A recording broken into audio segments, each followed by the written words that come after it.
Thursday. I'm so happy you're here with me on YouTube. Let me go ahead and just make sure our other friends are joining us as well.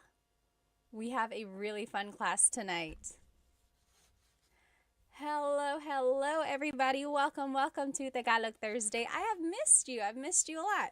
Tonight is going to be a very fun night because I actually have something that we're going to use, and I think it's going to be very helpful.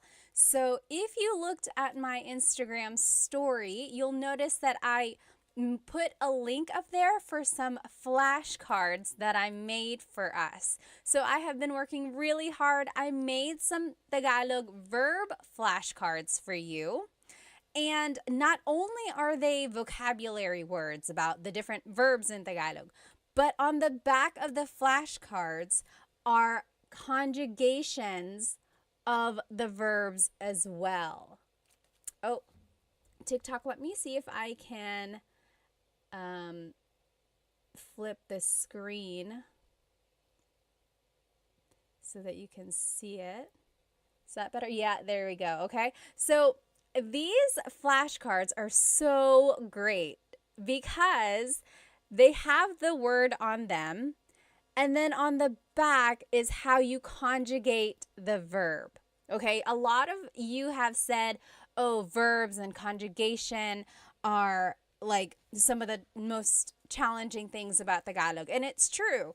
And if you have watched my full length Tagalog lessons on YouTube, then you know that there are different types of verbs, and then there are different categories, different conjugation patterns, and everything like that. And one of the things that I said is the more verbs you learn, that's kind of how you will learn what group these verbs fall into, right? So it's just a matter of gaining more vocabulary, and getting these flashcards will help you with that. Again, tonight's Tagalog lesson is about Tagalog verbs, and we are going to be using these flashcards that I made for us that have the Tagalog verb on the front, and on the back is the conjugation.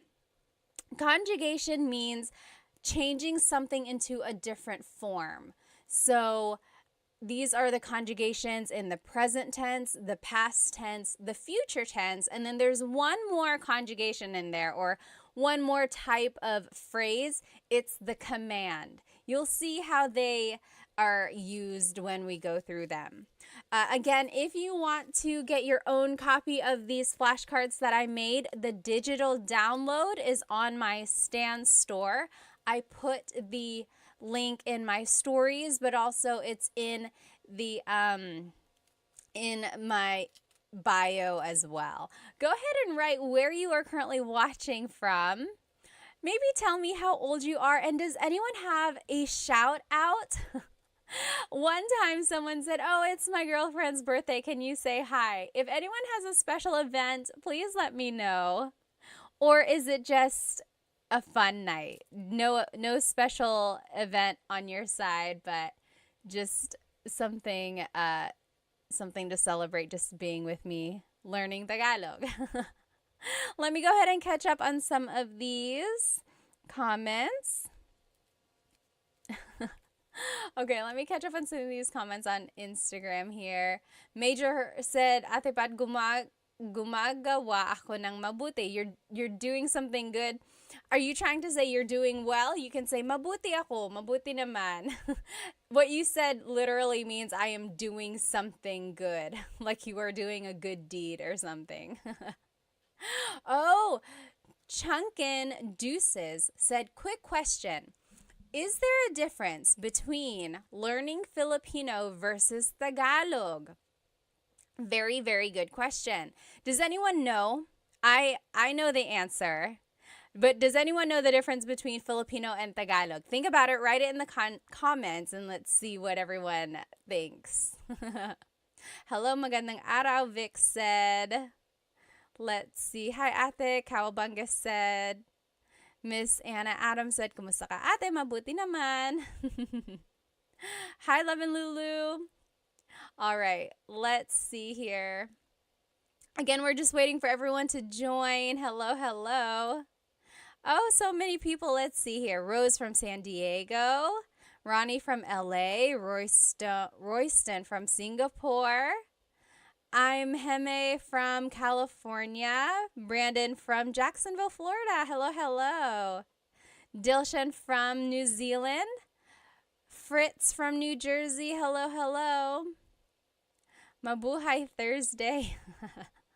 Hello, hello. Let me see. Oh, did someone have a shout out? I forgot. Earrings are fire. Team D Texas said, Salamat. These are from Pick You Official. I think Pick You Official. Let's see.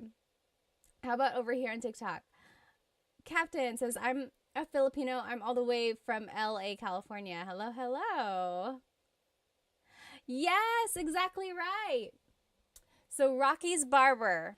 So the question was, Chunkin Deuces asked, what is the difference between Filipino and Tagalog? And over here on TikTok, Rockin' Barber said, Filipino incorporates the borrowed phrases and words. Exactly right. So Tagalog is a very old language. In fact, it's one of the oldest ones in the Philippines. There's like written by Bayin that's been found. It's just a very old language. And of course, the Philippines itself has had a lot of influence from so many countries, like Spain, of course, when they occupied it for 300 years. Then there was America and even Japan for a little while. And Chinese, because there were a lot of immigrants from southern China. So along with all of those different cultures, they incorporated a lot of those words into Tagalog. So much so that Tagalog itself kind of got mingled with all these languages. So they had to change it a little bit. And Filipino is the language that incorporates all of those different languages. For example, hikaw, the word hikaw is earring. That is a Chinese word, or it stems from the Chinese culture. But technically, there was at one point a true deep Tagalog word that was used before hikaw. And usually, I love Tagalog, like deep Tagalog, because it's very literal. When you think of the word a chair in Tagalog is upuan. There are lots of different words for chair. Upuan is a word for chair. Like the verb upo means to sit, upuan means a place to sit. But also, a deep Tagalog word for chair is salumpuet.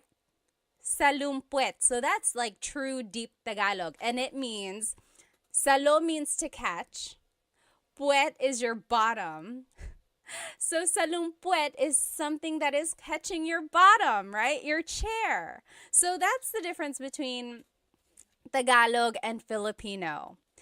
So yes, Filipino kind of incorporates all of those different borrowed words, as Rockin' Barber said, whereas Tagalog really is like the pure whatever it was before all of those influences. Although nowadays, Filipino, Tagalog, Filipino, they are used interchangeably and people will understand what you mean. But technically, there is a difference. Oh, hello, Tagalog Kurt. Someone is saying hello, Tagalog Kurt. Are they here? Anyway, again, thank you. Let's go ahead and get started. Tonight's lesson is going to be all about Tagalog verbs, okay? So depending on where you are in your Tagalog learning journey, you might already know how to conjugate verbs and you just want to learn more. Or maybe you are a true beginner, you just want to gain more vocabulary. This is a good way to do it. Or maybe you are kind of a little bit more experienced and you just want to quiz yourself, or you just want to make sure you know the right words. We are going to be using these flashcards that I made for us. I'm so happy that I made these flashcards, you guys, because not only do they have the Tagalog word on the front, So this is a picture of a shower. To shower in Tagalog is maligo. And it says that on the front, okay? On the back of the card has the conjugation of the or of the verb. Okay, so it's like there are different ways you can use these cards. One way is to cover the Tagalog word and then quiz yourself. Be like, okay, what is to shower? What is to shower? Then you're like, okay, it's maligo. Now, what if I want to say, I am taking a shower? What is it again? What is it again? Then you look on the back. You're like, oh, naliligo ako. Naliligo ako. Okay, so you can purchase your own copy of these flashcards on in my Stan store. The link is in my IG stories right now, or the link to my Stan store is in my bio as well. I will note that when you purchase it, it is just a digital copy. So you're going to be purchasing the PDF form, and it's going to look like this, okay? It's just a PDF form, a document, and you will be responsible for cutting them out and putting it back to back if you want. And then I even went farther and put a lamination on them just to make it have that flashcard feel, okay? But if you don't want to do all that, you could just print it out, maybe like put holes in it and put it in a 3-ring binder, or even just put a staple in it and call it a day. You know, this is just a really good way to review, I think. Let me check over here on YouTube. Okay. Oh, Saul said, nakakatawa ka. I learned that yesterday from your Insta. Salamat, salamat. Nakakatawa ka rin. You're funny. All right. So let's just go over some basics about Tagalog verbs, okay? In Tagalog, there are 5 different types of verbs in Tagalog. Okay, let me find these cards here. I had organized them and now I'm just gonna find, here we go. So in Tagalog, there are mag verbs, mag, meaning they start with mag. Mag is their prefix. There's mag verbs, then there's ma verbs, ma. They also start with ma, like matulog. Then there's verbs, Then there's in verbs, in. And then verbs, verbs. John Legacy on YouTube said, are you going to post those flashcards anywhere for us to download or purchase? Yes, they are already up on my Stan store. The link should be in my bio, and you will see it. It says new 100 Tagalog flashcards, so you should be able to purchase them there. Again, there are 5 different types of verbs in Tagalog. Mag, ma, in, and e verbs. Why is that important? Well, it's all going to determine the patterns that we use when we conjugate them, okay? And if you need a review of how to conjugate these different types of verbs, you can watch the full-length Tagalog lesson on my YouTube channel. There's like present tense conjugation, past and future tense conjugation videos there. It will go step by step with lots and lots of practice. But we can also just learn them tonight, okay? I don't want you to get too bogged down about the patterns themselves, but I do want you to recognize that there is a pattern. Okay, you'll see. There's repeated syllables. There's certain affixes or prefixes or infixes. Okay, so I want you to just listen and see what we get. Okay, so let's just go through some of these verbs here.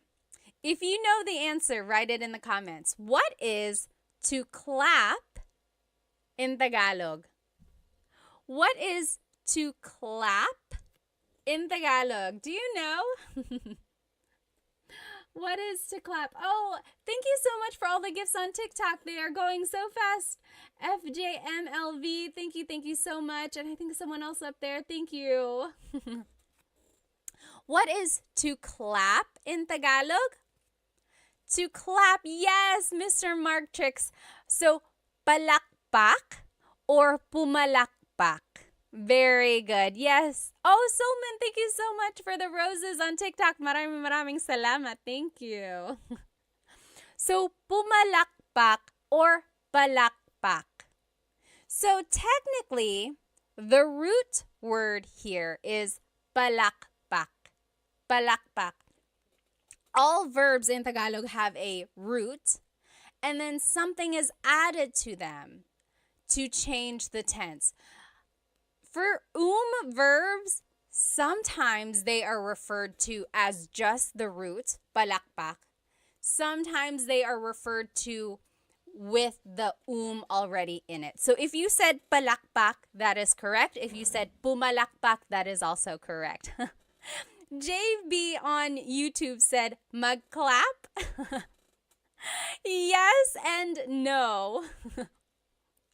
So I love mag verbs because you can always use mag as a way to turn an English word into a Tagalog verb. If you don't know a verb in Tagalog, turn it into a mag verb and conjugate it that way. So JB said magclap because they couldn't remember what to clap is. So, but technically it's palakpak or pumalakpak. Now let's take a look at how it's conjugated. Oh, Jess, thank you so much for the gift on TikTok. Maraming salamat. So if you want to say I am clapping, it would be pumapalakpak ako. Pumapalakpak ako. So that's just right here. Again, these flashcards are on my Stan store. You can purchase the digital copy and then you can cut them out and laminate it yourself. On the front of it is the verb. On the back are the conjugations. Okay, so in the present tense, it would be pumapalakpak ako. Pumapalakpak ako. Oh, Saul, thank you so much for the badge on Instagram. Thank you. In the past tense, it's pumalakpak ako. Pumalakpak ako. Future tense, it's papalakpak ako. So, it's very interesting. Again, all of these patterns are very specific and don't get too bogged down. I just want you to be able to recognize mostly the root and then see if you can recognize that there is a repeated syllable and then certain affixes and prefixes. Now, if you want to say it as a command, it would be pumalakpak ka. Pumalakpak ka. Clap your hands. Okay? So pumalakpak means to clap or palakpak. Interestingly, the noun form of clap, like applause, is palakpak.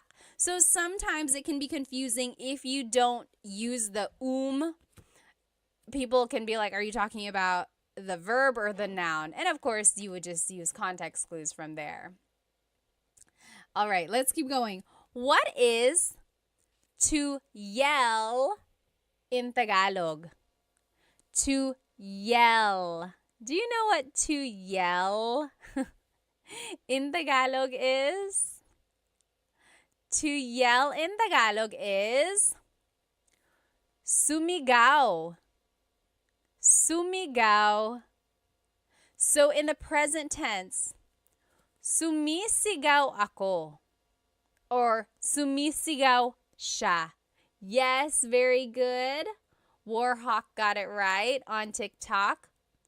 Sumisigaw siya. She is yelling. Or sumigaw siya. She yelled.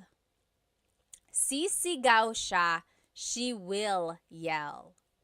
Okay, so sigaw or sumigaw means to yell. Sumigaw. Okay, what is our next verb here? What is to dance in Tagalog? What is to dance in Tagalog? To dance in Tagalog is... Oh, Christina, thank you so much for the rose on TikTok. Thank you, thank you. To dance is, sumayaw. Yes, very good. Leonardo on TikTok got it right. Jasmine, very close. Jasmine on Instagram said, masayaw. So that's another tricky thing there. It's like you might know the root, sayaw, but then you have to figure out, is it a ma verb, a mag verb, or an verb? Sayaw is an verb. So sumayaw means to dance. Again, on the back is the conjugation for your review if you do want to learn them. Sumasayaw ako, I am dancing. Sumasayaw ako. Sumayaw ako, I danced. Sasayaw ako, I will dance. And then as a command, it would be sumayaw ka. Dance. Sumayaw ka. Dilshan said, isn't masaya happy? Yes, masaya means happy. Sumayaw is a little different from masaya. Okay? I guess we're in the stack of verbs. What is to cry in Tagalog? What is to cry in Tagalog? Oh, Cam said, where can I get the flashcards? You can download the flashcards from my Stan store. You can, when you download them, they will come as a PDF and you just print them out yourself. And you can cut them, laminate them like I did, front and back, or just print them, maybe put a staple or put holes in it and put it in a 3-ring binder. So however you want to use them, you're going to download it. It'll come like this. What is, yes, JB, you got it on YouTube. To cry is iyak, umiyak, umiyak. Very good, JB. Very good, very good. Umiyak means to cry. So in the present tense, umiiyak ako. Umiiyak ako. Past tense, umiyak ako. Umiyak ako. Future tense, iiyak ako. And then as a command, wag kang umiyak. Wag ka nang umiyak. Don't cry. Don't cry. Okay. So Dilshan said, diba means isn't it? Yeah. Means like right, correct? Or is it not? Yep, that's exactly right. Okay, next verb here on our list. What is to laugh in Tagalog? What is to laugh in Tagalog? To laugh. Yes, very good, Cam. Tumawa. Very good. So to laugh in Tagalog is tumawa. Tumawa. Very good. So tumatawa ako. I am laughing. Tumatawa ako. Or tumawa ako. I laughed. Tumawa ako. That's past tense. Tatawa ako. I will laugh. Tatawa ako. Or as a command, tumawa ka. Laugh. Tumawa ka. Okay? Here's another verb. What is to sing in Tagalog. To sing in Tagalog. You might have heard this if your family is into karaoke. People will always make you try to sing. Yes, Cam is exactly right. And Warhawk. Yes. Very good. Kumanta. Kumanta. Yes. Alpo Blit. Kumanta. Very good. JB said, once again, where do we download these cards po?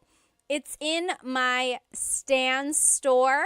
So the link should be in my bio, or if you just go to my profile, look for the Stan store link. Again, when you download it, it will be a PDF like this, and then you will print it yourself and turn them into flashcards, or you can just keep it like this, put it in a folder, things like that, okay? So, kumakanta ako, I am singing. Kumakanta ako. Kumanta ako, I sang. Kumanta ako. Kakanta ako, I will sing. Kakanta ako. And as a command, kumanta ka, kumanta ka.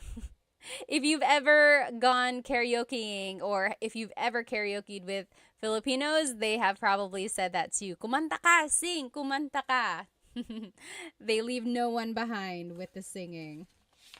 What is everyone's go-to karaoke song, by the way? I like Crazy for You by Madonna. I like, what else do I like? I don't know. I'm not like an amazing singer or anything. Oh, what's that one song that I like? I'll have to think about it. Yes. Okay. Oh, you might have already seen it. What is to hug in Tagalog? To hug. Oh, Captain said All of Me by J.M. Guzman. Oh, I don't even know what song that is. I'll have to look that up.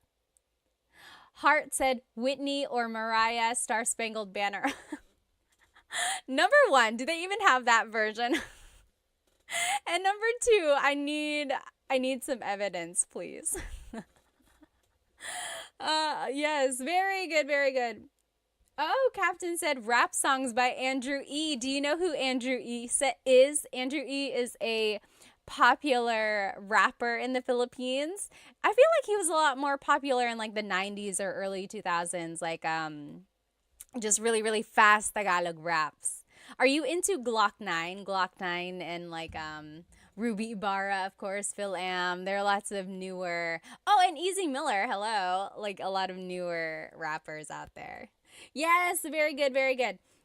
Yakap or yakapin means to hug. Yakapin. So, yakap is the noun, a hug, yakap. Yakapin is the verb to hug. Captain said Sharon Cuneta. You like to sing Sharon Cuneta songs? Oh, Chris McCollin said, I met Andrew E. Really? How? Jez said Dilaw by Maki. I don't think I've heard that one. I'll have to look that up. So yes, yakapin. Now we're in the in. Where am I? In verbs. In. So the first set of verbs we looked at were verbs. These are in verbs. The difference there is that verbs can be object or actor focused. In verbs are usually object focused. Again, all of that is nitty gritty. If you do want to get into all that, be sure to watch my full length Tagalog lesson videos about present tense conjugation and future and past tense. Oh, Serrano said maybe this time. I love that song. I love that song. Ozzy Mandia said, hi, I just wanted to thank you for the lessons. I plan to visit the Philippines later this year. I'm pretty good at the language. Oh, at language, so I'm absorbing everything. Good, good. JB said, my way. Do you know what happens when you sing My Way in the Philippines? It doesn't always happen, but for a while, there was like really bad things happening whenever you sang My Way in the Philippines. It used to be like maybe like 10 years ago, for a while, when people sang My Way, they would like, they would get unalived. They wouldn't, I don't know what would happen. Like, it would be so violent. And then, yeah, so for a while, there was just that thing where it was like, don't sing My Way, or it became a joke where it was like, oh, you're going to sing My Way. So be careful with that song. Okay, yeah, so yakap or yakapin means to hug. In the future tense, it's, I'm just trying to think because I don't want to say it wrong. Yinayakap ko siya. I am hugging him. Yinayakap ko siya. Past tense, yinakap ko siya. Future tense, yayakapin ko siya. Okay, so yakap is an in verb. As a command, maybe you can use this on your sweet, lovey, loved one. Yakapin mo ako. Yakapin mo ako. That means hug me. Yakapin mo ako. I'll put it up here so you can see it. That's the command, hug me. Yakapin mo ako. Try saying that to your honey tonight. I'm sure it'll make them super kilig. Yakapin mo ako. Okay? Someone put it or wrote a question up here. Someone asked why. Why is it that when you sang My Way, you would get like unalived? I don't know. It was just like, maybe it just happened to be that when people were singing that, there were like violent people around them. I don't know. But for a while, you should look it up. It was like singing My Way at karaoke was kind of dangerous. Oh, and then someone asked, do you know how to speak Bisaya? No, I do not, but I know someone who does, and I'll be sharing them with you in just a little while, like maybe next week or in a couple weeks. Oh, someone up here asked, Ladorabi said, is Filipino Sign Language the same as American Sign Language? So I feel like either last year or the year before, I posted a video of Filipino Sign Language. And then people commented, oh, it's the same as American Sign Language because American Sign Language actually is universal. So people said it's the same, but I'm sure there might be some nuances. But that is a great question. If anyone knows, like, is there a difference between Filipino Sign Language and American Sign Language? Let us know. Jasmine said, I heard of you sing it badly. So maybe if you sing My Way badly, then that's why it was so violent. Patch said, your tutorials really helped me in my tutoring sesh with my US students. Thank you, thank you, thank you. Maraming salamat. Thank you, din. Oh, interesting. Okay, so PJ said Japanese Sign Language is a little different. Interesting. Okay, so yeah, there might be some similarities between Filipino Sign Language and then like American Sign Language, but also there might be some differences as well. Warhawk said, I'll never sing that song in the Philippines. Yeah, don't sing My Way. You might not want to. Okay, and then someone asked, do I speak Waray? No, I do not, but I'm looking for someone who can teach it. If you know anyone who can teach Waray, send them my way. Okay. What is to pull in Tagalog?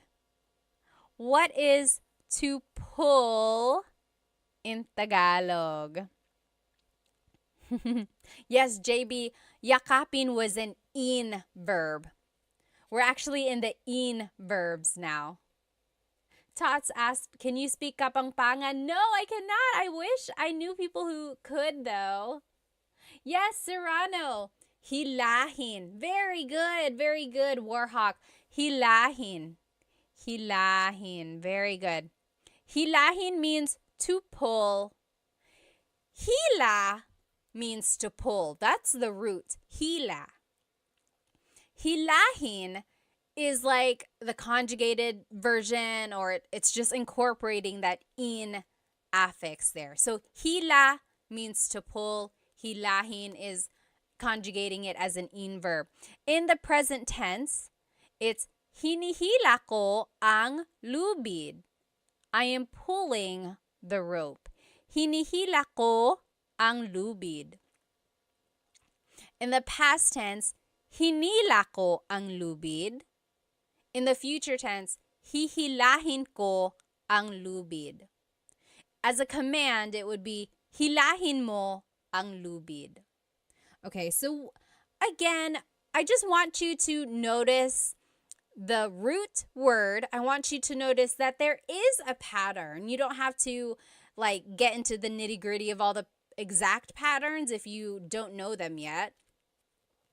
But see if you can recognize oh, that sounds like it's present tense. That sounds like it's past, or that sounds like it's future. Okay?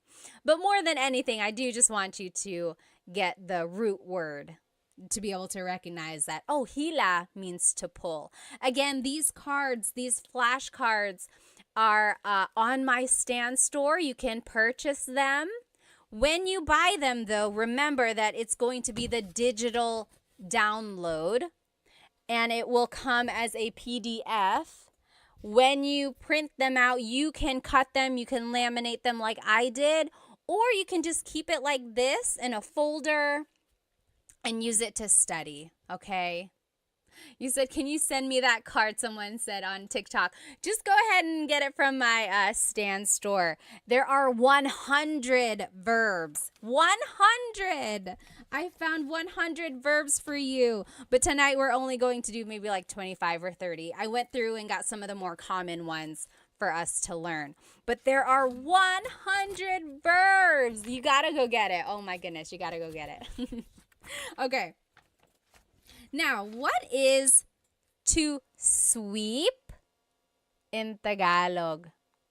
What is to sweep in Tagalog? Samurai said there are many Filipino shops and restaurants in our region in Oman. Oh, that's nice. Very good, Serrano. To sweep in Tagalog is walis.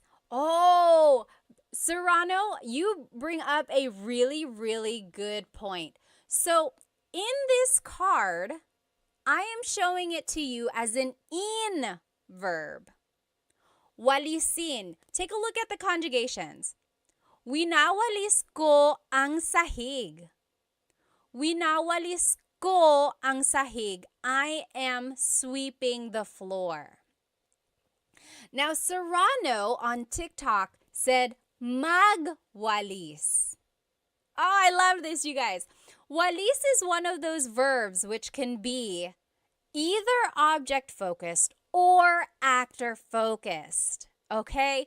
So there are certain verbs in Tagalog that can take on different types of verbs. So remember, there's magma, in, or i. Walis can be an in verb, or it could be a mag verb.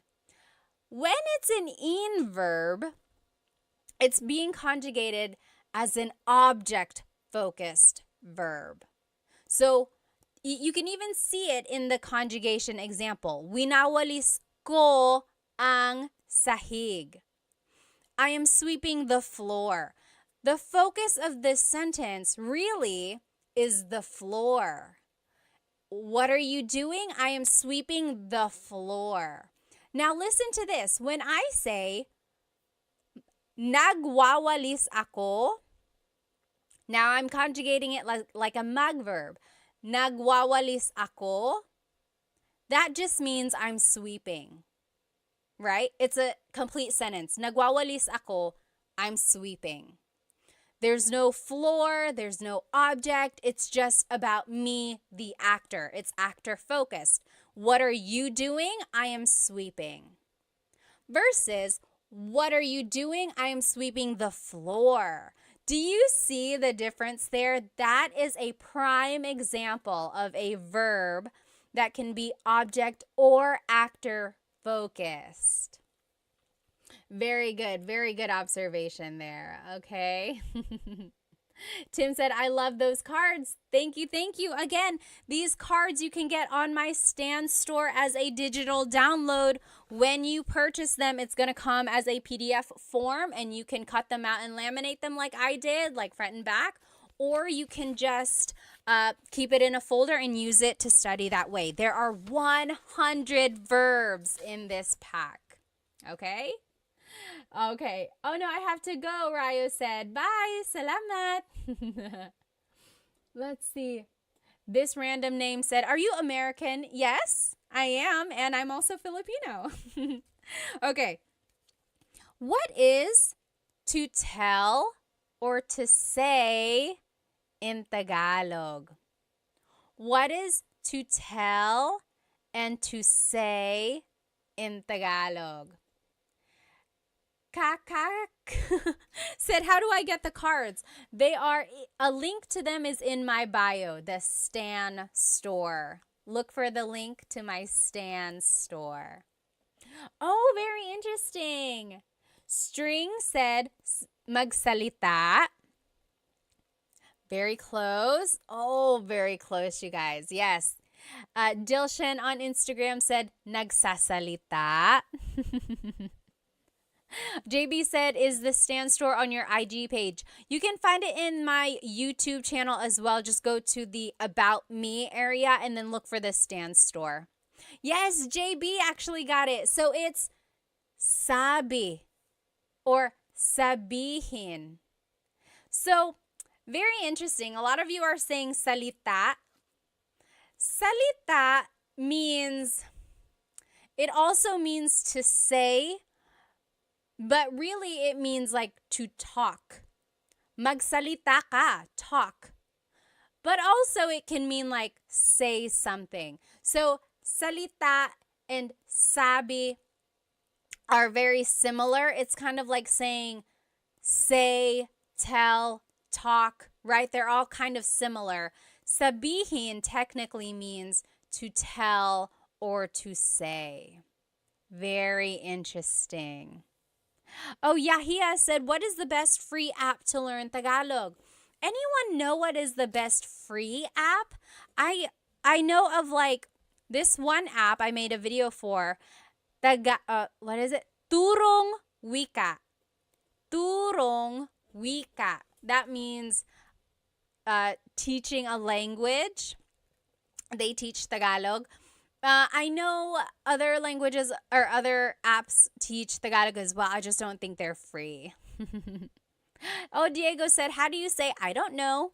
How do you say I don't know in Tagalog? What do you think? Write it in the comments. That one is easy. There are a couple ways to say it actually. Oh, Mr. Crank said, is there an app that you would recommend to help learn Tagalog? Let's see. So the one I recommended earlier, Turong Wika, that one is a good one. Does Rosetta Stone have an app? I made a video for them. I know they have like an online profile, but I don't know if they have like exactly an app. Does anyone know? And then Ling is an app. I think they have Tagalog as well. Does Duolingo have Tagalog? Does anyone know? Oh, yes, very good. To answer Diego's question, how do you say I don't know? A lot of people on Instagram and TikTok are saying hindi ko alam. Hindi ko alam literally means I do not know. Hindi ko alam. Or an easy way to just say it is ewan, ewan, or ewan ko.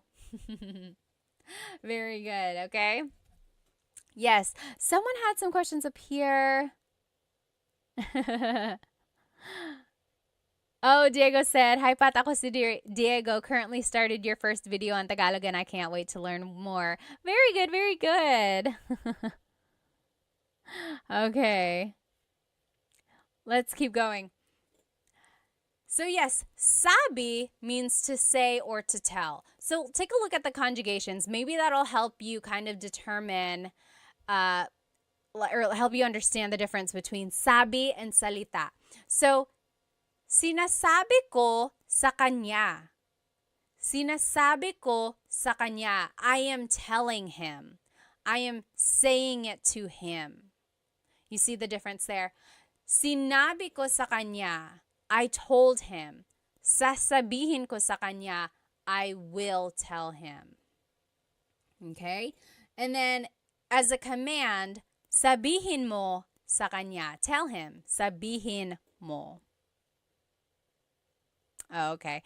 Diego said Duolingo does not have Tagalog. Interesting, interesting. What is to find in Tagalog? What is to find in Tagalog? Oh, Warhawk said Bluebird app is decent. Bluebird app. To find in Tagalog is... Yes. So, hanap is the root word. Hanapin is the verb. Hanapin, to find something. Hanapin. Like, oh, hanapin mo. Find it. Hanapin. So, here's the conjugation. Hinahanap ko ang susi. Hinahanap ko ang susi. I am looking for the key. Hinahanap. That's the present tense. Past tense, hinanap ko ang susi. Hinanap. I looked for the key. Hahanapin ko ang susi. Hahanapin ko. I will find the key. Okay? So again, hanap means to find. Hanap. Oh, Jcast said, where do you buy these flashcards? You can buy them from my Stan store. Link is in the bio. Look for my Stan store. You will get the digital download. You will get the PDF form, and it looks like this. And then you can cut it, laminate it like I did, or you can just keep it like this, maybe put it in a folder or in a binder, and then use it to study like that. But I have 100 verbs for you. 100. Oh my goodness. I'm so happy for you guys that you have this resource. But we're only going over like 25 tonight. Oh, thank you so much. Sean said, I bought them. Salamat. Maraming salamat. Okay. What is to run in Tagalog? What is to run in Tagalog? Oh, Major said, Ate Pat, can you give me a Tagalog tongue twister? Ooh. Let's see. Let's see. There's so many. I don't want to say it wrong now. There's that one. It's like Mecánico ni Monica. Minicánico ni Monica. Minicánico ang... I don't even know what it is now. Someone write it in the comments. Minicánico ni Monico ang makina ni Monica. Minicánico ni Monico ang makina ni Monica. That means Mokino, the mechanic, fixed Monica's machine. Minicánico ni Monico ang makina ni Monica. Oh my goodness. And then there's so many more. Yes, so to run in Tagalog is very good. Blasian, you got it. La, Yesam, and JB, you got it. Tumakbo. Tumakbo. Yes, very good. Tumakbo. So, takbo is the root word, takbo. Tumakbo is showing that it's an conjugation. Tumakbo. So, if you want to conjugate it, tumatakbo ako. I am running. Tumatakbo ako. Or, tumakbo ako. I ran. Tumakbo ako. Tatakbo ako. I will run. Tatakbo ako. Julie and Captain both just asked back to back, where can we get these cards? Yes, so these flashcards are on my Stan store, stan.store/Tagalog Time Pat, or you can just go look on my bio. Look for the link that says Stan Store, and it's going to be a digital copy. When you purchase it, it's going to look like this as a PDF, and then you will be able to cut it, put it together, laminate it like I did, or you can just keep it like this, keep it in a folder, and study it like that. But there are 100 cards, 100 verbs. Oh my goodness. Okay, what is to drink in Tagalog? What is to drink? Oh, Diego on YouTube said, when do I use mo? So mo is a possessive pronoun, and you use mo for certain verbs if it's an object-focused verb. Okay, so it goes into all of that in my full-length Tagalog lesson, I think 3, present tense conjugation. Take a look at that. It will break down how to use mo in certain verbs. Yes, very good. Serrano said, umiinom or uminom. Uminom means to drink. Very good. Blasian, JB, you got it. Yes, Delician. Uminom. To drink, uminom. Very good. Now, as a conjugation or to conjugate it, umiinom ako, I am drinking. Umiinom ako. Or, uminom ako, I drank. Uminom ako. Iinom ako, I will drink. Iinom ako. Or, uminom ka, drink, uminom ka. That's a command. Remember how I told you that some verbs can be object or actor focused. Inom is one of those verbs that can be both. So, uminom means, or it's focusing on the actor. I am drinking. Umiinom ako, I am drinking. But if you want to focus on the drink itself, you actually have to conjugate it as an in verb.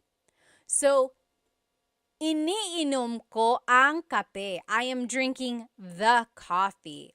Iniinom ko ang kape. So, as an in verb, it's focusing on the object. As an verb, it's focusing on the actor.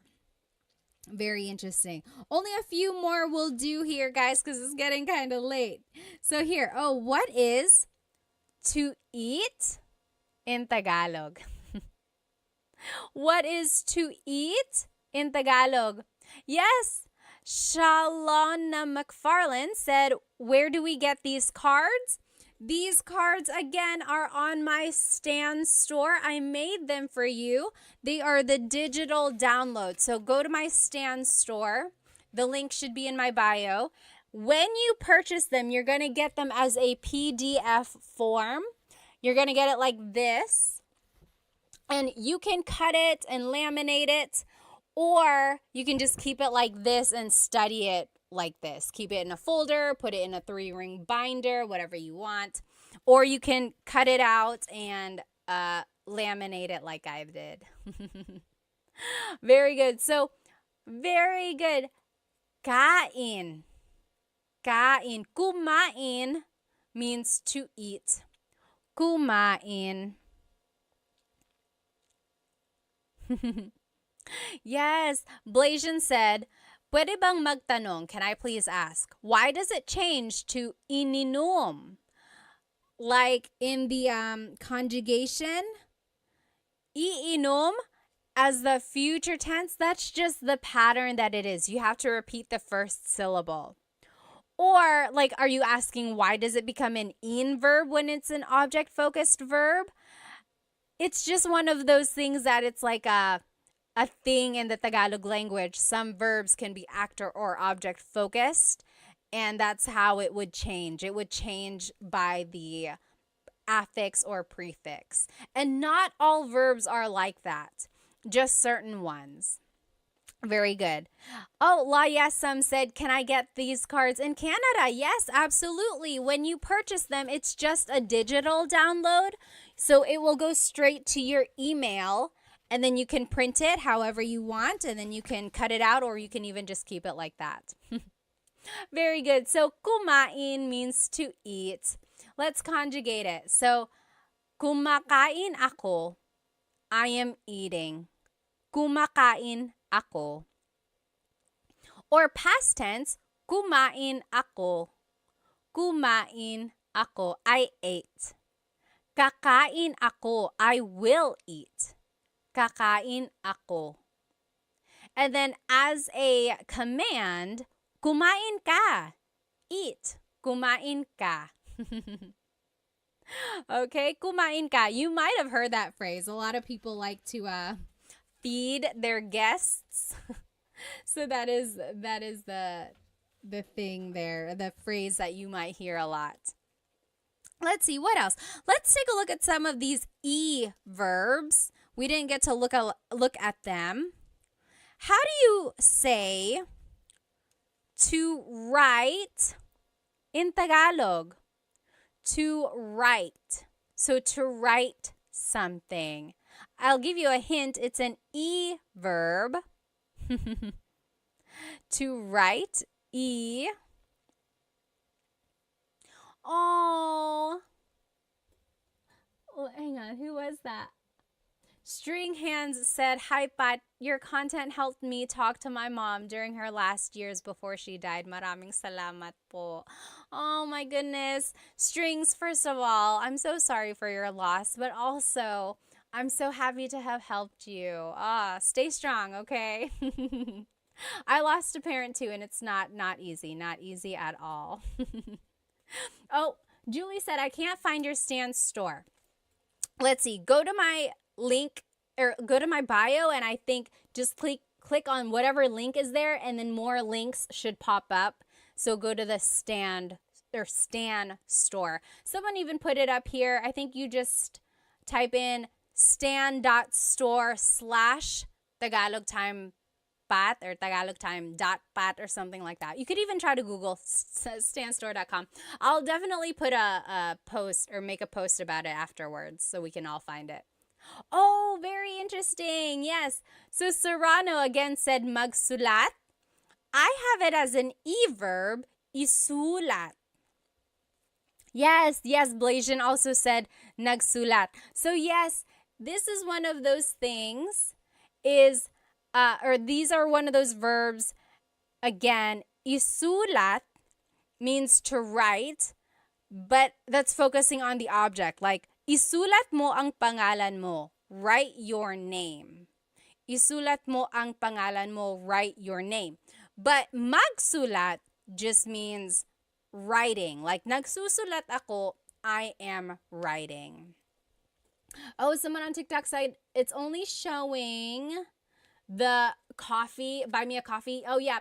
So if you're on TikTok, maybe just go open a browser and do stan.store/Tagalog Time with Pat or tagalogtime.pat, or you can go to the links in my Instagram. It'll be there. Stan Store.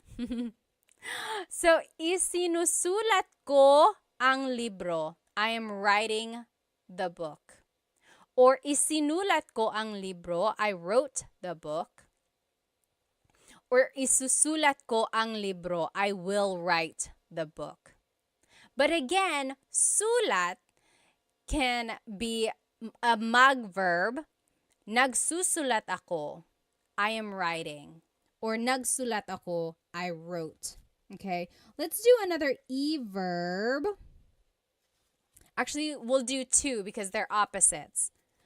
What is to raise and to bring down? So this one is showing people raising their hand. What is to raise? This one is showing a man putting a box down. So what is to bring down. So to raise and to bring down. What is to raise and to bring down in Tagalog? And I gave you a hint. It's an e-verb. To raise in Tagalog is itaas. Itaas. The opposite of that, to bring down, ibaba. So itaas, ibaba. Very good. Yes, exactly right. And you probably heard the phrase like, bababa ka ba? It's one of those things in Tagalog. It's like, baba, just depending on how you put the emphasis, it can mean different things. So, bababa ka ba means, are you going down? Like, are you going down the stairs? Are you going down the elevator? So, ibaba means to go down. Itaas means to raise, like to raise your hand. Let's take a look at ibaba. So, ibinababa ko ang bagahe. I am bringing down the luggage. Ibinababa ko ang bagahe. Or past tense, ibinaba ko ang bagahe. Future tense, ibababa ko ang bagahe. And then, as a command, ibaba mo ang bagahe. Bring down the luggage. Okay? Now, let's take a look at itaas, again, to raise. In the present tense, itinataas ko ang bandila. I am raising the flag. In the past tense, itinaas ko ang bandila. I raised the flag. And then in the future tense, itataas ko ang bandila. I will raise the flag. And then as a command, itaas mo ang bandila. Raise the flag. So Love said, spaghetti pababa, pababa ng pababa. Does anyone remember that song?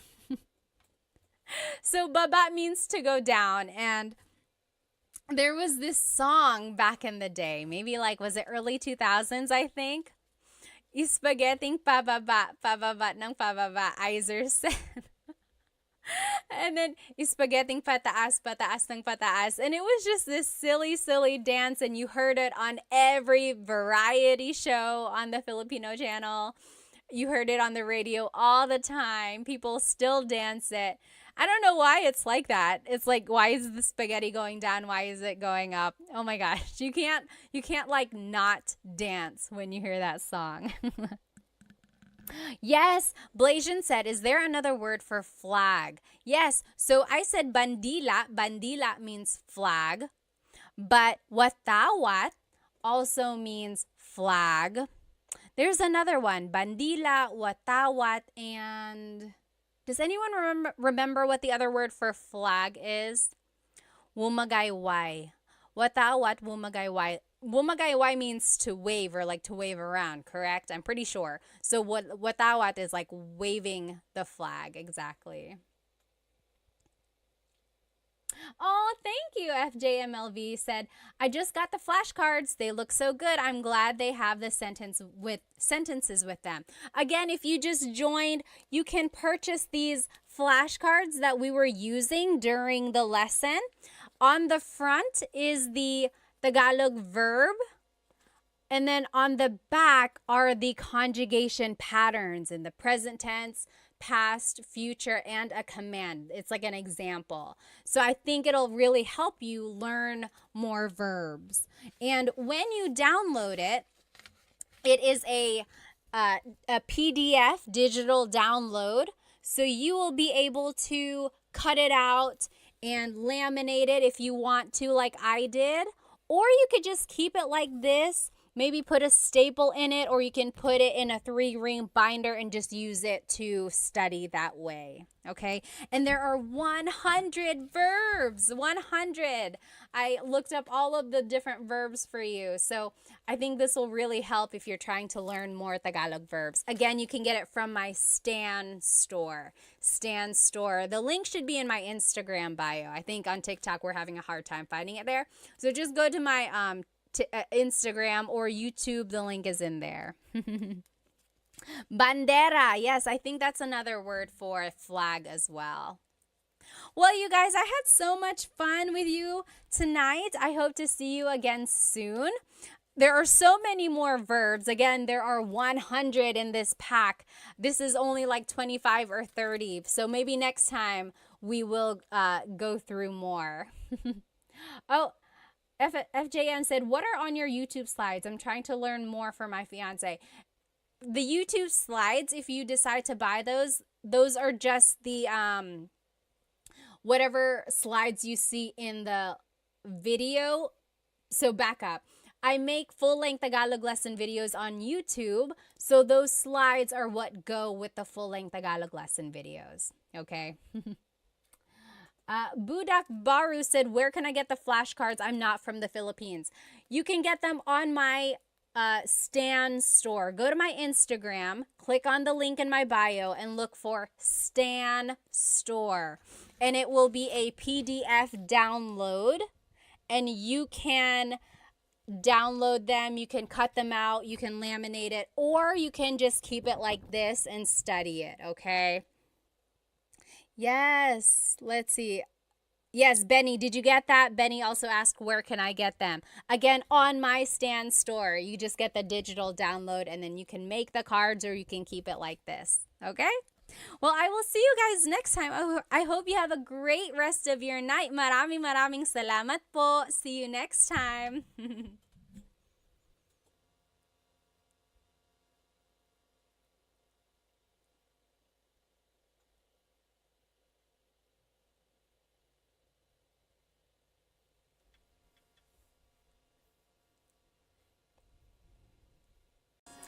Hello, everybody.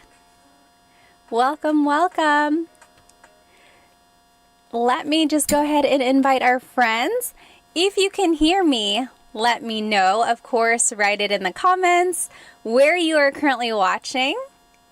And also write maybe how old you are, because I like to see how old everyone is. Also, let me know on YouTube if my mic sounds okay. I was watching the replay last week, and I heard a lot of it didn't sound very good. So if it's too close, I can always scoot back. I just want to make sure it sounds okay for everyone. Let me go ahead and invite our other friends, of course. Hello, everybody. Welcome. You know what day it is. Happy Thursday. Happy Tagalog Thursday, in fact. Let me know if you can hear me okay, especially on TikTok. I'm trying out this new microphone. And actually, it would help if the mics were up here. Okay, again, let me know if you can hear me okay. If I am too close, I will simply push it back. If you can't hear me, let me know. I'll try to make some changes. Let me know if you can hear me by writing where you are currently watching and maybe how old you are. And as always, this Tagalog lesson is up on my YouTube channel. I am live on YouTube, TikTok, and Instagram. Hop onto my YouTube channel, Tagalog Time with Pat, and you will be able to follow along with this lesson. And this is a good lesson. I think you're going to enjoy it. You're going to find it pretty useful. Awesome. Okay, so I see, let's see, Soul to Weeze is from California. John on the Move is from New York. Hello. Hi, Planet Jamie. Hello. Watching from the Philippines, and I'm 15. Oh my goodness. Who is that? What does it say? Hello. Where in the Philippines are you watching from? That's so awesome.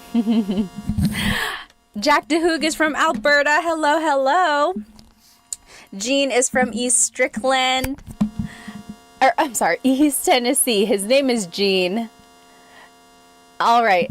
Let me know if it sounds okay. And if not, we'll make some changes, okay? Otherwise, again, go ahead and jump onto my YouTube channel. And that is where you can follow along with this lesson. Today, we are going to be learning Tagalog vocabulary and phrases you can use with your family. It is about the family. You can use these phrases with your family. Okay, let me just go ahead and see where everyone is watching from. Mr. Aaron Arnold is from Monterey, California. Crispy Crunch is from Cali.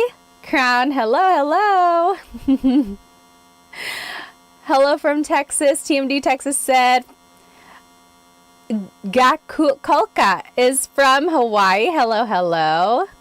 National City, California, Erwin said. Hello, hello, everybody. All right, Santa Barbara, California, Vince said. John said, ang aking pamilya. Yes, again, this whole lesson is up on my YouTube channel.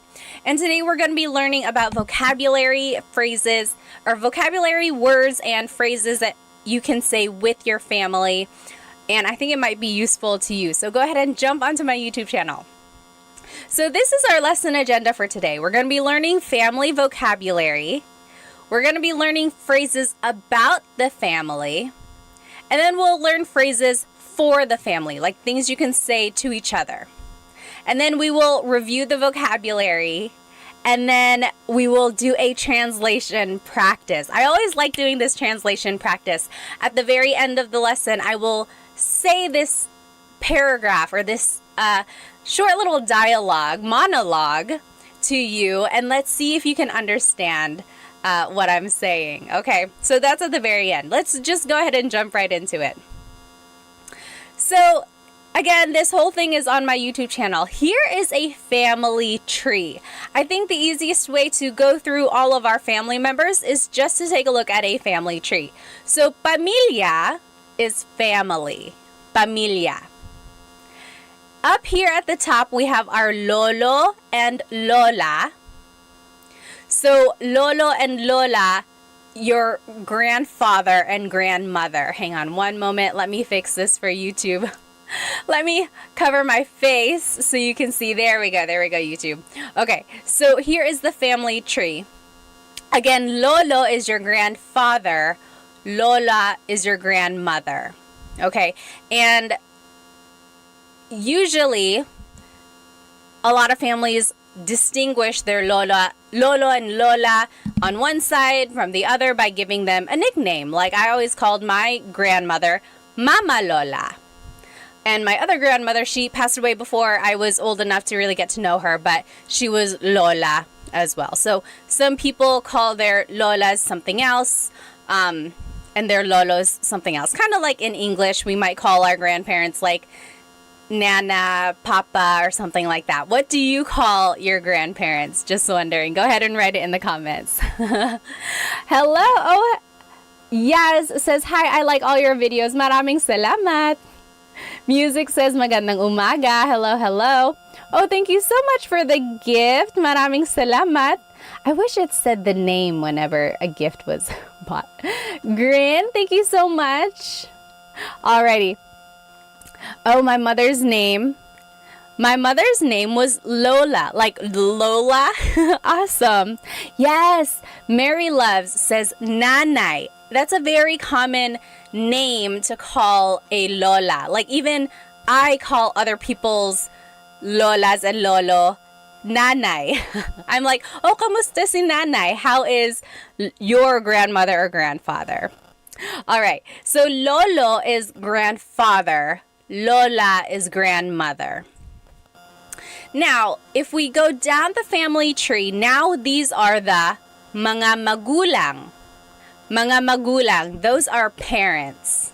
Okay, magulang is parents. Mga makes it plural. So, anytime you want to make something plural, you have to add the word mga. Mga. It's not like in English where you would just add the letter S at the end. You have to add that word mga to make it plural. So, mga magulang is parents. Okay, now the vocabulary word for father in Tagalog is tatay. Tatay. The vocab word for mother in Tagalog is nanay. So tatay and nanay. Those are mga magulang, so parents.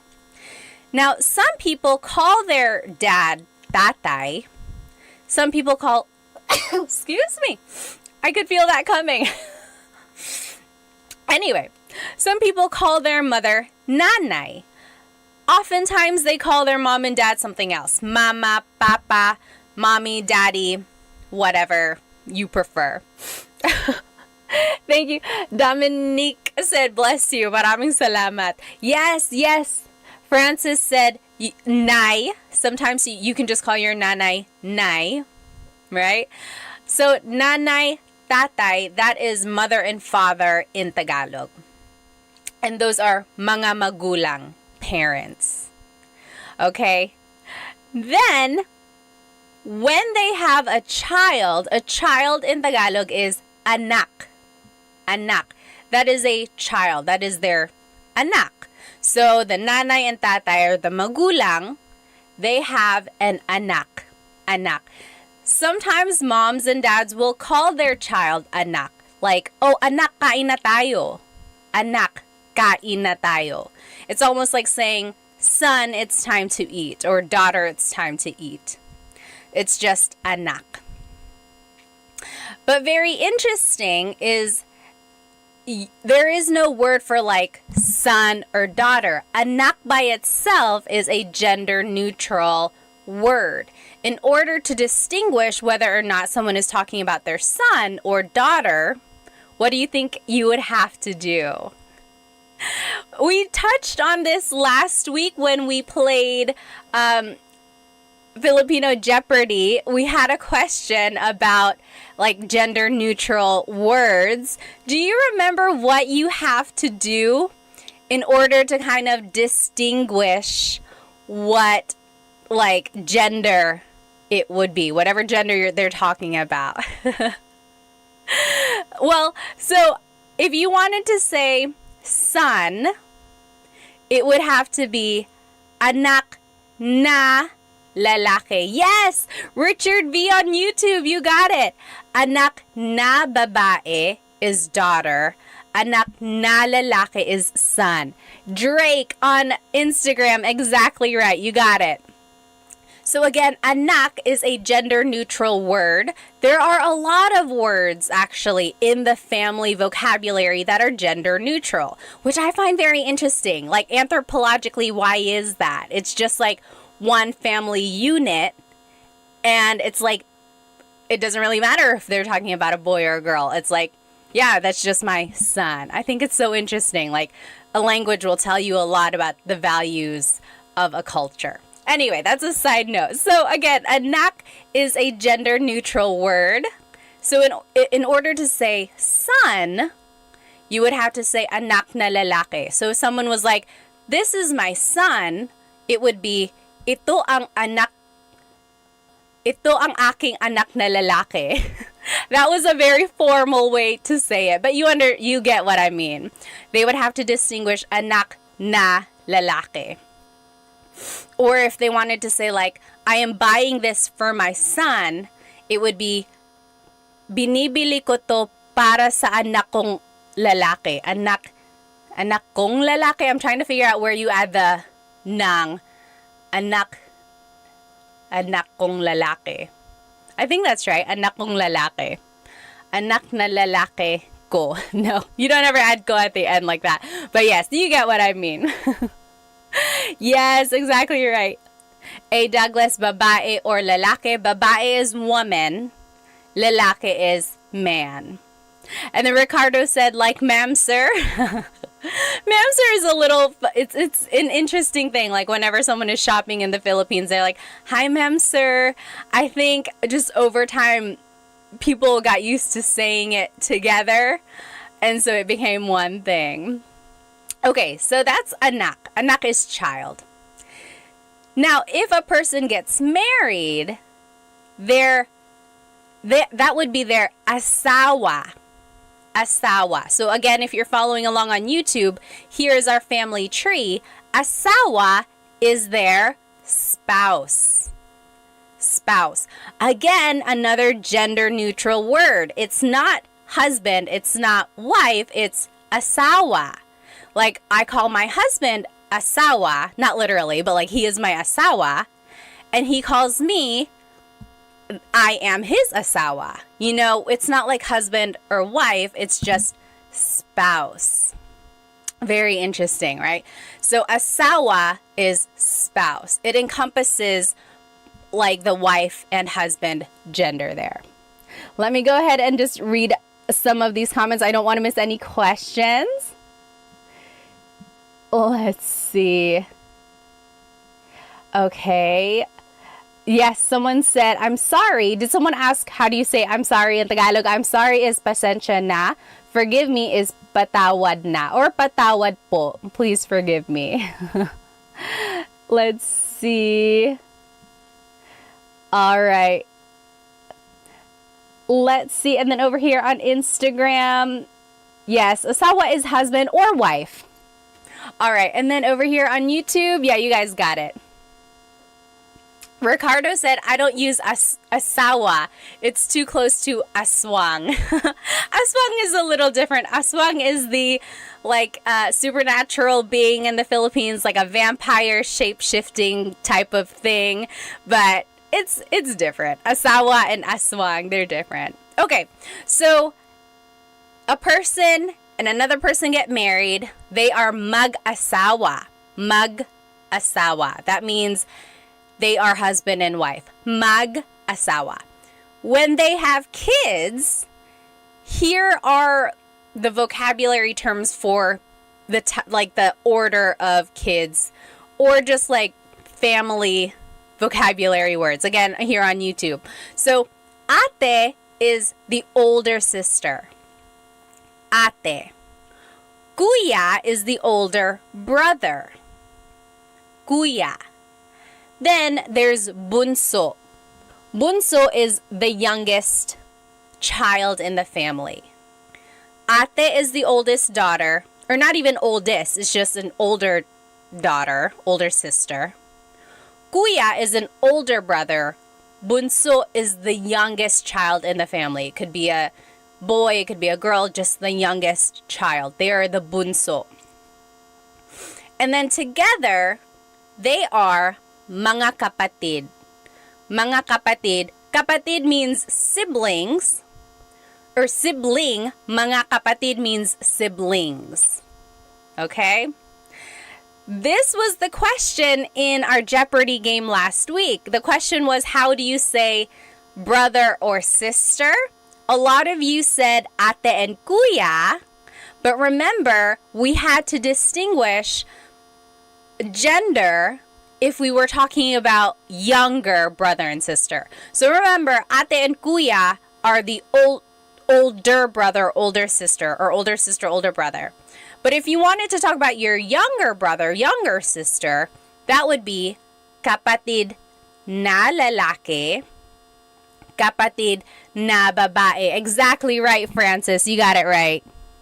David Jr. said, my wife has 9 siblings. I feel like that's very common in the Philippines, especially like back in the day. They just had very, very big families. How many aunts or uncles do you have? Like, you write it in the comments. My mom's side of the family has, I think there's 5 of them. And then my dad's side, I think there's 6. So yeah, it's just very common to have big families.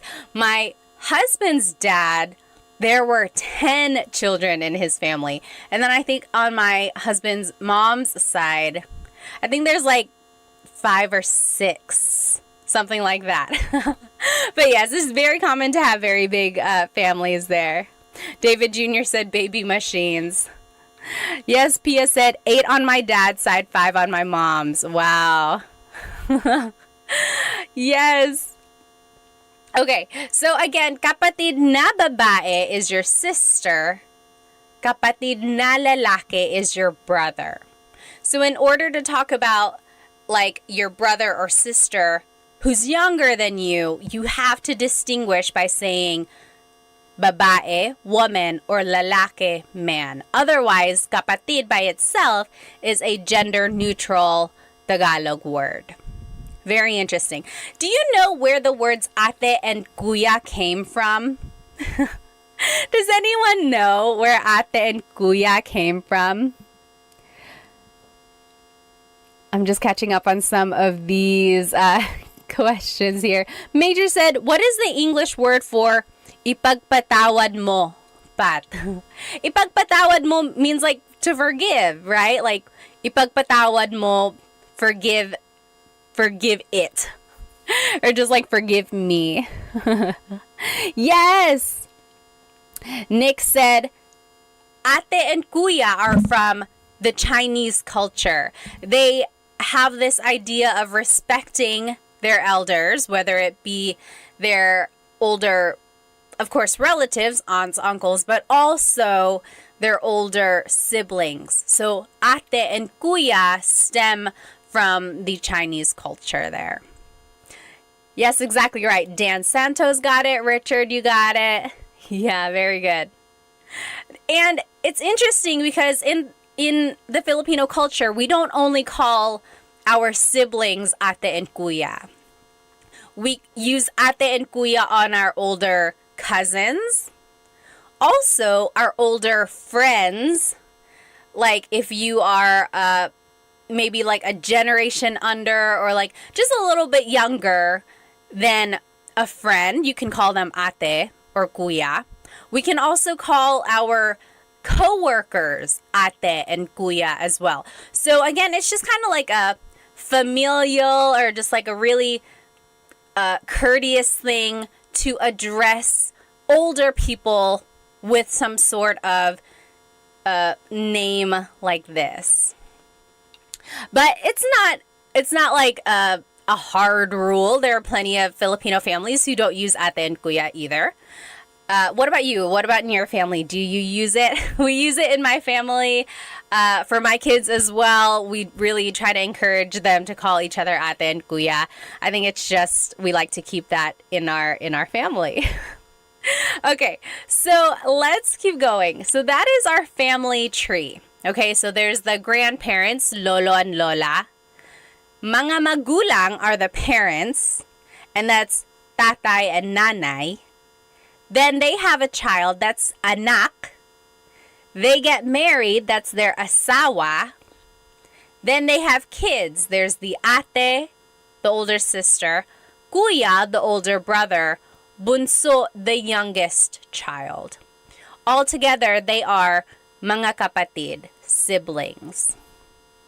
Okay, let me catch up on some of these comments here. Oh, Stock Class on Instagram said, or asked, is it rude to say kuya if you're the same age or younger by mistake? No, it's not. It's not rude. It's never rude to try to be polite. The only thing is if they maybe liked you and then you called them kuya, that's an automatic friend zone. It's like, oh, it's like, okay, now I'm only like an older brother. But it's never rude. And, you know, they'll correct you. They might be like, oh, you don't have to call me kuya. Just call me by my name. Or they might be like, hey, I think we're the same age. You don't have to call me kuya. But it's never rude. When in doubt, I would use it. Let's see. Any other questions here? Oh. Yes, Pia said, would not be caught lacking, not calling my sister ate. Have you seen that video floating around? There was someone who, she calls her older sister ate, and then one time she was like, calling my sister by her first name. And then her sister was like, I don't like that. Don't do that anymore. Again, it's just one of those things. It's like respect, but also it's just like a family thing. At some point, it's almost just like something you are familiar with, and it's a bond almost. Okay, someone up here on TikTok also had a comment. Yes, Nick said, absolutely, you're almost shunned if you don't. So in some families, they do take it pretty seriously if you don't use, what do you call it? I keep wanting to call it like a name or like a title, I guess. If you don't use ate and kuya, for some families, it's almost like really rude there. Rizzle Dizzle said, pare ko. So pare is almost like saying like dude, or it's like what guy friends call each other. Girls can call guys pare too, but again, it's almost like a hey dude, hey man, pare ko. Pare ko is like my man, my dude. So that's, if you ever hear anyone say like, oh, kamusta pare ko? It's almost like, hi, my man. Hi. I can't even say it. It sounds so weird when I say it. What else? Oh, yes. Yeah, Rizzle Dizzle was like, I call my coworker pare. Exactly right. Yes. P.S. Chris said, church members too, you can use ate and kuya. Yeah, so anyone you're in like some sort of community with, or some sort of like, I don't even know how to say it, like a connection or a community or group, you can call each other ate and kuya.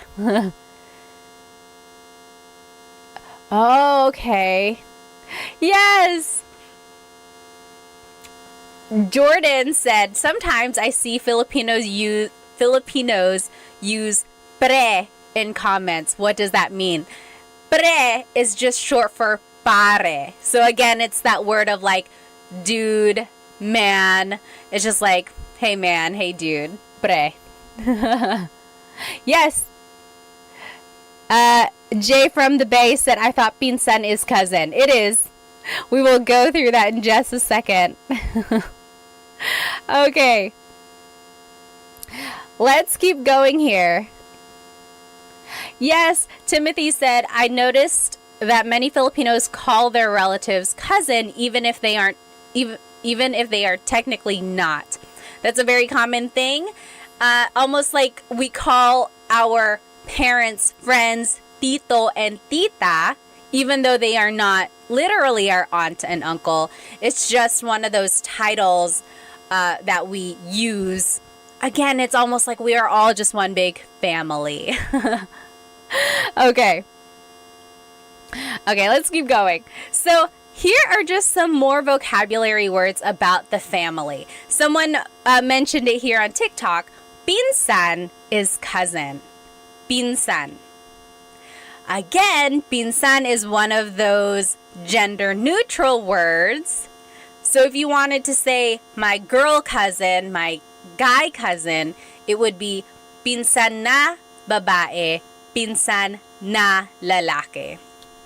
I guess in English too, cousin is pretty gender neutral. It's not distinguished there. So pinsan is cousin. Then there's pamangkin. Pamangkin is niece or nephew. Pamangkin na babae, niece. Pamangkin na lalaki, nephew. And then tito and tita is your aunt and uncle. I'm sorry, uncle and aunt. Tito and tita. But again, we use that for people who are not even related to us. So our parents' friends, or any sort of older acquaintance, maybe at work or things like that. So tito and tita is definitely what you want to use when you are talking to an older person who's not within your generation. You never ever want to call anyone by their first name. It's all up to you, of course. You are your own person, but I would highly recommend you not calling anyone by their first name. It comes off as very, very rude. Hipag is sister-in-law. Hipag. Bayaw is brother-in-law. Bianan is parent-in-law. And then there's ninong and ninang. Ninong and ninang are godparents. So when a kid gets baptized, usually there are a few ninong and ninangs, and that's just kind of what they would be called from then on.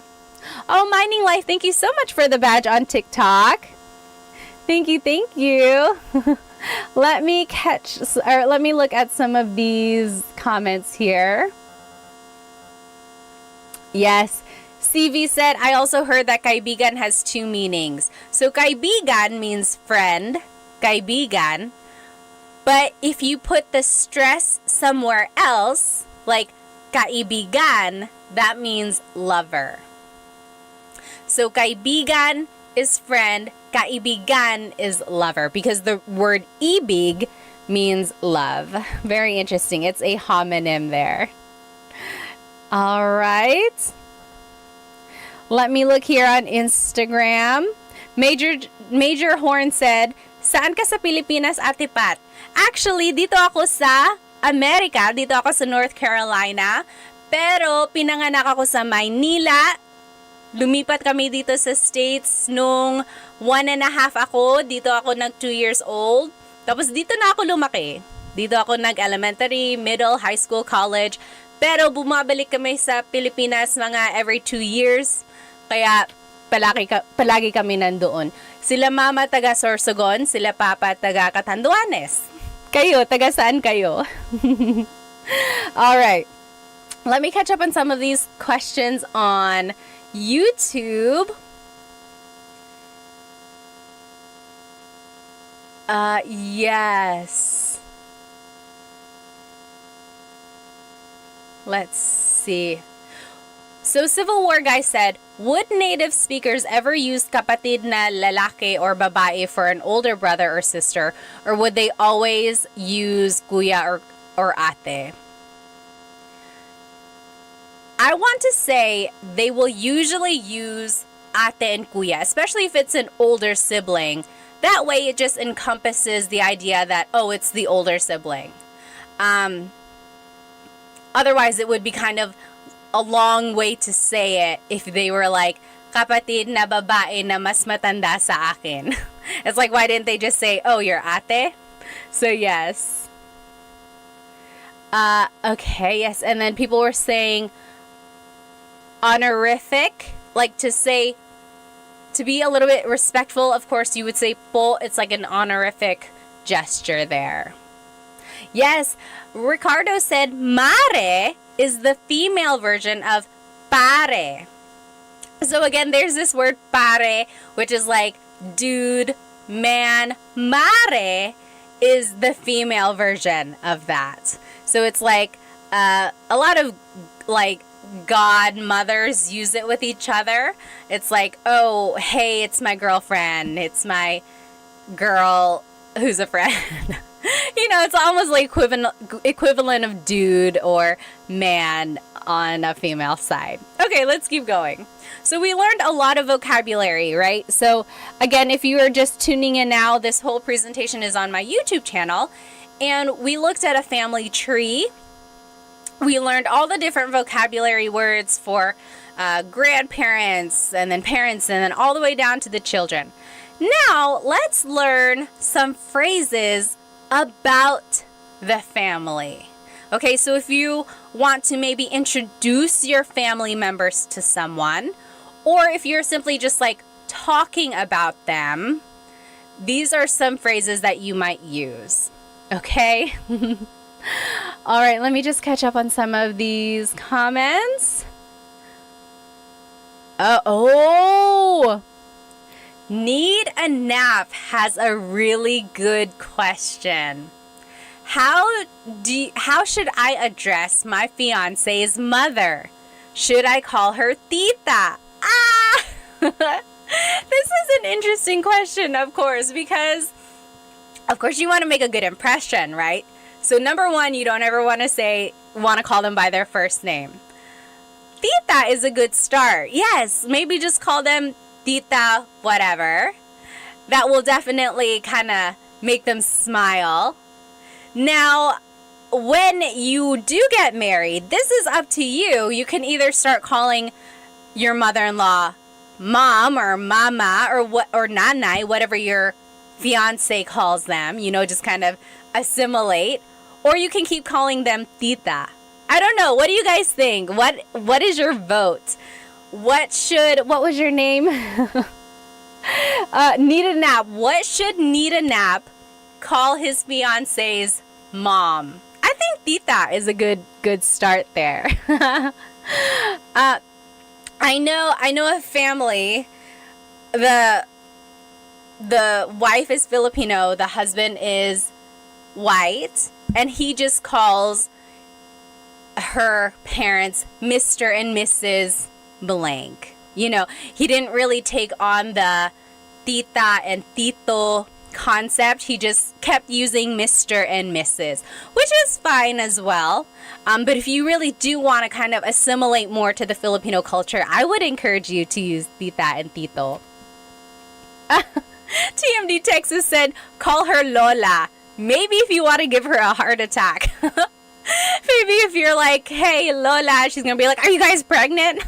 So I don't know if you should do that yet. Okay, Ben on TikTok said, call them mom. I don't know. They're not quite married yet. I guess you could. She might be like, I don't know if we're there yet. Oh, yes. RK Nudson on Instagram kind of has a similar idea. What should I call my father-in-law? Okay. Oh, see, very interesting. So, what was your name again? RK Nud was asking, what should I call my father-in-law? My wife calls him tatay. Is it appropriate for me to call him that as well? I would say it is appropriate. I don't think it's rude. Maybe ask your wife, though. Just say like, hey, do you think I should call him tatay like you? If she wants you to, yes, by all means, go ahead. If she feels a little weird about it, you know, she knows her dad a little bit more, then just kind of go off what she says. Maybe she'll say, you know, maybe just call him Tito or something like that. But I think give it a try. Ask your wife. See what she would suggest. Oh, okay. So Sam said, before I got married to my Filipino husband, his parents told me to call them tita and tito. Very interesting. So Sam's in-laws told her to call them tita and tito. You could ask. That's a perfectly good question. It's like, what would you prefer me to call you?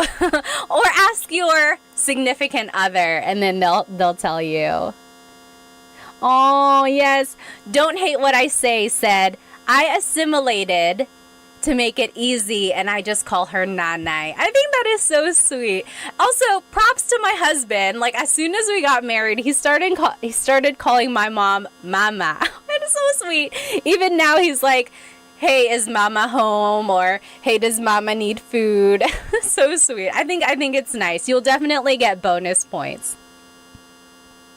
Oh, and then Sam said, and then on my wedding day, they said to call them mom and dad. Oh, you crossed over. How sweet. Let me catch up here on YouTube. You guys are still talking about po. Yeah, so po is an honorific, like, part of speech. You use it to be respectful. Yes. Okay. So here are some phrases about the family. If you wanted to introduce someone, oh my goodness, what is happening, Instagram? Why am I sparkling?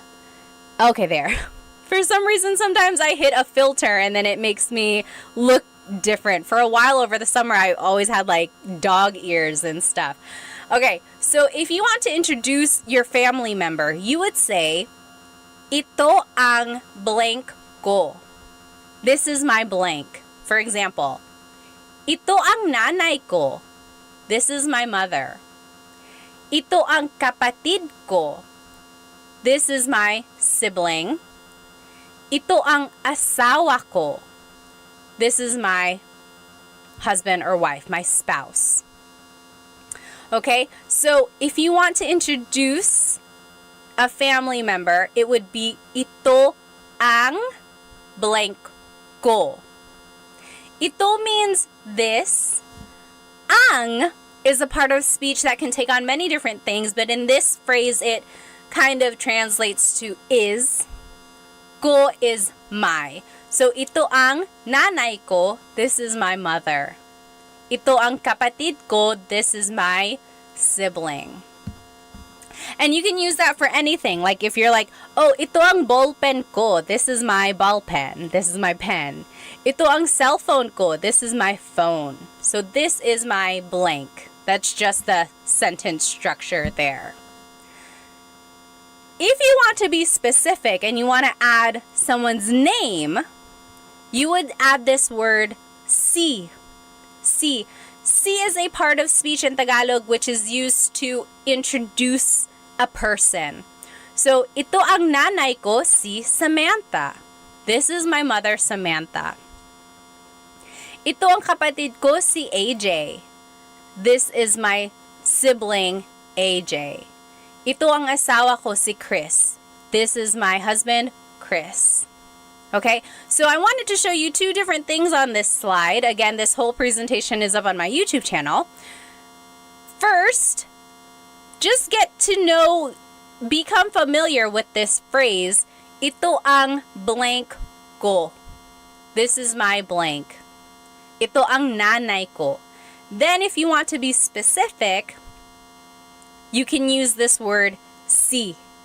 So, ito ang nanay ko, si Samantha. This is my mother, Samantha. Okay, let me catch up on some of these comments. I don't want to miss any questions. Let's see. Oh, Guardian Angel said, besides using all of your videos, how is the best way to learn Tagalog? This is going to be a little biased, but I think the best way to learn Tagalog is having one-on-one tutoring, which, by the way, I have Filipino Tutors LLC. If you go to myfilipinotutors.com, that is my very new tutoring company, and I have some really good tutors for you. I have 3 Tagalog tutors, 1 Bisaya tutor, and then 1 tutor who is really good with math, college prep, and SAT prep. And then 2 of my Tagalog tutors can do grade school subjects like reading, writing, grade school math. So check out myfilipinotutors.com for one-on-one tutoring. Okay, let's see. Okay. Oh, Nita Knapp said, my mom will get jealous if I call my in-law mom. Yeah, that can happen sometimes. Again, just kind of ask your significant other, maybe get a feel for what you think they would feel like. Okay, let's see. Manglia said, ito ang aso ko. Oh my gosh, what is this filter? Okay, yes. So Manglia said, ito ang aso ko. This is my dog. Exactly right. So if you want to just talk about something that is yours, you can use this phrase, ito ang blank ko. Okay? Civil War Guy on YouTube said, is it incorrect to say itong? Very good question. In Tagalog, it's very common to put words together, especially when the word is ang. But in this case, you keep them separate. Not a lot of people say, itong nanay ko. You can if you're speaking really fast. But usually, it would be, ito ang nanay ko. Ito ang nanay ko. So it's one of those instances where you don't usually put it together. Very good question, though. Usually, you do put ang together with the other word to make yourself sound like a native speaker. Oh yes, Richard V said, can you use siya instead of ito?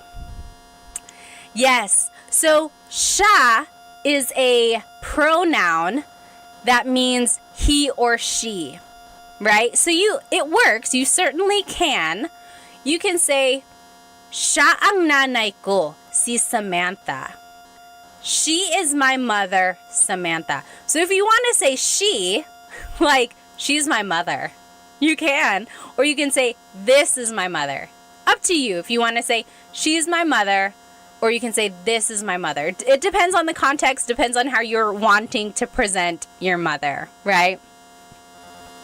Okay. Let's see here. Oh, yes.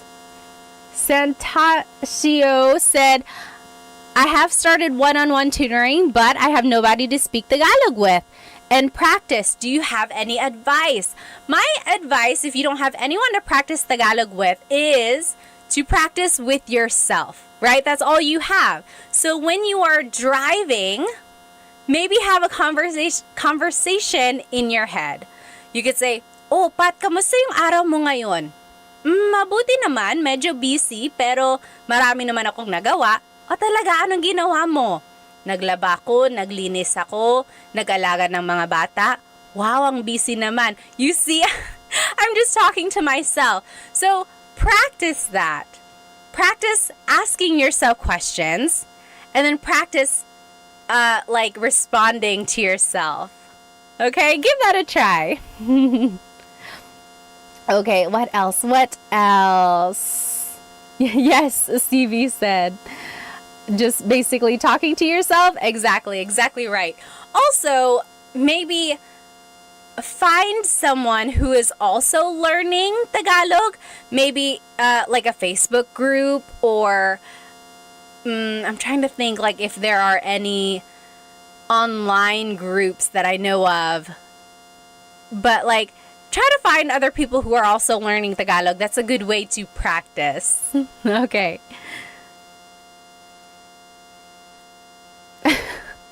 Tim Tactics said, masyado ko kasing kinakausap ang sarili ko sa English. He's already talking to himself a lot in English.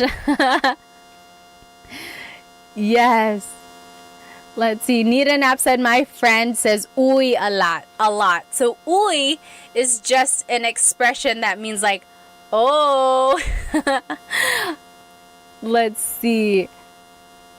CV said, should we call our dad's male friends kuya, bossing, or pare? So if it's your dad's friends, I would usually call them tito, because they're like the same generation as your dad.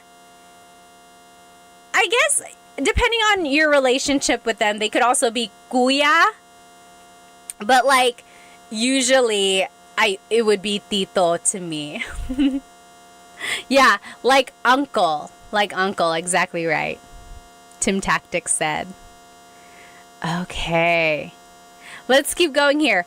Oh, Jumpin', my Mercedes said, I know the basics of Tagalog, but do you have any apps or websites you would recommend? As for apps, I think was anyone using Ling? I think someone had mentioned Ling. I'm not sure how good that is. I've never used it myself. What are some apps that people use? I don't think there's Tagalog on Duolingo. I don't think so. And then I know Rosetta Stone has Tagalog. Do they have an app? I made a video for them, but I can't remember if they have an app. I think they just gave me a login for their actual program. But, and then websites. What are some good websites? I know, like, I think there's Filipino Pod on YouTube. Of course, there's Tagalog Time as well. But other than that, I think trying to watch movies, that's another good way of trying to get Tagalog vocabulary, but also figuring out the flow of conversation. Oh, yes. Nita Nap said, I've been waiting for Tagalog in Duolingo for years. I don't know why they haven't made one yet. Okay. What is that? Pinsler is a subscription, but it's worth it. Interesting. Okay, so let's keep going. So again, that is how you say, this is my blank. Ito ang blank ko. Ito ang asawa ko. This is my husband or wife. Now,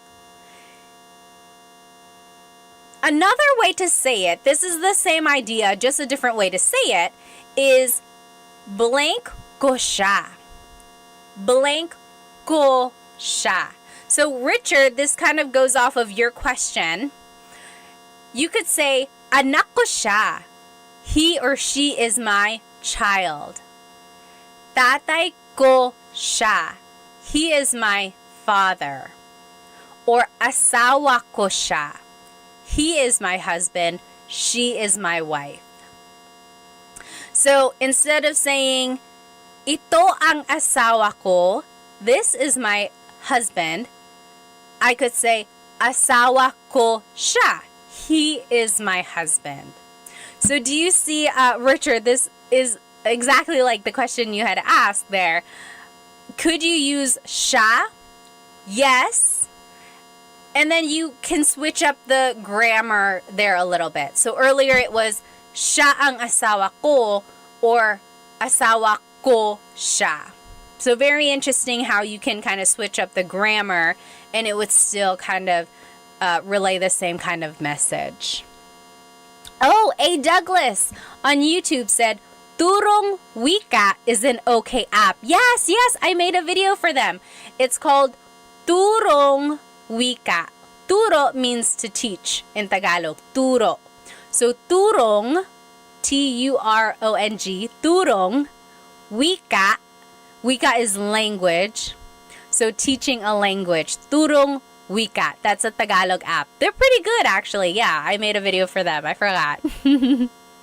Okay, let's keep going. So here's another phrase that you can say as well. Anak ko yan. That is my child. Tatay ko yan. That's my dad. Asawa ko yan. That's my husband. Or that's my wife. So you can use this demonstrative pronoun as they say yan. Yan means that. Anak ko yan. Tatay ko yan. Asawa ko yan. That is my child. That is my dad. That is my spouse. Okay, like if they appear on TV, you're like, hey, nanay ko yan. That's my mom. Nanay ko yan. That is my mom. Okay. Andy on YouTube said, when are you going to do a meet and greet? I don't even know where I would do a meet and greet. Maybe we could all meet at a Jollibee somewhere. It would definitely not be in North Carolina because there are no Jollibees here. All right, let's keep going. Now, this is an interesting phrase. If you're talking about how many siblings you have, this is the phrase you would use. Blank ang kapatid ko. Blank ang kapatid ko. So, I have blank number of siblings. So, let's take a look at the numbers here. Again, if you're on Instagram and TikTok, hop onto my YouTube channel. This is where all of the words are written out. Isa is 1. Dalawa is 2. Tatlo is 3. Apat is 4. Lima is 5. Anim is 6. Pito is 7. Walo is 8. Siyam is 9. Sampu is 10. Okay, so those are just the numbers in Tagalog, 1 through 10.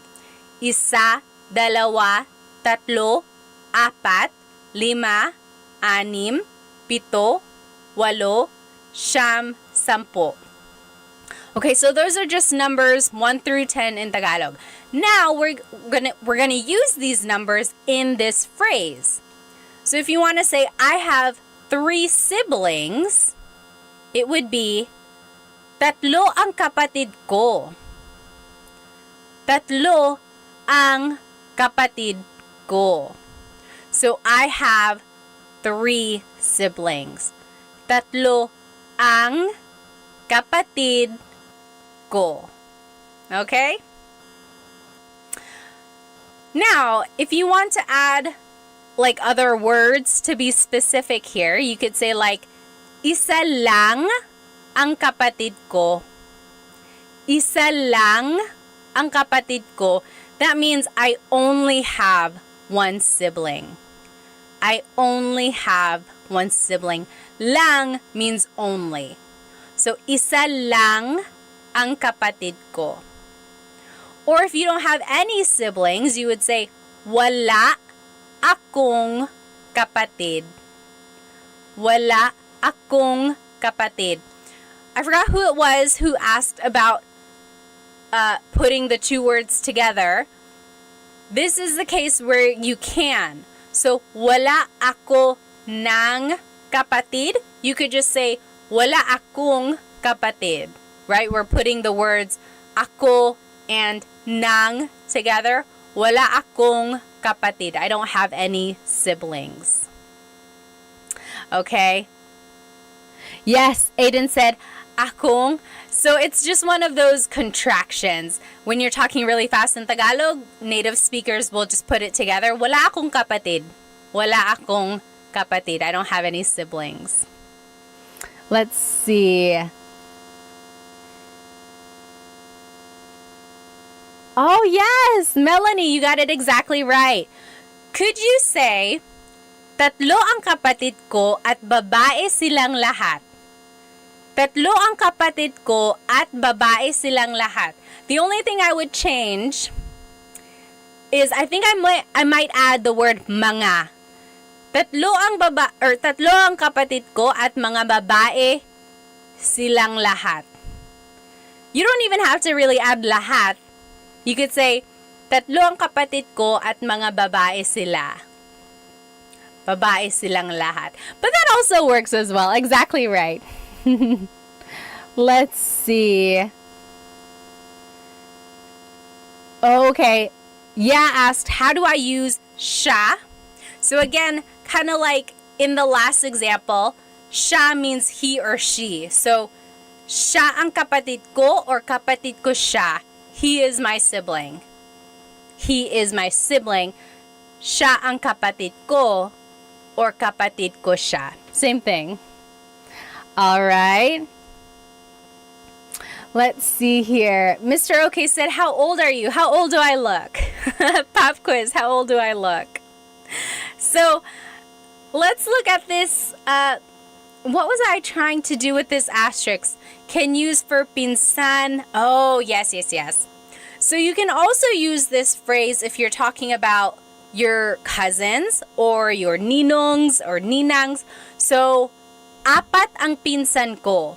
I have 4 cousins. Or dalawa ang ninang ko. I have 2 godmothers. Okay? David Jr. said 32. Exactly right. I am 32. 32. All right. Now, those are some phrases that we can use to describe our family, right? We learned how to say, this is my mother, or that's my mother, or he or she is my sibling, and so on. Now, here are some vocabulary words when you're talking about birth order, or like your order in your siblings. So, panganay is the oldest child. Panganay. That can be a girl or a boy. It doesn't matter. Panganay is the oldest child. Bunso is the youngest child. So, panganay, bunso. Panganay, bunso. Now, if you want to go like in the order, like the second child, the third child, go back and think about the numbers we had just learned. This is how you would say it. Pangalawa, the second child. Pangalawa. Pangatlo, third or third child. Pangatlo, pangatlo. And so on. So, pang-apat, pang-lima, pang-anim. And then if you want to just use those words to describe your order in your siblings, you would just add the word ako. So, panganay ako. I am the oldest child. Or, bunso ako. I am the youngest child. Blank ako. Okay? So, pangalawa ako, I am the second child. Pangatlo ako, I am the third child, and so on. Another way to say it, you could say, instead of saying, bunso ako, I am the youngest child, you could say, ako ang bunso. Literally, that means, I am the youngest child. Ako ang bunso. So you could say, bunso ako, or ako ang bunso. Same thing. I am the youngest child. if you want to just be like long-winded and you want to say the whole phrase, you could say, pangalawa ako sa magkakapatid. Pangalawa ako sa magkakapatid. Literally, that means I am the second of my children, or of my siblings. Hang on, TikTok is making me make sure I'm still here. There we go. So, pangalawa ako sa magkakapatid. I am the second of the siblings. Interesting, right? Let me catch up on some of these comments. I don't want to miss any questions. Jeff said, di ba po kailangan ng plural marker mga? For which one? Oh, for siblings? You can. You can add mga when you're talking about multiple siblings. Sometimes if native speakers are talking really fast, they drop mga. But very correct. You can always add mga. Richard said, another interesting thing, showing the numbers with your fingers, you don't start with your thumbs. So, right, like 1, 2, 3, or 1, 2, 3, or 1, 2, 3. That's very cultural, right? Depending on where you're from. Let me catch up on any comments from Instagram here. Oh, okay. What the F said, I can understand the Tagalog and Ilocano, but I cannot speak either or write it. So that's what I call receptive bilingualism, right? You can understand, but it's hard for you to use it to like speak or to write. Very interesting. I always say, if you can do that, if you can understand, then you are halfway there, right? You're halfway there. You can understand. Now you just have to kind of rewire your brain to be able to produce the grammar and the vocab that you know. It's not going to be easy, but rely on the fact that you already have knowledge in there. I know you can do it. You can do it. All right. Let's see. Nita Knapp said, do you speak Kapampangan? No, I do not. My family is from Bicol, so if anything, I would have learned Bicolano, but I don't know Bicolano. Why do you add mag in front of kapatid? Oh, interesting. Aiden said, why do you add mag in front of kapatid? So take a look at this phrase. Pangalawa ako sa magkakapatid. Magkakapatid. The root word here is kapatid, right? Sibling. When you add magkakapatid, when you add that prefix, that is saying, I am the second of the siblings. It's turning it into, I'm trying to figure out, is it turning it into like a noun? The noun is the group of siblings. So it's like the noun of being in a sibling group. If that makes sense. Or is it an adjective? Magkakapatid. I think it's an adjective, you guys.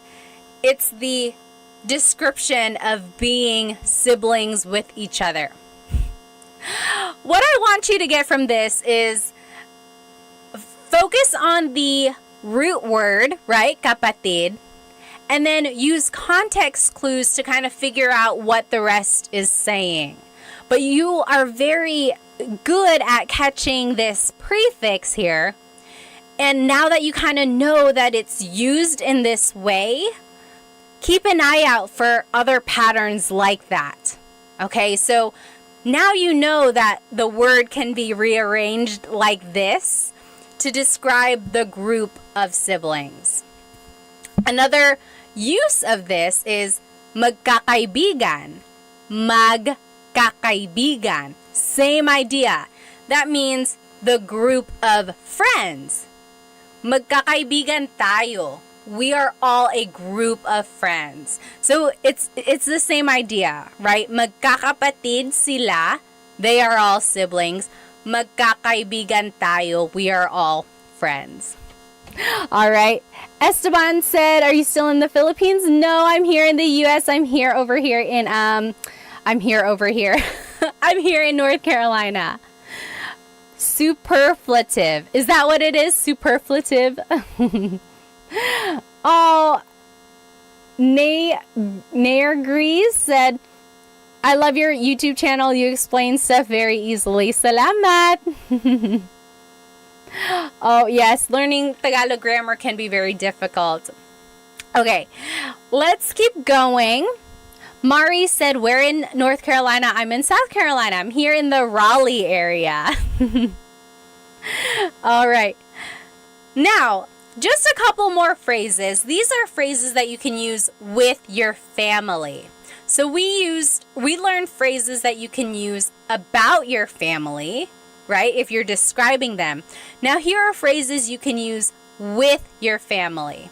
For example, nasaan si blank? Where is blank? Nasaan si nanay?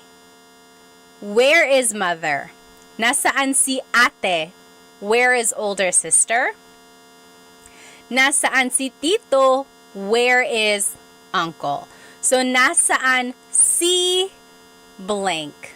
Remember, anytime we use that word si, we are indicating a person is coming after that word, right? So, si is the part of speech in Tagalog that is used to indicate a person coming after. Nasaan si blank. Now, to respond, another way to ask is, nasaan ang blank mo? That means, where is your blank? For example, nasaan ang lola mo?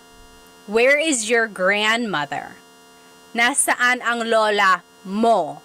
Where is your grandmother? Or nasaan ang pinsan mo?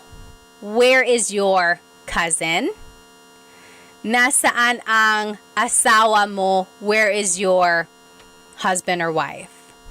Now, to be respectful, don't forget to add po, and it would be nasaan po si blank.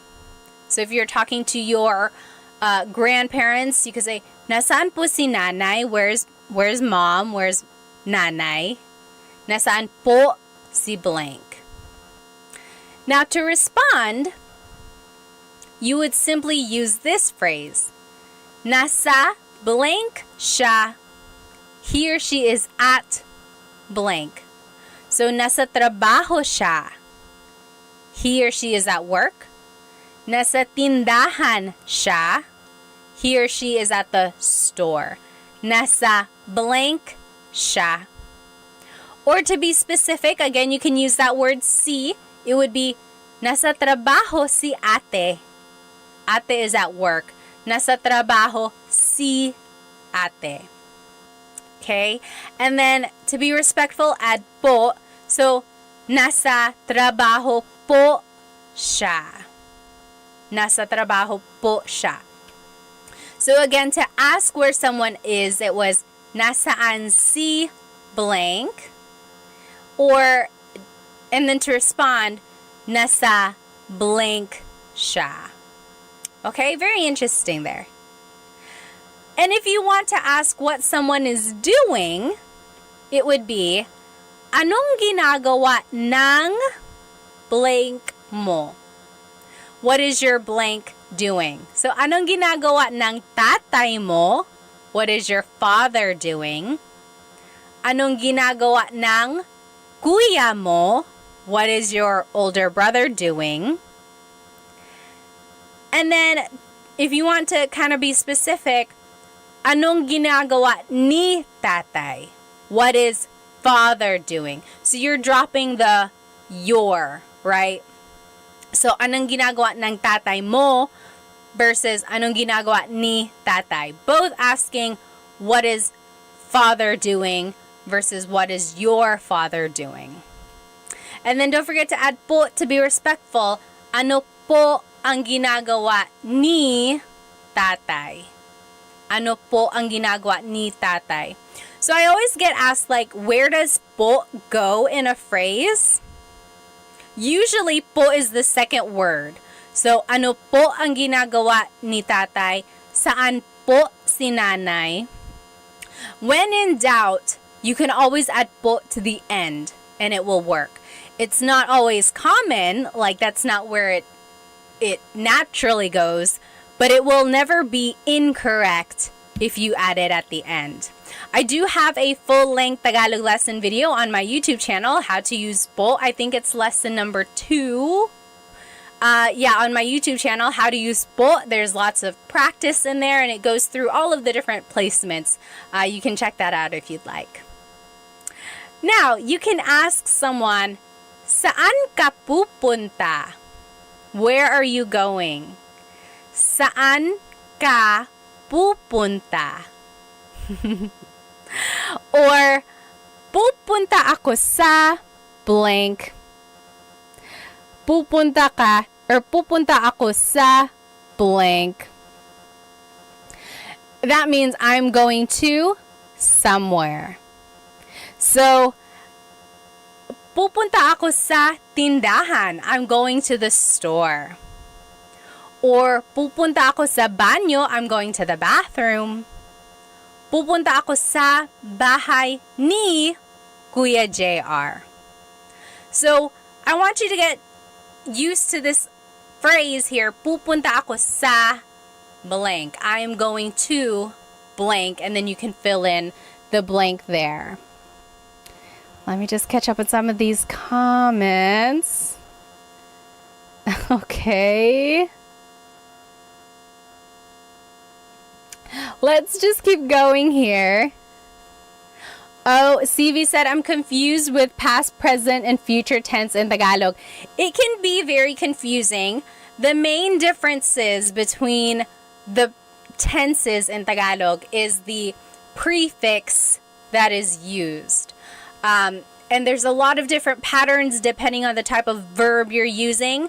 Again, I have another full-length Tagalog lesson on present tense conjugation, and then another full-length Tagalog lesson on my YouTube channel for past and future tense. And it breaks down how to conjugate the verbs in different tenses depending on their verb types. It can get tricky.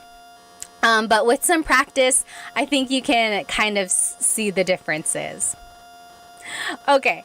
Again, if you want to use po to be respectful, it would be, saan po kayo pupunta? Where are you going? Saan po kayo pupunta? Or pupunta po ako sa trabaho. I'm going to work. Pupunta po ako sa trabaho.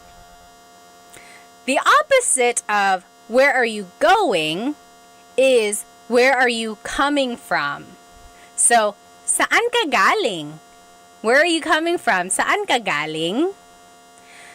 Your response would be, galing ako sa, I came from, blank. So, saan ka galing? Galing ako sa tindahan. I came from the store. Galing ako sa trabaho. I came from work. Galing ako sa bahay ni Kuya. I came from Kuya JR's house. And then to be respectful, saan po kayo galing? Galing po ako sa blank. Oh, DJ Marsky, thank you so much for the gift on TikTok. Maraming salamat. Okay, so those were just some phrases that we can say to our family members. Again, this whole lesson is on my YouTube channel. If you want to review those, the live recording will be up on there as well, and everything will be written out. I'm actually going to go ahead and just go through this review really quickly because I want us to have enough time to do the listening comprehension at the end. So just follow along with me here. Oh, YouTube, let me go ahead and turn off my camera so you can see this. There we go. So let's just go through these vocab words. Remember, godparents in Tagalog, pamilya is family. Godparents is lolo and lola. Lolo and lola. And then, Tatay is father. Nanay is mother. Those are the mga magulang, parents. Mga magulang. They have a child, that is their anak. They get married with someone, that's their asawa. Then they have kids. Ate is the oldest sister or older sister. Kuya is the older brother. Bunso is the youngest child. Altogether, those are mga kapatid, so siblings. And then if you want to be specific, again, remember kapatid is one of those gender neutral words. Kapatid na babae is your sister.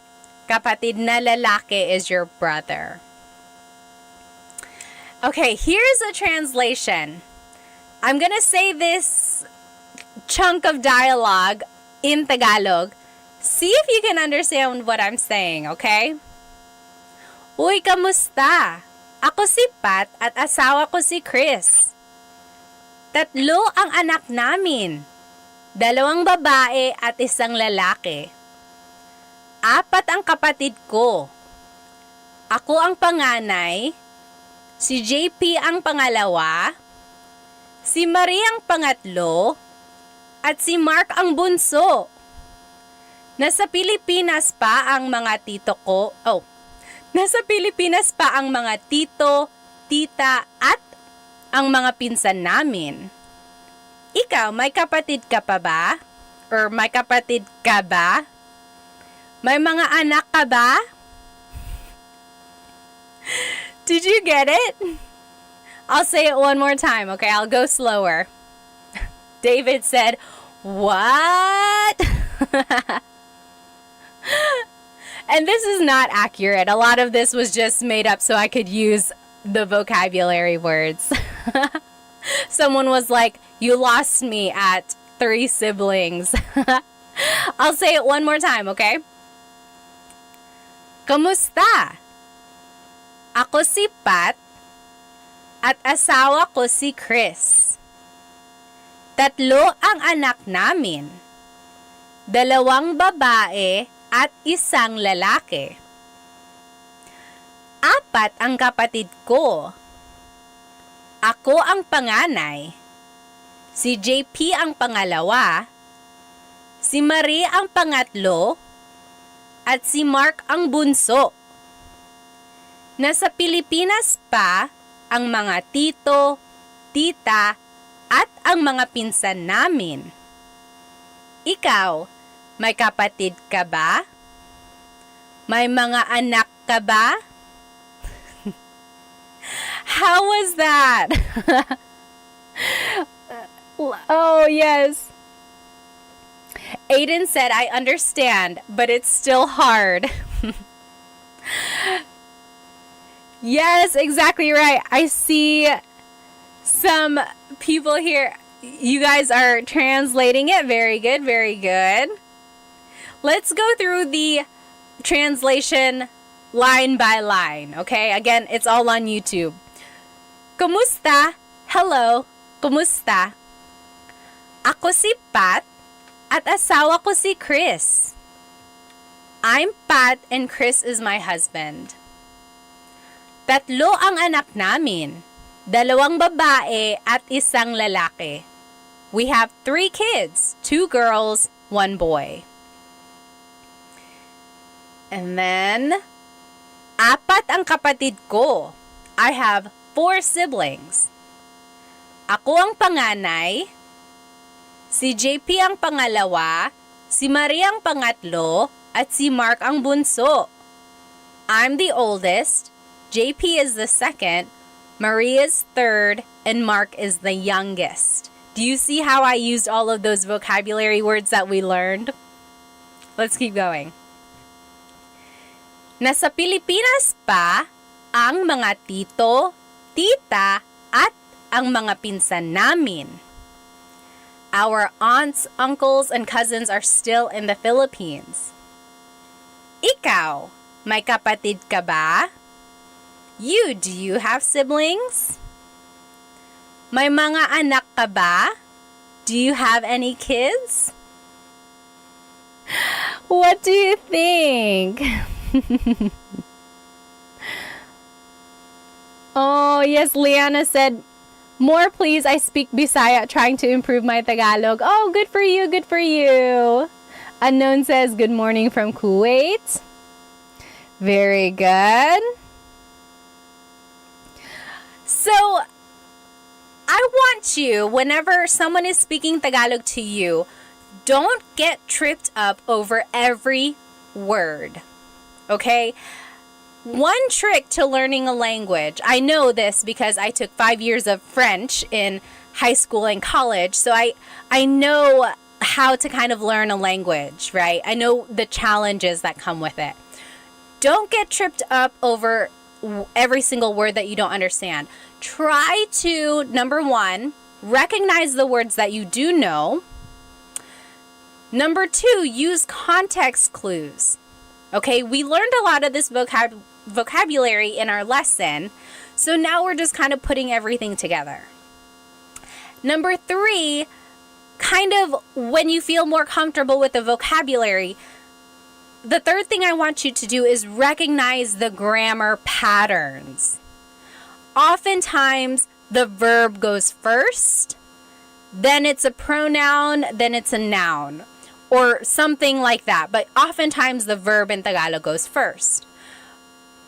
But when you are trying to understand dialogue, the biggest thing you can do is really try to latch onto words that you know, whether it be the root words of a verb or simple vocabulary that you might have just learned, okay? And then use context clues to kind of go from there, okay? I know that was a lot, but I think you might know more than you do. And if that was really, really challenging, it's okay. At least now you know that you can work on it, right? Now you know what you can focus on. So I hope you enjoyed our lesson tonight. This is everything we learned. We learned some family vocabulary. We learned phrases about our families. We learned phrases that we can use with our family members, like, where are you going? Where did you come from? We also reviewed a little bit and we did some translation practice. Okay? I hope you were able to get some vocabulary that you didn't know yet. I hope you learned some phrases that you can start using with your families. And I hope to see you next week in our Tagalog Thursday. So, I hope you have a good rest of your night. I don't want to keep you any longer. Maraming salamat. Thank you so much for joining me. Have a good night.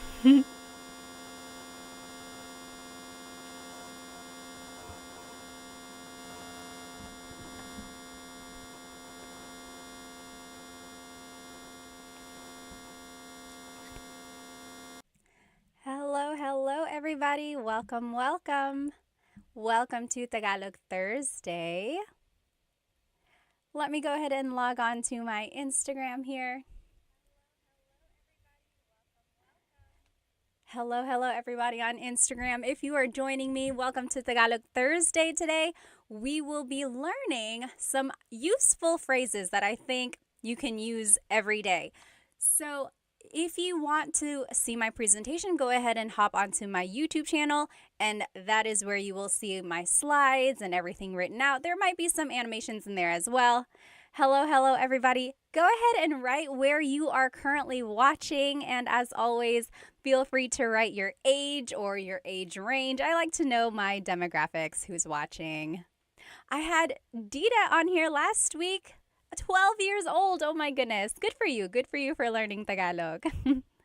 Let me go ahead and just make sure everyone is in here on my YouTube channel. Hello. Oh, aloha from Maui, Caleb said. And Ola from Seth. Hi. Hello. Love and Lulu. Hi. Hello. Good to see you. K-Day GC is from California. Food Fascination is from Seattle. Hello. Stefan is from Toronto. And then Del Caballero is from Long Beach, California. Hi, Deborah.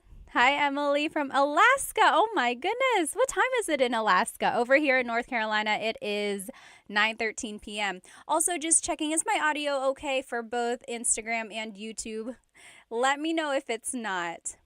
Oh, Drew, thank you so much for the badge. We haven't even started. If you enjoy anything from these lessons, from the lesson that I'm teaching tonight, please feel free to send me a super chat on YouTube or a badge on Instagram. Thank you so much. Any donation really helps me support Filipino businesses. By the way, my earrings tonight are from bling.co. If you can see them, they're handmade polymer clay earrings, and they have the Filipino sun on them. Hello, everybody. Oh, Kelly said, just married the love of my life. That is so great. Congrats. All right, let's go ahead and get started here. So again, this whole lesson is on my YouTube channel, and the recording will be on YouTube as well. So if you happen to not catch it, or if you want to rewatch it later, it will be here on my YouTube channel. Kelly is from Louisiana. Oh, Emily said audio is good. Good. All right. David is from New Hampshire. Deborah is watching from India. Hello. Okay, let's go ahead and get started. So today we will be learning some shopping phrases, or phrases that you can say while shopping in the Philippines, or phrases you can say while eating at a restaurant. However, a lot of these phrases will also work in different contexts. So I want you to take a note of them, even if you're not shopping in the Philippines or eating at a restaurant in the Philippines anytime soon. You'll see that a lot of them can be used in other contexts. So let's take a look at these. Hello. Mr. Sean is from Tampa, Florida. Welcome. Okay, so first of all, I just want to go over the different types of stores in the Philippines. Anyone here been to the Philippines? Raise your hand or just give me a thumbs up. I know many of us might have. Some of us might not have ever been there. Maybe we are just never had the opportunity to go. But in the Philippines, you might see little stores in people's houses. So usually if it's like a 2-story house, there might be a store in the first floor, and it's like their window has things that you can buy. So chips or rice or even some meat and fish, ice sometimes. Those are called sari-sari stores. Sari-sari. Sari-sari means like different things. Different. Because you can buy a lot of different things. So in my picture here, you'll see that you can buy rice, you can buy chips. It's like a really true definition of a convenience store. Maybe you can't go to an actual store, so you just want to walk down the street and you notice that your neighbor has things that you might need. So that is where you can buy things if you're kind of in a pinch. That's called a sari-sari store. Next, there's the palengke. Palengke. This is like an open market, sometimes called a wet market. And you can buy meats, vegetables, but really you can buy anything here. School supplies, clothes, household items. And the thing about the palengke is that some people might consider it not as clean as a grocery store, because they are just there chopping up the meat, preparing the vegetables, weighing it right there. So it's not quite the same as a grocery store because everything is open. Another thing about the palengke is that they are open very, very early, like before dawn. They are hustling and bustling, getting their stalls ready. And then they're usually closed, or like activity isn't as busy in the afternoons. Whereas in the grocery store, they are open all day long, usually pretty busy. After people go, get off from work, they'll probably go there. So that's the difference between a palengke and like a grocery store. And then one more thing here, the Divisoria. Has anyone ever shopped at a Divisoria? So I love shopping at the Divisoria because they are known for very cheap products. Not cheap like poor quality, although some of it might be, but cheap as in very affordable. So if you want to get a good deal, this is where you would go, the Divisoria. And this is usually in like really busy areas. The Divisoria that I'm thinking of is in Manila, and Some people might say it's a little sketchy. Just make sure you are aware of your surroundings when you are shopping in these places because everyone is trying to get a good deal, right? So it can get kind of crowded. And an interesting thing about the divisoria, literally in Spanish, the divisoria means like the dividing line. And it got that name because back in the day when the Spanish colonizers were there, there was this city called Intramuros, literally meaning like the gated city. That's where government officials were. This was like where the elite lived, Intramuros. Right outside of Intramuros was where the Chinese immigrants were. They were kind of segregated. So this dividing line, the divisoria, was dividing the wealthy Spanish from the Chinese immigrants who were kind of segregated. And then it got this reputation of having these affordable products from the Chinese merchants who were able to sell these goods for such a cheap price. And so from then on, this area has been known to sell these very affordable things. I think that's so interesting. I love history. I love Filipino things. Let me just catch up on some of these comments here. Hello, hello. Oh, Love and Lulu said, in Pampanga, there's a lot of pickpocketers. I think in any big city, yes, Manila, even Cebu City, you just got to be aware of your surroundings. Yes, very good. Oh, Rua said, I love your content. I'm from Japan. Hello, hello. Welcome, welcome. All right, let me check over here on YouTube. Oh, Belle said, going soon, going to the Philippines. Oh, very good. Oh, Lost in the Philippines says, I am in Manila right now. Well, have fun, have fun. All right. A lot of people are planning to go soon. Oh, hi, Dita, there you are. Good to see you. Okay. Yes, so here are the different types of stores. So sari-sari, palengke, divisoria. These are known for like places where you can haggle the price. So if you are good at maybe bartering or like asking for a lower price, these are the places to go for that. However, if you go to like a mall, those prices are pretty set in stone, right? You can't really haggle a price tag at the mall. And the picture here on my YouTube channel, if you are looking with me, this is the Mall of Asia. Raise your hand if you've been to the Mall of Asia before. At one point, it was the biggest mall in Asia, but I think last I saw, there are bigger malls now, I think in other countries, but it's still the biggest mall in the Philippines. There's a skating rink, there's like places to watch shows and things like that, and there are lots and lots of floors up there. If you have been there, what is your favorite part of the Mall of Asia? I haven't been there in a very long time. I think one of my favorite things about the Mall of Asia is the surrounding, like it's surrounded by water and you can get a lot of good pictures over there. All right, so that's the mall. That is another place you can go shopping. And then lastly, nowadays, people can go shopping online. So online selling, I don't know if you've ever seen them. It's much like here in America, or if you're just scrolling through your TikTok, a lot of people will sell things online. They'll just hold up the product and then whoever says mine in the comments, that will go to them. So those are just some different stores in the Philippines. Okay, awesome. Corner is from North Carolina. Welcome, welcome. Are we neighbors? You must be in my backyard. Yes. Frank said, amazing that they have a skating rink inside of the Mall of Asia. Oh, yes. Oh, TMD Texas says, Mall of Asia fireworks. I don't think I've seen the fireworks at Mall of Asia. Yes. The great Chadsby said MOA. That's what they call it, Mall of Asia, MOA. Very good, very good. Okay, so let's jump into these phrases now. So if you are shopping, oh my goodness.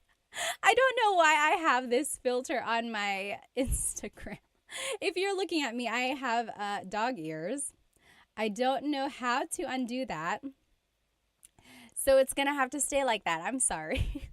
If anyone knows how to turn off this dog filter on Insta, let me know. Anyway, we're going to keep going. So here are some phrases that you can use while shopping. So an employee might come up to you or they might ask, ano po ang gusto nyo? Ano po ang gusto nyo? So ano means what, Po is a sign of respect. Ang means is, or sometimes it's an article. Gusto means to want or like, but in this case, it means to want.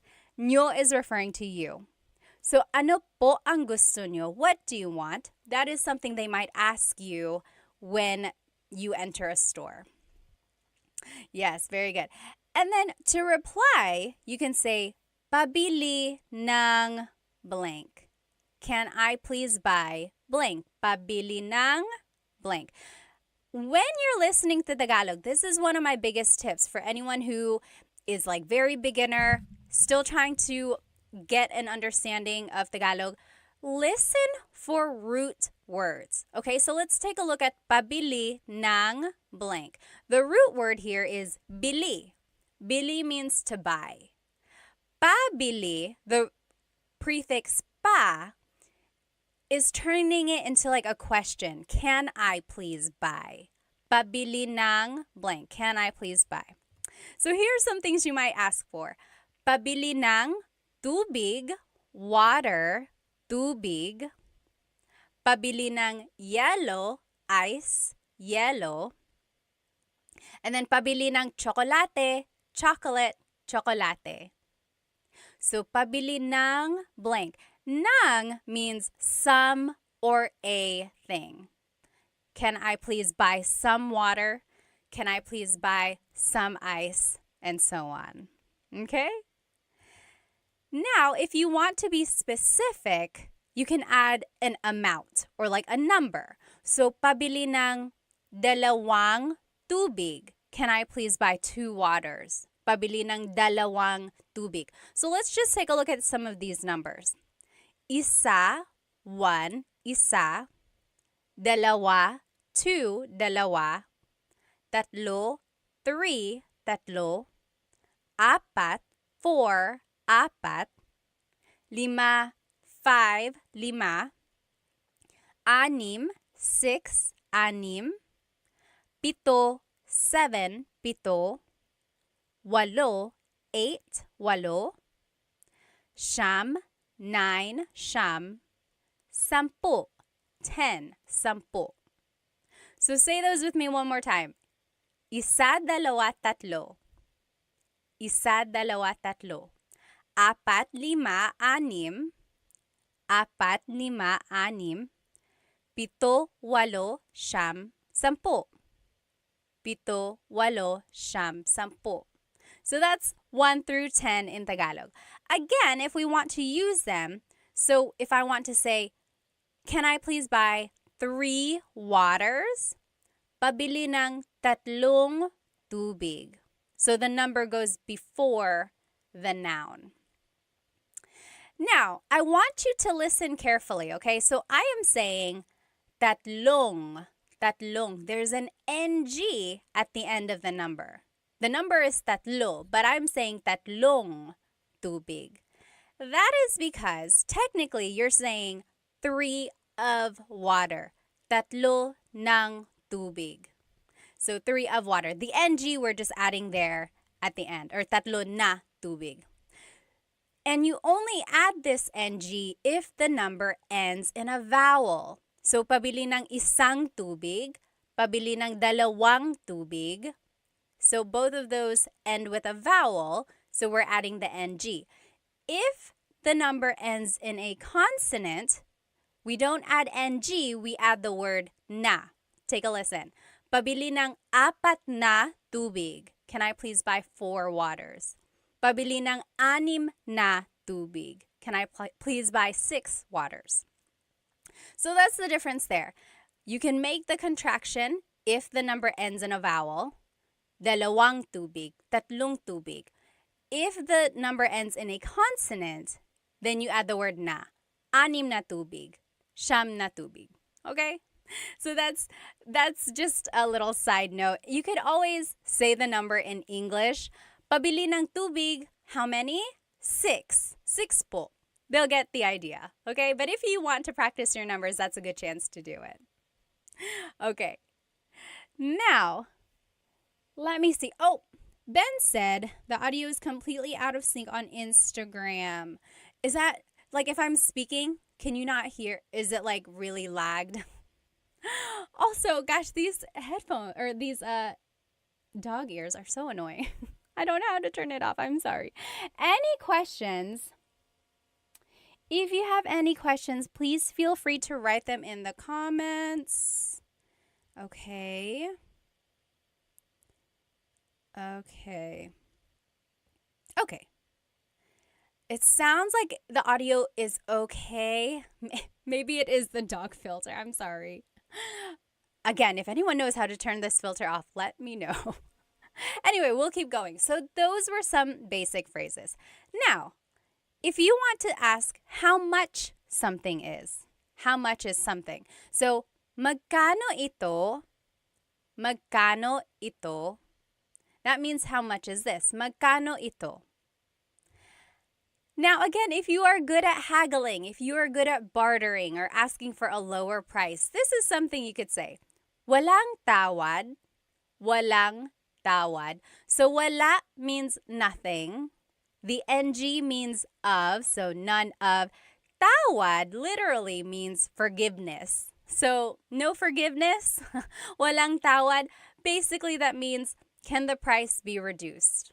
Walang tawad. And then if something is expensive, you can say, ang mahal naman. Ang mahal naman. Mahal means expensive. And technically, you could just say, ang mahal. That's expensive. Ang mahal. Naman is like an emphasis. Oh, wow, that's really expensive. That's too expensive. Maybe if you say that, the store clerk will be like, oh, okay, I'll lower the price. Ang mahal naman, that's too expensive. The opposite of mahal is mura. Ang mura, that's cheap. Ang mura. And that's cheap like affordable, not cheap like it's bad quality. So ang mura is the opposite of ang mahal. And then if you do decide to buy it, it would be sige, bibilin ko. Okay, I'll buy it. Sige, bibilin ko. Remember how I told you to listen for root words? Here is this root word, bili. Again, remember, bili means to buy. We heard it in pabili ng tubig. So here, bibilin ko means I will buy it. So, let's say these phrases one more time. Magkano ito? Magkano ito? How much is this? Walang tawad? Walang tawad? Basically, can the price be reduced? Ang mahal naman. Ang mahal naman. That's too expensive. Ang mura. Ang mura. That's cheap. Or sige, bibilin ko. Okay, I'll buy it. I saw a question up here. Oh, Cowboy Roger Lawson said, is sobrang mahal the same thing? Yes. Sobrang mahal also means that's too expensive or it's really expensive.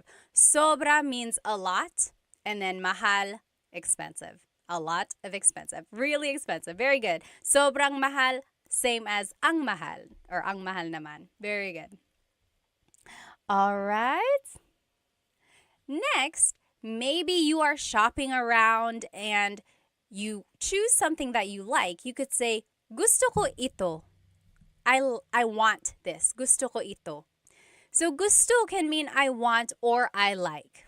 Okay, so maybe if you're talking to your friend, you're like, oh, gusto ko ito. I like this. But if you're talking to the store employee, you could say, oh, gusto ko ito. I want this. So same thing. I want, I like this. The opposite of ito is yan. Gusto ko yan. I want that. Gusto ko yan.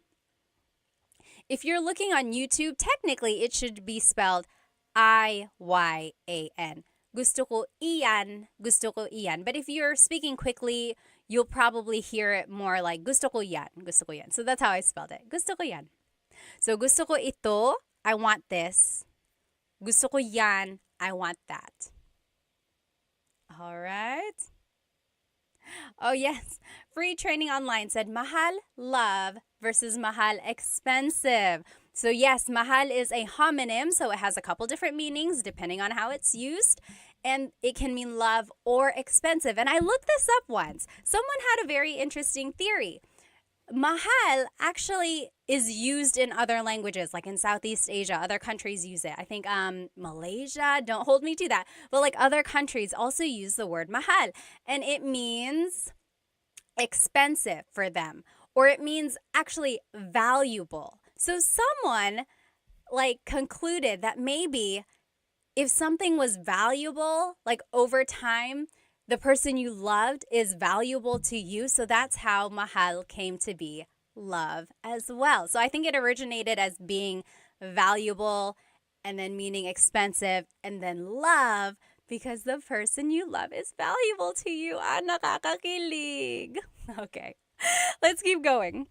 So, isa pa means one more. Isa pa. Isa means one. We learned that, right? Isa. Pa means still. So one still or one more, please. Isa pa. Isa pa. And then, iba na lang. Something else. Iba means different.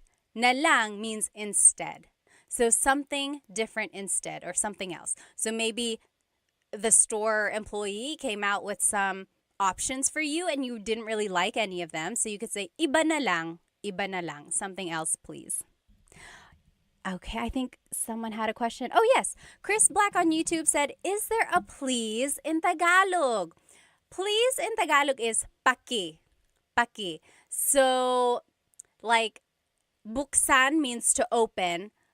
Paki buksan yung bottle. Can you please open this bottle? Paki buksan. So, paki is like what you would add before the verb. It's not so much like its own word, like we would say please by itself. Although I've heard people say, hey, can you do this, paki? But it's not quite the same. Very good question, though. Let's see. Yes, yes. Someone asked on YouTube, I don't know your name because it's in characters. But it said, pwede ko bang gamitin yung salita ng, can I say this instead? So can you say, kukunin ko to instead of bibilin ko? Yes, yes. So we learned, sige, bibilin ko. Okay, I'll buy this. Literally, I will buy this. You could also say, sige, kukunin ko to. Kunin means to take. I will take this. Yes, same idea. I will take this versus I will buy this. Very good, very good. Okay. Very good. Good questions. Okay. Yes. Oh, Gift Palace said mahal means palace in India. Interesting. Okay. TMD Texas said, wala akong pake. Yeah, I guess that kind of makes sense. Wala akong pake means I don't care. I don't give up. Let's see. Kyle said, I had those lumpia from Costco again. Who sells the best lumpia in Toronto? I don't know who sells the best lumpia in Toronto. Okay, let's keep going. Now, I want to show you this phrase. Alin ang gusto mo? Alin ang gusto mo? This might be a question that a store employee might ask you. Alin ang gusto mo? Alin ang gusto mo? Alin means which. Ang means is. Gusto means to want. Mo is referring to you. Alin ang gusto mo? Which do you want? So for example, maybe if there's something behind the counter and you're like, hey, I want one of those. And they're like, oh, alin ang gusto mo? Which do you want? Here are ways you can respond. We already learned, gusto ko ito, gusto ko yan. I want this, I want that. But you can also add an adjective. For example, gusto ko yung, I like the or the one that is, and here are some colors. Gusto ko yung pula, I want the red one. Gusto ko yung kahel, I want the orange one. And then just some other colors. Dilaw, yellow, dilaw. Verde, green, verde. Azul, blue, azul. Lila, purple, lila. Puti, white, puti, itim, black, itim. Now, before you get on my case, yes, these are the Spanish colors, because remember the Philippines has a lot of Spanish influence both in the culture and the language. There are true Tagalog colors like for verde and azul, but most commonly they would just say the Spanish color. And I want you to sound natural, right? I want you to sound like you know what you're talking about. So there are true Tagalog colors. They are just not as commonly used. You are welcome to use them, but these are the ones that are just more commonly used in conversation, and I want you to sound natural, okay? So again, this is the phrase or the sentence structure you could use if you want to say, oh, I want the red one. I want the blue one. Which one do you want? I want the white one. Gusto ko yung puti. Gusto ko yung itim, the black one. So you would just add the adjective there at the end. If you're talking about something and it's not a color, you could use a different adjective. For example, gusto ko yung malaki. I want the big one. Gusto ko yung malaki. Malaki means big. Or gusto ko yung maliit, the little one. Gusto ko yung maliit. So you see, you're just sticking the adjective there at the end, and it means I want the blank one, the small one, the big one. Okay? And then another example, gusto ko yung mahal. I want the expensive one. Gusto ko yung mahal. Or the opposite, gusto ko yung mura. I want the cheap one. Gusto ko yung mura. Okay, so that's kind of a simple one there. Simple sentence structure. And then you could use this sentence structure for other things. Like if you're trying to decide on what you want to eat for dinner, you could say, oh, gusto ko yung adobo. I want the adobo that we had yesterday. Or gusto ko yung pansit. I want the pansit that you cooked. Okay? So gusto ko yung, I want the blank. Now, I always get asked in my classes, what is the difference between ang and yung? Because we learned gusto ko yung blank. Ang and yung both mean the. They are both articles. However, ang is usually used more in a general sense, whereas yung usually is used more for a specific thing. So, in our example, gusto ko yung puti. I want the white one.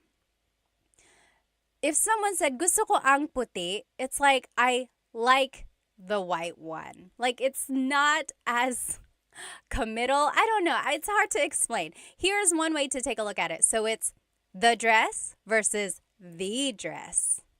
There's the dress, that's ang. Then there's the dress. That's yung. So it's kind of like a different way to think about something.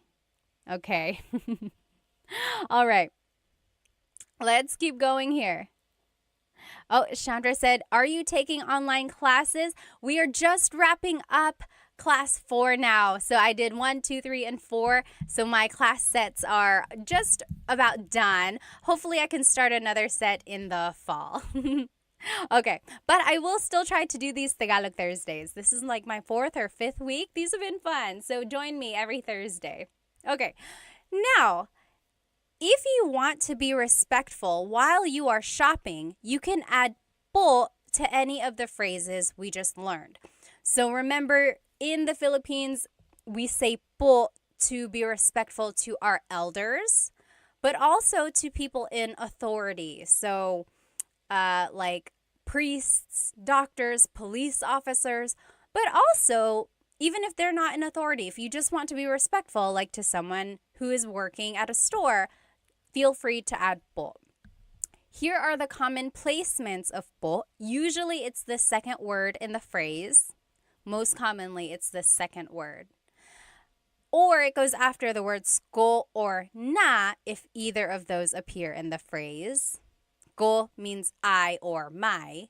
Na means already. So if either of those two words appear in a phrase, po usually goes after that. Or po just goes after a set phrase. So when in doubt, always add po to the end of anything you say. and it will be respectful. Okay, that is key there. When you are learning po and you want to be respectful, just add it to the end and it will always work. But let's take a look at the phrases we just learned and see where the po usually goes. Pabili po ng blank. Can I please buy blank? So as you can see, it's the second word there. Pabili po ng tubig. Pabili po ng blank. Or magkano po ito? How much is this? Again, it's the second word there. Walang tawad po. It's just after this set phrase. And basically for the rest of them too. Ang mahal naman po. It's a set phrase, so it just goes at the end. Ang mura po. Another set phrase.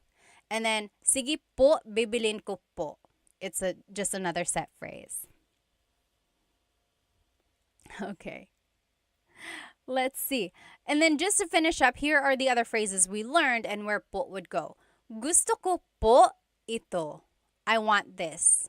Gusto ko po yan. I want that. Remember, we learned gusto ko ito, gusto ko yan.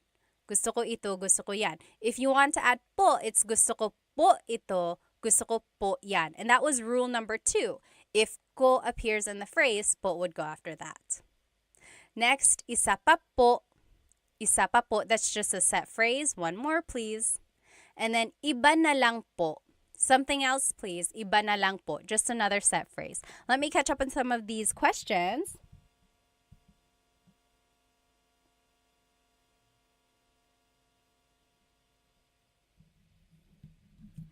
Yes. Let's see. Chris the Rhino said, isa pa din po. Gusto ko yung malaki po. Is this right? It depends on what you're trying to say. Yes, the gusto ko yung malaki po. I want the big one. That one is correct. I'm not quite sure about the first part of your statement. Okay, all right. Yes, let's keep going. So those were just some phrases that you can say while shopping. Anyone have any questions about these shopping phrases before we move on to the restaurant phrases? So a lot of these you can use in other contexts. So like gusto ko ito, gusto ko yan. It doesn't only have to be about shopping, right? You could be talking about a book, or you could be talking about anything really, the show that you're watching or a song that you're listening to. Gusto ko ito, gusto ko yan. Okay, now let's keep going. Here are some phrases you can use while eating at a restaurant. When you enter a restaurant, the host or hostess will probably ask you, ilan po sila? Ilan po sila? So ilan means how many. Po is referring to you, or I'm sorry, po is a sign of respect. Sila means they. So how many of you are there? How many are they? So how many are in your party? And then this is where you can just use your numbers in Tagalog. So isa, dalawa. You could say like dalawa kami. There are 2 of us. Dalawa kami. Or tatlo kami. There are 3 of us. Or you could say, isa lang, just one. Isa lang. Okay? Now, if you want to ask for a menu, maybe you sat down and they haven't given you a menu yet, this is how you would do it. Pahingi ng menu. Pahingi ng menu. May I please have a menu? Let's take a look at the root word here. Hingi. Hingi means to ask for something. Hingi, hingi. Pahingi means, can I please ask for a menu? So the pa is like asking to do that action. Can I please ask for a menu? Pahingi ng menu. And then if you're looking on YouTube with me here, these asterisks mean that you can switch out this word. So pahingi ng napkin. The thing about napkin, though, in the Philippines, if you ask for a napkin, they call a napkin the feminine, like, sanitary pad. So if that's not what you're asking for, don't ask for it. A napkin that you use to wipe your face, they call that a tissue. So pahingi ng tissue. Can I please have a tissue? Okay, so that's just one thing. I made a video once of like restaurant phrases and I said pahingi ng napkin, and a lot of native Filipinos were like, why napkin? Napkin is sanitary pad. Haha, yes, I understand. So don't ask for a napkin if you're at a restaurant. Ask for a tissue. Okay, so pahingi ng blank. And again, you can use this phrase for other contexts. Maybe you are at a friend's house and you're cold. You could say, pahingi ng blanket. Can I please have a blanket? Or can I ask for a blanket? Pahingi ng blank. Can I please have something? Let's see. Deborah asked, what's the difference between kami and what is it's being covered up here. Let me see. Deborah, I'll answer your question as soon as it like moves up. There's like a heart icon that's covering up part of your question. But kami is the subject pronoun meaning us. And there are other pronouns that mean us or we, but they're probably a different type. There's possessive pronouns, there's subject pronouns. Kami is us in the subject pronoun. Oh, I see. Deborah asked, what's the difference between lang and kami? So I said, isa lang, only one. Lang means only. Kami means us. So dalawa kami, there are two of us. So that's the difference, lang and kami. Oh, Tony asked, why did they say ilan po sila instead of ilan po nyo? Nyo is the possessive pronoun meaning your. So that would be like saying, yes, that's a good question, or that's a good point, because technically it's like how many are in your party? That's a good question. I think because sila is the subject pronoun, it's like they're asking about you as the subject versus the possession of how many people there are. I don't know how to explain the difference between possessive and subjective pronouns sometimes, or subject pronouns. And sometimes there's no rhyme or reason, but just keep that in mind. They will likely say ilan po sila. Good question though. Okay, let's keep going. So, meron ba kayong blank? Meron ba kayong blank? The other spelling of meron is mayroon. Mayroon. That means to have. Meron means to have. Ba is a question word. Kayong means you all, you plural. And then adobo, do you have adobo? Maybe you are looking at the menu and you just want to ask or double check, meron ba kayong adobo? Do you have adobo?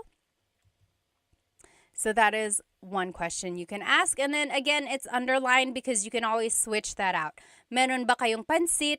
Meron ba kayong blank? Meron ba kayong sinigang? Do you have pansit? Do you have sinigang? And then you can use this phrase in other contexts. Meron ba kayong aso? Do you have a dog? I'm scared of dogs. Meron ba kayong aso? Do you have blank? Okay. Next, if you want to ask about the food, you can say, maanghang ba ito? Is this spicy? Maanghang is spicy. Ba is a question word. Ito means this. Maanghang ba ito? Is this spicy? And then they would say, oo or hindi, yes or no. This is a good phrase to know if you are allergic to something. So, allergic ako sa blank. Allergic ako sa blank. I am allergic to, and here are some things you might be allergic to. Allergic ako sa mani, peanuts. Allergic ako sa mani. Or allergic ako sa gatas, milk, gatas. Or allergic ako sa itlog, eggs, itlog. And feel free to fill in the blank with an English word. So, allergic ako sa garlic, allergic ako sa blank. And it doesn't only have to be food. It could be allergic ako sa pusa. I'm allergic to cats. Allergic ako sa blank. I am allergic to something. Next, maybe you are done reading the menu and the waiter comes over and says, "Ano po ang order nyo?" Ano po ang order nyo? Ano means what? Po is a sign of respect. Ang means is or are. Order is order. Nyo is referring to you. So what is your order, or what would you like to order? Ano po ang order nyo? Ano po ang order nyo? Your response would just be, gusto ko ng blank. Gusto ko ng blank. I want blank. And if you want to add a couple different things, the word and in Tagalog is at. So let's take a look at these. Here are some things that you might order. So kanin is rice, kanin. Kape, coffee, kape. Tubig, water, tubig. Tsaa, tea, tsaa. Gulay, vegetables, gulay. And prutas, fruits, prutas. So if I were to ask you, ano po ang order nyo? What is your order? You could say, gusto ko ng kanin at gulay. I want some rice and vegetables. Or, gusto ko ng tsaa at kape. I want tea and coffee. Okay, so that's how you would kind of respond there. Let me just catch up here. All right. The great Chadsby said, allergic ako sa isda. He is allergic to fish. Yes, that's one way you can use that. Oh, thank you, Spooky. I'm glad you've enjoyed my videos. Thank you, thank you. Yes, Dave asked, nag-stream ba kayo sa YouTube? Yes, this is on YouTube right now, so you can follow along. Okay, any questions about any of these phrases that we have learned so far? So we know how to say how many are in our party. We've learned how to order something. We've learned how to say things we're allergic to. Now, maybe the food is finally here. You can say, ayan na. There it is, ayan na. Ayan na. That's just an expression. And you can use that in other contexts, not just at a restaurant. Maybe you are at a concert and the opening number was taking a long, long time. You're like, where is the people I actually want to see? So you could, when they come out, you could say, oh, ayan na, there they are. Ayan na, there it is. And then a lot of people say, kain tayo, let's eat. Kain tayo. Or kain na tayo. Na means already, or sometimes it's like an emphasis. Let's go ahead and eat. Kain tayo, kain na tayo. Now, here are some ways to ask or to talk about the food if it's delicious. So, masarap ba? Masarap ba? Is it good? Is it delicious? Masarap ba? Masarap ang pagkain. Masarap ang pagkain. The food is good. You can switch out pagkain and say masarap ang adobo. The adobo is good. Or masarap ang kape. The coffee is good. Masarap ang blank. The blank is good. To be specific, masarap ito. This is good. Masarap ito. Or masarap yan. That is good. Maybe if you tasted your friend's dish, you could say masarap yan. That's good. And then just in a general sense, it would be ang sarap. It's so good. Ang sarap. Ang sarap. Oh, Chris asked a good question on YouTube. What if you wanted to order 2 adobo? Gusto ko dalawa. It would be gusto ko ng dalawang adobo. Gusto ko ng dalawang adobo. So this is kind of where that, remember, if it ends in a vowel, then you could just add ng. Gusto ko ng dalawang adobo. I want 2 of adobo. Very good question. All right.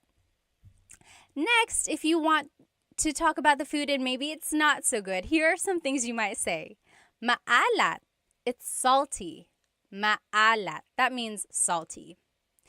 if you joined my live a couple weeks ago, we learned how to use adjectives. And there are a couple different ways to use an adjective. So you could say maalat, it's salty, maalat, or you use the root word and say ang alat. It's salty, ang alat. They both mean the same thing and they are used interchangeably. Maalat, it's salty, or ang alat, it's salty. Sometimes ang alat, that form is a little bit more like it would mean, oh, it's so salty. It's too salty. Like it's a little bit more expressive. Or it's like really that thing. Next, matabang. That means tasteless or it needs more seasoning. Matabang, matabang. And then hindi masarap. It's not good. It doesn't taste good. Hindi masarap. All right, so those are just some ways to say, to describe food if it does not taste very good. Okay?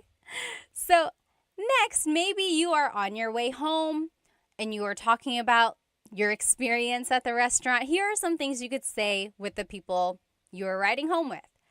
Nagustuhan mo ba yung pagkain? Nagustuhan mo ba yung pagkain? So the root word again, gusto, means to like. Nagustuhan means to have liked. So it's past tense. Mo is referring to you. Ba is a question word. Yung pagkain means the food. So, nagustuhan mo ba yung pagkain? Did you like the food? And then your response would just be oo or hindi. Yes or no. Oo, hindi. Let's see. Free Training said, how would you say I don't like something like food? Oh, it would be, I think I have it here. Here it is. So, paborito ko yung means my favorite was the blank. Paborito ko yung gulay. My favorite was the vegetables. Or I didn't like, ayoko yung gulay. I didn't like. Ayoko yung. Technically, it's ayaw ko, but make it a contraction. Ayoko. Ayoko yung blank. Ayoko yung gulay. I didn't like or I don't like the vegetables. And then at the very end, if you want to be very respectful, you can say maraming salamat po. You could say that to the waiter or the waiting staff. Maraming salamat po. Thank you very much. So thank you by itself is salamat, salamat. And to be respectful, it would be salamat po, salamat po. If you want to be very thankful, very respectful, maraming salamat po. Thank you very much. All right. All right. Let's see what else. Okay, let's keep going. Now, I want to take a look at this phrase a little bit closer. Gusto ko ng blank. I want blank. So, gusto ko ng kanin at gulay. Remember, I want rice and vegetables. So, we've already seen this phrase. I want to break it down a little bit. There's a difference between gusto ko ng, which is what we learned, versus gusto ko yung. So, gusto ko ng means I want some or a thing. Gusto ko ng kanin, I want some rice. Gusto ko ng saging, I want a banana. Gusto ko ng tubig, I want some water. So, as you can see, ng can be some or a thing, depending on what you're trying to say. So, gusto ko ng blank means I want some or a thing. I want. However, if you say gusto ko yung, that means I like something. So, gusto ko ng means I want. Gusto ko yung means I like. So, let's take a look at these. Gusto ko yung tinapay. I like the bread. Gusto ko yung tsaa. I like the tea. Gusto ko yung server natin. I like our waiter. Okay, so that's the difference there. The ng means you want it. Yung means I like it. It's a very minor difference. If you happen to mix it up, it's not that big of a deal. However, there is a difference when it's a question. So let's take a look at this. Gusto mo ba ng tinapay? Gusto mo ba ng tinapay? The ng means do you want some bread? Do you want some bread? Gusto mo ba ng tinapay? However, if you say, gusto mo ba yung tinapay? Gusto mo ba yung tinapay? That means, do you like the bread? The bread that we are eating right now, do you like it? So that's just the difference there. It really pops out when it's a question. Gusto mo ba ng tinapay? Do you want some bread?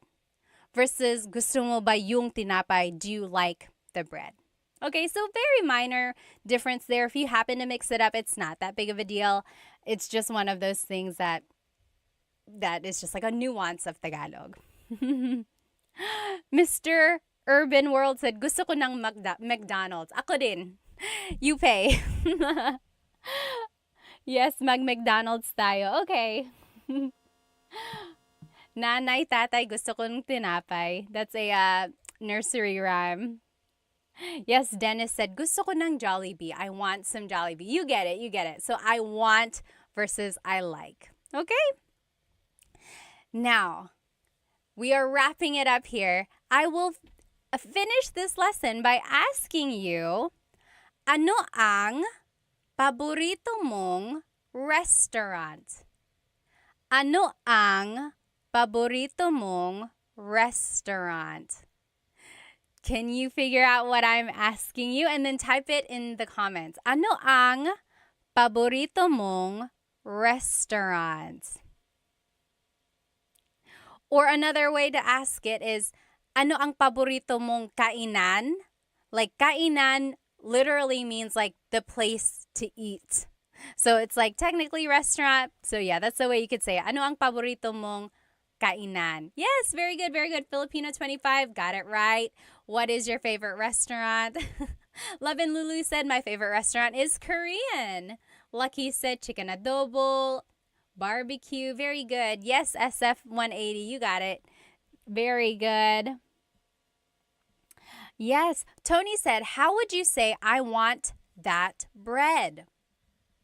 So I want that bread would be gusto ko yung tinapay. Now, that bread, like this specific one, would be like, gusto ko yung tinapay na yun. Gusto ko yung tinapay na yun. I like that specific bread. Very good. Very good. Yes, you guys all got it. Now, if you want to reply in Tagalog, this is how you would do it. Paborito ko ang blank kasi blank. So, ano ang paborito mong restaurant? Paborito ko ang, here are some examples.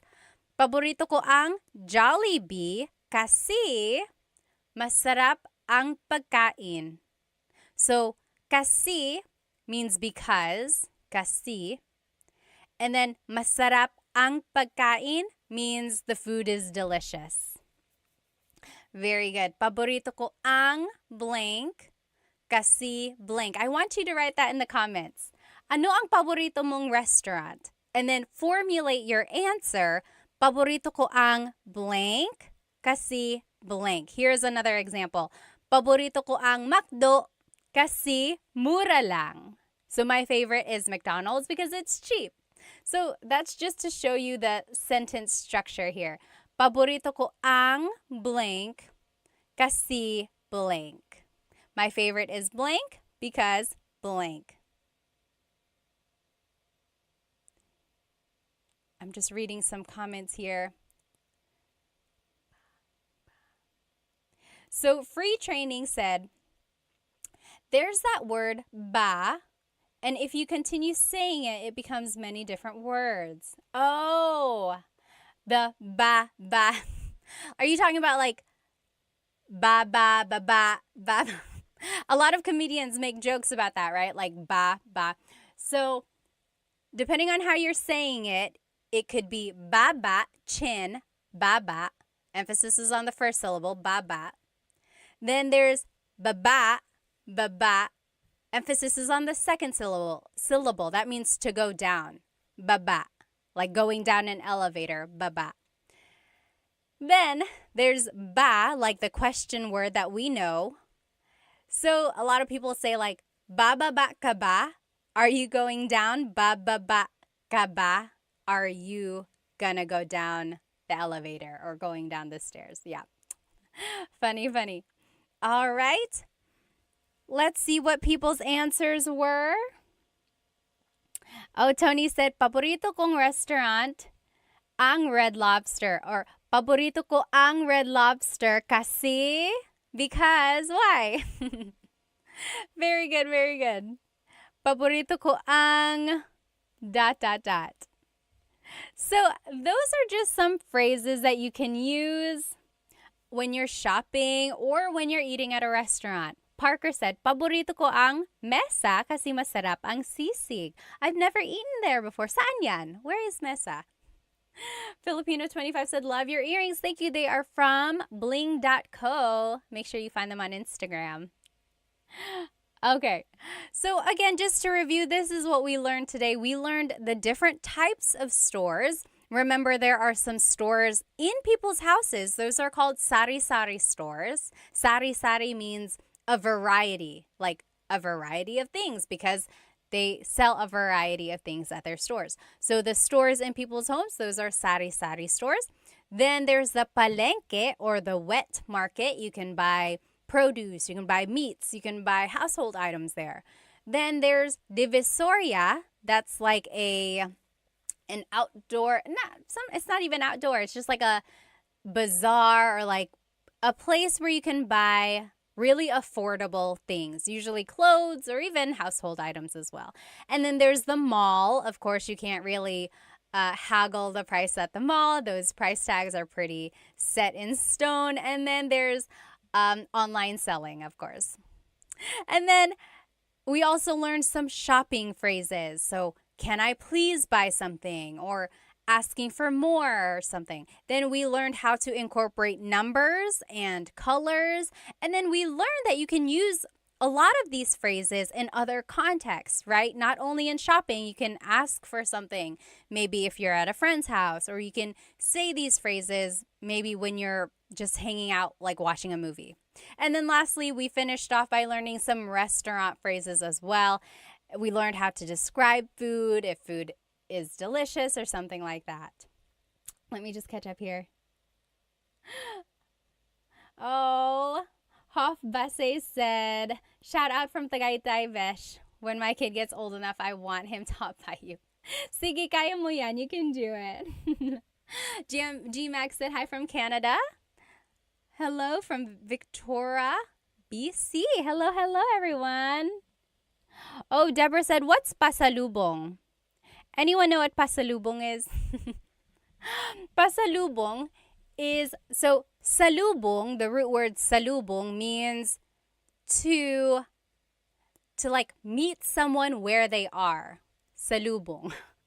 Pasalubong is a souvenir usually brought by someone who has been away. So usually Filipinos who go back to the Philippines have a lot of pasalubong for their families.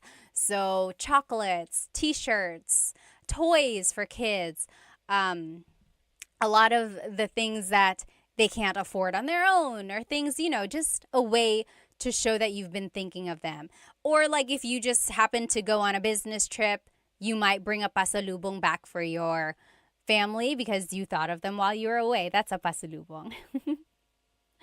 All right. Jackie said, hey from the Bay Area. Hello, hello. Alrighty. Yes, you meet them and give them a gift, Love and Lulu said. Well, I will see you next Tagalog Thursday. If you joined our lesson midway, I will be redoing this lesson sometime during the week. I like to do my lives twice, just in case anyone wasn't able to join. The recording will be on my YouTube, but I know people like to be in the chat and like ask their own questions. I wasn't able to do a repeat of last Thursday's, so I will do a repeat of that one too. So there will be 2 repeat lessons. Anyway, if you have any questions, please feel free to write them in the comments and then I will try to answer. Have a good rest of your night, everybody. Salamat!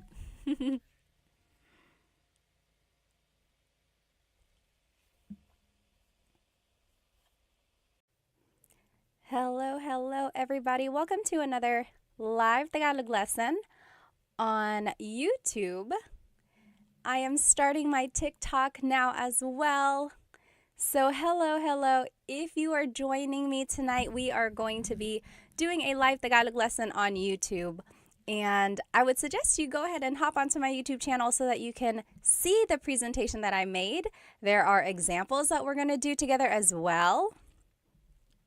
So go ahead and grab a piece of paper or something to write with so that we can all do these practice examples together, okay? So welcome. If you're just joining, go ahead and write where you are from and give me an idea of your age. You don't have to tell me your exact age, although if you want to, go ahead and do that. And if not, you can just say, oh, I'm in my 20s, I'm in my 30s. I like to know where my audience is and how old everyone is. So welcome. This is a new Tagalog lesson. If you saw me the other day, I did a repeat lesson of what I had taught last week because I was testing the waters of when people watch. Because usually I do these lives on Thursday nights. And I wanted to see if people are active during the day as well. And it seemed like it was. So maybe I will try that, like teaching the same class some other time in the week, just so other people can join if they were not able to join live. So again, this is a live Tagalog lesson on my YouTube channel, Tagalog Time. And if you want to see the presentation that I made, there are practice examples, go ahead and jump onto my YouTube channel. Otherwise, you're welcome to stay on my TikTok. Okay, so let's go ahead and get started. Hello, everybody. It looks like we have, let's see, Starry Moon is from Calgary, Canada. Killionaire is from Oahu. Hello. Thank you for joining us. David is 64. Taho 0000 is from California. Hello. The Gehring family is from Ohio. Welcome. Let's see. We have someone from Pennsylvania. Kenna Morrow. Hello. David is from Auckland. Who is here with us on TikTok? Let's see where everyone is from. I'm here in North Carolina, the east coast of the United States. So it's about 8:30 p.m. here. Oh, Hima, thank you so much for a gift. Thank you so much. If you enjoy anything that you learned tonight, please feel free to purchase a super chat on YouTube or a badge or one of the gifts on TikTok. They really help because it helps me support Filipino brands. As you can see, I'm wearing Filipino earrings. So again, I just love supporting Filipino companies. So any donation you give really helps. Let's see. Oh, user 488 is from LA. Hello. Who else do we have? Oh, someone is Korean. Well, welcome. I hope you learned some Tagalog. Okay. Oh, Trent is from Iowa. Hello. Okay, let's go ahead and get started, guys. Flo Cash is from West Virginia. Hello. Joe is from Alaska. Taga Japan. Someone is from Japan. Sure is from New Mexico. Hello. Good to see you. James is from Texas. Johnny is from Oklahoma. Okay, let's go ahead and get started. So again, we are on YouTube and on TikTok, but if you want to see the presentation, it's on YouTube. And we will be learning some adjectives as well as some sentence structures so we can say some simple descriptions and compliments or any like short phrases to describe someone or something. Okay, I think this will be a very useful lesson because then you'll be able to start saying short, useful phrases. So when you want to describe someone, the simple sentence structure is adjective, then pronoun. So the adjective comes first, then it's the pronoun. For example, maganda ka. You are beautiful. Maganda ka. And that's a very common phrase. A lot of people already know how to say that. Maganda ka. You are beautiful. So there's the adjective, maganda. And then it's the pronoun ka, meaning you. You are beautiful. Or you might hear matalino ka. You are smart. Matalino. Matalino means smart. Matalino ka. Or nakakatawa ka. You are funny. Nakakatawa. So people ask, why are some adjectives, why do they have this ma prefix. So maganda, matalino. And then why do some adjectives not have that? So nakakatawa means funny, but it doesn't have that pattern of having the ma prefix. And in Tagalog, the ma prefix just means it's describing the quality of something. So when you take off the ma, it's actually a noun sometimes. So take the word maganda. That means beautiful. But if you take off the ma and it's just ganda, that is the noun meaning beauty. Isn't that interesting? But it doesn't work for all adjectives. It does work for matalino. Matalino means smart. Talino means your intelligence. So it's the noun meaning your intelligence that you have. So interesting, right? And then nakakatawa does not follow this ma adjective pattern. And that's just how it is. Some words don't follow the pattern. But so this is the simple sentence structure when you want to describe someone or something. Maganda ka. So it's adjective pronoun. You are beautiful. Maganda ka. Matalino ka. You are smart. Nakakatawa ka. You are funny. Okay, so let's keep going. Oh, one more example. Mabait ka. You are nice. Mabait ka. Now, I want to show you the different subject pronouns that you can use if you're talking about someone or multiple people. So, ako means I. So, mabait ako. I am nice. Mabait ako. Ako means I. Mabait ka means you are nice. Mabait ka. And then, mabait siya, he or she, mabait siya.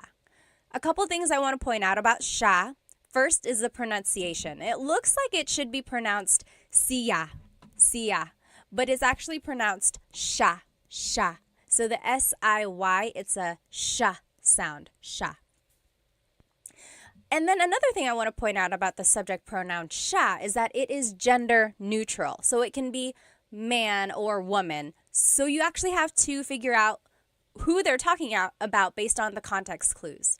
So mabait siya, he or she is nice. And then sila is they, mabait sila. Mabait sila, they are nice. And then tayo is we inclusive. Kami is we exclusive. So in Tagalog, there are two different types of we. And I don't know why. It's very interesting. So tayo is we inclusive. That's you and me, all of us as a class. We are nice. All of us. Mabait tayo. You get it? Everyone is included, so it's inclusive. Mabait tayo. Versus kami is we exclusive. So that would be like if you were calling me on the phone and you were like, hey, what do you like? Or what do you guys like? And then I would say, oh, mabait kami. Me and my husband, Chris, mabait kami. We are nice. So you're not included. I'm just telling you about it. Okay, so that's kind of the difference there. And then kayo is you plural. Mabait kayo, you all as a class, mabait kayo. Okay, so those are the different subject pronouns. Let me catch up on some of these questions here. Let's see. Oh, yes. Turtle Tim asked or said, I get confused about the placement of po in sentences. We're actually going to see where po would go here, so hold that thought. Robbie said, Filipino teacher ka ba? Hindi po. I mean, I am Filipino and then teacher ako. So, nagtuturo lang ako ng Tagalog sa mga anak ko, tapos I wanted to share it with everyone else. Okay, salamat. I wish this was posted to go over it again. Trying to keep faith said. Actually, this whole presentation is on my YouTube channel and the recording will be posted after the live. And it has all of the examples and the whole presentation up there. So you can rewatch this on my YouTube. Okay. Solomon asked, is there a difference between ka and mo? Very good question. Ka is a subject pronoun, which is what we are using right now. Mo is a possessive pronoun, which we will be using in just a minute. So keep that thought. Let me check these questions on my YouTube. Okay. Doesn't look like anyone has too many questions on my YouTube right now. If you do, please feel free to write them down. So I think it was Tim who asked about the po placement. Let's take a look, actually. So when you use the word po, you actually have to use the plural you pronoun. So we learned mabait ka. You are nice. Mabait ka. But when you're using po to be respectful, when you're talking to someone older than you or to someone in authority, you actually have to use the plural you pronoun. So instead of mabait ka, it will be mabait po kayo. Kayo is the you plural. So it's almost like you're saying you all are nice, but it's just one person. Even if it's just one person, you have to use the plural you pronoun when you're using po. And that's just another way to show respect. Other languages do this as well. I took French in high school and college, and they do that too. Whenever they want to be respectful, you have to use the plural you pronoun. So yes, mabait po kayo. And po is just the second word in that phrase. Usually, po is the second word in a phrase. Or sometimes it goes after the words ko or na if they appear in the phrase. Or it just goes after a set phrase. And then when in doubt, always add po to the end of anything you say, and it will be respectful. Okay, that's usually how kids are taught to use the word po. Just add it to the end. And then as you hear po being used, then you'll start to pick up on where it does go, like the patterns. Okay, let's see. Lori said, where can I start learning Tagalog as a minor? Well, you can follow Tagalog Time. I teach very simple, basic Tagalog. I have some very easy kids videos, and then I have just some like starting with the fundamentals of Tagalog and then moving on. They all build on each other on my YouTube channel. So I would say start there. But then there are also lots of books on Amazon and listening to Filipino music or watching movies. I think those are good ways to learn as well. Okay, so those are some pronouns. Now let's just add more vocabulary to what we know. So here are some Tagalog adjectives. Let me put both of these up. So there are two lists here, and they are opposite. So let's take a look at them. Maganda is beautiful. Maganda. Pangit is ugly. Pangit. Matangkad, tall. Matangkad. Maliit, little or short. Little, maliit. Mabigat, heavy. Mabigat. Magaang, lightweight. Magaang. Mabilis, fast. Mabilis. Mabagal, slow. Mabagal. I'm sorry, I was trying to read some of the comments. Hang on. Yes. Sure said, I made the mistake of trying to skip the basics when I started learning. I know it's sometimes you want to just go fast, but sometimes people can do that. But yeah, if you want to start from the beginning, I have fundamentals of Tagalog on my YouTube channel. Okay, so we did mabilis, fast, mabagal, slow. Malakas, strong, malakas. Mahina, weak, mahina. Tahimik, quiet, tahimik. Maingay, noisy, maingay. Malinis, clean, malinis. Madumi, dirty, madumi. Mahal, expensive, mahal. Mura, cheap, mura. Matalino, smart, matalino. Bobo, stupid, bobo. Bago, new, bago. And then luma, old, luma. So those are just some different adjectives. Fidel, thank you so much for the gift on TikTok. Thank you. It really, really helps. Thank you. So those are the different adjectives that we can use. And again, as I mentioned, usually Tagalog adjectives have the prefix ma. As you can see, a lot of these adjectives have the prefix ma. Maganda, matangkad, mabigat. And when the ma is dropped, sometimes it's the noun form. So like I said, ganda is beauty, maganda is beautiful. But it doesn't really work for all of them. Like mahina is weak, hina isn't like weakness. Kahinaan is weakness. So you kind of get the idea. If you can kind of recognize root words, that'll help with your translation. Yes, Deborah asked, is mahal the same word for love and expensive? Yes, it is. Mahal can mean expensive, like, oh, ang mahal ng pagkain. The food is expensive. Ang mahal. Or it can be love. Mahal kita. I love you. Mahal kita. Interesting, right? Okay. Oh, Solomon asked on TikTok, is it right to say ganda mo? Hold that thought. We're going to see that. Okay. So I want us to do some practice. So here on the top left corner are the is the sentence structure. Adjective plus pronoun. And the example is maganda ka, you are beautiful. Maganda ka. There's the adjective, there's the pronoun. Under that is the subject pronouns. So ako is I, ka is you, siya is he or she, sila is they, tayo, we inclusive. Remember, that's all of us, tayo.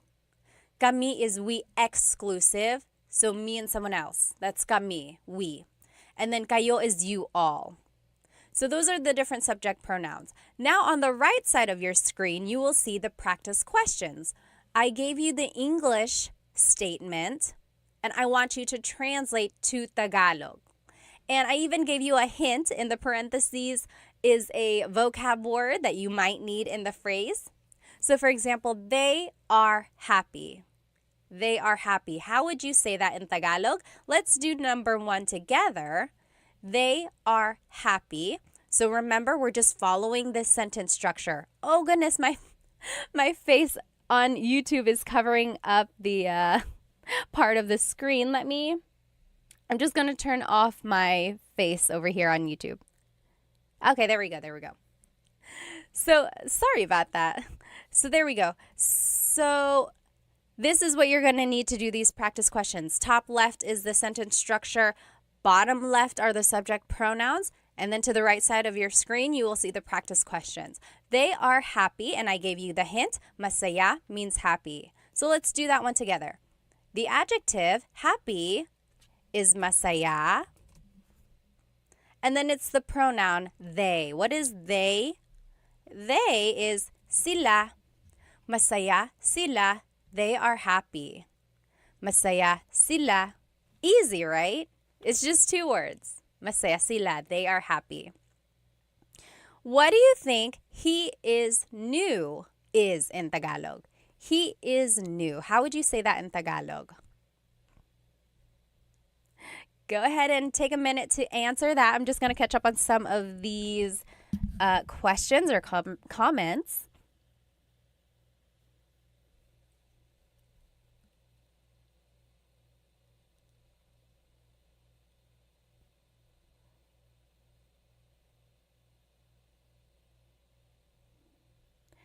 Okay, what do you think he is new is? Yes, sure got it right. Cassidy got it right.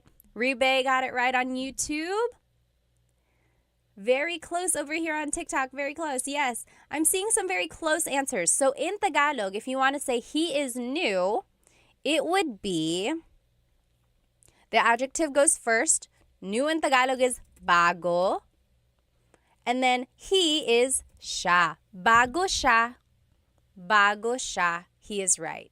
Yes, bago siya. Yes, Tony got it right. You did. Very good. Eileen got it right. Very good, everybody. So bago siya. That means he is new. Again, that could also mean she is new because siya is gender neutral. So you would just have to listen to the context clues there. Next, we inclusive are angry. Angry in Tagalog is galit. Galit. How would you say we inclusive are angry? That means all of us as a class. That's inclusive. Everyone, all of us, we are angry. How would you say that? We are angry.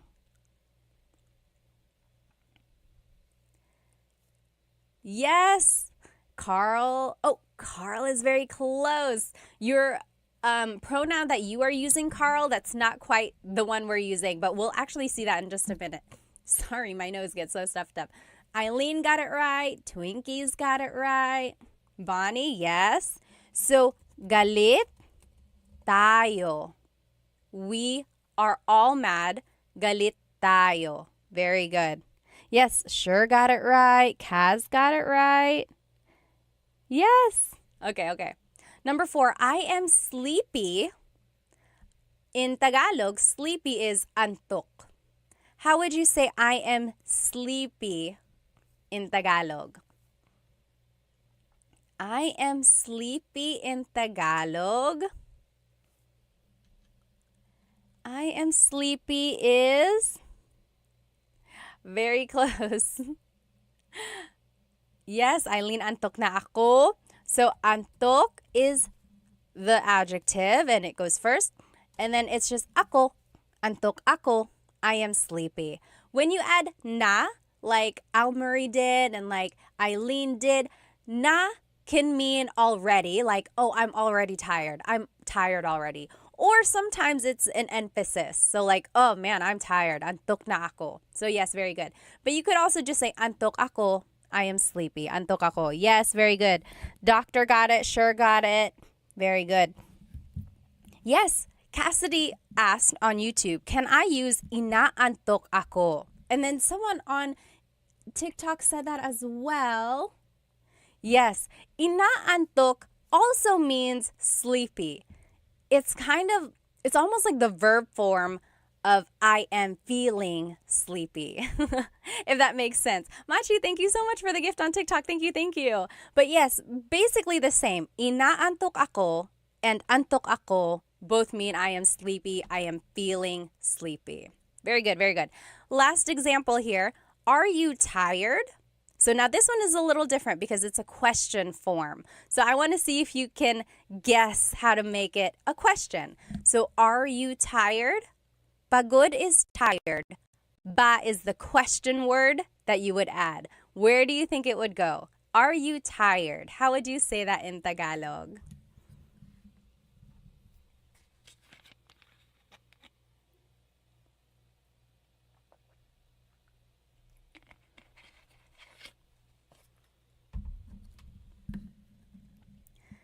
Yes. Let's see. Eileen got it. Someone said, I think Eileen already knows how to speak Tagalog. It's okay. Everyone is welcome. Yes, very good. I'm seeing it. I'm seeing the correct answer. Kaz got it. Doctor got it on YouTube. It's These got it on YouTube. Kevin, you got it also. Almarie, yes, Jay, Siswo, you guys are all getting it. So, are you tired in Tagalog? Pagod is the adjective. Remember that adjective goes first. Pagod. Then it's the pronoun you, ka. And then ba is at the end. Pagod ka ba? Are you tired? Pagod ka ba? You should say this to anyone you know. Maybe it's your husband or wife later tonight. You just say, pagod ka ba? They're going to be like, yes, I am. First of all, where did you learn that? Pagod ka ba? So, if it's just the phrase, pagod ka, you are tired, pagod ka. But when you add the ba, it turns it into a question. Pagod ka ba? Are you tired? Okay? Carl said, do you do live daily? No, usually I've been trying to do Thursdays, so Tagalog Thursdays. And then there was one other time this week when I went live and I did the same lesson that I had already done just to get an idea of who would be watching. So I might do that. I might do the same lesson another time just so people can see it if they weren't able to join live. Although the recording does pop up on my YouTube, but I know people want to be in the live so they can ask questions as well. Hang on, let me catch up on some of these questions. Okay, someone asked, how do you use nang? N-G. So this is not really related to adjectives, but I want to answer this question. So let's look at the word nang, N-G. Nang is actually a preposition. Sometimes it's an article. Sometimes it takes the place of like something else. Sometimes it's just a sentence marker, meaning it doesn't have a direct translation. Here's an example of when nang is used. So let's say, kumakain ako. I am eating. Kumakain ako. Kumakain ako. I could say, kumakain ako ng saging. I am eating a banana. Kumakain ako ng saging. So in this case, it's translating as I'm eating some or a banana. So it's like an article. Does that make sense? So kumakain ako ng saging. Or nanonood ako ng TV. I'm watching some TV. So nang is just an article. Again, sometimes it's a sentence marker. It's usually the word that comes before a noun. Good question, though. Okay, let's move on with our lesson here. So that is one way to use adjectives. It's just the adjective and pronoun. Masaya sila, bago siya. Easy, right? Just 2 words and you already have a complete sentence. Next, I forgot who it was. Someone on my TikTok said, what is ganda mo? Or could you say ganda mo? Yes, and here it is. So let me make my screen bigger again. There are different ways to say the adjective. So we learned maganda ka, so adjective then the pronoun. But there's this other way to say a compliment or to say a description. It is ang, then the adjective root, and then it's the pronoun. For example, we learned mabait ka, you are nice, mabait ka. But you could also say ang bait mo, that also means you're nice. Ang bait mo. So do you see they are very similar? Mabait ka, ang bait mo. They both mean you are nice. There are some differences here. For one thing, you're only using the root of the adjective, right? We're not saying mabait. We're only saying bait. So we're using the root of that adjective. Another difference is that we are using a different pronoun. So instead of ka, now it's mo. Someone asked about that as well. Can you use ka and mo interchangeably? No, there's actually certain sentence structures where you have to use one over the other. So literally, ang bait mo means your niceness. It's almost like saying you have the quality of being nice. So it's very interesting. Let's see some more examples here. Ang talino mo, you are smart. Ang talino mo. Ang talino mo, you are smart. Because earlier we saw matalino ka. Matalino ka, same as ang talino mo. And then, ang ganda mo, you are beautiful, same as maganda ka. Maganda ka. And then another example, ang bagal mo, you are slow, versus mabagal ka, you are slow. Some would even say that this form, ang bait mo, is a little bit more with emphasis. Like, if someone was walking really slowly, and you're like, oh, mabagal ka, you're slow. But if you're like, oh, ang bagal mo, you are so slow. That's kind of like sometimes when you might use one over the other. But generally, they are interchangeable. Yes, let me catch up. Winter Storm said, I see it like your goodness and you're good. Yes. That's kind of the idea. It's like it's almost like the noun form of the adjective versus the adjective describing someone. Yes. Wonderful Day said, ang galing mo. Yes, that's another example. Like, magaling ka, you are good. Magaling ka, you are good at doing whatever you're doing. Or ang galing mo, You are good. Yes, very good, very good. So you're just using the root of the adjective. Okay. Yes, someone said, you got a YouTube channel? Yes, it's the same, Tagalog Time. I have full Tagalog lessons all on there as well.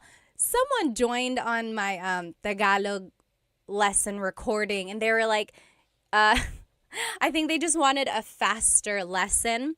Whenever I do a live, I sit and I try to catch up on comments and things like that. And they were like, can you go a little bit faster? If you want a straightforward lesson, I would say go watch my full-length Tagalog lessons because those are just straight to the point. There's not a lot of fluff. And then, of course, on my YouTube, I like doing polls, like challenges, which we'll do later. So that takes up some time, too. Let me see these comments on YouTube.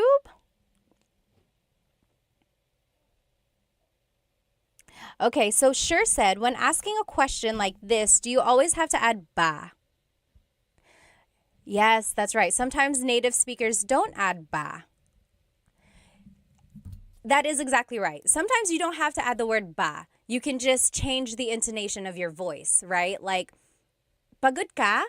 Are you tired? Pagod ka? But if you want to emphasize that it is a question, yes, add ba. So as for the question, do you always have to do it? No. But you're welcome to. And then again, it just emphasizes that it is a question. Yes, good question, good question. Okay. Is the ang construction stronger? David asked. Yes, a little bit. So it's kind of like an emphasis. I kind of mentioned that earlier. It was like, oh, mabait ka, you're nice. You're a nice person, mabait ka. Whereas maybe you did something really nice and then someone is like, oh, ang bait mo. You are so nice. Ang bait mo. Yeah, so it's a little bit like it has an emphasis. Sibling says, I have a question po. Yes, what is it? Go ahead and type it out and then I'll answer it when I see it. So let's move on with our lesson. I want to show you the different possessive pronouns that you can use with this sentence structure. So now, ang bait mo is using a possessive pronoun.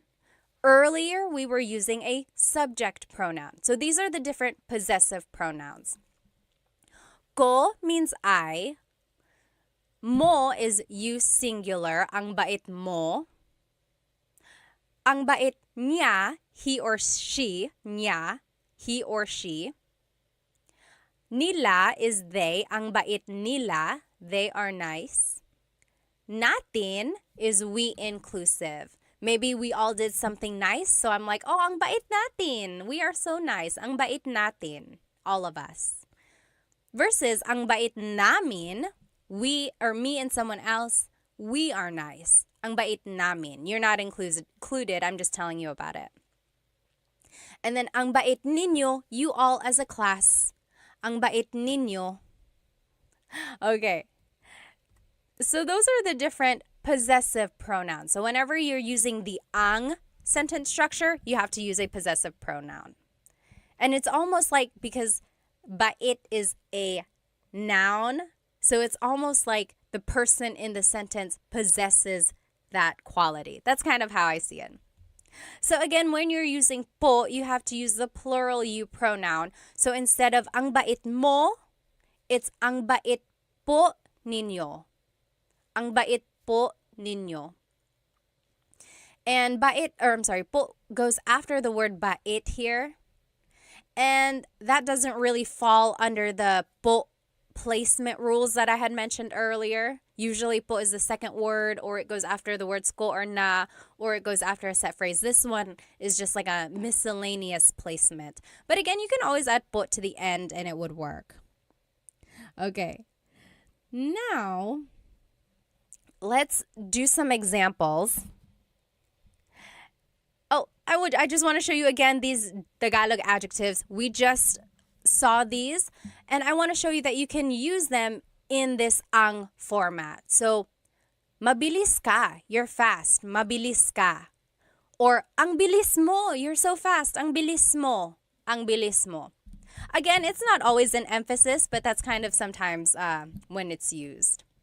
Or, madumi ang bahay. the house is dirty. Madumi ang bahay.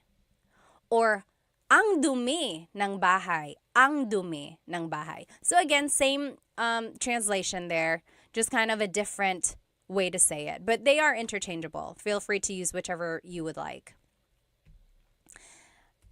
So let's do some practice questions with this ang sentence structure. So it's the word ang, which technically means the, but sometimes it translates to it is. So ang, and then it's the adjective root, and then it's the pronoun. And then beneath that are the possessive pronouns that we talked about.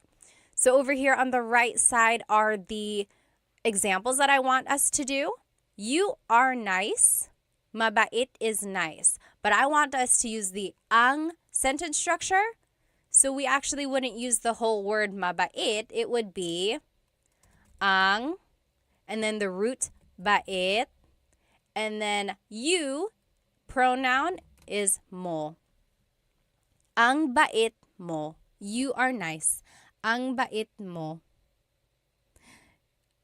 Okay, let me just catch up. You try number 2. I am beautiful using this ang sentence structure.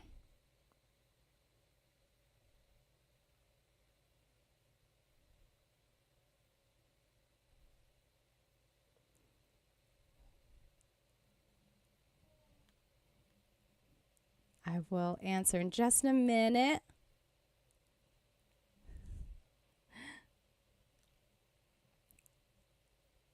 Oh, thank you. Thank you, Solomon, for the rose on TikTok. Oh, thank you. Thank you. AJ asked, when was the last time you went back to the homeland, tita? First of all, you don't have to call me tita. And then I went back to the Philippines last July. I went to Manila, and then my husband's family is from Cebu. We went there as well. Let's see. There was one question. Oh, yes. Solomon asked, does Tagalog have to be, like the verb to be, or is it left out most of the time?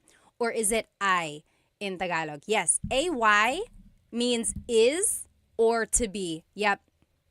However, I'm trying to think if there's an actual to be verb, like one that can be conjugated. I think it's just I that I like when I think about it. If I can think of a different one, or if I can think of an example, I'll let you know. But yes, for the most part, it is I.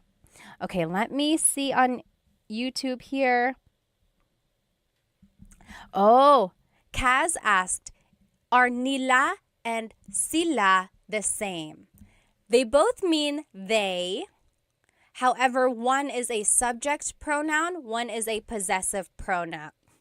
Sorry, sometimes my nose gets so stuffed up and it just clogs up on its own. But yes, so sometimes you have to use nya, like in this example when we're using possessive pronouns, or sometimes you can use sila, or yes, siya, whenever it's a subject pronoun.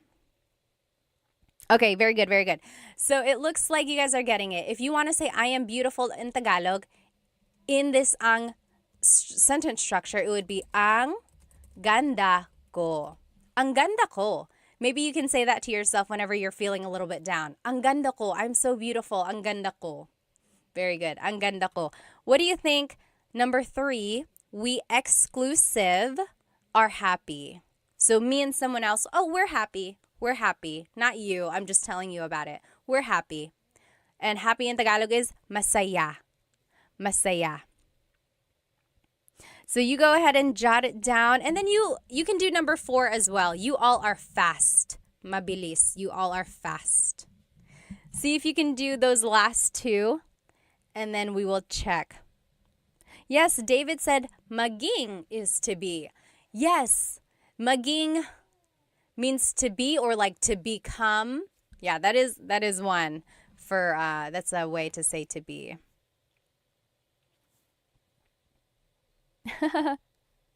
Nez said, mapalad ako kasi guro mo ko po. He feels lucky because I'm his teacher. Oh, thank you po. Masaya kami. Yes. Oh, Very close, very close. So yes, those are good those are good answers. But when we're trying to say it in this ang sentence structure, it would be ang saya namin. Ang goes first, then it's the root of the adjective, and then it's the pronoun we exclusive, which is namin. Ang saya namin. We are happy. And then how would you say you all are fast? You all are fast. How would you say you all are fast? Oh, very close. Kaz said, ang bilis nila. You plural is actually ninyo. Ang bilis ninyo. Maybe you're walking behind some people and you're being left behind. You could say, oh, ang bilis ninyo. You all are fast. Ang bilis ninyo. Very good, very good. I know these these possessive pronouns can get a little bit tricky. I would say try listening to a native Tagalog speaker or watch a movie and you will see when these different pronouns are used. And I think that'll help kind of decipher when to use a subject pronoun, when to use a possessive pronoun. But when you're learning, it's okay to mix it up. It'll come the more you use them. Tony asked, are you a teacher? I am. I used to teach like elementary faith formation, like at church, there's like CCD classes. And then I got my teaching license. At one point, I could teach high school, which was very hard because I look very young. But yes, and then I just love teaching Tagalog. You guys on YouTube, why didn't you tell me that my face was covering up part of the page again? I'm so sorry. Next time I'll make sure that's not covering it. But yes, okay, let's go ahead and do this other sentence structure. So those are some ways to use adjectives with a pronoun. Now, if we want to use it with a noun, it would be adjective, then it's the word ang, then it's the noun. For example, mabilis ang kotse. The car is fast. Mabilis ang kotse. Or you could say, mahal ang bahay. The house is expensive, or a house is expensive. Mahal ang bahay. Mahal ang bahay. Or you could say, bago ang mga sapatos niya. So the adjective is bago. Then it's the word ang. Then it's mga sapatos, shoes, mga sapatos. And then niya is hers. So her shoes are new. Bago ang mga sapatos niya.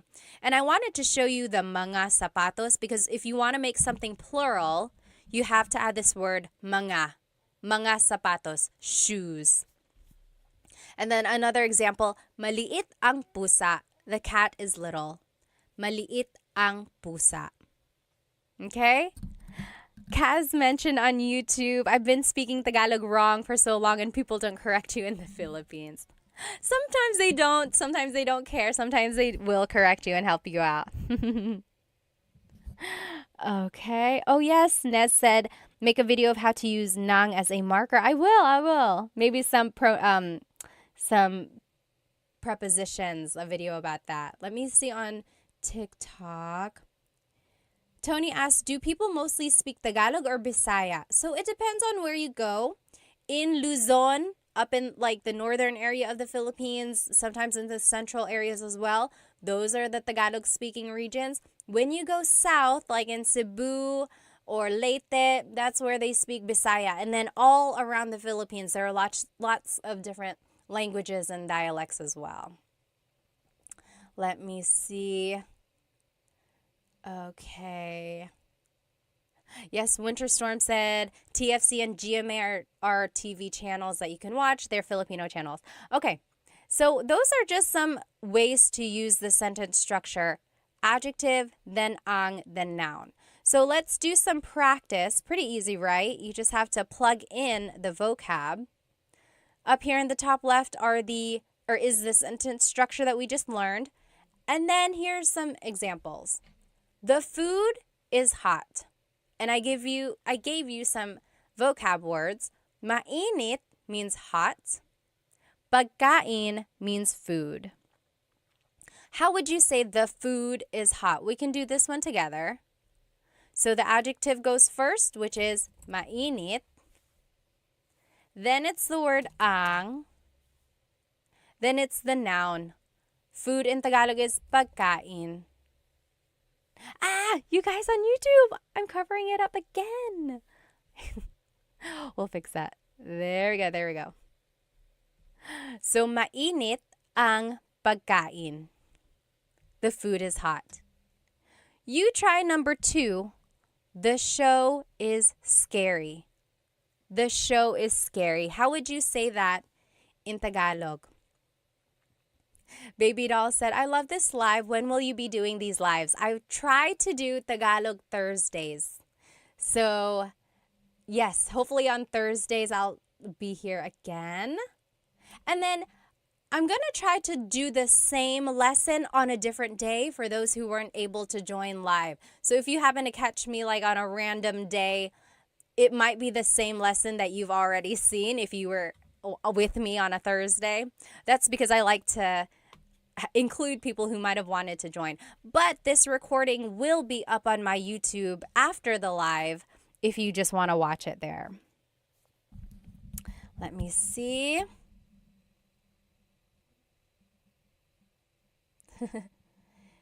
Yes. Az said hello from Brazil. Hello. Okay. Oh, thanks everyone for telling me about my screen on YouTube. Okay. So let's go ahead and answer this one. The show is scary. So the adjective for scary is nakakatakot. Nakakatakot. Then it's the word ang. Then it's the noun. Show in Tagalog is palabas. Nakakatakot ang palabas.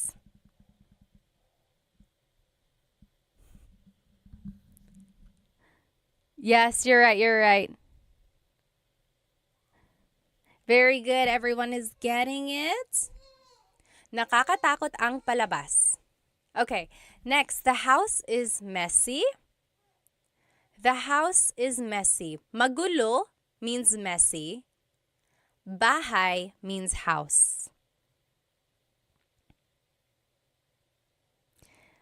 David asked, is ang takot ng palabas okay? So this is an example of when you cannot use the ang sentence structure. So you cannot use ang takot ng palabas. That doesn't really work. It's almost like you're saying the show is scared or something like that. So it doesn't really work like that. There are certain adjectives where you can't use them in another sentence structure. Okay, very good. Solomon got it right. Ang gulo ng bahay, you can say ang gulo ng bahay, or you can say magulo ang bahay. Magulo ang bahay. Very good. Dennis got it right. Kaz got it right. Amy got it right. Very good. Busset got it right. Awesome. Okay, next, the woman is beautiful. Babae is woman. Maganda is beautiful. And then if you want, you can go ahead and do the last one as well. The man is handsome. Lalaki is man. Guapo is handsome. So how would you say the woman is beautiful, the man is handsome in Tagalog? The woman is beautiful is maganda ang babae. Yes, very good. Dennis got it right. Very good. And Dennis and Kaz both said, magulo ang buhay ko. So instead of bahay, they said buhay. Buhay is life. Yes, my life is crazy. My life is a mess. So if you want to say the woman is beautiful, it would be maganda ang babae. Maganda ang babae. If you want to say the man is handsome, it would be guwapo ang lalaki. Guwapo ang lalaki. So that's just the simple sentence structure. Adjective, then the word ang, and then it's the noun. Very good, very good. Amy got it right.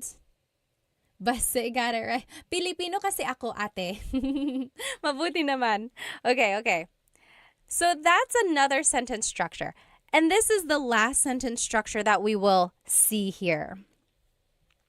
So now, if you want to be specific about a person and you want to say their name, this is how you would do it.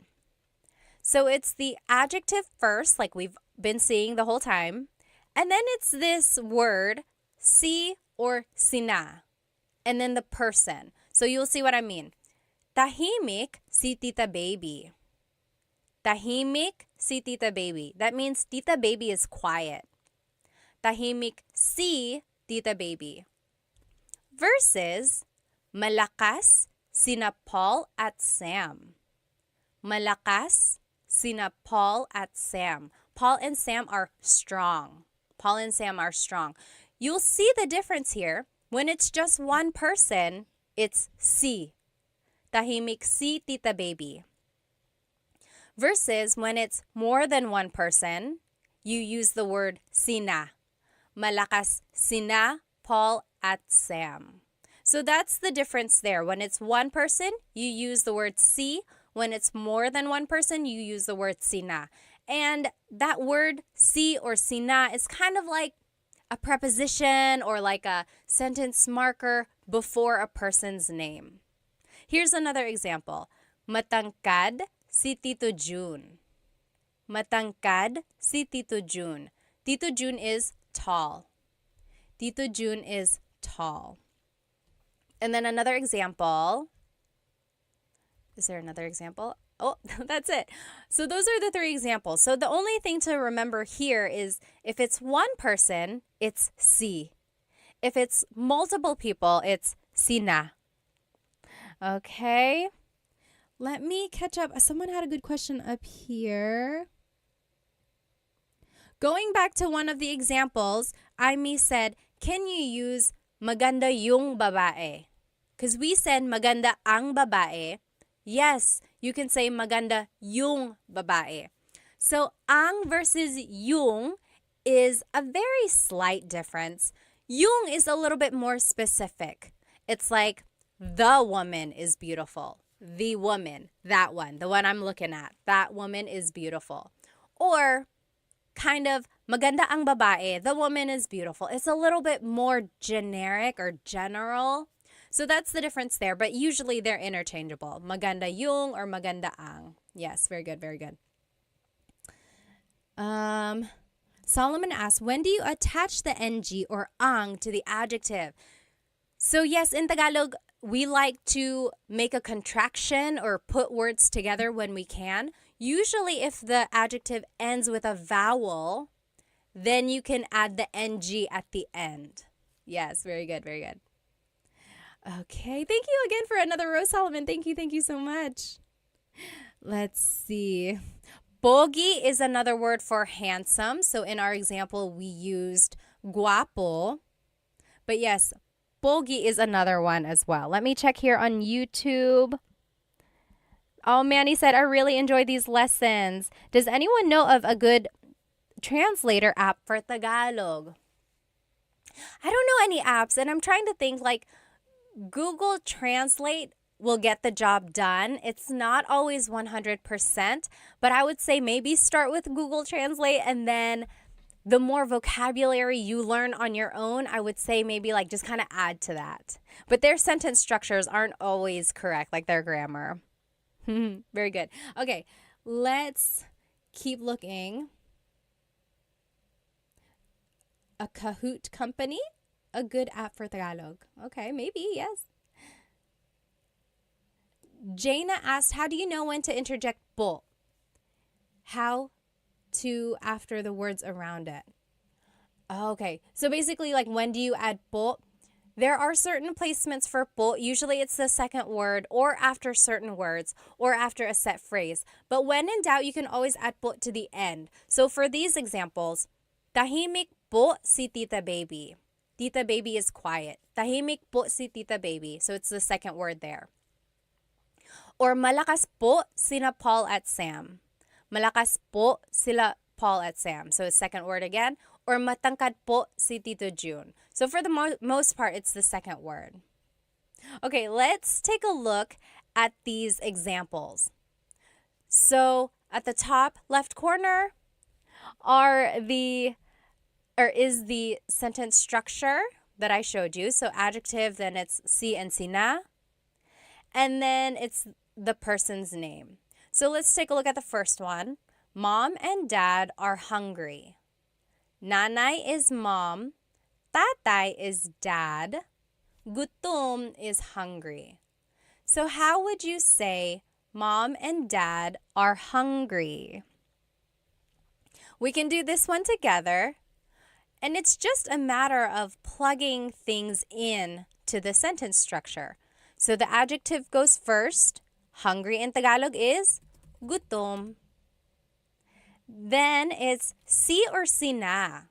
Should we use si or sina? Jason, thank you so much for a gift. Thank you so much. Any gift really does help out. I like to promote Filipino products, as you can see in my earrings. So thank you so much. If you enjoy anything in this lesson, I appreciate any gift. Thank you. So gutom, sina,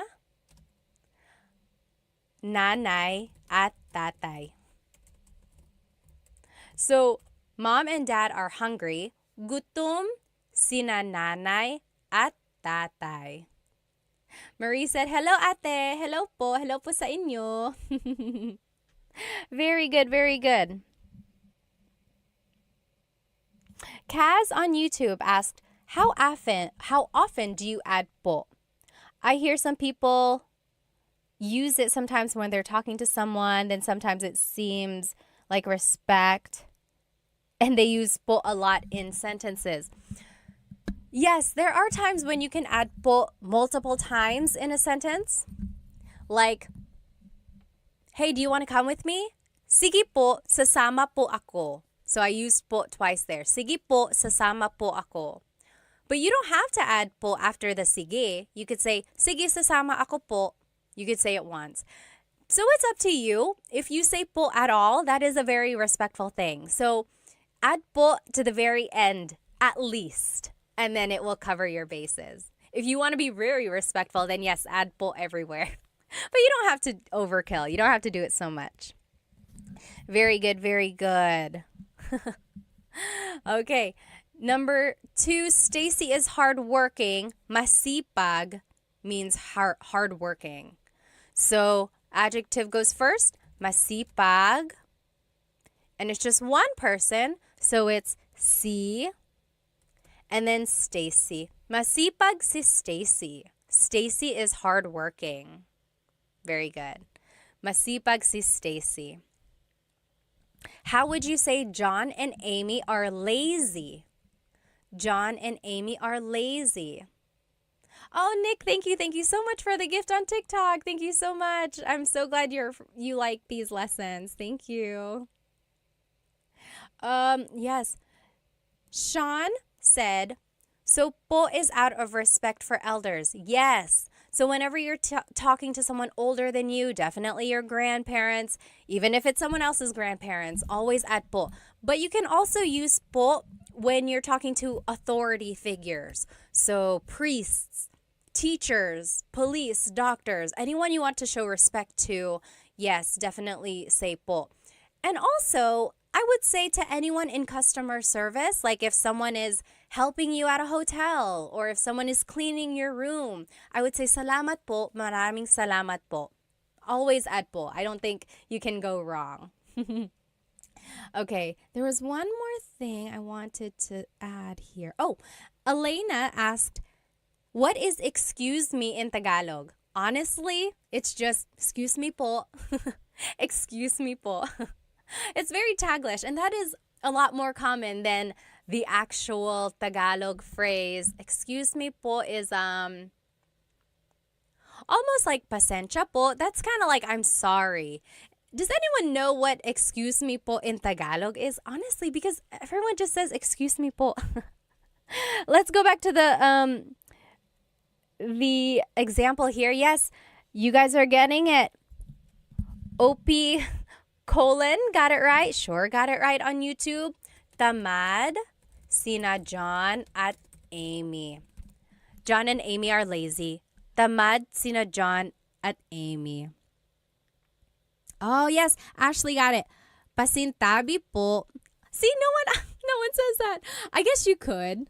Pakidaan po. Yes, Eileen said pakidaan. I guess it depends on what kind of excuse me. Pakidaan means like, excuse me, I need to get by. Or, yes, Hallie said pakiraan po. Same thing. Pakidaan, pakiraan po. The R and the D sound are interchangeable because they were represented by the same symbol in the baybayin alphabet. Very interesting. Very good, very good. Yes, Bayani on YouTube said, excuse me po could also be mawalang galang po. Mawalang galang na po. Yes, lots of different ways to say excuse me. And then last example, Ate Jane is sad. Malungkot is sad. How would you say Ate Jane is sad?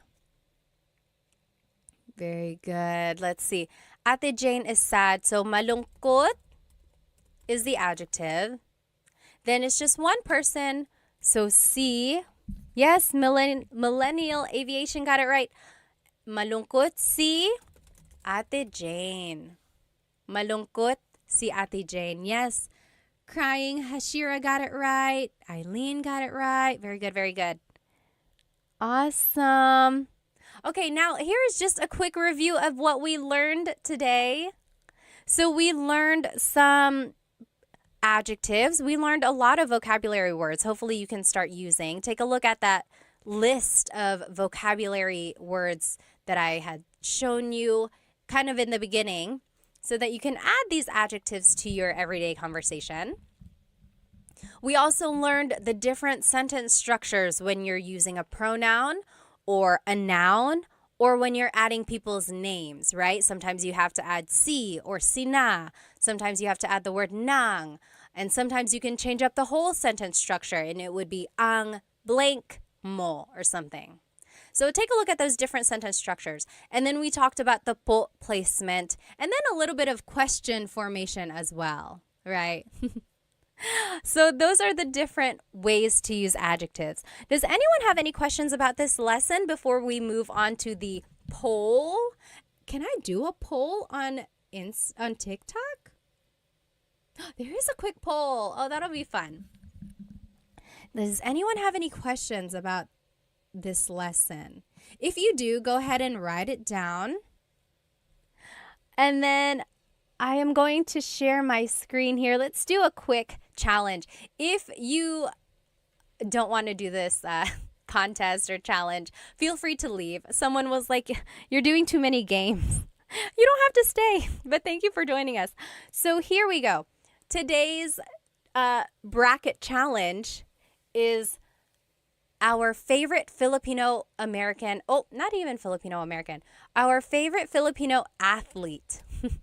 So our very first bracket challenge was our favorite Filipino food. And then last week we did our favorite Filipino American celebrity. Today it's our favorite Filipino athlete. So our first poll here is going to be Manny Pacquiao versus Nonito Donaire, or is in the Tagalog pronunciation, Nonito Donaire. I think someone had a question on YouTube. Hang on. Sure said, is ate capitalized when speaking of someone? No, it doesn't have to be. It can be lowercase. Yes. Yes, Michelle said, si is one person, sina is two people. Yes, sina can be two or more. Correct. All right, let's go ahead and do this poll. If you are on my YouTube, then you can join this poll. TikTok, I'm going to make one for you as well. So favorite, Manny Pacquiao versus Nonito Donaire. Nonito Donaire, as they say. Okay, let's do a poll here on TikTok. Start. Poll started. Ask your question. Okay? Manny Pacquiao or Nonito Donaire? I don't know how that's going to work on TikTok. Okay, we'll see how that goes. Go ahead. Oh, thank you, OP, for the super chat gift on YouTube. Thank you, thank you.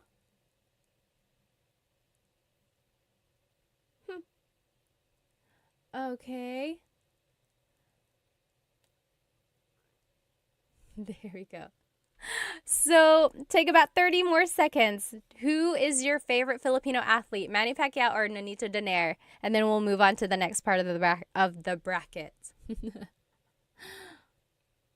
Oh, I see. I see how it's working now. Okay.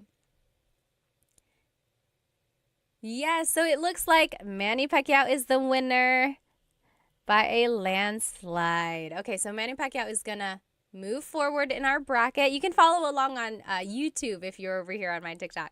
So now it's Jalen Green versus Jordan Clarkson. So these are both Filipino-American basketball players in the NBA. Let's see, favorite. Jalen Green versus Jordan Clarkson. Jalen Green is on the Rockets, and then Jordan Clarkson is Utah Jazz. Oh, Kaz said, do a Jollibee and McDonald's poll. Oh my gosh, maybe we should. Favorite Filipino fast food restaurants. That will be next week's. Very good, very good. Michelle said, when do you do these lives? I just found you today. I'm trying to do Tagalog Thursdays, so catch me next Thursday. But I'm also going to try to do the live on a different day, but the same exact lesson, because I know people want to be in it when it's actually live. Very good. Oh, okay, Bayani said, informal writing, yes, ate should be capitalized because it's like a title. Yes, that's true. It's like Mr. or Mrs. Ate and kuya, yes. I guess I never thought of it like that. Oh, okay. Millennial said, is there a neither option? Just don't vote. That's okay. Sure said, Clarkson used to be on the Lakers. Okay, okay. Let's see. Okay. It looks like it's Jordan Clarkson over here on my YouTube.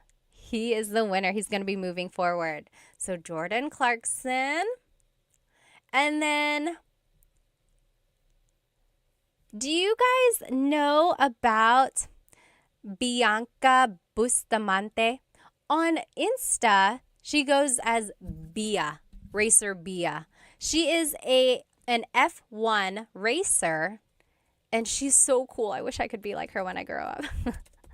She's an F1 racer. I think she's like working with Sephora. She's in Miami practicing. But yeah, she's a really cool racer. So Bianca Bustamante.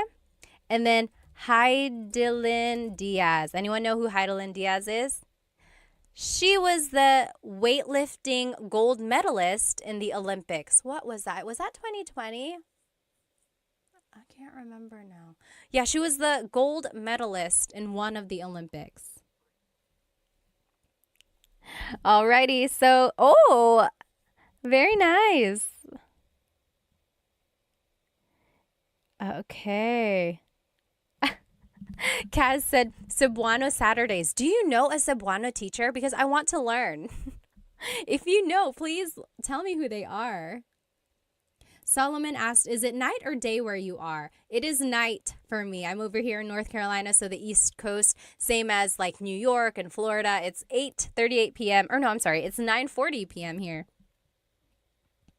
Okay. Yes, the only gold medalist ng Pilipinas, Bazit said. Yeah. Okay.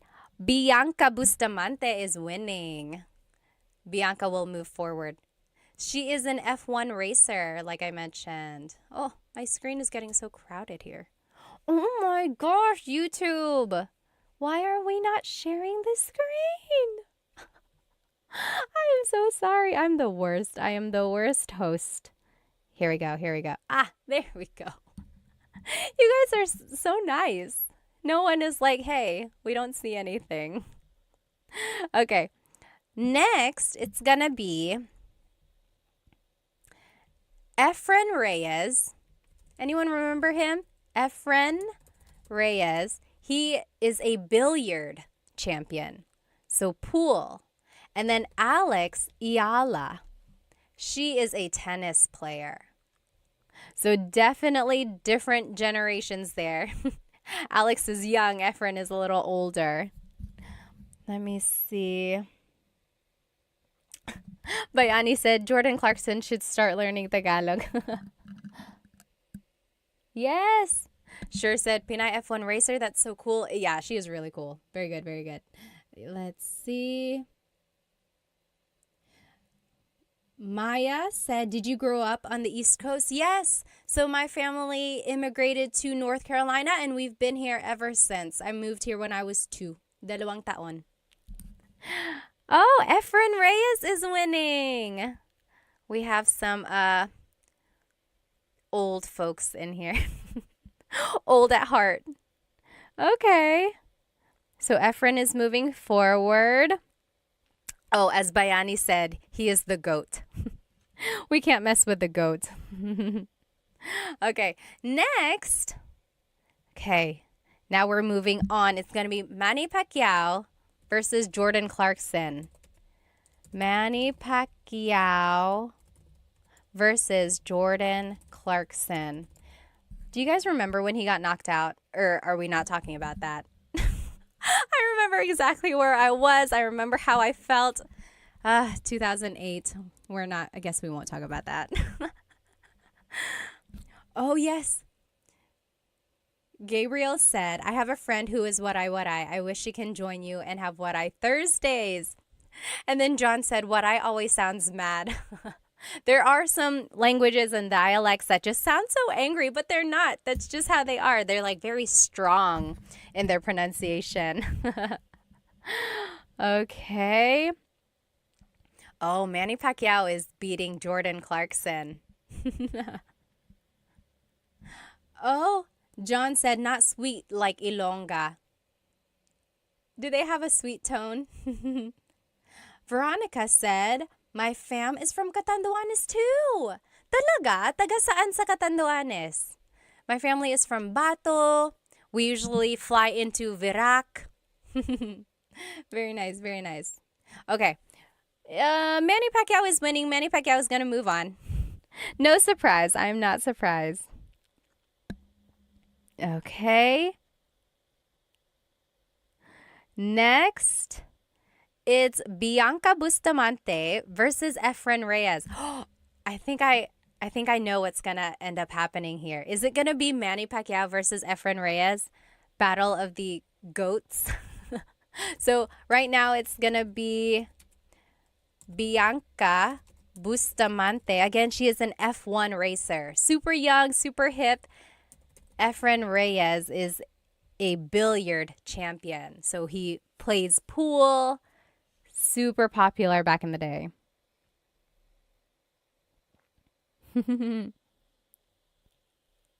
Kaz said, Ilocano is the Angry Bird dialect. On a scale of 1 to 100, how would you rate your Tagalog in terms of speaking? I would say 95%. I'm pretty confident in my Tagalog speaking skills. There are times when I get nervous. So when I'm speaking to my mom, for some reason, whenever I'm speaking to my mom, I speak to her a lot in English because I don't know, I feel like I get nervous in front of her. But she was the one who really pushed me to speak Tagalog when I was growing up. I remember when I was a kid and I would be speaking a lot of English, she would tell me, hindi ka na nagtatagalog. You're not speaking Tagalog anymore. Hindi ka na nagtatagalog. So then that would like push me back into speaking more Tagalog. So yeah, I get nervous around her. I get nervous around my family in the Philippines sometimes. Like, I just get kind of self-conscious about my accent and then I stumble over my words. But that happens to everyone. So if it happens to me, I mean, don't worry about it if it happens to you, right? Let's see. Maayong buntag po. Hello po. That's Cebuano, right? Tagalog is easier, but I'm still at nosebleed level. So nosebleed is what people say whenever they're having a hard time speaking. Usually Filipinos will say, oh, nosebleed ako, or I'm having a nosebleed because they're having a hard time speaking English. Let's see, who's the winner? What? Bianca Bustamante is beating Efren Reyes. I'm kind of surprised here. I really thought it was going to be a battle of the goats. Like a battle of the older male athletes. Wow. Well, go Bianca. Racer B on Instagram, by the way. Let's see. Now it's going to be Manny Pacquiao versus Bianca Bustamante. Let's see here. It's the final one. It's the championship. Favorite. So Manny Pacquiao versus Bianca Bustamante. Who is our favorite Filipino athlete? Someone had a good question up here. Okay. Oh, someone asked, born and raised ka sa US? Hindi po, pinanganak po ako sa Maynila, tapos lumipat kami dito ng 2 taon po ako. Tapos every other year, umuwi kami sa Pilipinas. So umuwi ako nung una nung 5 years old yata ako kasi nabantay yung mama ng papa ko. Tapos after that, mga every other year na kami umuwi. Tapos mayroon kaming TFC, tapos nagtatagalog yung mga magulang ko sa akin. So that's how I kept my Tagalog. Yes, Maya said, me and a lot of my friends that grew up in the US understand Tagalog but can't speak it. Why does this happen? You know, I have very young kids and I am trying to teach them Tagalog. And of course, we're teaching them English because of school. And I know why it happens. I completely understand parents. It's hard. Like, you want your kids to succeed in school.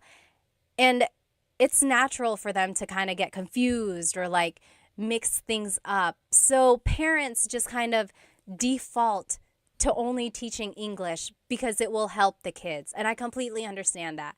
But I think if you push through and just kind of keep teaching it, it will all work out in the end. So I know a lot of people where they can understand Tagalog, but they can't speak it and they really, really want to. If you can understand it, you are halfway there. I think that's a good way to think about it, right? You can understand it. Now all you have to do is formulate sentences and then go from there. So don't feel bad if you can only understand. Think of it as, oh, I only have to make sentences now. Let's see.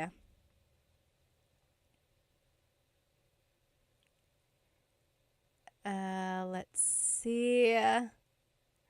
Tony, are you married? Yes, I am, and I have kids. Yes, we've been married for 2017, 18, 19, 20, 21, 22, 23, 24. 7 years. Oops. I don't know what your name is. It's in characters.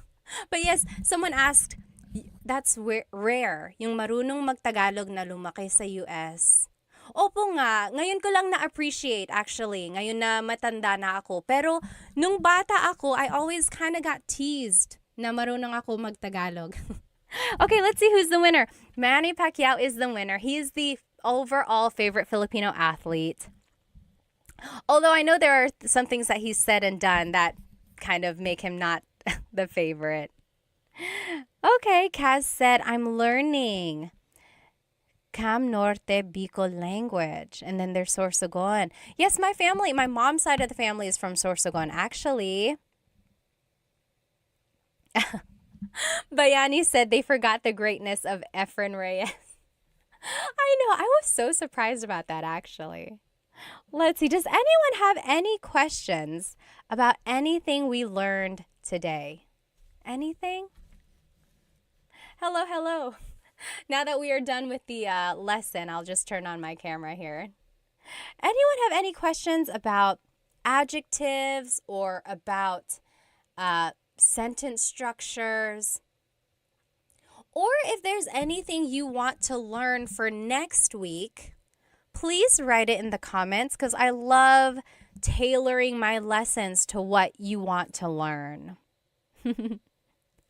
Otherwise, thank you so much for joining me, and I will see you next week. If you weren't able to join this live, I will try to teach this same exact lesson another day, or you can watch the recording of this later on, right after this live, actually. Okay? Thank you so much, everybody. Maraming salamat. Thank you for spending some time with me.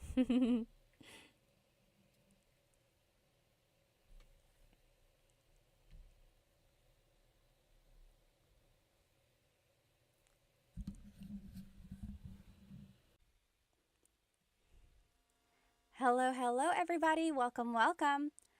I am live right now on Instagram, on TikTok, and on YouTube. Hello, hello. I hope you have had a great week.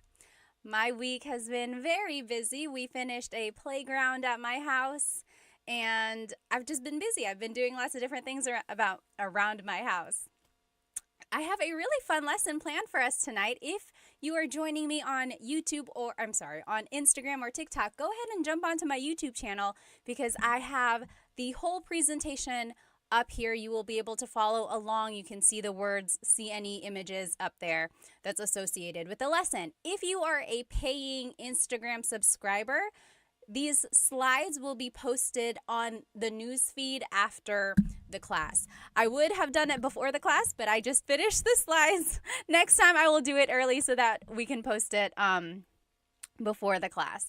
Anyway, I'm so glad to see you all. I think it was like a couple weeks ago, I did like 4 or 5 Tagalog lessons back to back to back, and then I took a break, and then now we are back.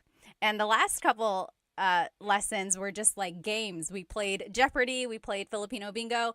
Tonight's class is a true Tagalog lesson. So again, if you are joining me on YouTube, again, on Instagram or TikTok, go ahead and jump onto my YouTube channel where you can see this whole presentation. Let me just make sure everything is set up here. Okay. Hello, hello. Go ahead and write where you are currently watching and how old you are. I always like to know my demographics, where everyone is, how old you are. I always have some people who are super young, like Dita, who's 12 years old, watching from India, right?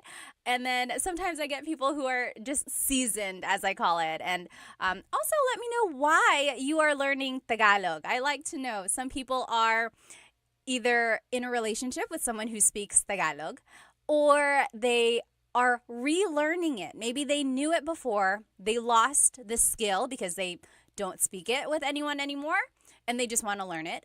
Or maybe you were never taught Tagalog, which is a very common thing if your family moved to a different place. Or maybe you are just someone who loves the Philippines, who loves the Filipino culture. Maybe you are traveling there for work. Tell me in the comments why you are learning Tagalog and where you are and how old you are. Basically, tell me your whole life story, okay? Well, my name is Pat. I am 32 years old. I'm over here in North Carolina. I know a lot of people are so surprised that I'm over here on the East Coast. And I know Tagalog because my family spoke Tagalog as I was growing up. People always ask, how am I so fluent in Tagalog, but I still have like an American accent? Well, I grew up here in the States. I turned 2 years old here in the States, and then I just went to school here, elementary, middle, high school, college. All my schooling was here. And we just always visited the Philippines, and I got the Filipino channel. And again, my parents just always spoke Tagalog to me, and that's how I know Tagalog. Let me just catch up on some of these comments. I like to know who is with me tonight. Let's see, over here on TikTok, Jasmine said, I love your earrings. Thank you, thank you. These are from Sunkissed Pinay. Sunkissed Pinay. They are known for their sun earrings. Sometimes they're hoops, sometimes they're large statement earrings like these. Be sure to check out Sunkissed Pinay. I love, love, love them. How long is your hair? Nash said, it's too long. I know. Every time I look at it, I'm like, gosh, when am I going to get a trim? I'm going to get a trim soon, very soon. Oh, thank you. Thank you so much, Floyd, for the badge. Thank you. Thank you. If you are watching on YouTube, feel free to purchase a super chat sticker or whatever it's called. Or if you're on Instagram, you can purchase a badge. And then on TikTok, you can purchase a badge or a gift as well. Anything that I earn from these things, I always give back to Filipino businesses. You'll see it in whatever earrings I'm wearing or props that I have or anything like that. Okay, let's keep going. Who else? Oh, Ricky is from California. Brighter Shade is in the US, 44 years old. Sam is 49. Hello, hello. Let's see over here on Instagram. Simply Kenny said, what's up? What's up to you? Kamusta ka? Oh, yes. TMD Texas said, love the earrings. Yes. Stone Child said, from Vancouver, Canada, learning Tagalog to connect better with my girlfriend. And we'll move to the Philippines in the future. How sweet, how sweet. Hello po, kumusta ka? Pascal said. Let's see. Oh, maraming salamat, Sandy Bear. Oh, konting Tagalog, NC said. Hello, hello. Let's look over here on YouTube, and then I promise we're going to jump into our lesson. Who is over here on YouTube? Aiden is from Virginia Beach. David, is that New Zealand? Hello, hello. Sky said, kumusta ka?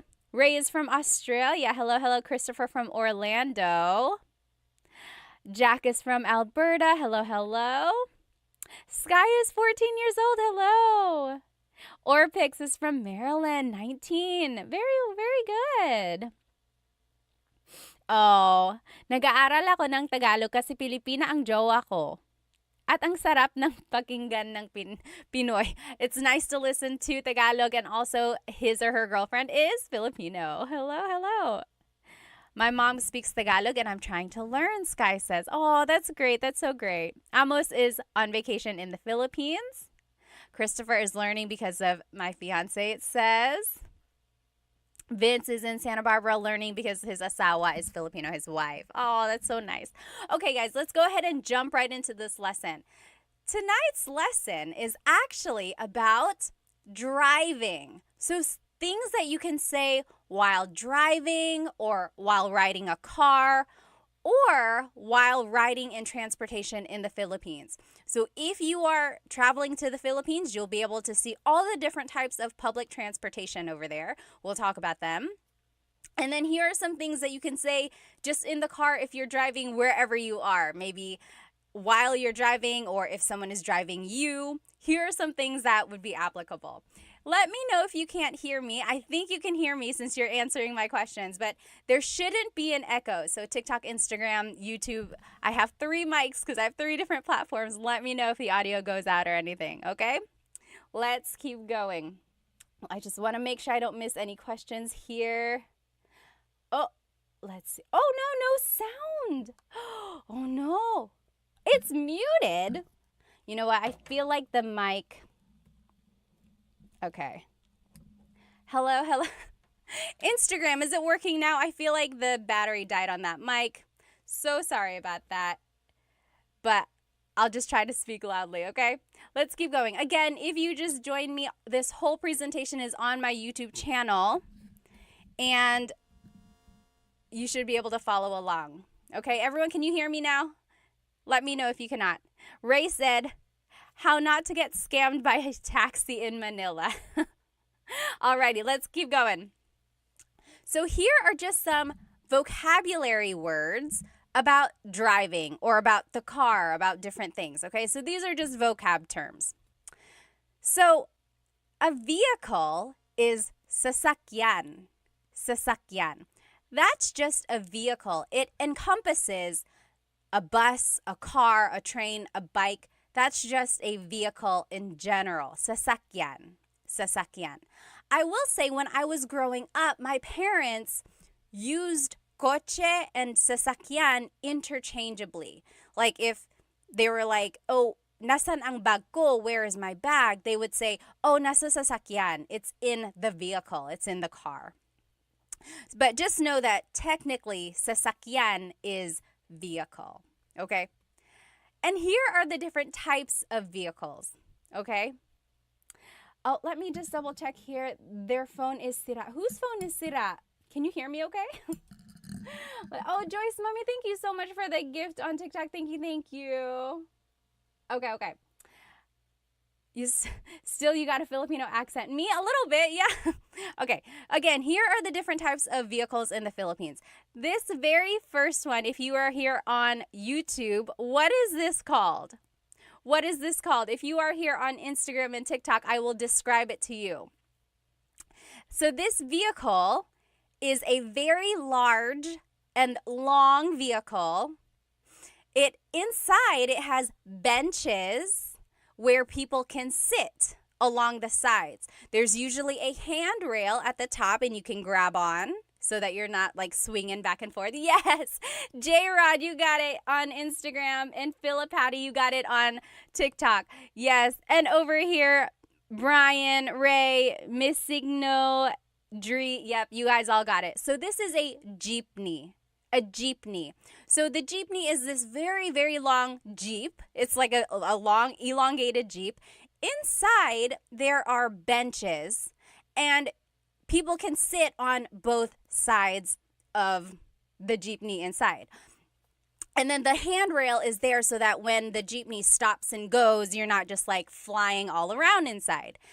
And some people like it, some people don't like it. I personally love riding in the jeepney, and my cousins always tease me for this because I love it. I love the fresh air. I'm doing air quotes because, I mean, how fresh can the air be in Manila, right? But I love the breeze that you feel. And then I love being with the locals, but I also love that some of these jeepneys are so decked out. Has anyone been in a decked out jeepney? Some of them have like lights, like it's a disco in there. And then some of them have like music, and not like crazy loud music, but like really jazzy or like OPM music. It's a vibe. It really is. I love it. So I personally love the jeepney.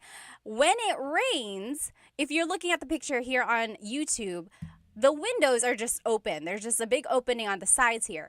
When it rains, there's like a plastic tarp that you put down over the windows so that you don't get wet. And I love it because everyone knows that. Everyone knows that when it starts to drizzle, you go ahead, you untie this plastic, and you just pull it down. It's like a known thing. You don't have to wait for the driver to be like, hey, can you pull down the tarps? You just do it so you don't get wet, right? I love it.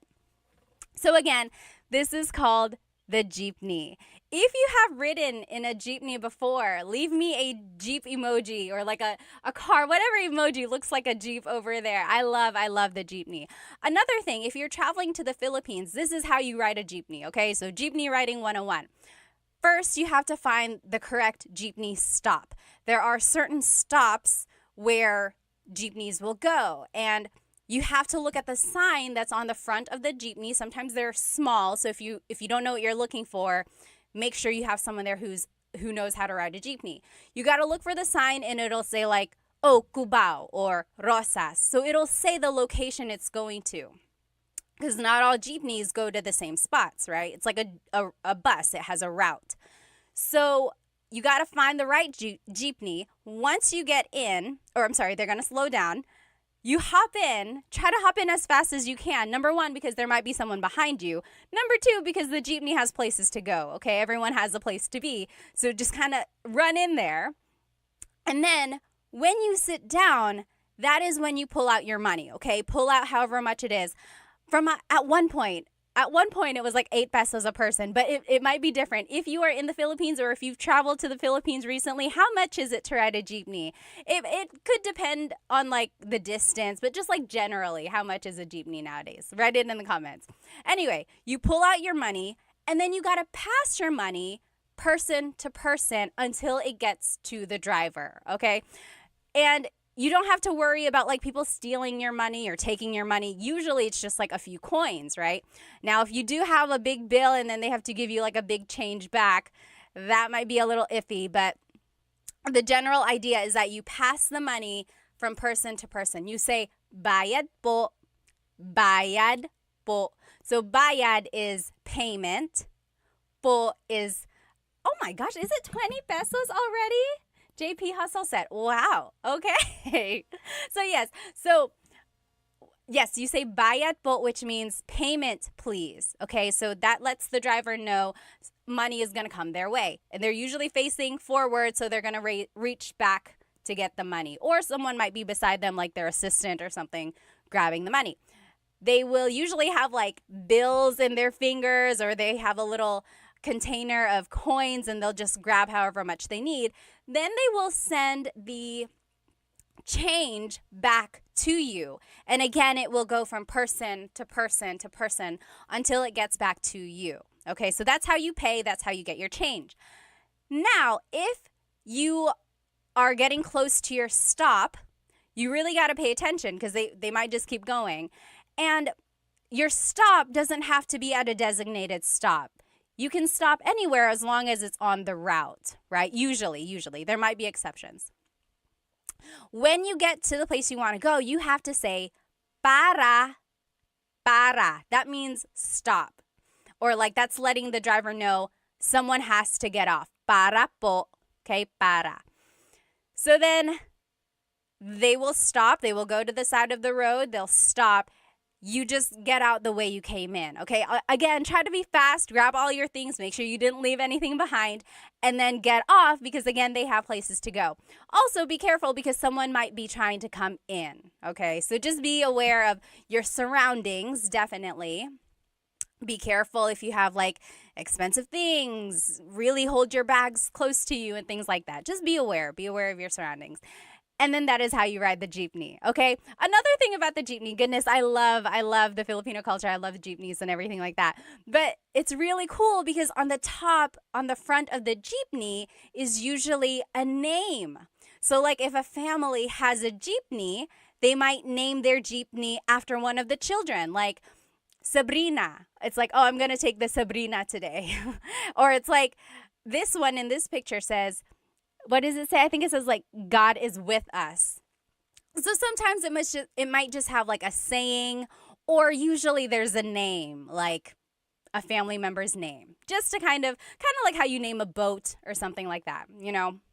Okay, so that is a jeepney. Now here's another type of vehicle in the Philippines. If you're looking here on YouTube, what is this type of vehicle in the Philippines? Again, if you're just joining me here, someone said, is this a Tagalog lesson? It is, I promise. We are learning vocabulary and phrases about driving. So right now we're just talking about the different types of sasakyan. Sasakyan is vehicle. So we're just talking about the different types of sasakyan in the Philippines. So we talked about the jeepney. Over here, this is a motorcycle with a pedicab on the side. What is that called? Yes, almost polyglot got it. Steve got it on YouTube. So it is a Mista said a sidecar motorbike. Yes, literally. Yes, Roach Clip said tricycle. Yes, and it's Richard on Instagram. It's called a tricycle. So a tricycle is a motorcycle with a pedicab attached to the side. Sometimes it's not a motorcycle, in which case it's a bicycle. Sometimes in like the province, or if you're just going a really short distance, it might just be a bicycle. It's a little bit more work for the driver in that case, right? But for the tricycle, the pedicab can fit usually 2 people facing forward. In the front of that same sidecar, there might be a little seat facing the other direction. So that's another person who can fit in there. And then there might also be a little seat on the side next to the driver. So that's 4. So if there are very small people or like children, they can fit in those tiny seats. So again, there's 2 seats in the back of the pedicab. There might be a tiny seat in the front. There might be a tiny seat on the side. Okay. And then there are 2 seats behind the driver on the actual motorcycle. So that's another 2 people who can sit there. Sometimes they're usually sitting sideways so that your feet dangle off. That's just how you would fit there. Now, during busy times, like in the province or in certain places, people might latch on to the sides of a tricycle. They'll hold on to the sides, they'll hold on to the back. Some of them might even sit at the very top of a tricycle. So, and they do that because sometimes there aren't a lot of tricycles traveling that way. Like, for example, if kids are trying to go to school and it's going to be the last tricycle for a while, a lot of kids will try to pack onto that one tricycle just to get to school on time. From my understanding, though, there might be some places that don't allow that just because it's a little dangerous. But again, there are some places that will try to do that as well. So a lot of people will just like hang on to the side. Some people might hang on to the back of a jeepney as well. But again, it's dangerous, so some people try not to do that. Okay. Mr. said, my head keeps hitting the top. Yes, if you are a big person, you might hit your head on the top of a tricycle. So just be careful with that. You know, in Cebu, they have very big tricycles. They have tricycles with like a front seat and a back seat. I had never seen that until I went to Cebu. Very interesting.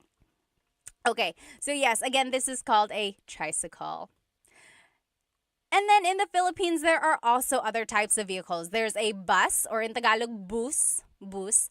This picture that you see on YouTube, I'm doing this whole live on YouTube and you can see the presentation there. This bus is air-conditioned. And have you ever ridden an air-conditioned bus in the Philippines? They turn the air conditioner up so high, or like very, very strong. It's just very, very cold. Like it's a freezer in there because I guess you want to get your money's worth, right? So when it's an air-conditioned bus, it is an air-conditioned bus. It feels good for like the first 30 minutes or so, but then if you're taking a really long drive, it's like a freezer. I got really cold one time. Let me know if that has ever happened to you. It was so cold. But then some buses are not air-conditioned, in which case they just leave all the windows down. And it's like a jeepney where the air just kind of flows in and out. So it's not that hot if they're like traveling. Oh, yes. Ron Uprising said they drive very fast. They do. Unfortunately, sometimes like these big, huge buses or even like cars, sometimes they drive so fast. Like if it's a highway or if it's like just a very busy street, you really, really got to be careful. There are some bad stories of like just accidents on the side of the road. And they're so big, right? It's like you don't want to get too close to it. Okay, so there's a bus or a bus. There's also taxis in the Philippines. Sometimes they are yellow, like a regular taxi. Sometimes they are white. I think I've seen other colors as well, but usually they're like white. So someone on YouTube mentioned, don't be scammed by taxi drivers. You have to be very careful, especially if you look foreign. One thing they might do is like hike up the price for you. Another thing that might happen is they might mess with the meter so that the price is not what it should be. Another thing is that they might take you to a place they're not supposed to go, or they'll take you a long way. When I was a kid, we wanted to go to Fort Santiago, but the person didn't hear us, they said, and they were taking us to Fort something else, like Fort San Pedro or something like that. Like we clearly had said Fort Santiago, but then they were taking us to a different fort because they misheard us. So they, it was just not a very nice thing. But yes, so just be very aware. They also have like grab cab or grab taxi or something like that. That kind of helps with the liability, or like just keeps someone accountable because there's like the record of you getting that one taxi, right? So just be careful. And then there's also the MRT or the LRT. If you're looking over here on YouTube, you'll see it's like an above the ground subway. So it's like a train. And this is usually in Metro Manila. The difference between the MRT and the LRT is the route that it goes. So the MRT goes one way around EDSA, the LRT goes a different area. Okay, but just know it's like an above the ground subway. So there are lots of different types of vehicles in the Philippines. Again, let's go back to our Tagalog lesson. So vehicle in Tagalog is sasakyan. Sasakyan. Okay? Now, coche is car. Coche. Coche. And again, the difference between coche and sasakyan is that coche is specific. Coche is car.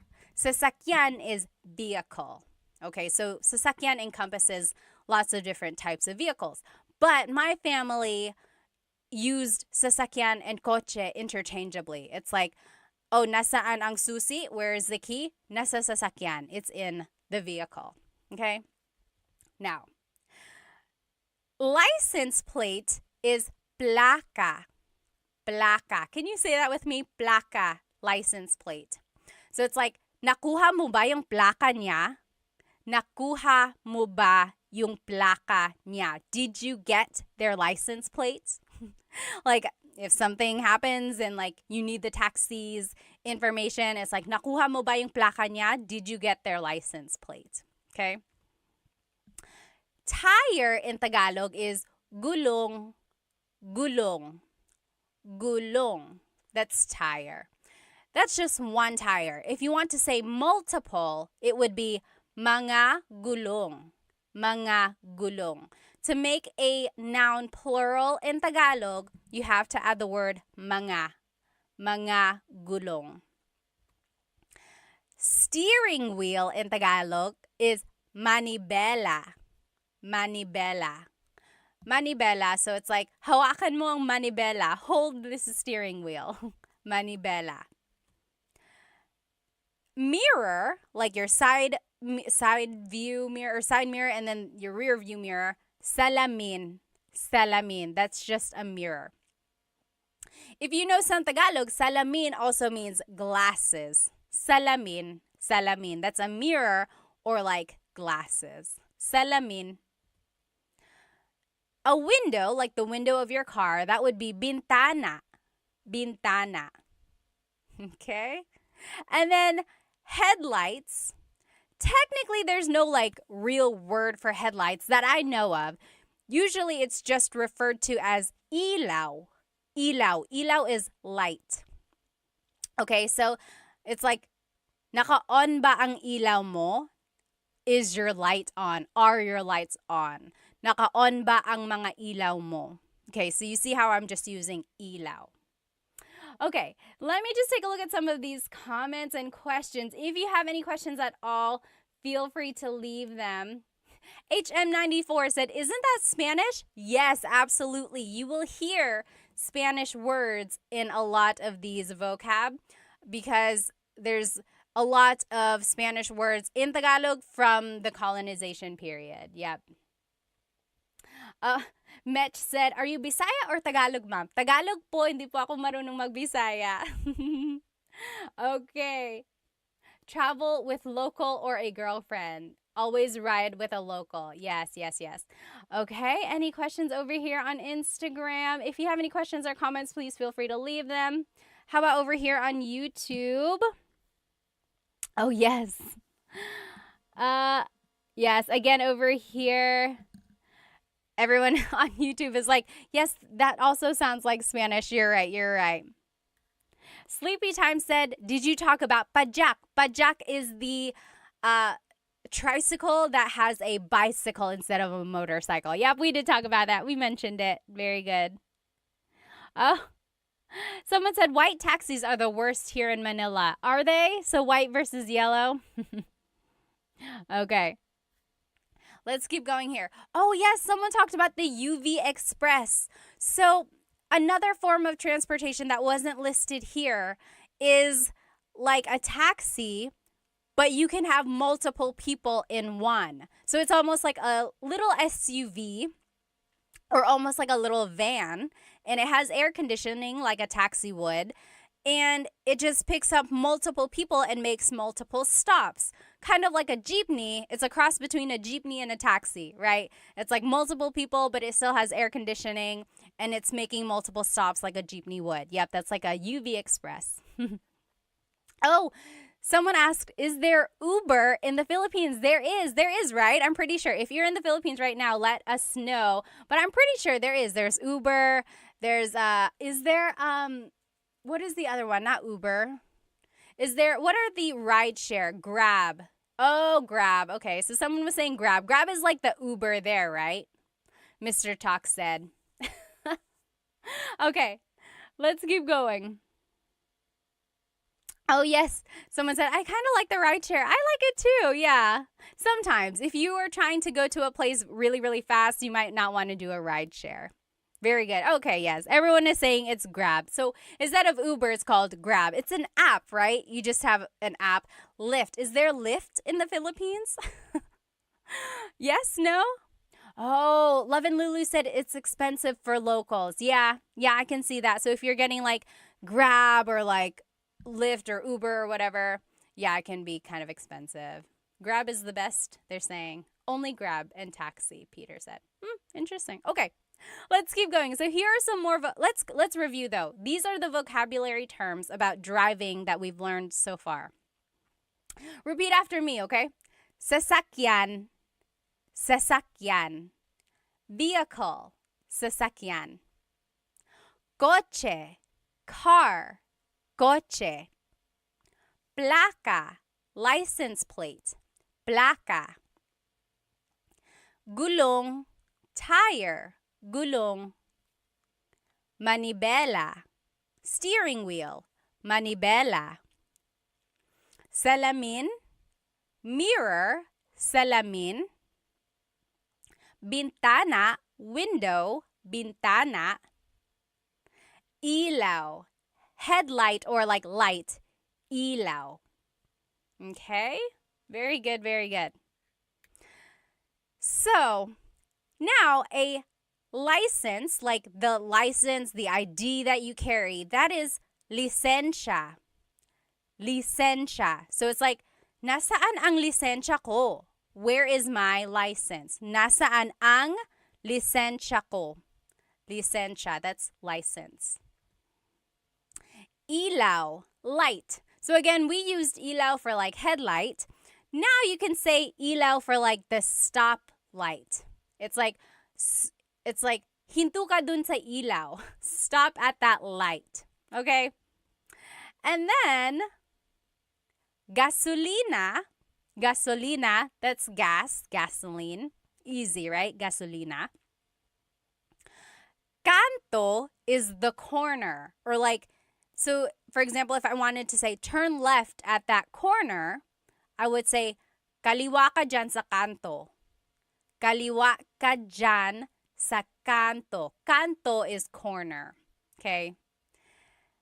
And then here's just directions. Kaliwa is left, kanan is right. Kaliwa is left, kanan is right.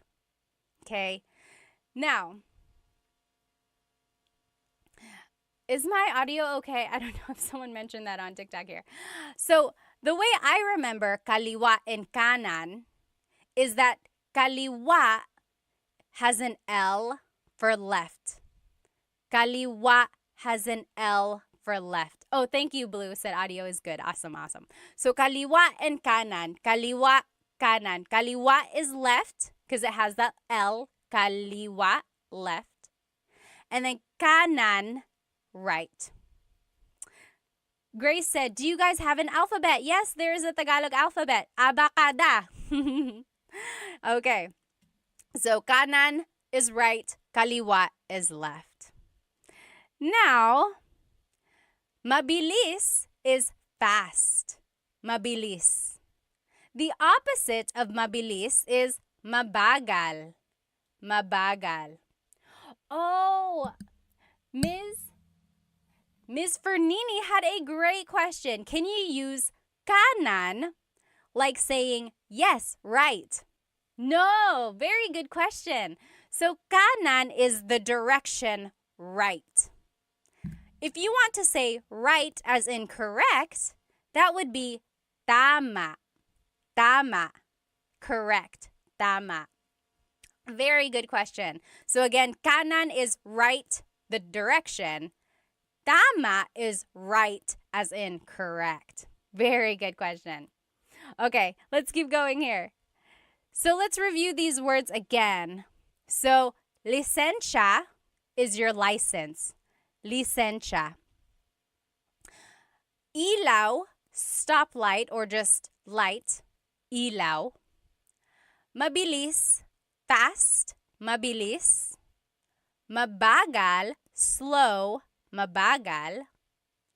Gasolina, gas. Gasolina. Kanto, the corner. Kanto. Kaliwa, kanan. Left and right. Kaliwa and kanan. Remember, how are we going to remember kaliwa? Kaliwa is left because it has the letter L. Kaliwa is left. So kanan has to be right. Okay. Now, here are just some verbs. Okay, so here are some verbs. One thing about verbs that I want you to get from this lesson is that all verbs have a Tagalog root. Okay, so for example, maglakad is to walk. Maglakad. If I want to say I'm walking, it's naglalakad ako. Naglalakad ako. Do you hear the root word lakad? Okay, so for all of these verbs, I'm going to give you the root word. So if you can recognize the root word in a conversation, that'll kind of help you with the translation of what someone is saying. Okay, so it's okay if you don't know how to conjugate them. It's okay if you don't know how to use them in a sentence exactly yet, but just try to use this to gain vocab so that you can recognize them in a conversation. Okay. Oh, thank you. Thank you so much for the gift, Will. Thank you so much on TikTok. Thank you. Thank you. Okay. So, stop in Tagalog is hinto. Hinto. Okay, so stop in Tagalog is hinto. If I wanted to say stop here, or one way I could say it in Tagalog is huminto ka dito. Huminto ka dito. Stop here. Huminto ka dito. So do you hear the root word hinto? And then just kind of use that as a way to recognize how something is being conjugated or how the verb is being used in a phrase. Okay? Huminto ka dito. Stop here. So hinto means stop. Next. We learned this a second ago. There's another way to say stop. Stop, if you're in a jeepney, would be para. Para. Remember, if you're riding in a jeepney and you want to stop, you would say para po, para. That means stop the jeepney. But you only use that in the jeepney context. If you're riding with your friend, you wouldn't say para. I guess you could. But usually I've heard it in the jeepney setting, okay? So just know there are two different types of stop, hinto and para, okay? Tuloy means go. Actually, tuloy means continue. Like, tumuloy ka lang, keep going. Continue on. Tumuloy ka lang. Tuloy means go. Try saying these words with me. Hinto, stop. Hinto. Okay, so hinto means stop. Huminto ka dito. Stop here. Another way to say stop is para. Para. Stop the jeepney. Again, remember, para is usually used in the jeepney context. The Raffy Taffy said, this is my first live session. I love it. Salamat. That's why I said session. Do you do this regularly? I do Tagalog Thursdays. Yes, Tagalog Thursdays. And then I try to do the lesson again, like I do a repeat of that lesson another time during the week, just in case someone wasn't able to join. But the recording is always up on my YouTube channel, but I know some people like to be in the live comments, so I like to do it a couple times. Okay, so tuloy means go. Tuloy. Try saying that with me. Tuloy. Okay? Now, magmaneho is to drive. Magmaneho. Magmaneho. So you could say like, nagmamaneho ako. I am driving. It's like, oh, I can't answer my phone right now. Nagmamaneho ako. I am driving. Magmaneho means to drive. Sakay means to ride. Sakay. Sakay na, get in, or come on for the ride. Sakay. Baba, to get down or to get out. Baba. You might have heard the joke like, bababa ka ba? Opo, bababa ako. Right? So baba is a homonym, as they call it. A homonym has a couple different meanings depending on its context. So baba is like to go down or to get out. Like if you want to get out of the jeepney, you would say bababa ako. I'm getting out. I'm getting down. Or if you're riding in your friend's car, you could be like, oh, hinto ka dito, stop here. Bababa na ako. I am getting out. Okay? Liko means to turn. Liko. Liko.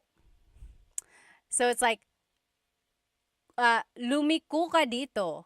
Turn here. Lumiko ka dito. So it's an verb. If you've been watching some of my lessons, you know that verbs come in 5 different categories. Mag, ma, in, and e verbs. Liko is an verb. Lumiko ka dito. Turn here. Atras is to back up. Atras. The opposite of atras is abante, to move forward. Atras, to back up. Abante, to move forward. Very Spanish, right? Going back to these different types of verbs, number 1, I have a full-length Tagalog lesson on my YouTube channel, and it just goes through how to use verbs in the present tense. And then I have another one in the past and future tense. So if you want to learn how to specifically use different types of verbs and how to like conjugate them for sentences, go ahead and watch my full-length Tagalog lessons on my YouTube channel. I think that's lesson 3 and 4. Maybe 4 and 5. I think 3 and 4. Okay. So let's try saying these verbs one more time. Again, just focus on the root, okay? These are all the root of the verb. So if you can recognize these roots in a conversation, that should help with the translation, okay? Try saying them with me. Hinto, stop. Hinto. Para, stop a jeepney. Para. Tuloy, go. Tuloy. Magmaneho, to drive. Magmaneho. Sakay, to ride. Sakay. Baba, to get down. Baba. Liko, to turn. Liko. Atras, to back up. Atras. Abante, to move forward. Abante. Okay? So now we're just going to finish off with some common phrases that you might hear or say while driving. Okay? We already talked about this one. Nagmamaneho ako. I'm driving. Nagmamaneho ako. Okay? Next, sakay na, get in, sakay na. So if you are picking someone up, you could be driving and you're stopping right there next to them. You could say, hey, sakay na, get in, sakay na. Or if you are trying to get your kids in the car and they are taking so long, you could say, sakay na, get in the car, sakay na. Next, if you're out of gas, you can say, ubus na ang gasolina. Ubus na ang gasolina. So it's out of gas. And then if you want to say, I'm going to get some gas, it would be, Maggagasolina ako. Maggagasolina ako. I'm going to get gas. It's almost like you turned that noun, gasolina, into a verb. You are doing the noun. But you could also say, kukuha ako ng gasolina or bibili ako ng gasolina, meaning like I'm going to get gas, I'm going to buy gas or something like that. Okay? Next, repeat these phrases with me. Nagmamaneho ako. Nagmamaneho ako. Or sakay na. Sakay na. Ubus na ang gasolina. Ubus na ang gasolina. Or maggagasolina ako. Maggagasolina ako. Okay?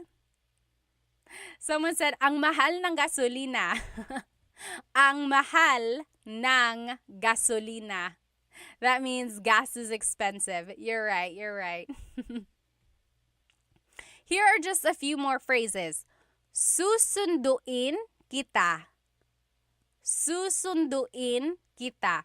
So the root word sundo means to pick someone up, driving, like you're driving to pick them up.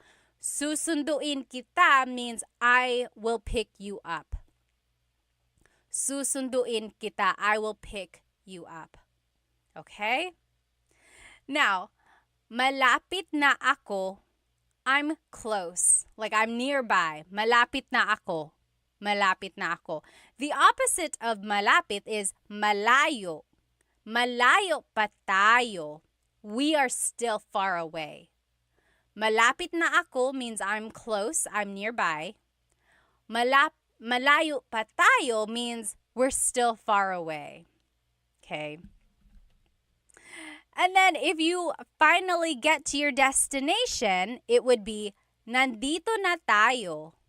Nandito na tayo. That means we're here. We're here. Nandito na tayo. Maybe next time if you're driving with whoever you're riding, like whoever speaks Tagalog, and you get to your location, you say, nandito na tayo. We're here. Nandito na tayo. Try saying that. I bet they'll be so surprised. Now, if you don't know where you are, you could say, nasaan na tayo? Nasaan na tayo? Where are we? So if I was driving around and I don't recognize the place, I could say, nasaan na tayo? Where are we? Nasaan na tayo? Or you could say, nawawala ako. I'm lost. Nawawala ako.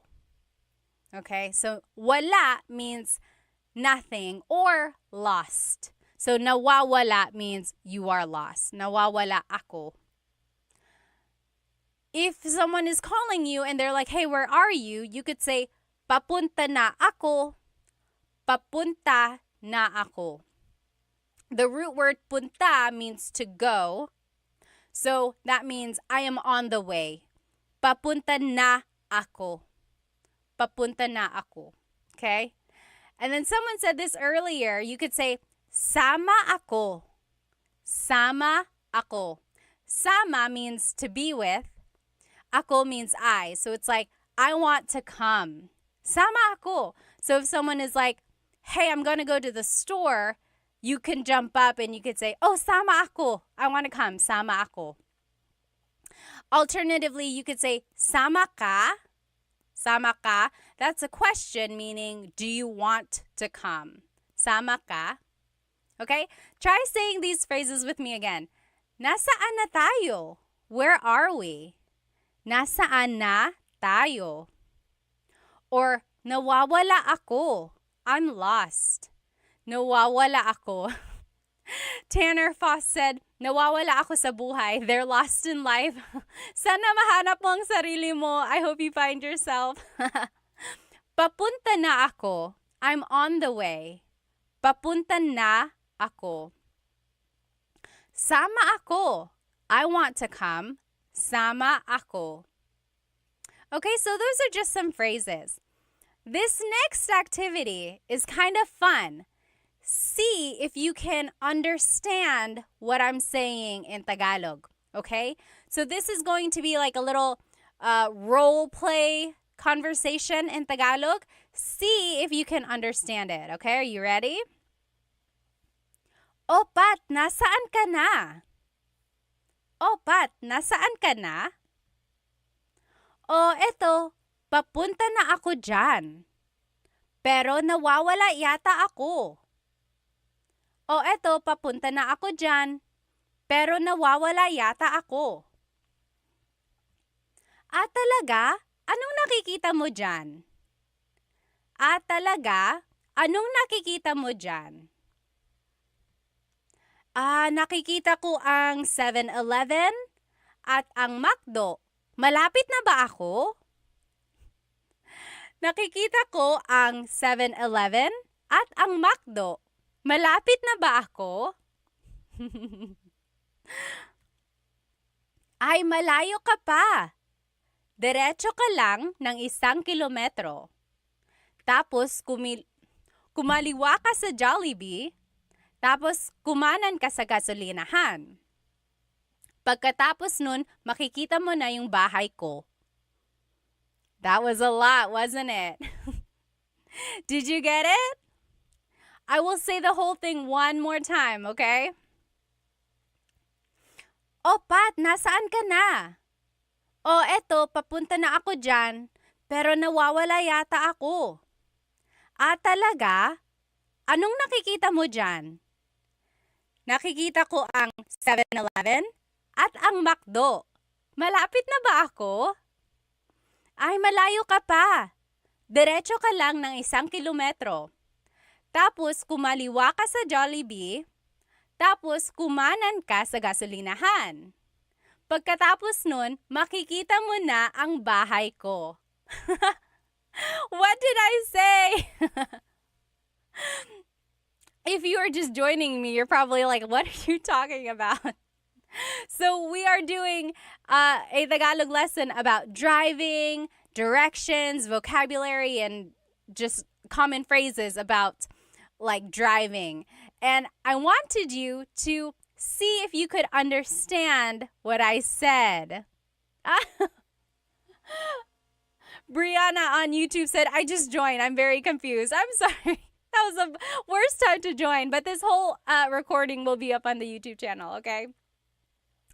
Let's go ahead and see. Yes, I see some of you guys got some of the phrases. Yes, you're writing it in the comments right now.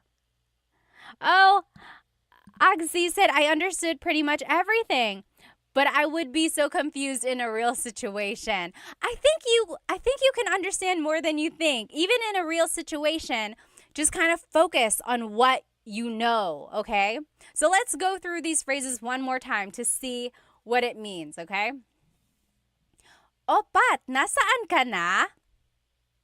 O Pat, nasaan ka na? That means, Pat, where are you? O Pat, nasaan ka na? Where are you? O eto, papunta na ako dyan. Oh, I'm on my way there. Pero nawawala yata ako. But I think I'm lost. Yes, very good. You guys are writing it in the comments as we go. Very good, very good. Yes. J3 said, what is your YouTube channel? It's Tagalog Time. Same name, same name. Okay, very good. So I asked, or the question was, Pat, where are you? And I said, oh, I'm on my way there, but I think I'm lost. Okay, let's keep going. Talaga? Anong nakikita mo dyan? Oh, really? What do you see there? Talaga? Anong nakikita mo dyan? What do you see there? And then the response was, nakikita ko ang 7-Eleven at ang McDo. Malapit na ba ako? That means, I see a 7-Eleven and a McDonald's. Am I close? Am I close by? Okay.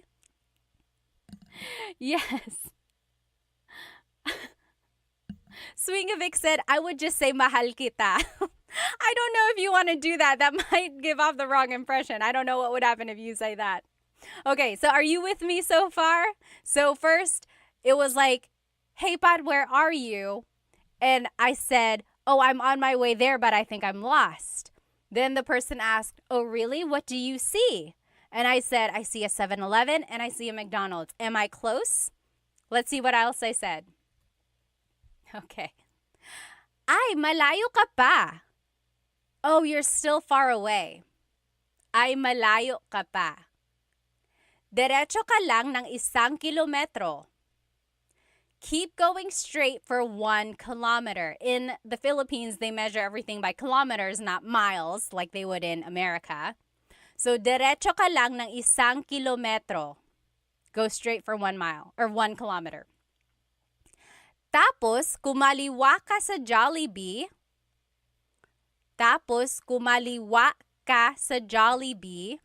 So, then take a left at Jollibee. Tapos, kumanan ka sa gasolinahan. Take a right at the gas station. Kumanan ka sa gasolinahan. Remember, how do we know kaliwa versus kanan? How do we know kaliwa versus kanan? What was my trick? Do you remember? Yes. Kaliwa is left because kaliwa has the letter L. Kaliwa is left. Kanan is right. Okay? So let's keep going. Pagkatapos nun, makikita mo na ang bahay ko. After that, you'll see my house. Okay? Pagkatapos nun, makikita mo na yung bahay ko. So how was that translation? I'm going to say it one more time. Now that you know the translation, pick out the words that you recognize. Also take a look if you can, or see if you can recognize any grammar patterns, okay? And then use all of that in the future, okay? It's okay if you don't understand right now, but that's why we're learning, right? Use this as an opportunity to take pieces, keep it in your pocket, and use it again in the future. Here's that conversation one more time. Oh, Pat, nasaan ka na? Oh, eto, papunta na ako dyan. Pero nawawala yata ako. Talaga? Anong nakikita mo dyan? Nakikita ko ang 7-Eleven at ang McDo. Malapit na ba ako? Ay, malayo ka pa. Diretso ka lang ng 1 kilometro. Tapos kumaliwa ka sa Jollibee. Tapos kumanan ka sa gasolinahan. Pagkatapos nun, makikita mo na yung bahay ko. Okay? Yes. Very good, very good. I hope you guys can recognize some of the words and phrases that we learned tonight in that activity there. Okay? And let's just do a quick review of some of these vocabulary terms. Again, if you're following me on TikTok and Instagram, these pictures are up here on YouTube. So, what is this type of vehicle? I'll describe it for you. This is a really, really long bus. And, sorry, hang on one sec. My phone is making me verify that I'm still active. There we go. So this is like a really, really long vehicle. People can ride in it on the sides. You pass your money down person by person, and you have to say para. What is that vehicle in the Philippines? Yes. Very good. Dog Mom says jeepney. Very good. Vibe for Soul said a limo. Not quite. Not quite a limo. So remember, the jeepney is a form of public transportation in the Philippines. You ride on the sides, you pass your money down, and then when you want to get off, you say para. I heard, though, they're trying to discontinue the jeepney. Have you heard that? They want to discontinue the jeepney because it's not very good for the environment. It gives off a lot of smoke, uses a lot of gas and things like that. I hope not. I hope they can just find a way to kind of make it better for the environment. My husband's family actually has made or has been involved in the making of an e-jeepney. Isn't that so cool? But yeah, I hope they don't take away the jeepney. It's such an iconic symbol of the Philippines. Alrighty. Next, what is this vehicle? So this is a motorcycle with a pedicab attached to the side. What is that called? Anyone? Yes. Charles Ryan said, save the jeepney. Save the jeepney. Yes, please. Alrighty. What is this term called? Or what is this vehicle called? So it's a pedicab attached to a motorcycle. Very good. The tricycle. Tricycle. Yes, absolutely. Oh, JB said, why get rid of it? It's historical. You're right. Both the jeepney and the tricycle came about in World War II. Did you know that? The jeepney was a vehicle that they used in the Americans used during wartime, or that's what they brought over to the Philippines, and then it became part of the culture as a public form of transportation. And then the tricycle was introduced to the Philippines by the Japanese when they came to the Philippines. Crazy, right? Crazy, crazy, crazy. Okay, so yes, very good. This is called a tricycle. Okay.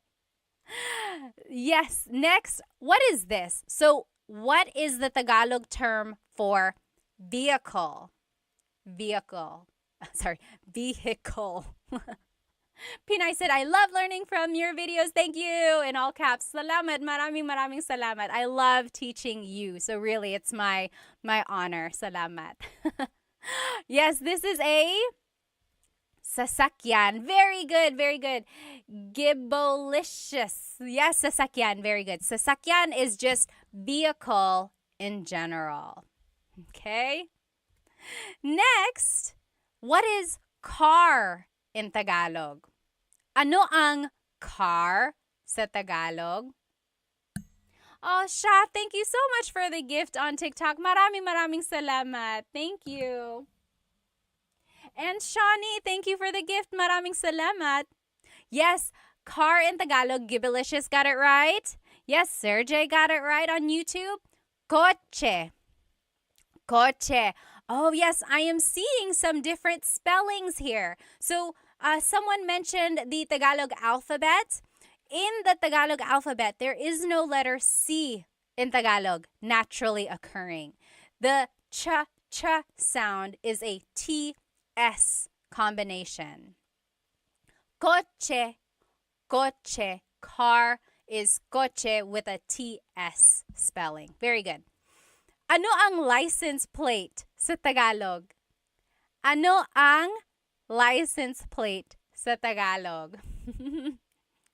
Do you remember license plate in Tagalog is? Plaka.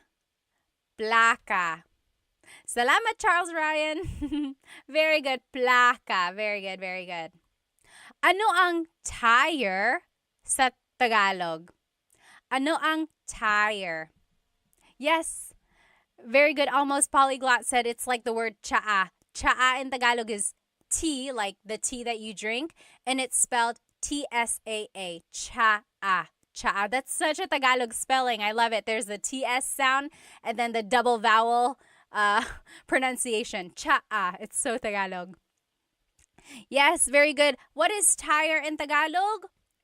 Gulong. Gulong. Oh, Tampa Souls said pagod. Pagod is tired. Tired. I said tire. Like the tire on a car. The tire on the car is a gulong. Tired, like feeling tired, is pagod. Common mistake. Easy mistake there. Very good. What is steering wheel in Tagalog? What is steering wheel in Tagalog? Oh, Big Boss on YouTube also said pagod. Sorry for the confusion there. Steering wheel, yes, very good. Oh, I don't know your name because it's in different characters. But yes, Manibela. Manibela, very good. Jean got it on TikTok. Gibalicious, you got it. I mean on Instagram. Very good. Manibela is the steering wheel. Okay? What is the mirror? So the mirror, like to see the back or like your side, and then the rear view mirror. What is a mirror in Tagalog? It's also the Tagalog word for glasses. Mirror in Tagalog is salamin. Salamin. Salamin. Oh, very close. Very good. Driving said bintana. Bintana is actually window. So salamin is the mirror. Bintana is the window. Very good question there, or very easy mistake. If you didn't see the beginning of this lesson and you don't know the words we're talking about, this whole lesson is recorded and it will be on my YouTube channel, Tagalog Time with Pat. Okay, so don't worry there. And the whole presentation is there. Okay. And then headlight in Tagalog, or just light, is ilaw. Ilaw. So that's light, or like headlight. Ilaw. What is your license in Tagalog? License, like your ID. What is license in Tagalog? Yes, very good. Everyone is getting it. What is license in Tagalog? License in Tagalog is, yes, very good. Jelly Piggies. Lisensya. Lisensya. Nasaan ang lisensya ko? Where is my license? Lisensya. Very good, everybody. Bobby Mayo said hello from Louisiana. Hello, hello. Ano ang stoplight sa Tagalog? Ano ang stoplight sa Tagalog? This one is a little tricky. I'll just give it to you. Ilaw is what I would say. So light, ilaw. So it's like, kaliwa ka dyan sa ilaw. Take a left at the light, or something like that. Ano ang gas sa Tagalog? Ano ang gas sa Tagalog? Gas in Tagalog is, yes, V, very good, very good. Gasolina. Timothy, you got it on TikTok. Very good, very good. Jelly Piggies on Insta. Very good. So gasolina. So very similar to Spanish, right? Again, there's a lot of Tagalog or Spanish influence in Tagalog. Yes. Ano ang corner sa Tagalog? Corner in Tagalog?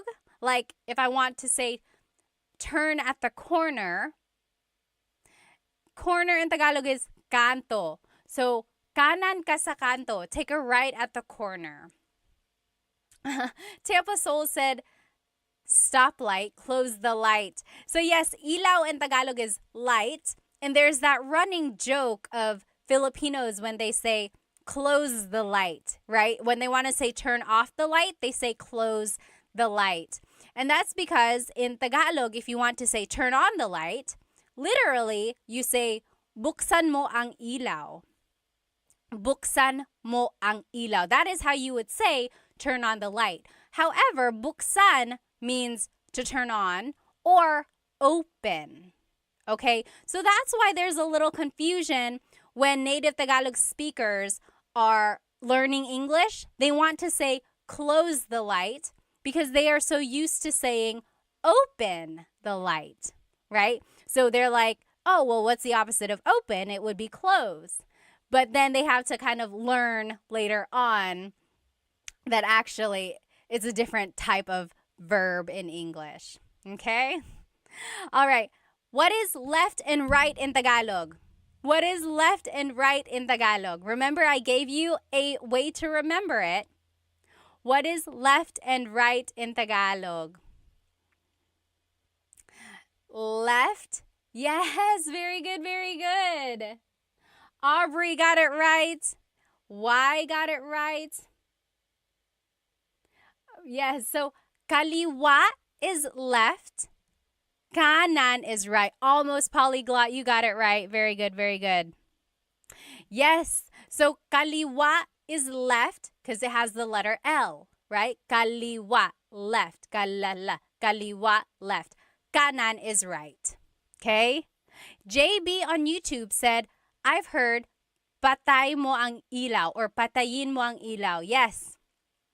So in Tagalog, if you want to say turn off the light, usually they say patayin mo ang ilaw.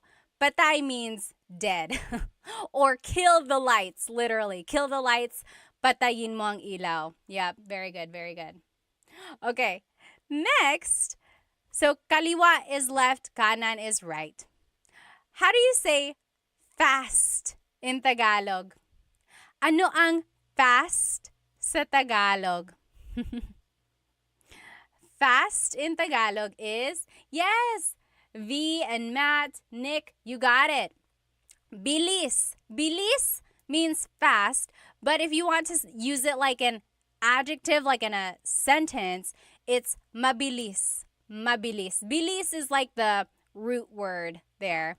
Mabilis, fast. What is the opposite of mabilis?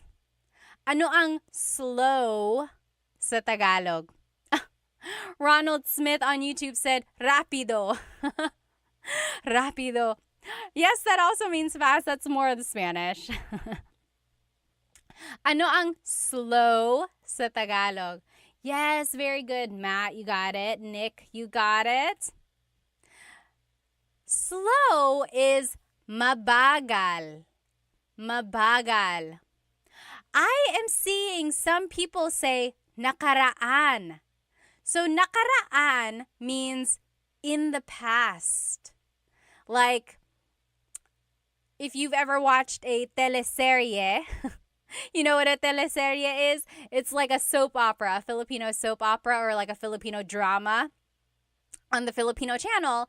Usually, like, if today's episode is on, they have a short recap of what happened in yesterday's episode. At the bottom of the screen, it would say, ang nakaraan, which means in the past or what just happened. So nakaraan means past. Very good. Yes.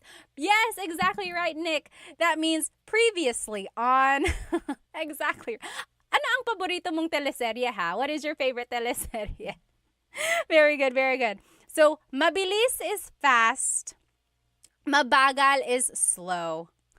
Levin Lulu said they take too long to end. You are exactly right. They will drag on a story and they will add more problems, more characters until you're like lost in this crazy whirlwind. But then you can't stop watching because you got to know how it all ends, right? Side note, I was watching Halik on TFC, or no, I Want TFC with my husband, and they had the English subtitles, but then we lost it. And then I tried to resubscribe, and they didn't have the one with the English subtitles anymore. What the heck? And so now my husband can't watch it with me. He can, but it won't be the same. I need to know what happened. Okay. So that's it. That is it, you guys. Here's a review of everything we learned tonight. So we learned vocab about driving, about the car, about vehicles, about different types of vehicles in Tagalog, right? We learned lots of vocabulary words. Then we also learned verbs in Tagalog. We learned lots of different verbs like to go forward, to go back, to stop, to go. Okay? Now, and then we also learned some common phrases. Common phrases. Someone said, gusto ko nang bumitaw. You want to let go? Why? I thought you said gusto ko nang bumati. Bumati means I want to give a shout out. If you do, write it in the comments. Go ahead and make your bate if you want. If you know anyone else who's watching, tell them that you're going to make a bate to them. If you would like to go. Feel free to go. I'm just going to catch up on some of these comments before I head out. Oh, Andrea said on YouTube, what Filipino TV show should I watch to help learn Tagalog? Oh my goodness, that is such a good question. If you want to learn Tagalog, like in real time, or like about current events, I would say watch the news, right? It might be a little tricky because sometimes the reporters will use very deep Tagalog words if it's about something that's like specific about a case or something like that. But it's also very like it's in a context that you can use every day, like something that has happened around you or around people. So the news is good for learning kind of phrases and words like that. Now, if you want to learn like funny phrases or romantic phrases, go watch movies, like romantic movies or comedies, things like that. You'll learn like funny punchlines or like one-liners that are quick and witty. Those would be good. As for like shows, honestly, I don't watch a lot of shows lately. Anyone have any good show recommendations? But another good one is like Showtime. So Showtime is just like a variety show that comes on every afternoon. And it's good because there's a lot of dialogue between people. It's just like ways to get to know people. They're introducing each other. Also just like funny one-liners again. So anything you watch, I think, will be useful there. JB said, oh, totally immersing myself in Tagalog. That's great. That's great. Yeah, just like surround yourself with Tagalog movies, shows, or music, things like that. Very good. Salamat, Jay. Maraming salamat din. Oh, Hank said, I loved watching or enjoyed watching your brain multitask. Talaga, I hope you don't see it. I have a lot going on sometimes. Is Vice Ganda still on Showtime? David Jr. said. I believe so. Yes, I believe so. Oh, Ate, General Daughter, Filipino drama. What is the new one with Kim Chu? What is that one called? I haven't been watching it. Love and Lulu said Coco Martin and his drama show. So Coco Martin had a show that went on for years and years and years. Ang Provinciano, FPJ Ang Provinciano. It's like I remember starting to watch it and then I kind of just stopped watching it. And then I would check back and it was still on, and then it was still on, and then it was still on, but finally it ended. Yes, you're right. B said FBJ was so long. I don't know why. They just kept like changing the storyline. Oh, yes. What is your name? It's in different characters, but over here on TikTok, someone said OPM songs are too good for learning. They are really good. They are really good for learning. Okay, awesome, everybody. Let's see, any more questions here?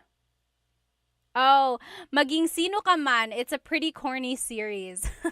So the thing about Filipino shows and movies, if you're not used to them, you might find them to be corny or like the jokes are cheesy, right? And my theory for that is because Filipinos just love lighthearted things. A lot of us have things going on in our lives. Sometimes they can get really, really heavy. So what do we like to do? We like to laugh. We like to watch lighthearted things. So if things come off as corny or cheesy, it's just because Filipinos like cheesy and corny things because it's an easy laugh. Okay, so that's just my theory about why some things are really cheesy like that. I mean, when you think about it, sometimes life in the Philippines can be very hard if you don't have a lot of resources. So if you can watch something nice on TV, that's just one way. Oh, V said, what's the best way to learn to speak Tagalog if I already understand it perfectly? So you can understand, but you cannot speak. Is that correct? I would say congratulations to you because you are already halfway there. I know people always say like, "Oh, I can only understand, but I can't speak it." In that case, all you have to do is practice what you already know. I think you know more than you might think. Like, a lot of us get embarrassed. We don't want to try speaking. We don't want to say anything wrong. We don't want to make a mistake. But just jump right in, start speaking it. What's the worst that can happen? Someone will laugh at you, so what? Who cares? At least you are learning, right? Really have a thick skin. Toughen up your mind. Focus on what you want and practice and practice and practice until you get better. And when people see that you are really trying, hopefully they'll stop laughing at you and they'll get on board and try to help you. If they keep laughing at you, turn your head, keep studying, go back and talk to them in Tagalog when you are better and show them what they are missing, or just show them what you have learned, okay? So you got it. Keep going, okay? Oh, again, I don't know your name because it's in terms, or it's in characters. It says, on a scale from 1 to 100, how would you rate your Tagalog in terms of speaking? I would say 95%. The 5% is because sometimes, a lot of times even, I still trip over my words, or I get embarrassed. I get too caught up in my head and I don't say what I want to say perfectly, right? Like if I'm speaking to my cousins or my aunts, even to my mom, I get very nervous sometimes and I revert back to Taglish, or I just answer in English. But when I really push myself, I know I can speak Tagalog at a 95% level. I'll save the 5% at like, there are still some words that I can't say correctly, or I have to think about it really hard, or again, just the jumbling. What's the word? Like bulol? Bulol in Tagalog is like when tongue-tied. Like if you trip over your words sometimes, and it happens to everyone. If it happens to me, I mean, it's okay if it happens to you because it happens to everybody. Okay? I have to go now. I will see you next Tagalog Thursday for a brand new lesson. And I will do a repeat of this lesson another time, okay? Maybe, I don't know when. Just one of these other nights before Thursday, I'll try to repeat this lesson in case you weren't able to join me. I hope you have a good rest of your evening. If you have any questions, feel free to leave it in the comments. Again, this whole recording will be on my YouTube channel. Maraming salamat. Thank you so much for spending some time with me. Have a good evening. Paalam.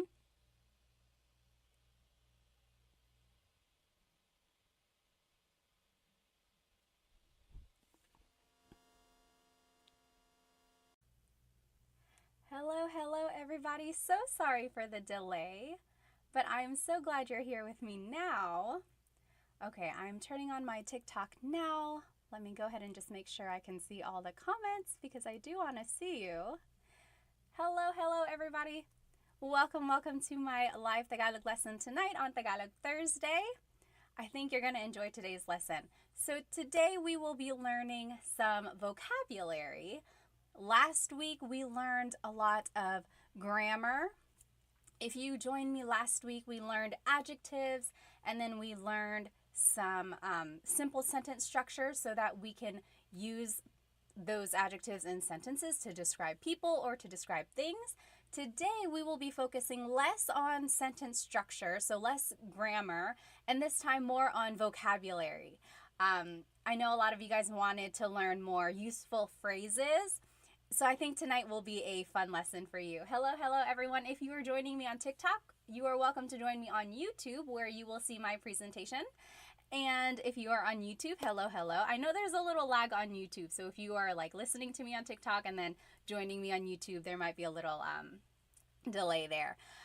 Yes, Maximilian, hello. You did exactly what I wanted you to do. If you would like, please tell me where you are currently watching and how old you are, or give me an age range. Like I'm in my 20s, I'm in my 30s, and so on. I just like to get an idea of my audience.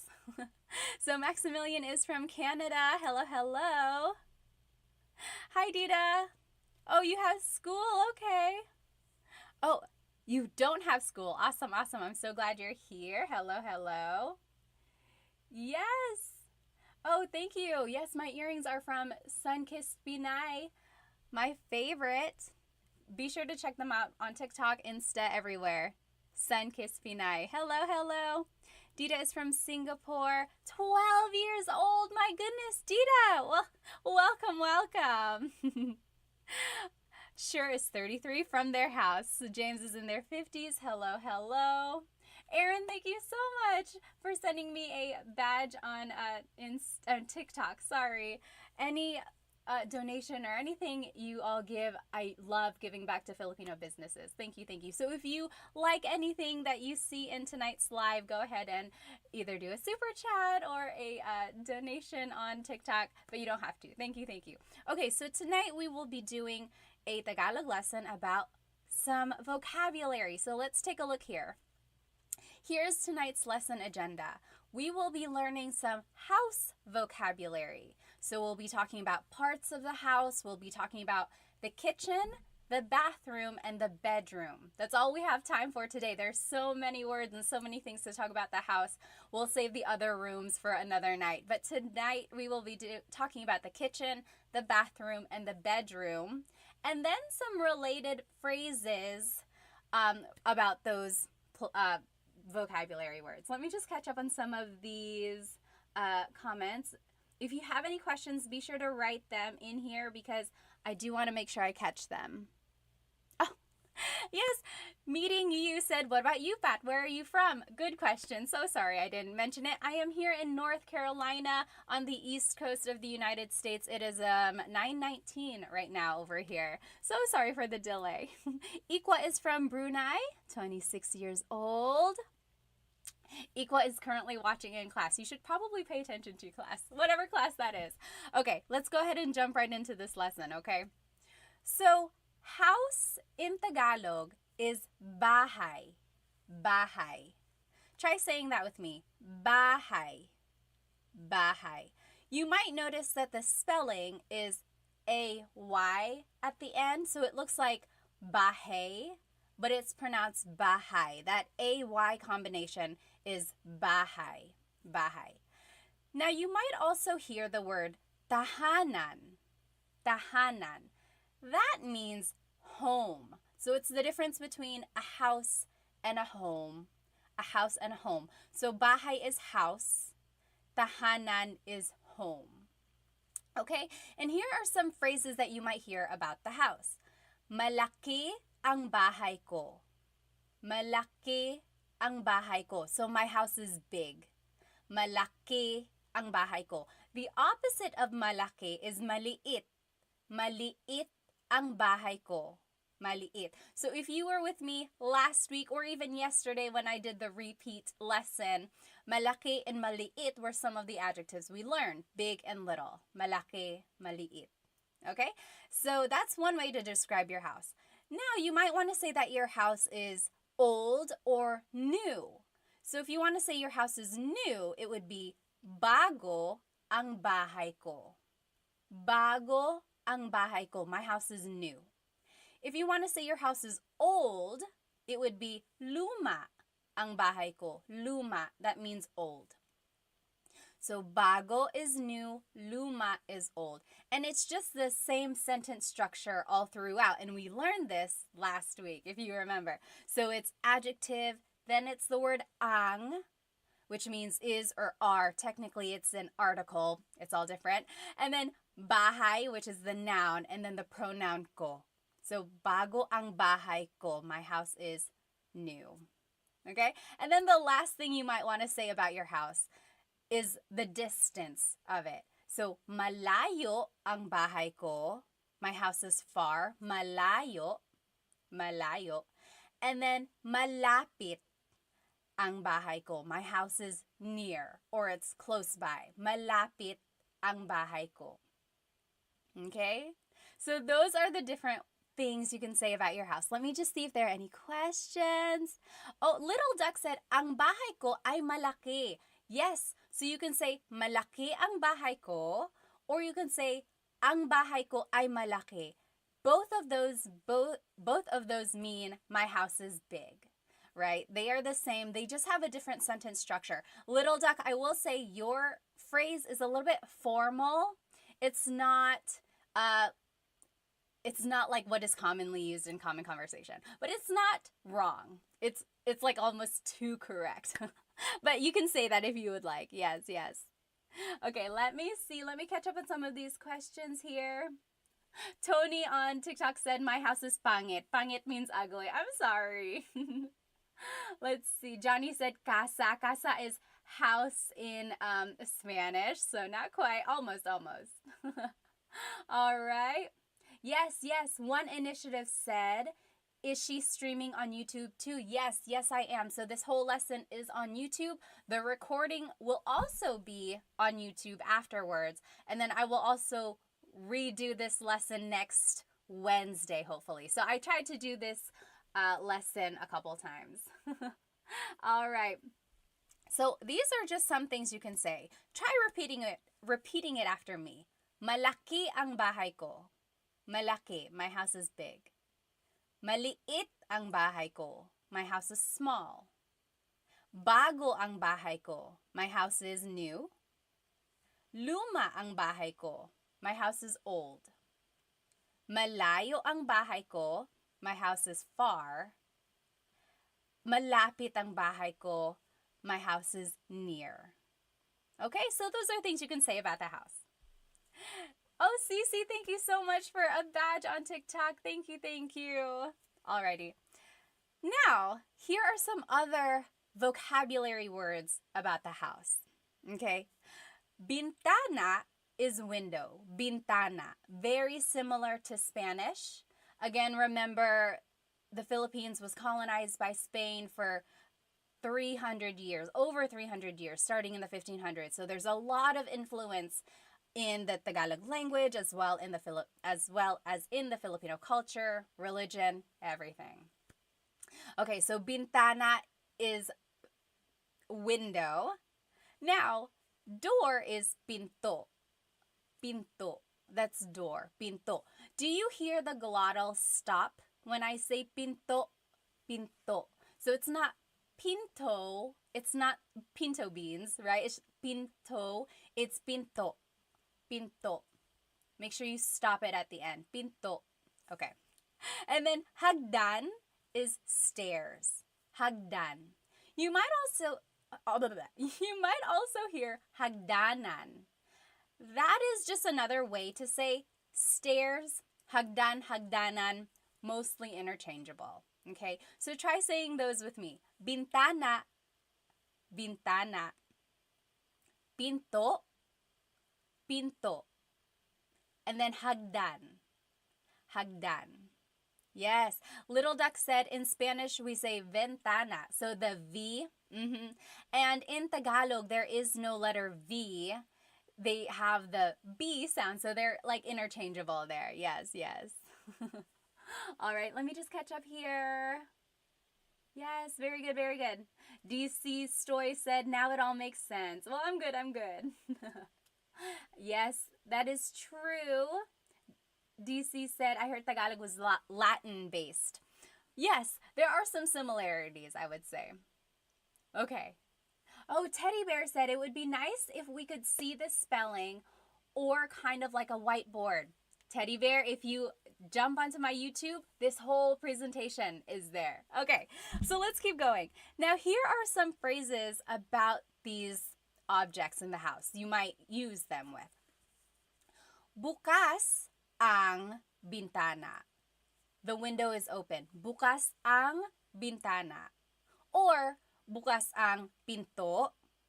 Bukas ang pinto. The door is open. So bukas ang blank means the blank is open.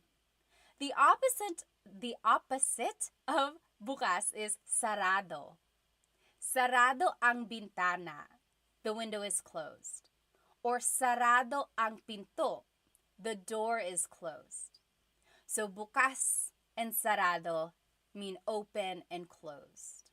Okay, so that's kind of the sentence structure there. Bukas ang bintana, sarado ang pinto. Now, if you want to tell someone to open the door or close the door, this is how you would do it. Buksan mo ang bintana. Buksan mo ang bintana. Open the door. You go open the door. Or the opposite of buksan is isara. Isara mo ang pinto. Close the door. Isara mo ang pinto. Okay, so do you see that again? It's all on my YouTube channel live right now too. You'll see all of these words written out. So buksan means open, like to open something. Isara means to close something. Okay? Any questions so far? Yes, very good. Oh, Lord Cortez says, you are missing po. Very good observation. I'm just imagining maybe we are talking to our younger siblings or to our friend. But yes, if you are speaking to your parents or speaking to your grandparents or to anyone you want to be respectful to, always add po. Buksan niyo po ang pinto. Isarado niyo po ang bintana. So always feel free to add po.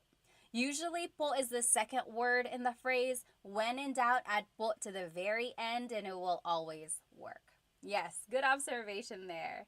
Clay said, magandang umaga ate, magandang umaga. Although sa akin, gabi, magandang gabi. Yes, D, the YouTube name is the same, Tagalog Time. All right, let's keep going. Alrighty, ding ding means wall. Ding ding. So right behind me, this is the ding ding. Puti ang ding ding. The wall is white. Ding ding. Roof is bubong. Bubong, roof. Ceiling is kisame. Kisame. So repeat those after me. Ding ding. Ding ding. That's the wall. Ding ding. And then bubong is the roof. Bubong, so that's on the outside, the roof, bubong. And then kisame is the ceiling, kisame. So sorry, YouTube. Can you hear me now? My mic was all the way down here. Hopefully this is a little bit better. Okay, awesome. Any questions so far? Yes. Harmonica said, ding ding, LOL. I know, it's a funny word. I have no idea where that came from. Okay, let's keep going. So all of that was about the house, like the outside of the house, things inside the house. Now, these are vocabulary words about the kitchen. So kitchen in Tagalog is kusina. Kusina. So in Tagalog, there is no letter C. So in Spanish, if it's spelled with a C, usually in Tagalog, it's spelled with a K because there's no letter C naturally found in the Tagalog alphabet. So the cocina is the kitchen. The stove is kalan. Kalan. Oh, thank you so much for a badge on TikTok. Thank you so much. Yes, and my earrings are from Sunkissed Pinay. Thank you. All of the earnings I earn go to Filipino businesses. So thank you. Okay, yes, Lucky Duck said most of these sound like Spanish words. A lot of them do. You will see that in all of these words, really. Next, knife in Tagalog is cuchillo. Cuchillo. And then fork in Tagalog is tinidor. Tinidor. And then cuchara is spoon. Cuchara is spoon. Okay, so let's say those again. Cocina, sorry, sometimes my nose gets clogged up. Cocina, cocina, that means kitchen. Kalan, stove, kalan. Cuchillo, knife, cuchillo. Tinidor, fork, tinidor. Cuchara, spoon, cuchara. Okay, so those are some objects or things you might find in the kitchen. Here are a couple more things. Plato is plate. Plato. I have also heard pinggan. I think it's regional. So my husband's family is from Cebu. They've said pinggan like the whole time I've been with them. They say, oh, kunin mo yung pinggan, or saan ang mga pinggan? Where are the plates? Growing up, I always heard plato. Plato. So you tell me, what do you use, or what did your family use growing up? Baso means a glass, like a glass of water. Baso. Baso. Another word for cup is taza. Taza. So that's like a cup, or like a little mug. Taza. Whereas a glass is baso. Baso. Okay? Now, pagkain is food. Pagkain. And then ulam is specifically the entree, or the dish, the meat dish. So if you're looking on YouTube right now, anyone know what this dish is? What ulam is this? Anong ulam ito? Does anyone know? Anong ulam ito? You write it in the chat and then we'll check. So ulam, again, is the dish, like adobo, pansit, sinigang. Pansit isn't really an ulam. It's like the meat dish, okay? Whereas pagkain is just food in general. Okay. And then over here, kain is the verb to eat. To eat. Yes, sure, you got it right. Deborah, you got it right on YouTube. This is adobo. If you are watching me on YouTube, I have this presentation on here. This dish is adobo. That is the ulam right here. Okay. So, kain means to eat. Kumakain ako. I am eating. Kumakain ako. Okay? So now here are some phrases about eating, or things that you might hear or say in the kitchen. Nagluluto ako. I am cooking. Nagluluto ako. Nagluluto ako. So the root word luto means to cook. Luto. So I am cooking is nagluluto ako. And you can always switch out the pronouns. Nagluluto siya, he or she is cooking. Nagluluto ka, you are cooking. Okay, but if you want to say I am cooking, it would be nagluluto ako. Nagluluto ako. Oh, Rui said my favorite dish is dinuguan. I like that too. Do you know what dinuguan is? Dinuguan is a dish usually made of pork. There's ginger, long green beans, but the main ingredient is pork blood. Dinuguan. Dugo means blood. So dinuguan means made of blood or bloody. And a lot of people call it like chocolate meat if you see it at Filipino parties. But I like it. It's one of those iconic Filipino dishes. You write it in the comment. What is your favorite Filipino dish? TikTok Pocket, thank you so much. Oh, Tick Pocket, thank you so much for the badge on TikTok. Thank you. All right. Okay. So the next phrase that you might hear in the kitchen, anong niluluto mo? Anong niluluto mo? So you might see the root word luto again. So we said nagluluto ako, I am cooking. So now maybe you can figure out, okay, so something about cooking. Anong niluluto mo means what are you cooking? What are you cooking? Anong niluluto mo? That is a good question to ask. Maybe if your significant other is cooking something, you surprise them by saying, anong niluluto mo? Okay? Next, kain tayo. Kain tayo. That means let's eat. Kain tayo. Okay? Let me just check on some of these questions here. Yes. Sure said, I remember the difference between napkin and tissue from your last class. So if you are at a restaurant and you want to ask for something to wipe your face with, don't ask for a tissue. Don't ask for a napkin. So a lot of times in English, we would say, oh, excuse me, can I please have a napkin? Can I have a napkin to wipe my face? Don't say napkin. In the Philippines, napkin is what they call a sanitary pad. So things that women would use. So if that's not what you're asking for, don't say napkin. In the Philippines, they call that a tissue. So, pahingi ng tissue. Pahingi po ng tissue. Can I have a tissue? So that's the difference there. It's not that big of a deal if you happen to mix it up, but you might get a little chuckles. Even me, I've made a video and I was like, oh, pahingi pong ng napkin. And in the comments, people were like, why napkin? That's not correct. Okay, so just know the difference there. Okay, very good, very good. Maverick said, sinigang, stand up. Sinigang. I love sinigang. Yes, yes. All right. Let me just follow up. Oh, Maylee said, how do you say, what is there to eat? What is there to eat? That is a good question. Maybe you are hungry and you're like, oh, what's there to eat? You can say, anong pwedeng kainin? Or ano ang merong kainin?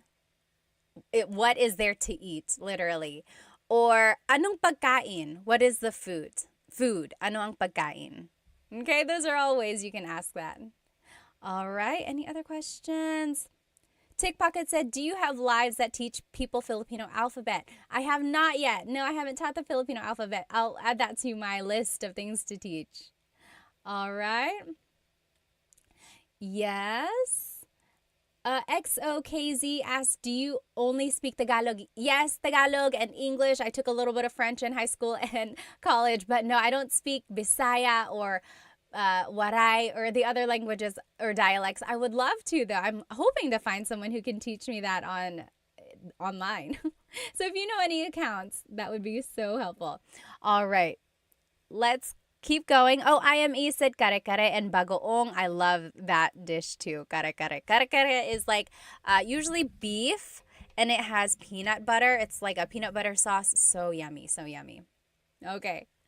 So now, here are some vocabulary terms about the bathroom. So bathroom in Tagalog is baño.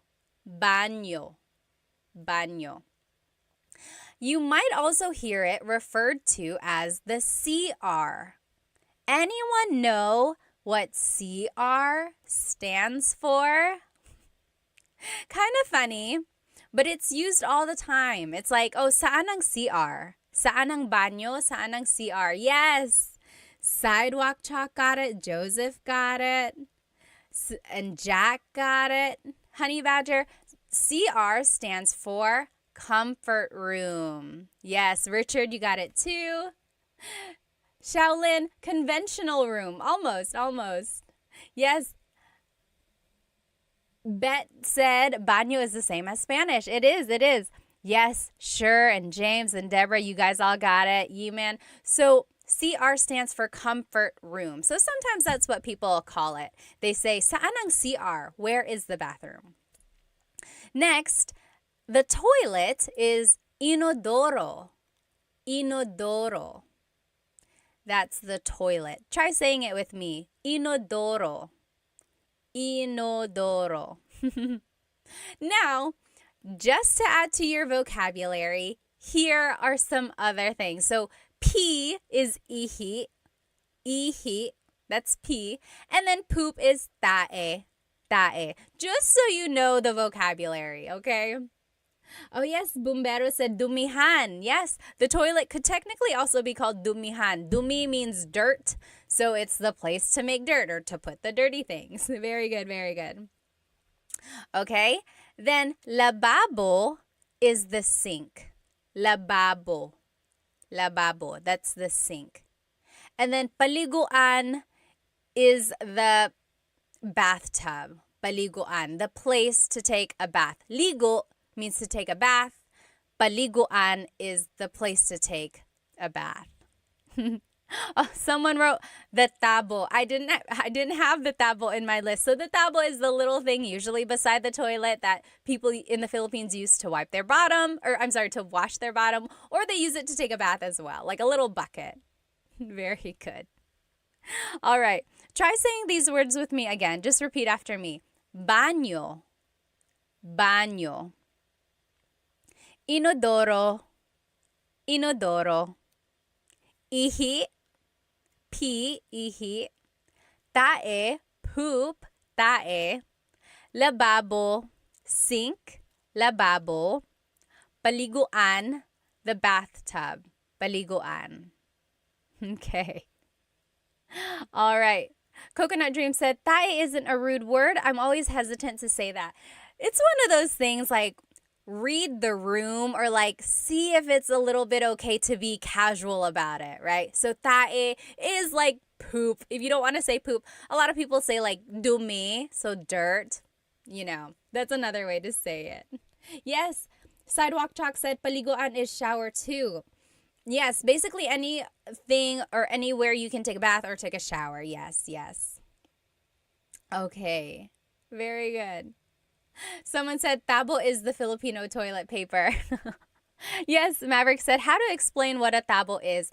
A tabo, I would say, is like something in the Philippines or in some countries, they don't use toilet paper. Instead, they have to use water to clean themselves. And that is what the tabo is for. They use the water to wash themselves off after they've used the restroom.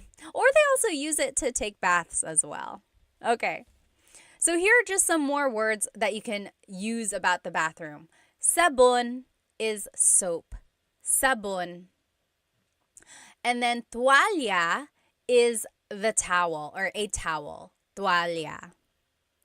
And then maligo is the verb meaning to take a shower. To take a shower. So sabon, soap, sabon. Tuwalya, towel, tuwalya.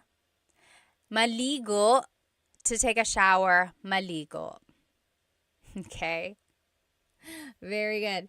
Oh, yes, good question, good question. Sure said, but is tae is not as intense as the S word? Tae is not. Correct, it's not. It's not like something that bad, right? That's correct. But again, if you don't want to use it, you could just say like dumi, poop, like something dirty. That's another way to say that. Yes. Let me see here. Pocket Full of Ramen said, I don't know how to say the words properly in the book. That is one tricky thing. So if you've ever bought like a Tagalog learning book, it's good to have all that information, but if you don't know how things are pronounced, that's kind of one tricky thing about having books. But I do know that some books come with an audio recording, either on a CD or like a downloadable things. I would say take advantage of those. Or you can also look it up like Google and type the word in. A lot of times they will have the pronunciation available online as well. Let's see.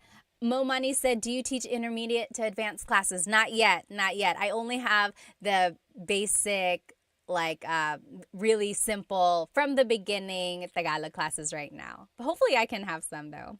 Okay. All right, let's keep going.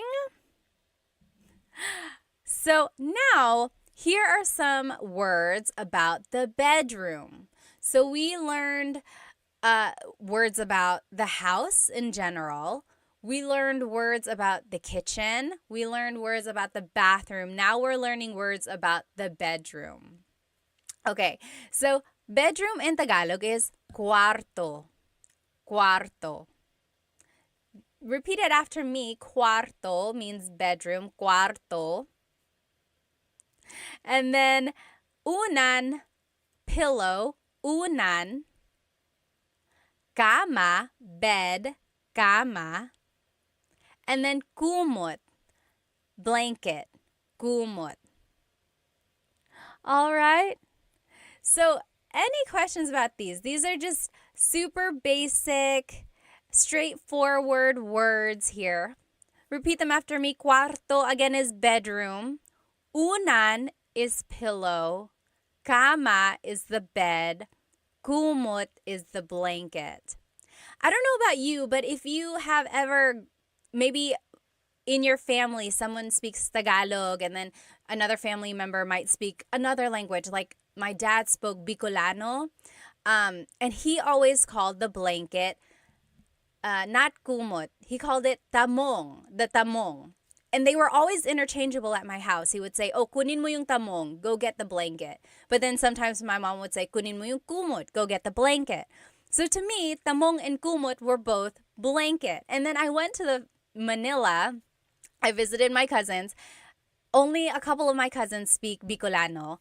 And I said, oh, pahingi po ng kumot. Or no, I said, pahingi po ng tamong. And my cousins looked at me like I was an alien. They were like, what are you saying? I was like, pahingi ng tamong. Can I please have a blanket? And they were like, you mean a kumot? I was like, yes, that's exactly what I mean. And they're like, why are you saying that? They had to call their aunt over, my aunt, their mom, my dad's sister. And she was like, she's speaking Bicolano. She's getting that from her dad. I was like, oh, I'm sorry. I didn't know.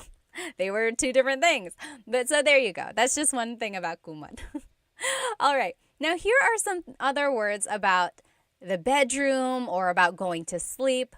So the verb for to sleep is matulog. Matulog. So matulog means to sleep. Hilik is snore or snoring. Hilik. Humihilik ka. You are snoring. Humihilik ka. And then panaginip is a dream. Panaginip. So, nananaginip ako. I am dreaming. Panaginip is the noun. Nananaginip is the verb. Panaginip, that's a dream. Let me just catch up on these comments. Hang on, you guys are blowing it up. I don't want to miss any. Hang on one moment. Oh, that's so sweet, Mia. My boyfriend is Filipino and I'm trying to master Tagalog before we have kids. Good luck. I know you can do it. Nikki, thank you so much for the gift. Thank you. Yes, Julia said very similar to Spanish. It really is. Mocha said, do you teach waray? No, I don't. Oh, Bungie said, what is your opinion on people speaking traditional Tagalog, like maybe no English and minimal Spanish? That would be great. You know, I'm very guilty of speaking Taglish a lot. Like when in doubt, I always put in English. And I fully support people who want to speak Tagalog. I wish I could. Maybe I'll practice that a little bit more. I think it's great to preserve Tagalog in its traditional form. Yes, very good. Okay. Oh, happy and healthy said very similar to Portuguese. Yes, I bet it is. Okay. Oh, FJ Miv, thank you so much for the badge on TikTok. Thank you. Oh, Maverick, thank you. Miss Pat is the best. Oh, thank you. Ben, any tips on rolling the R? So it's hard to teach the R roll. It's one of those things. Try to focus the vibration in the front of your tongue. Like, what is a word with a letter R that we just learned? Oh, cuarto. I can't do it for too long. It really doesn't even have to be a long roll. Just focus the vibration in the front of your tongue. It's going to take some practice. Really try to move your tongue up and down and let the air flow around it. Does anyone else have any other tips for how to roll your R? It just really takes a lot of practice. Maverick said it's like exhaling a lot of hot breath. Yes. Okay, Dita asked, what is the difference between matulog and matutulog? Let's go ahead and look at these example phrases, and I think that'll answer your question, Dita. So, antok ako means I'm sleepy. Antok ako. I am sleepy. You could switch out the pronoun. Antok siya. He or she is sleepy. Antok siya. You can turn it into a question. Antok ka ba? Antok ka ba? Are you sleepy? So, antok is sleepy. Now, Dita, here is your question. What is the difference between matulog and matutulog? So, this is matutulog ako. I am going to sleep. Versus matulog means to just sleep. So, matutulog is the conjugated verb. Conjugated means it has been changed. So, matutulog is the present tense conjugation of matulog. That's the difference there. Here's another example of that. Matutulog na tayo. Matutulog na tayo. We are going to sleep. Or matulog na tayo. Let's go to sleep. And then maybe in the morning you want to say, ayusin mo ang kama. Fix the bed. ayusin mo ang kama. So those are different things you might hear or say in the bedroom. Oh, Lem said, Cebuano or Tagalog, which is more common in the Philippines? Very interesting question. So Tagalog is mostly spoken in like the Luzon area, maybe in the Bicol regions as well. And then Cebuano or Bisaya is spoken in the southern parts of the Philippines. From what I've seen, it looks like there might be a little bit more Tagalog speaking areas, but Cebuano and Bisaya are also very, very popular in the Philippines. It's funny because my husband's family is from Cebu, so we visit there sometimes, and they don't speak Tagalog there. They know how. They are taught it in school, but they would much rather speak to you in English because that's just what they are more comfortable with. Very, very interesting. And I don't understand Cebuano. Like, even when his family speaks it around me, it is a very, very different language / dialect, whatever you choose to call it. In my head, I call it a language, but I know people call it a dialect. And sometimes I've said it other ways, like, oh, I've called it a dialect, and people call it a language. You choose what you want to call it, and then stick with that. Yes, sure said, if I'm not mistaken, there are over 1,000 dialects in the Philippines. Yes, I don't know the exact number, but I know there are a lot. Yes. Oh, Coconut Dreams said, what is the difference between panaginip and pangarap? Very good question. So we learned panaginip is your dream. Pangarap is also a dream. The difference is whether or not you're awake. Panaginip is the dream you're having when you're sleeping. Pangarap is like your dreams and your goals in your life. Things you want to happen. Oh, pangarap ko yan. It's like, pangarap ko to have a Range Rover. It's my dream to have a Range Rover, right? Versus panaginip is like, oh, I woke up and I was having a good panaginip. I was having a dream. Or is like, panaginip ba to? Is this a dream? That's the difference there. Pangarap is like your dream achievements in the future. Good question. Yes. All right. Oh, Dita said, my mom is Filipino and my dad is Indian. That's why I'm learning Tagalog. Well, good for you. Good for you. Nat said, thank you so much for creating these videos. My son has speech delay and I will try for him to view your videos. Yes, yes. All righty. Very good. Let's go ahead. Oh, yes. Is the third example the right translation? Yes, yes. You're right, Alu. I just read that. Matutulog na tayo means we are going to sleep. Let's go to sleep is matulog na tayo. Yes, you're right. All right. Sure said, baka pangarap ko to win the lottery. Me too, me too. Is it Cebu? Oh, southbound. How do you say Cebu? So Cebu, spelled C-E-B-U, is it Cebu or Cebu? So technically, in the Tagalog alphabet, the letter E can be pronounced E or E, like the letter I. So I say Cebu, Cebu. And I know some people say Cebu, but usually it's either Cebu or Cebu. Good question. All right, so now we are going to review. So we learned all of those vocabulary words about the house, like the structure of the house. We also learned vocabulary words about the kitchen, then the bathroom, and then the bedroom. And then we also learned different phrases about those things. Hang on one moment. Momani said, taga saan ka sa Pilipinas? Pinanganak ako sa Maynila. Yung mga magulang ko po, taga Bicol. Si Papa, taga Catanduanes. Si Mama, taga Sorsogon. All right. Oh, Liv said, do you have any references for learning Kapampangan? I wish. You know Chris Punsalan, the caregiver, he knows Kapampangan. So maybe we could ask him to make some teaching videos. All right. Let's keep going. So let's review now.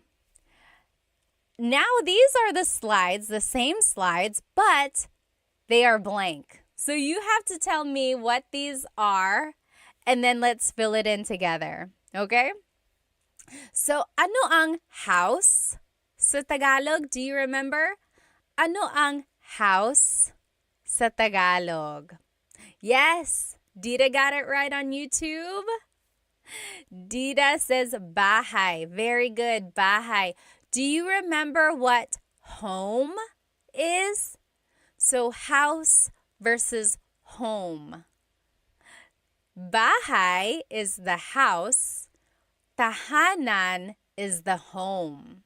So it's just the difference between like my house versus my home. Okay? How do you say my house is big? How do you say my house is big? Malaki ang bahay ko. The opposite of malaki is maliit. So malaki ang bahay ko, my house is big. Maliit ang bahay ko, my house is small. How do you say my house is new or my house is old? How do you say my house is new or my house is old? It would be, yes, Dita, you got it right. Bago ang bahay ko or luma ang bahay ko? Sure said, I always make a mistake with bahay and buhay. So bahay is house, buhay is your life. Yes, so malaki ang bahay ko, not malaki ang buhay ko. Very good. Yes, bago is new, luma is old. Very good, very good. Now, how do you say my house is far or my house is near? What is the difference between far and near? Oh, thank you, Hima. Thank you so much for the badge on TikTok. Thank you. Oh, user 413 said, where did you get your earrings? These are from Sunkissed Pinay. Sunkissed Pinay. Be sure to check them out. So pretty, so pretty.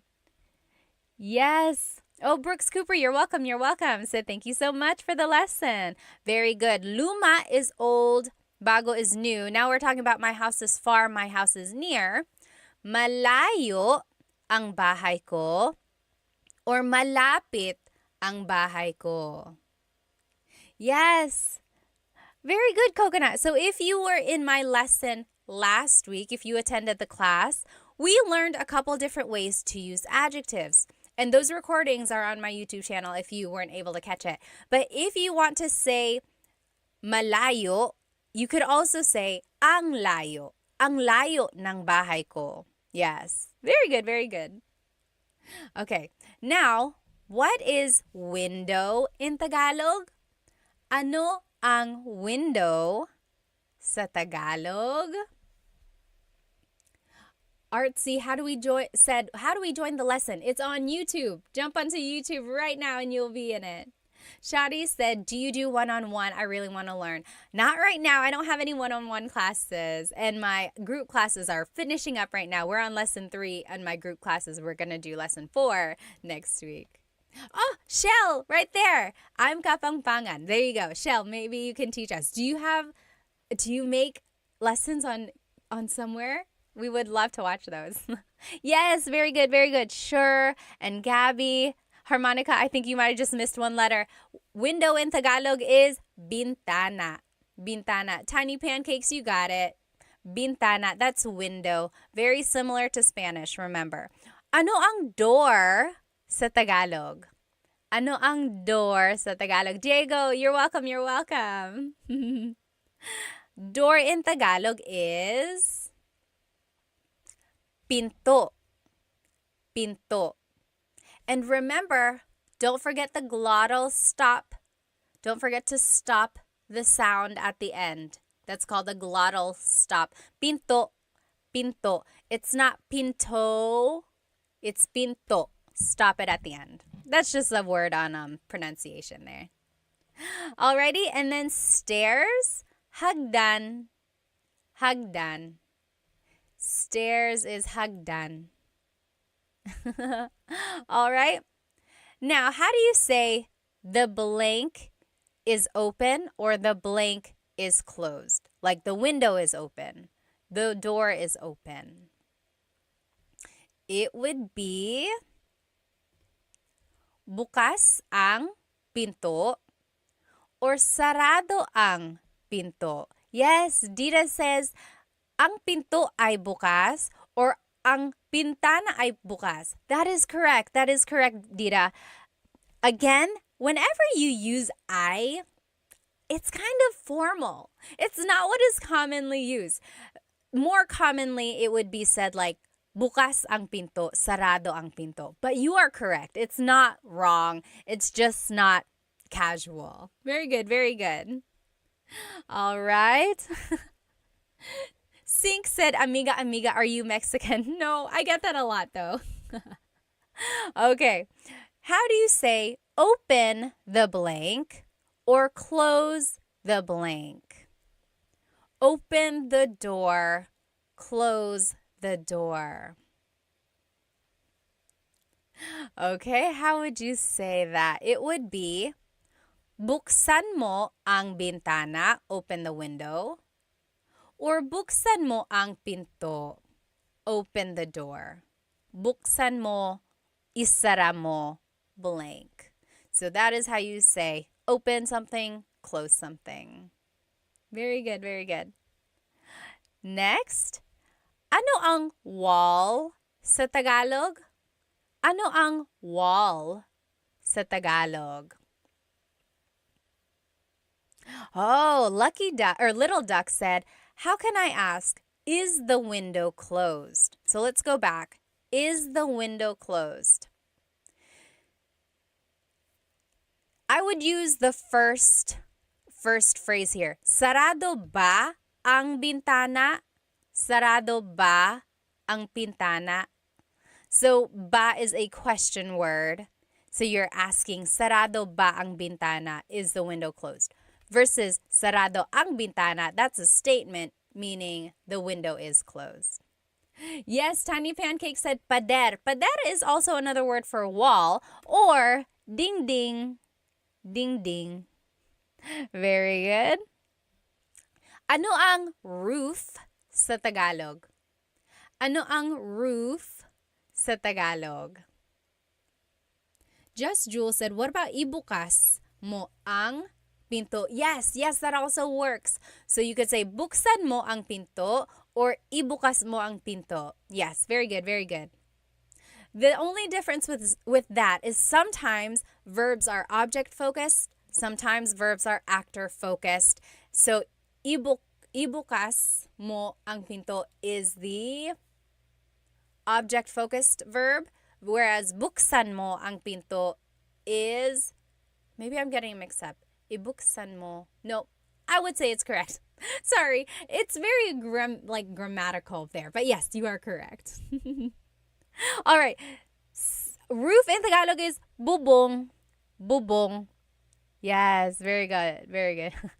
Maverick said, ding, ding, ding, ding. We got a winner. Very funny. Yes. Megan said, where did you get your earrings? These are from Sunkist Pinay. Oh, and Moho Fotoko is from Virginia Beach. Are you near the Jollibee? And then ceiling in Tagalog is kisame. Kisame. That's the ceiling. Kisame. All right? Now, here are some vocabulary words about the kitchen. The kitchen. Kitchen, do you remember what the kitchen is in Tagalog? Ano ang kitchen sa Tagalog? Ano ang kitchen sa Tagalog? Kitchen in Tagalog is, yes, Dita, you got it. Whoops. Kusina. Kusina, yes, FYP January. And Tiny Pancakes, you got it. Kusina, that's the kitchen. Manal on YouTube said, is bukas? Does that mean tomorrow too? Yes. So, bukas is tomorrow.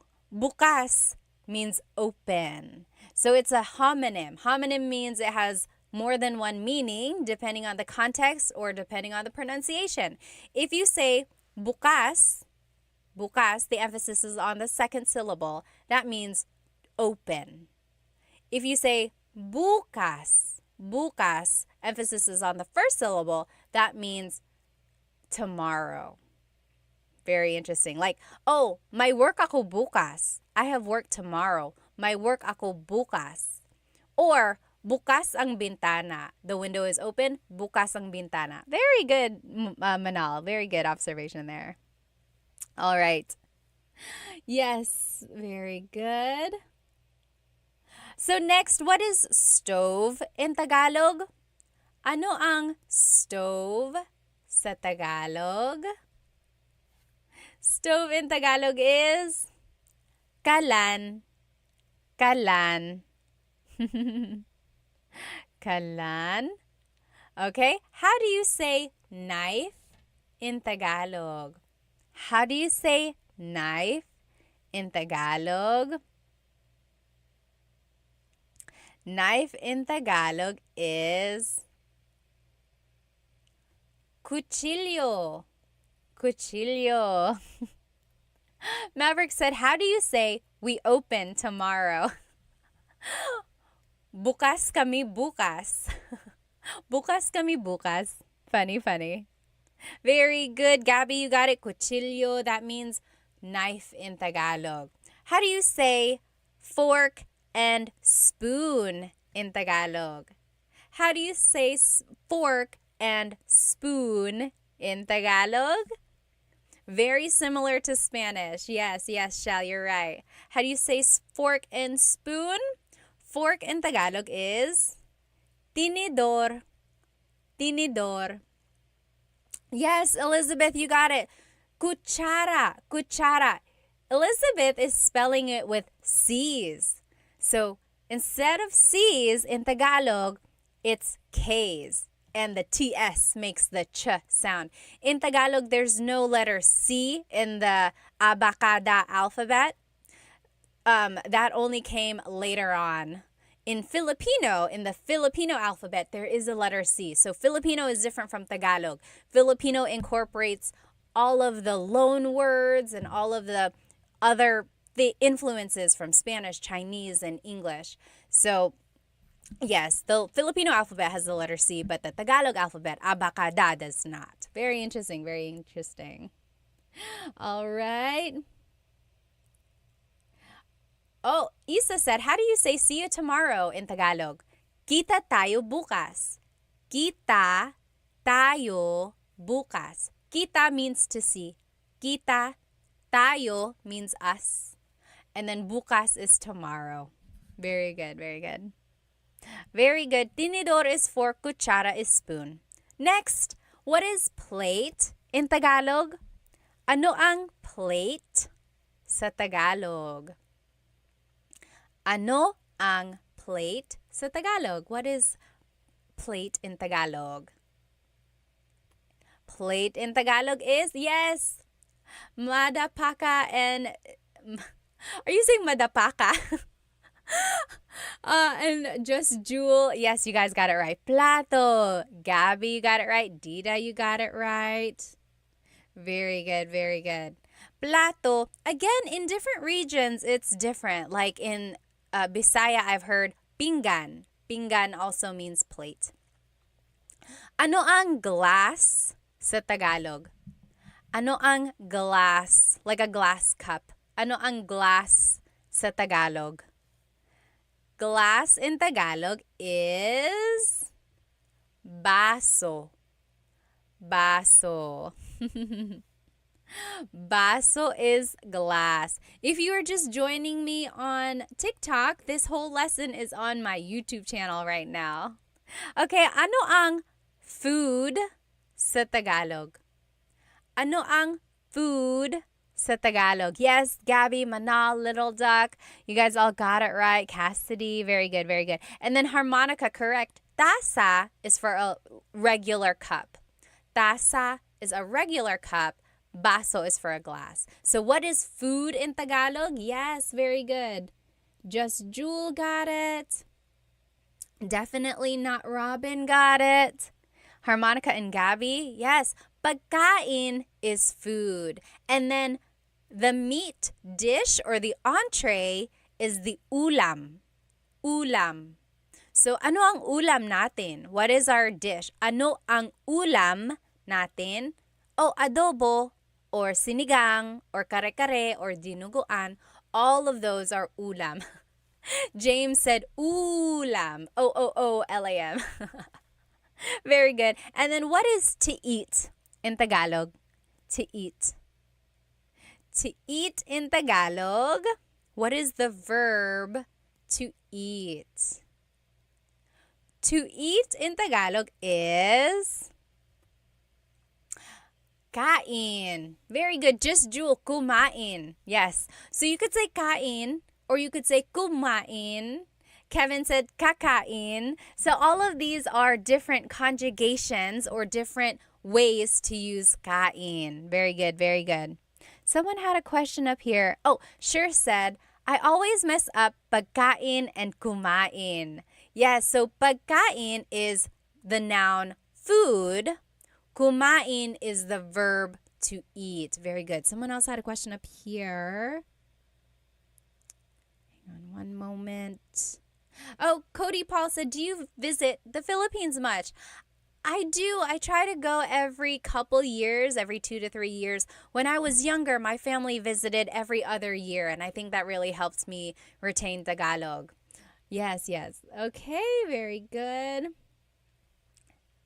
Alrighty. Now, how do you say I am cooking? I am cooking. If someone walks into the kitchen and they're like, oh, what are you doing? You say, I am cooking.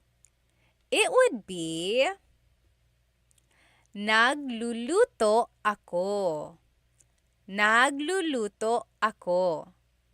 So, luto means to cook. Luto. Nagluluto ako means I am cooking. Very good. Oh, Gabby said nagluto ako. Very close. Nagluto ako means I cooked. Past tense. I cooked. There's a repeated syllable there. Nagluluto ako. Yes, very good. Sure got it. Cassidy got it. David, very good, very good. Awesome. And then how do you say, what are you cooking? What are you cooking? It would be, anong niluluto mo? Anong niluluto mo? What are you cooking? Ano means what. Niluluto means cooking. Mo is referring to you. Very good, very good. And then how do you say, let's eat? Let's eat. Let's eat. A lot of people say this. You might hear it. Kain tayo. Kain tayo. Oh, Gio, thank you so much for the badge. Thank you, thank you. Let me catch up on some of these comments here. Let's see. John asked, where are you from in the Philippines? Taga Maynila ako. I was born in Manila. Let's see. Oh, Panda World said, is the Philippines a safe country? I hear 1 in every 5 Filipinos is a criminal. I don't know about that statistic. I would say it's like, if you go to Manila, which is a big city, it's like any other big city. You just got to be aware of your surroundings. If you are a foreigner, I would say maybe don't stay out too late. Be aware of like where your wallet is and try not to get too close to people who may not look very friendly. But if you are in the province, if you are in like just the rural areas, a lot of people there are quite nice. Even in the cities, people are nice. And it's just the way it is everywhere, I think. If you're in a big city, just really be careful. Oh, Marvel said, how do you say I'm back? Hang on one moment. Okay. How do you say I'm back? So maybe you came back from somewhere. It would be, there are a couple ways to say it. You could say like, andito na ako. I'm here already. Andito na ako or nandito na ako. Or bumalik na ako. I came back. Bumalik na ako. Anyone else have any other suggestions for how to say I'm back? All right. Yes. Very good. Very good. Gabby said, how often do you do live lessons? I'm trying to do Tagalog Thursdays. So every Thursday, there's hopefully going to be a new live. I've done it for like 3 or 4 weeks now, Tagalog Thursdays. And then I try to do the lesson again live another time during the week. It's the same exact lesson, just for those who weren't able to join the live the first time. So I try to do the live twice with the same lesson. Yes, Cassidy said, babalik na ako or bumalik na ako. Sure said, back na ako. That also works. Back na ako. All right. Blockmaster Scott said, is there a time to use kasi and dahil, or are they totally interchangeable? So this is off topic, but kasi and dahil mean because. So if someone asks you bakit means why, usually your answer is because ... So kasi is casual. You can use it with friends anytime you want to be casual. Dahil is formal. So yes, that one, you might want to stick to dahil if you are using po or if you just want to be formal. But dahil can also be used casually. But kasi, usually you don't want to use it in a formal setting. Good question. Actually, this is a great time to promote my latest YouTube lesson. On YouTube, I have full-length Tagalog lessons. And lessons 6, 7, and 8 are all about questions. I had to split it up into 3 different parts because the final video was over 2 hours long. I did not mean for that to happen. But there's just so many questions, like question words in Tagalog. So I broke it up for you so that you can watch it in like smaller chunks.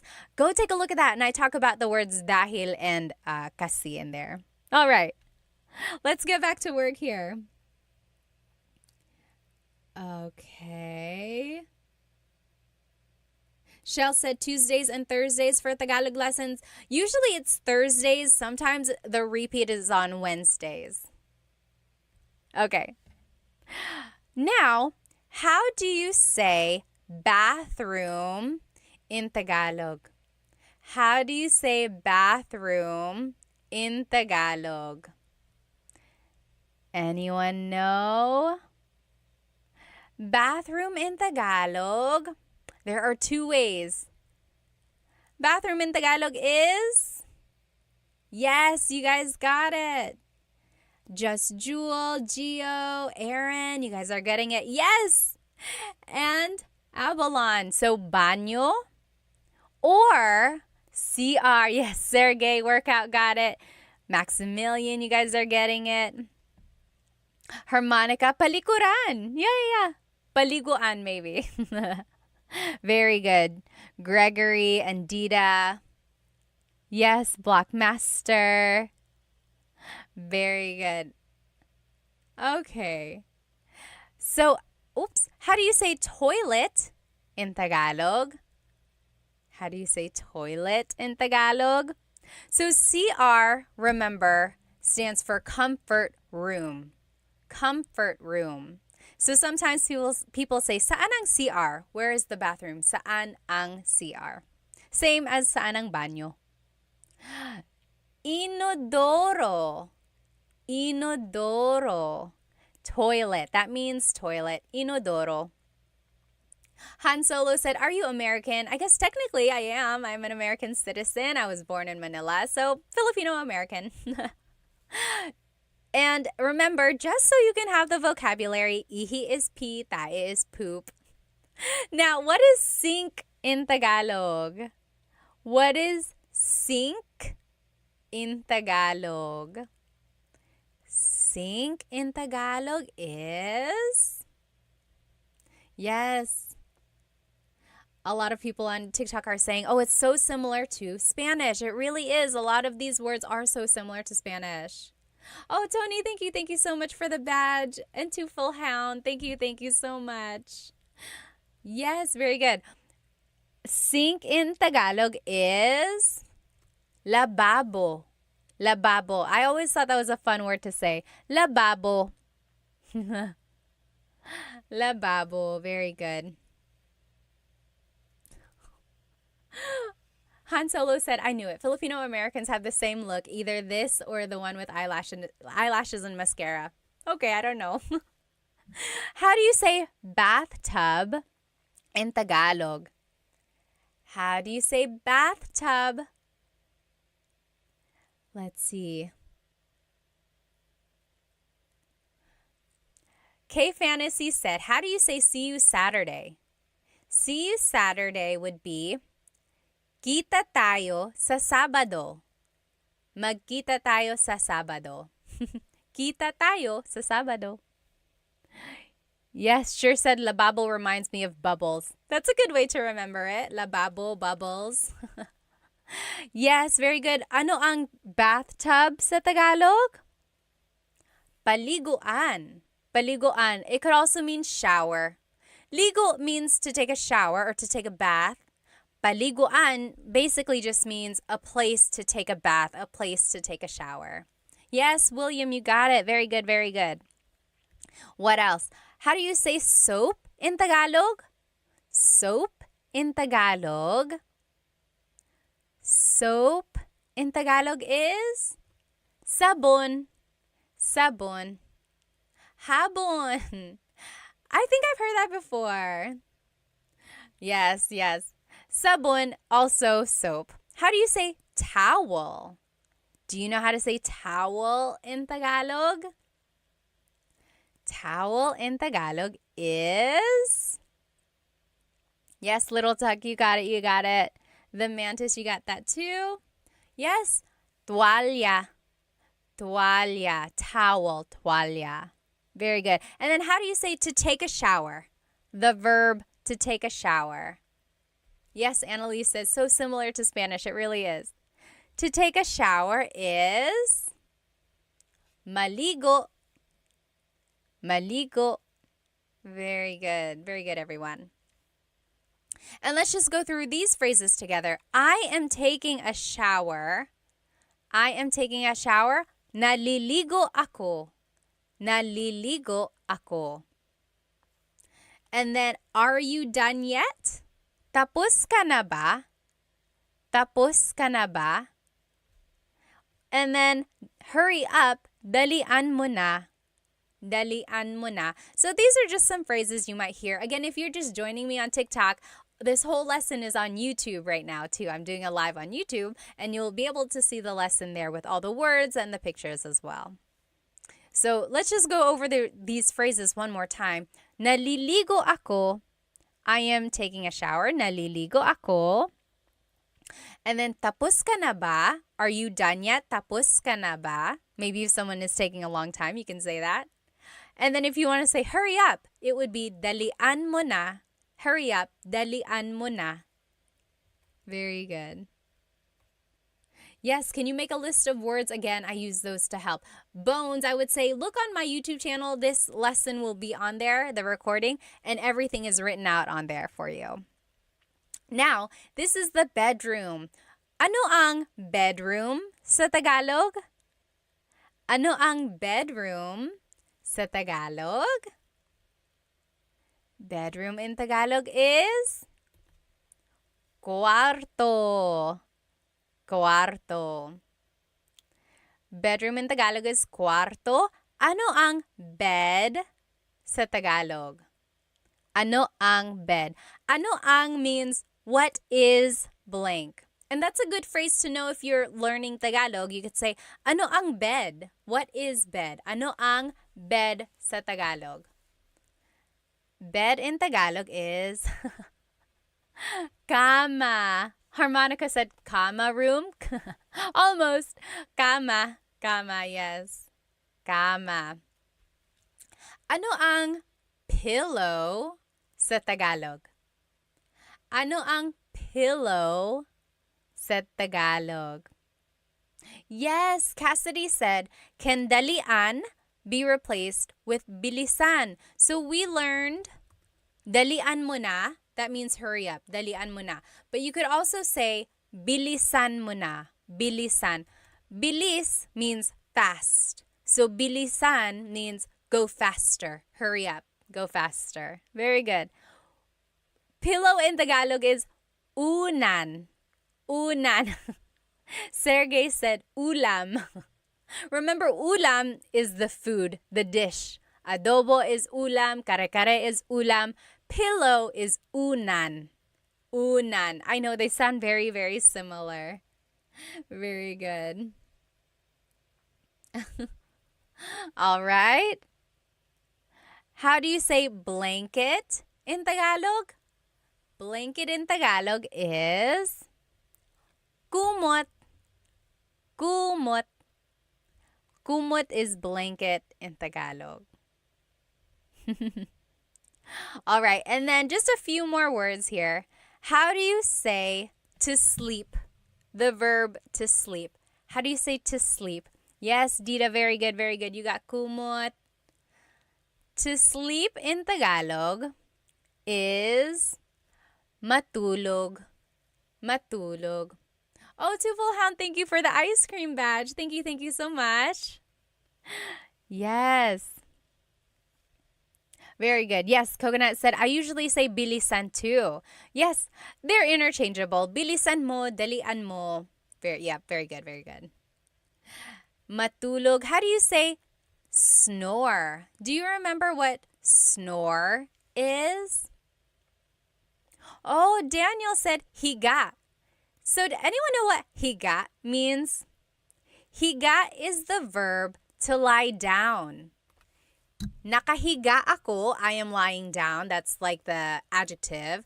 Or mahihiga ako, I will lie down. Very good, very good. Very similar. Hilik is to snore. Hilik. Halik is kiss. That's different. Hilik is snore. Humihilik ka. Humihilik ka. You are snoring. Sergey, very close. You said hilig. Hilig means like things you like or your hobbies. Very good, very good. Yes. Juan said, does ako mean me? Yes, and it's very similar to aku in Indonesian. Very good. Oh, Sha said, how do you conjugate verbs? I have Tagalog lessons on my YouTube channel. I think Tagalog lessons 3 and 4 are how to conjugate verbs in the present tense, in the past, and the future. Take a look at those. Yes, Brian said, is this Tagalog? Opo, Tagalog po ito. It is. Okay, lastly, dream. How do you say dream in Tagalog?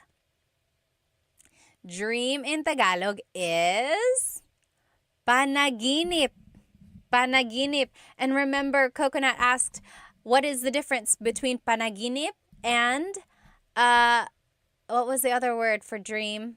Pangarap. So, panaginip is the dream you have when you're asleep. That's just your dreams. Pangarap is the dream you have when you're awake, or like your achievements that you want, your goals. That's your panaginip. Panaginip ko to win the lottery, right? As Sher said, panaginip. That is your dream thing to happen. That's the difference, yes. And then let's take a look at these phrases.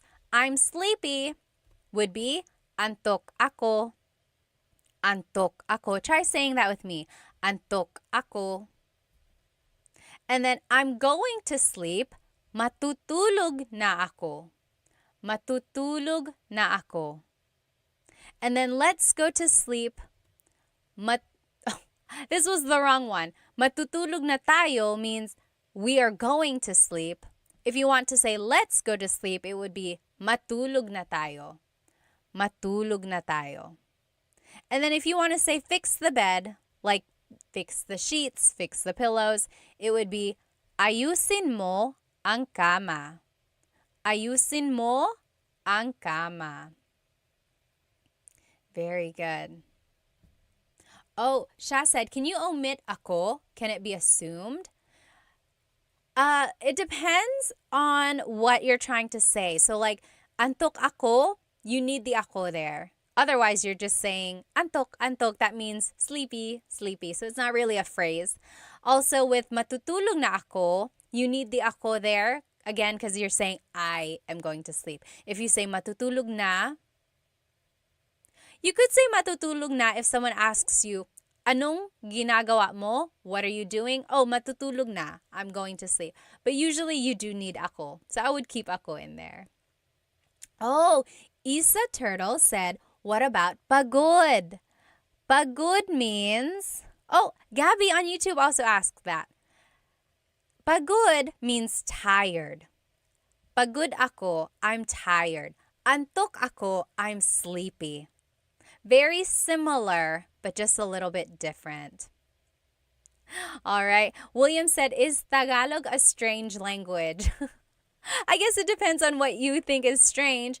It is a little tricky just because the grammar is different from English. Also, the conjugations of the verbs or how the verbs are changed can be a little bit tricky. Jay said, why is my cousin teaching Tagalog? Are you my cousin? Pinsan ba kita? All right. Yes, very good, very good. And I think that's it. So now here is the lesson review, just to go over everything we learned today. Again, if you are catching me on TikTok, this whole lesson is on my YouTube channel. I'm doing a simultaneous live on my YouTube account, and you are welcome to watch the recording on my YouTube channel, and all of the writing and pictures are on there.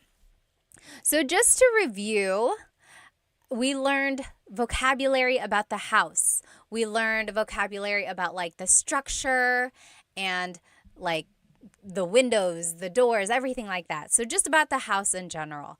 Then we learned vocabulary about the kitchen. And then we learned vocabulary about the bathroom, the baño. Then we learned vocabulary about the bedroom, the cuarto. And we learned about related phrases that you can start using about those places in the house, right? Oh, Sha, thank you so much for the badge. Thank you, thank you. So if you have any questions, feel free to write it in the comments of this recording or just write it wherever you would like, and I'll try to see if I can find it, okay? And if you only joined for part of this live and you want to watch it, the recording will be up on my YouTube channel right after. But I will also try to teach this lesson again live sometime next week. So just catch me. If you subscribe to my YouTube channel, you should get the notification when I go live. I think that is set. But otherwise, I hope you have a good rest of your night over here where I am, or day wherever you are. Thank you so much for joining me tonight. I hope to see you next time. Paalam.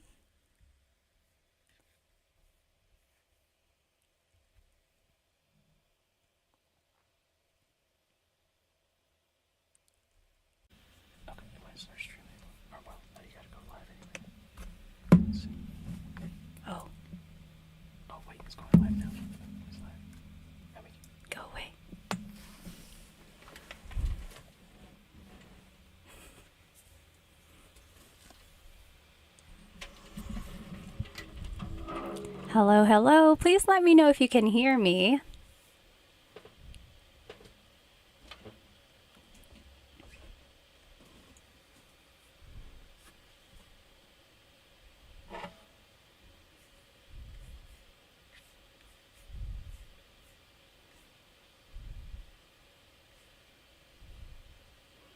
Hello, Maximilian. Are you the same one from last week? If you are, hello again. Hello from Canada. Nice to see you.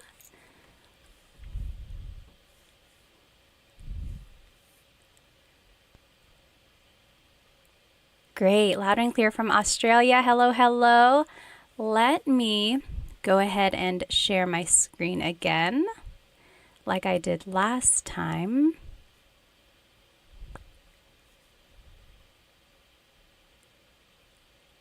Okay, awesome. Welcome, everyone. If you are just joining us, go ahead and grab a piece of paper and something to write with.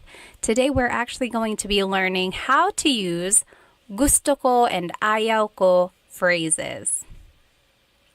So you'll be able to say things like what you like, what you don't like, or what you want. Let me see here.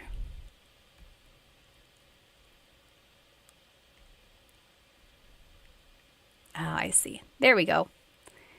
Okay, hello, hello. Again, welcome. If you are just joining us, we'll let everyone hop on in for another minute or so. So sorry I'm late. One of these nights I'm going to be on time, I promise. Go ahead and write where you are watching from. Let's see, Maximilian is from Canada. Hello, hello. Australia, Rob is from Australia. Dennis is from Sacramento. Alrighty, let's go ahead and hop right into this lesson. So last week, we learned some question words. We also learned how to use possessive pronouns.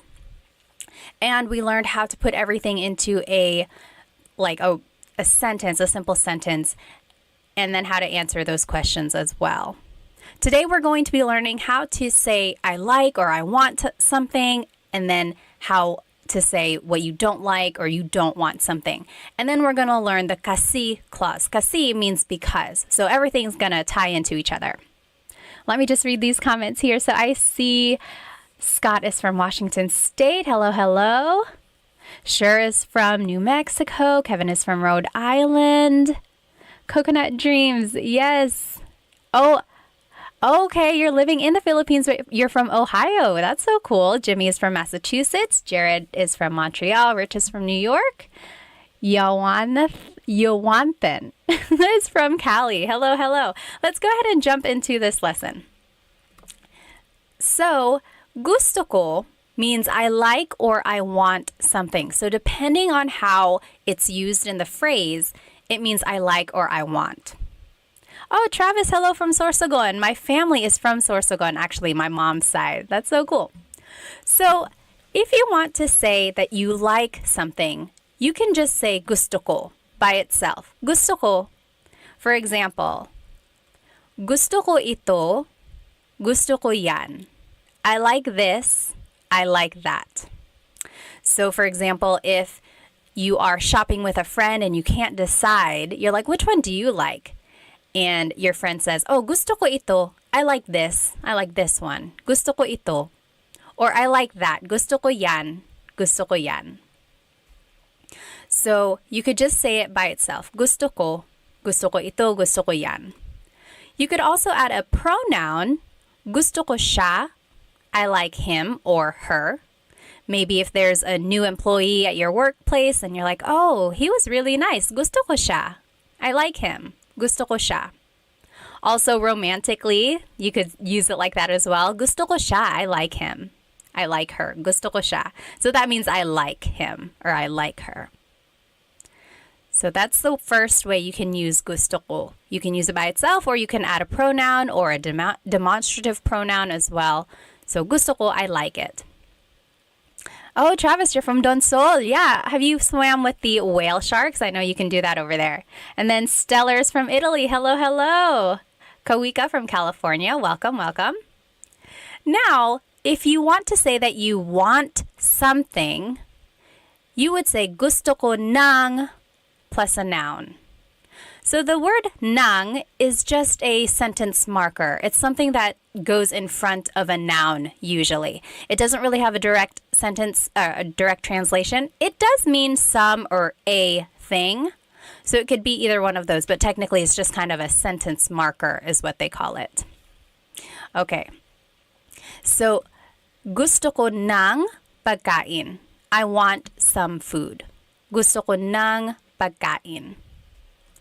Or gusto ko ng aso. I want a dog. So gusto ko ng plus a noun is I want some or a thing. Gusto ko ng blank. All right, so that's the second way to use gusto ko. Now, if you want to say you want to do something, it would be gusto kong plus a verb. Gusto kong plus a verb. Kong, K-O-N-G, is actually ko plus ng put together. And this ng, N-A-N-G, is different from this ng, N-G. Remember up here, NG is just a sentence marker, or it means some or a thing. Kind of like an article, but sometimes it has different purposes as well. So that's NG. But N-A-N-G here is actually an adverb. It always goes with a verb. So even though they sound the same, it is spelled differently and it has different purposes. So gusto kong plus a verb means I want to do something. For example, gusto kong matulog. I want to go to sleep. Gusto kong matulog. And some people say gusto ko nang matulog. So you could separate the ko and the nang. But usually people just put it together. Gusto kong matulog. I want to sleep. Or gusto niyang bumili ng kotse. She wants to buy a car. Gusto niyang bumili ng kotse. So if you know the different pronouns in Tagalog, here is a different pronoun. So in the first example, it was ko plus nang. In the second example, it's niya plus nang. Niya means he or she versus ko means I. So whatever pronoun you are using, you are welcome to just put it together with the word nang and make this contraction. So gusto kong matulog, I want to go to sleep. Gusto niyang bumili ng kotse, she wants to buy a car. All right, so that's the third rule for gusto ko. Oh, Travis, that's cool. Okay, awesome. You have swam with the whale sharks. I swam with the whale sharks in Cebu. That was a lot of fun too. Stellar, thank you.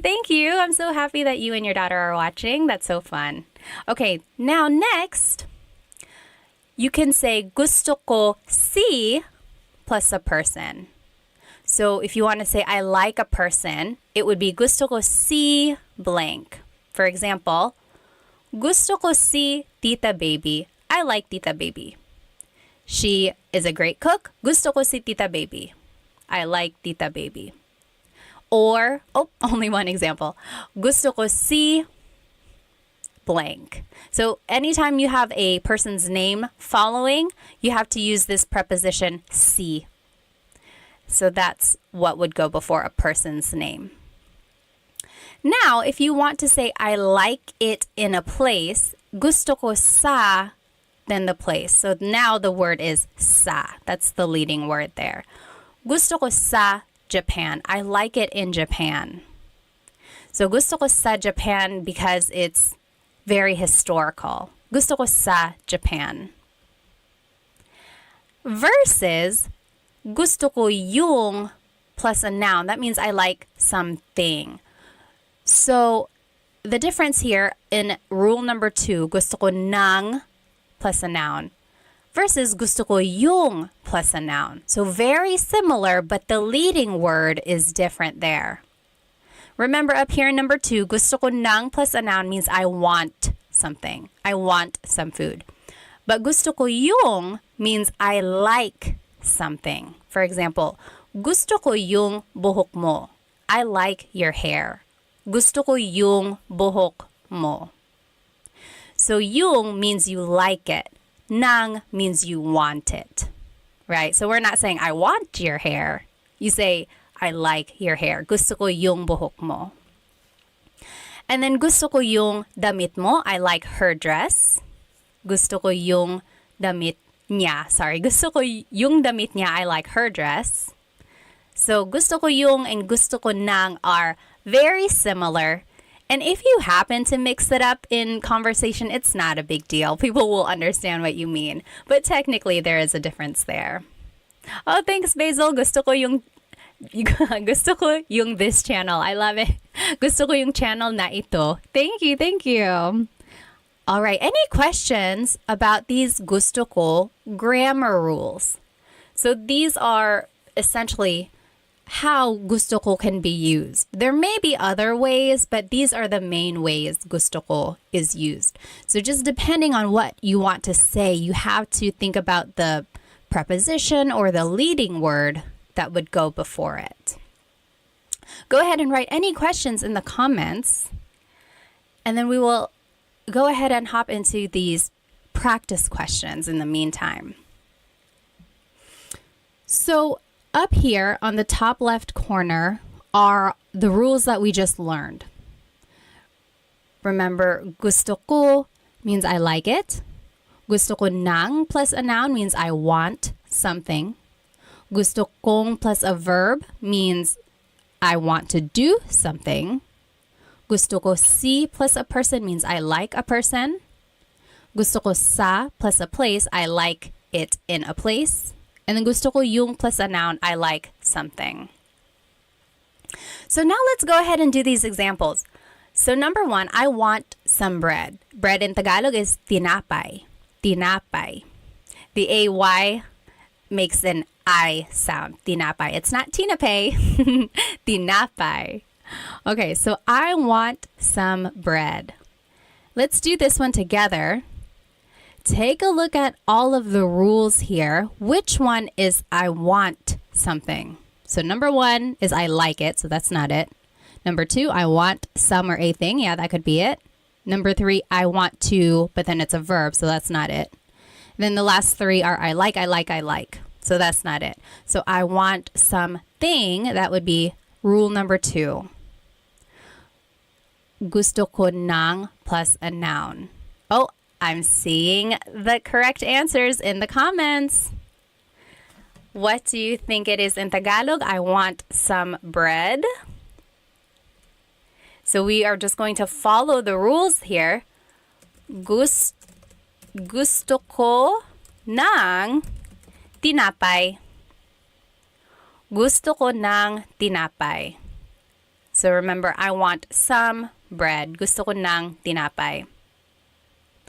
Now, if we had said, gusto ko yung tinapay, what would that have meant? Gusto ko yung tinapay. That one means I like the bread. So maybe we are eating at a restaurant and they brought out a basket of bread and you're like, oh, gusto ko yung tinapay. I like the bread. That is when you would use it. Yep. Good job, Sure. That is exactly right. So that's just the difference between those two. So I want some bread. Oh, I'm sorry. I like some bread versus I want some. Okay? But again, that's just a very minor thing. It's not going to be a big deal if you happen to mix them up, but technically there is a difference there. Okay, so Nicole asked, would it be wrong to say gusto kong tinapay instead of gusto ko ng? I'm trying to think, gusto kong tinapay. No, it's not wrong. I've heard it before. It's not very common. The kong really is saved for verbs, but that also works as well. Gusto kong tinapay. Yeah, if you're speaking fast, feel free to say that as well. Good question. All right, you take maybe 5 minutes. You do it says number 3, but technically it's the second one. Do the last examples here, and then we'll go over it. Let's see. Sure said, when you add some or the before bread, is that implied in the context? I would say not so much implied, but the ng or the nang or the yung, that's the one that indicates it. So yeah, as long as the nang or the yung are there, then you can assume or you can pretty much understand that it is some or the. Yeah. Okay, very good. So so Jimmy is already answering it. Go ahead and answer these on your own. Feel free to write it in the chats. If you want to do it by yourself first, don't read the chats.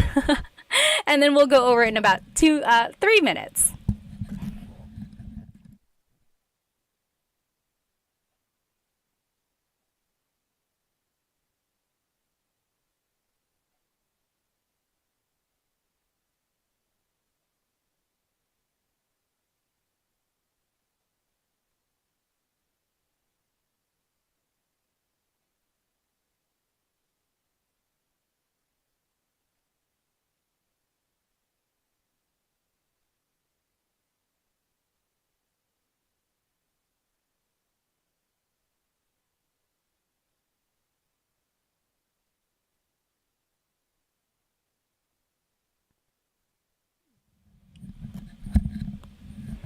If you are just joining us, we are doing these examples. That's why it's pretty quiet. So we are learning how to say gusto ko or I want or I like something in Tagalog.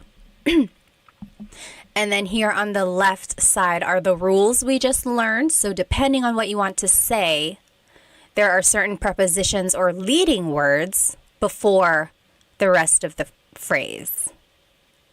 And then we are doing these examples by just plugging in the vocabulary into the sentence structures. So go ahead and maybe take a few more minutes.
Okay, let's go ahead and do these examples.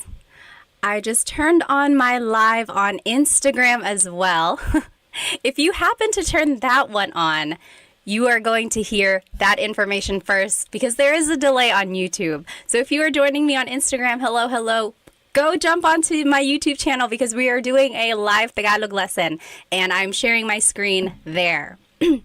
Okay, so if you are following me on YouTube, let's go ahead and do these examples. So we are learning these phrases for how to say gusto ko. So I like or I want something. And we are practicing these examples. Again, if you're just joining me, go ahead and jump onto my YouTube channel right now because then you can join our lesson. So number 3, I like Mr. Garcia. Yawanten says, gusto ko si Mr. Garcia. Let me see if I can log out of this. So remember, if you want to say I like a person, it is gusto ko si Mr. Garcia. Gusto ko si Mr. Garcia. So remember, anytime you want to say you like someone, the leading word or the preposition is si. Hello everyone. Remember, jump onto my YouTube right now. Number 4, I want to go swimming. I want to go swimming. So remember, anytime we are using a verb or we want to say I want to do something, it is gusto kong lumangoy. Gusto kong lumangoy. Yep, I see that a lot of people got it right. Awesome. Gusto kong lumangoy. So in pronunciation, or like when you're saying it in a conversation, you could say that, or you could say gusto ko nang lumangoy. Whoops. See, I made the mistake there. It's a different nang. It's N-A-N-G because it's an adverb. Good. Ribe or Ribe said, gusto kong swimming. I love a good Tagalog Taglish tip. So yes, you could easily just say gusto kong mag-swimming. So if you do not know a word in Tagalog, always feel free to just use Taglish. Yes, because the more you can use Tagalog, even if it's in small parts, I mean, that's better than nothing at all, right? All right, all these numbers are all off, but number 7, I like it in Australia. How would you say I like it in Australia? Hello again. Remember, if you are joining me on my Instagram, hop onto my YouTube channel. We are doing a live Tagalog lesson. You are able to see my screen that I'm sharing. Yes, so I'm seeing the correct answer in the comments here. I like it in Australia is gusto ko sa Australia. I like it in Australia. So you could be like, oh yeah, I've traveled there before. There are so many cool animals. Gusto ko sa Australia. I like it in Australia. Very good. I see the correct answers in the comments. Now, number 8, I like your house. Your house is bahay mo. I like your house. So I like a place. Oh, okay. So if you see number 8 and 9, they are very similar. Which one do you think it is? It's either number 5 or number 6, right? I like your house. Yes, very close. I'm seeing some close answers. Sure, got it right. Gusto ko yung bahay mo. Gusto ko yung bahay mo. I like your house. So in this case, bahay mo is like a noun. Gusto ko yung bahay mo, it's very pretty. Gusto ko yung bahay mo. So it's acting more like as a noun. Versus number 9, I like it at your house. That would be gusto ko sa bahay mo. So maybe if your house is too loud, you could be like, oh, can I go to your house where it's quiet? Gusto ko sa bahay mo. Very good, yes. So that's the difference there between 8 and 9. I like your house as a thing versus I like your house as a place. Anyone have any questions about that? Very good. All right. Again, if you are just joining me on Instagram, hop onto my YouTube channel. This is where the lesson is. Any questions about what we just learned? Well, go ahead and type it in if you do have a question. Let's take a quick intermission, and you know I love a good poll. So our poll last week was, what is your favorite Filipino food? And it was between like lechon and adobo at the very end.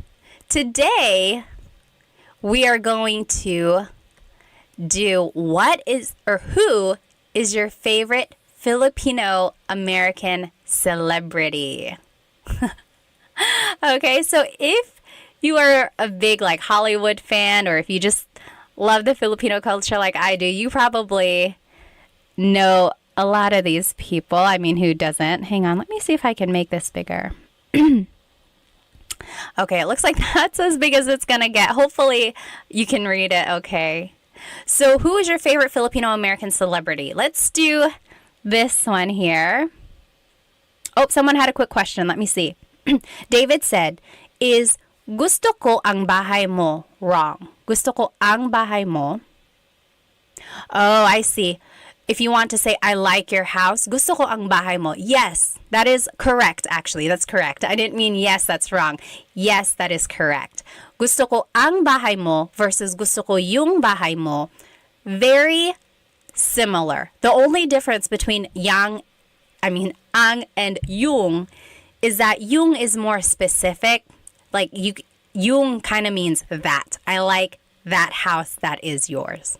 That is a whole lesson in itself. But yes, to answer your question, gusto ko ang bahay mo. That is correct. So let's go ahead and do this poll. R said, Bruno Mars is Filipino? Yes, he is. He's half. I think his mom is Filipino and his dad is Puerto Rican, I think. I should know. I'm a big Bruno Mars fan. I've seen him in concert twice. Okay, so Bruno Mars versus Olivia Rodrigo. So I am starting this poll in the comments. Go ahead and vote. Who between Bruno Mars and Olivia Rodrigo? You have 1 minute. Put your vote in. Oh my gosh, it's already a landslide here. Go ahead and put your vote in. Everyone on Instagram, hop on to my YouTube channel so you can put your vote in. Who is your favorite, Bruno Mars or Olivia Rodrigo? Oh, wow. Right now, Bruno Mars is winning. I mean, I love Olivia Rodrigo, but I love Bruno Mars. Let's see. Riwe said, sorry, I don't know Filipino Americans. I don't live in the USA. I like Kim Domingo. Yeah, she is a very funny actress. Ako din, gusto ko siya. Yes, Bruno Mars is from Hawaii. Okay, you have 10 seconds. Put your vote in. Bruno Mars or Olivia Rodrigo? Oh, Jim has never heard of them before? Oh, goodness. Well, you got to look them up. They have some really good songs. Okay, 3, 2, 1. Bruno Mars is the winner. 77% voted for Bruno Mars. Oh, 78%. So Bruno Mars is going to move forward. Oh no, it's frozen. Let's see if I can fix it here. In the meantime, let's do the next poll. So now it's going to be between Vanessa Hudgens and Shay Mitchell. Do you guys know who they are? If you are younger, you might or might not know them, actually. Vanessa Hudgens, she was in High School Musical. She's also been in a lot of other things like after that. And then Shay Mitchell, she's known for being in, what is it called? Nah, I keep wanting to say Easy A. It's not Easy A. But there was that A in there. What was she in? Pretty Little Liars. Yes. Okay. Is there an American Filipino cubing world record holder? I don't know, Kira. Cubing? What is cubing? Like the Rubik's Cube? Okay. Go ahead and put your vote in. Wow. Oh, I guess I'm not too surprised. Right now, it's Vanessa Hudgens winning. Let me see if I can fix my poll here. Or my poll, my bracket. Hello again. Remember, if you are joining me on Instagram, please jump onto my YouTube channel because that is where I am doing this lesson. Except right now, we're not doing a lesson. We're taking a break and we are doing our bracket challenge. Who is our favorite Filipino American celebrity? Hop onto my YouTube channel right now. Okay. As soon as I finish this thing in my bracket, we're going to stop the poll. Go ahead and put your vote in. 3, 2, 1. End poll. Vanessa Hudgens won. All right. We'll finish. Actually, let's go ahead and do at least these two. So, oh yeah, Multi-Archangel said, didn't know that Vanessa Hudgens was Filipino though. Yep, cubing is solving the Rubik's Cube. Okay, let's do this next one.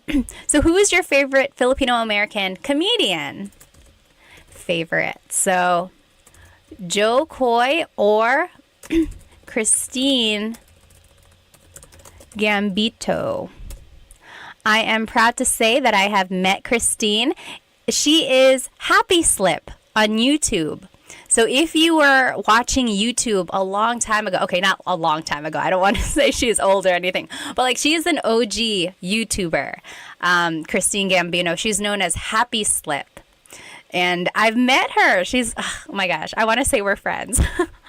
We've only met once though, but she's so funny, so nice. So yeah, so Christine, Happy Slip or Joe Coy? Who is your favorite comedian?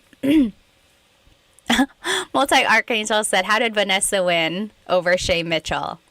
Well, I feel like Vanessa might be a little bit more well-known. She has a lot of projects versus Shay Mitchell. I just know her from Pretty Little Liars, but who knows?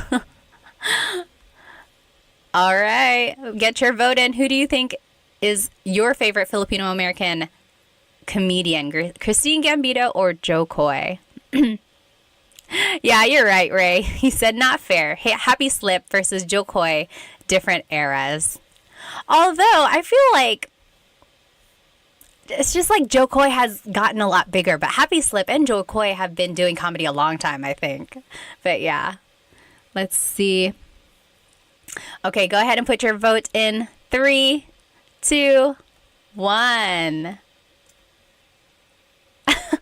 Michael said, this is like asking me to pick my favorite child. I know. Oh, Rex Navarrete. Yeah, he is funny too. You're right. Okay, so it looks like Joe Coy was the winner here. Joe Coy, let me find my mouse. Where in the world? Okay, here it is. So Joe Coy is moving forward. He is everyone's favorite celebrity, at least in this bracket. I like them both. You're right. I can't pick either. And then last one. Who is our favorite Filipino-American pop singer? Pop or hip-hop or R&B? Oh, I didn't mean to put it there. Hang on. So now it's going to be her versus Nicole Scherzinger. Hello, everyone on Instagram. Join me on YouTube. We are doing a live Tagalog lesson, except not right now. Right now we are doing a poll or a bracket challenge to see who our favorite Filipino Americans are. Favorite Filipino American celebrities. Oh, sure can't vote on this one. It's just too tough. I know what you mean. Her was so good in the Super Bowl, though, don't you think? Goodness, if I could play the guitar and sing, wow. Hello, everybody. On Instagram, where are you guys from? Where are you guys watching? Go ahead and type it in the comments. In YouTube, we are from all over the place. There are people in California, there are people in Italy and Australia, Rhode Island. Someone is in the Philippines, but they're from Ohio. How about you guys on Instagram? Where are you guys watching from? Oh, wow. Pinoy Led Zeppelin. Yeah, a lot of people didn't know that these people on the bracket are actually Phil Am. They are. Let's see here. RJ is from the Bay Area. Oh, Ives and Bees, hello. I still have your candles. They are the best. I hope business is going well. They are from Miami. Ives and Bees, they are a candle and soap making company. You have to check them out. They gave me a Sampaguita candle. I think calamansi too, right? I almost don't want to burn them because I don't want it to go away. Let's see, San Diego.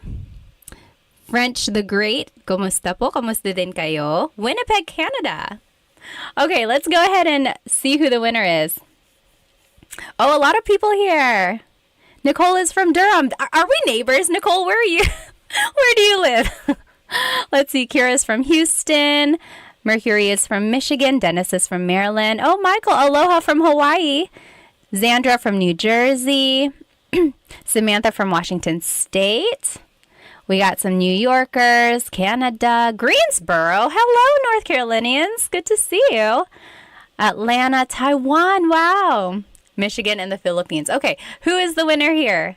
Oh, it's actually pretty close. Her won with 62% of the votes. Her is going to move forward. Okay, let's go back to our lesson. That was fun. We'll finish the bracket here at the end. Let me go ahead and turn this presentation back on. Again, if you're just joining now on Instagram, jump onto my YouTube channel. We are doing a live Tagalog lesson there. Oh, hi, Bessie from Missouri, James from New Zealand, Albert from Seattle, Washington, Darla from Chicago, Adventure Foodie from Arizona. Hello, hello. Okay. So let's go ahead and jump right back into this lesson. So we just learned how to use gusto ko phrases. Before we move on, I want to actually show you that all of this can actually be used with ayoko or ayaw ko. So if you are following along here, I just typed in ayaw. Ayaw, excuse me, means I don't like something. So see, for the rule number 1, now it says gusto ko or ayaw ko. I don't like it. Ayaw. Or gusto ko or ayaw ko ng a thing. So, ayaw ko ng pagkain. I don't want any food. Ayaw ko ng aso. I don't want a dog. Same with the next rule. Ayaw kong plus a verb. I don't want to do something.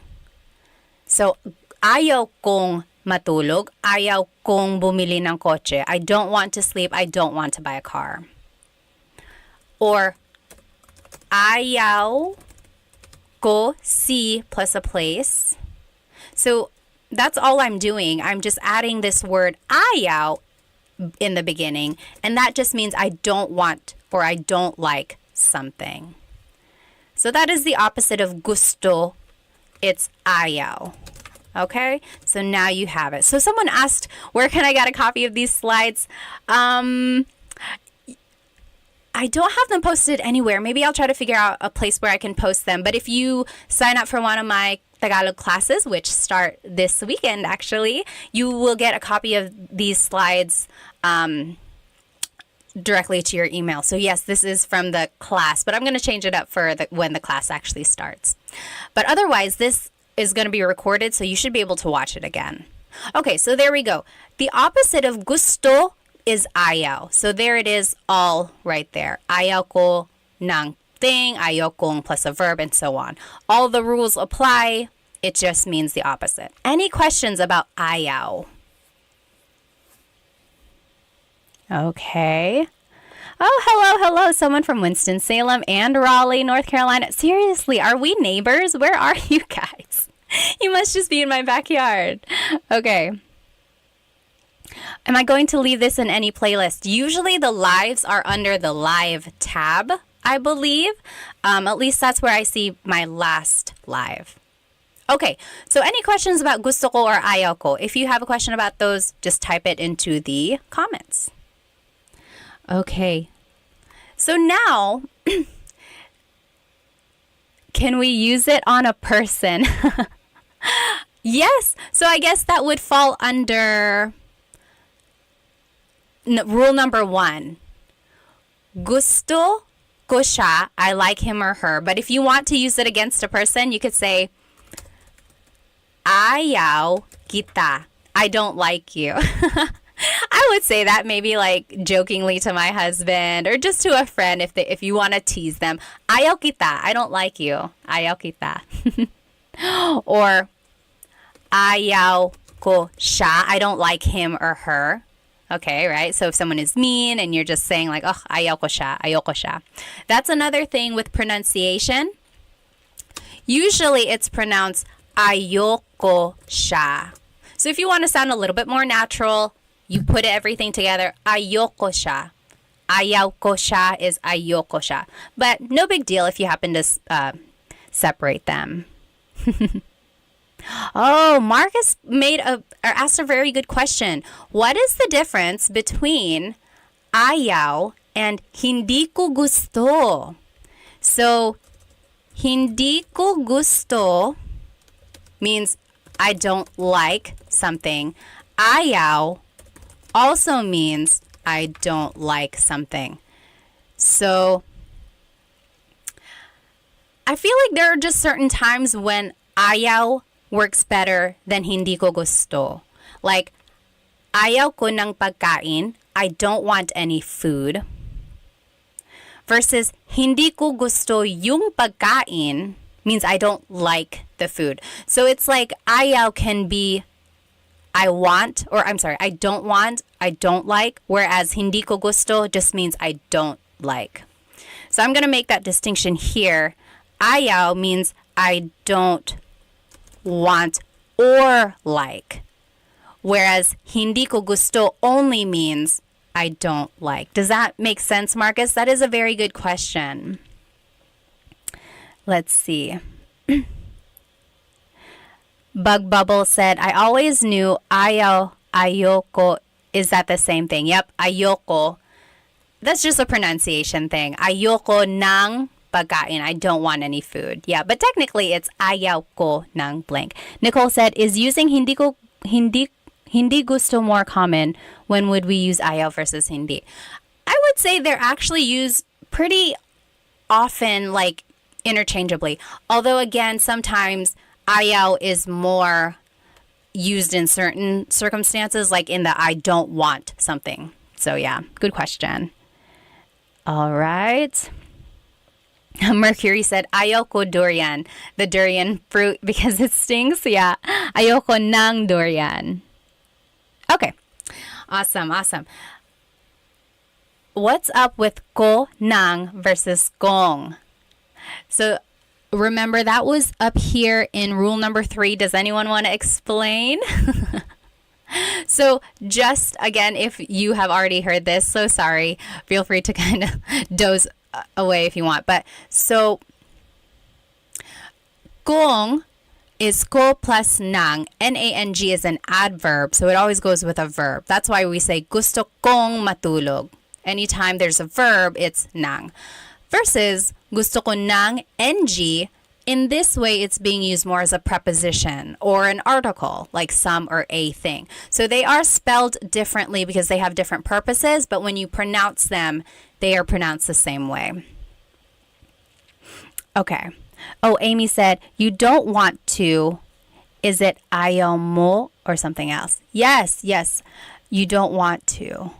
So if you want to say like, you don't want to go to sleep, like if you're asking someone, you don't want to go to sleep, you could say, ayaw mong matulog. You don't want to go to sleep, ayaw mong matulog. Yeah, ayaw mo. Does that make sense, Amy? So yeah, you could say ayaw mong matulog. Again, that's just the contraction there. Okay, keep asking those questions. We'll go ahead and just move on to this kasi clause. So kasi means because. If you were part of our class last week, we talked about the different words for questions and how to ask. So bakit means why, and usually the answer to a bakit question is kasi. So why did you do something? Well, kasi ... because ... So here are the different ways you can use kasi. And it ties into the gusto ko phrases we just learned. So, gusto ko ang sinigang kasi masarap ang sabaw. Gusto ko ang sinigang means I like sinigang. I like sinigang. Because masarap ang sabaw. Because the soup is delicious. Okay, so that's just 2 clauses or 2 phrases here that was put together by this word kasi. I like the sinigang because the soup tastes good. Next, you could say, paborito ko ang cake kasi mahilig ako sa matamis. My favorite is cake. Paborito ko ang cake because I like sweets. Mahilig ako sa matamis. So it's just putting together like 2 phrases. So if you know some simple sentence structures, it's just kind of putting those together with this kasi phrase. And then lastly, ayoko yung sausawan kasi maanghang.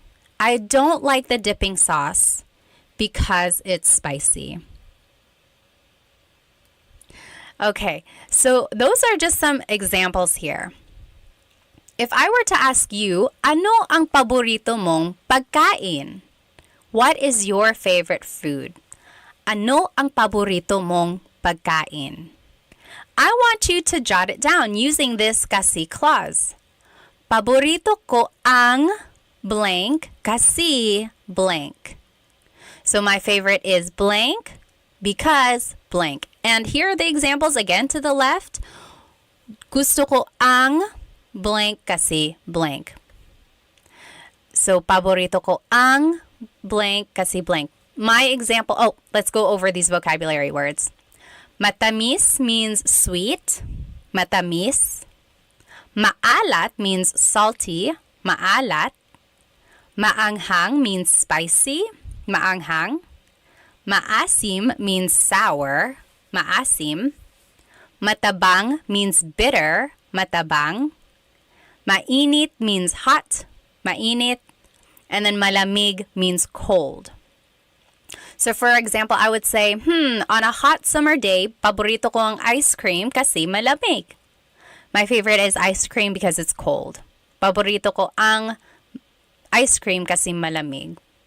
Or I guess a more fitting statement would have been like, gusto ko ng ice cream kasi malamig. Okay, go ahead and jot it down, or you can write it in the comments here. What would be your answer to this question? Ano ang paborito mong pagkain?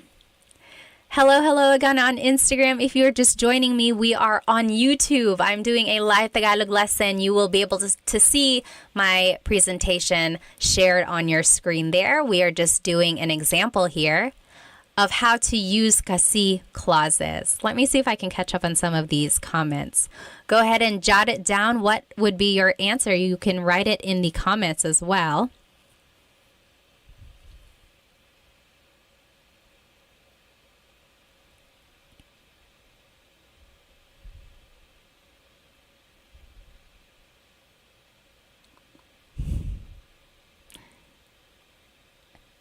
Okay. Let's see. Ano ang paboritong mong pagkain? Let's see what people said. Kira said, gusto ko ang boba kasi matamis. I like boba because it's sweet. Me too, me too. Sure said, oo, gusto ko sawsawan kasi maanghang. You like spicy dips? Gusto ko ng sawsawan na maanghang. David said, paborito ko ang sarsyado kasi matamis at maasim. Ano ang sarsyado? Sarsyado. Can you describe that? I'm not sure I know what that is. Elijah said, paborito ko ang sinigang kasi maasim. Ako din, ako din.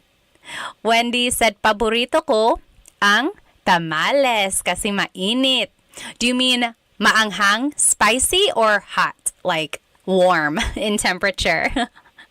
Aldo said, paborito ko ang nasi goreng kasi maalat. I don't know what that is either. Bayani said, what's boba? So you can get like a cold, refreshing drink. Sometimes it's a smoothie. Sometimes it's a milk tea. Sometimes it's just a fruit tea. And they have little like balls or like jelly balls or like big tapioca balls. That's boba. Paborito ko ang adobo kasi maanghang. Maanghang ba ang adobo mo? My adobo is a maanghang, but I guess it could be. Paborito ko ang mango kasi matamis. Yes, the mango is the national fruit of the Philippines. Let's see. Oh, warm. Yep. Okay. And then Ilocano dish, fish with sweet and sour sauce. Oh, I see. Okay. How do we say comfort food? I don't think there is a phrase for comfort food. I would just say paborito kong pagkain, my favorite foods. Alrighty. Let's see if anyone wrote their answer on Instagram. Oh, someone asked a very good question. Maldonado, I think his name was, asked, what is mahal kita sobra? What does that mean? Did someone say this to you, Maldonado? Mahal kita sobra means, anyone know what that means? Mahal kita sobra. What does that mean? Someone said this to Maldonado. You're a lucky person if someone said this to you. Mahal kita sobra means I love you a lot. I love you a lot. Mahal kita sobra. Yep, sobra means a lot. Awesome. Okay, let's go ahead and move forward. We have a couple more examples here. So now I want us to practice these phrases some more. Gusto ko yung blank kasi blank. So I like something because blank. Or paborito ko yung blank kasi blank. My favorite is blank. Or ayoko yung kasi I don't like blank and blank. So now let's talk about movies. So these phrases work for a number of different contexts. So earlier we were talking about food. Now we're going to be talking about movies. So gusto ko yung blank kasi blank. Paborito ko yung, ayoko yung, and then you list your favorite movie. So here are the different ways to describe a movie. Nakakatawa, funny. Nakakatawa. Maganda yung kwento. It's a good story. Maganda yung kwento. Nakakakilig means romantic. Nakakakilig. Boring, that just means boring. Very Taglish English there. Boring. Or violente, violent. Violente. Nakakalito, confusing. Nakakalito. And then nakakatakot, scary. Nakakatakot. So those are different things or different ways to describe movies. So I want you to write these phrases. Gusto ko yung, paborito ko yung, and ayoko yung blank. I like something, or I like a movie. My favorite movie is, and I don't like this movie because, and then you choose the adjectives from these examples. So I'll give you an example here. Paborito ko yung Pitch Perfect kasi nakakatawa. My favorite movie is Pitch Perfect because it's funny. I don't know if that's my absolute favorite, but I love it. It's a good movie. Or ayoko yung Saw movies kasi nakakatakot at violente. So I don't like the Saw movies because they're scary and they're violent. Or gusto ko yung Titanic kasi nakakakilig. I like Titanic because it's romantic. So go ahead and you give examples for each of these phrases about a movie that you like and you don't like, and you fill it in with the adjective there. I'm just going to catch up on some of these comments. So go ahead and jump onto my YouTube channel if you are here on my Instagram. Oh my goodness, please don't call me tita. I'm not a tita. I'm just kidding. Feel free. Or just ate. Ate is fine too. Hello. Kamusta po? Okay, let me catch up on my comments here.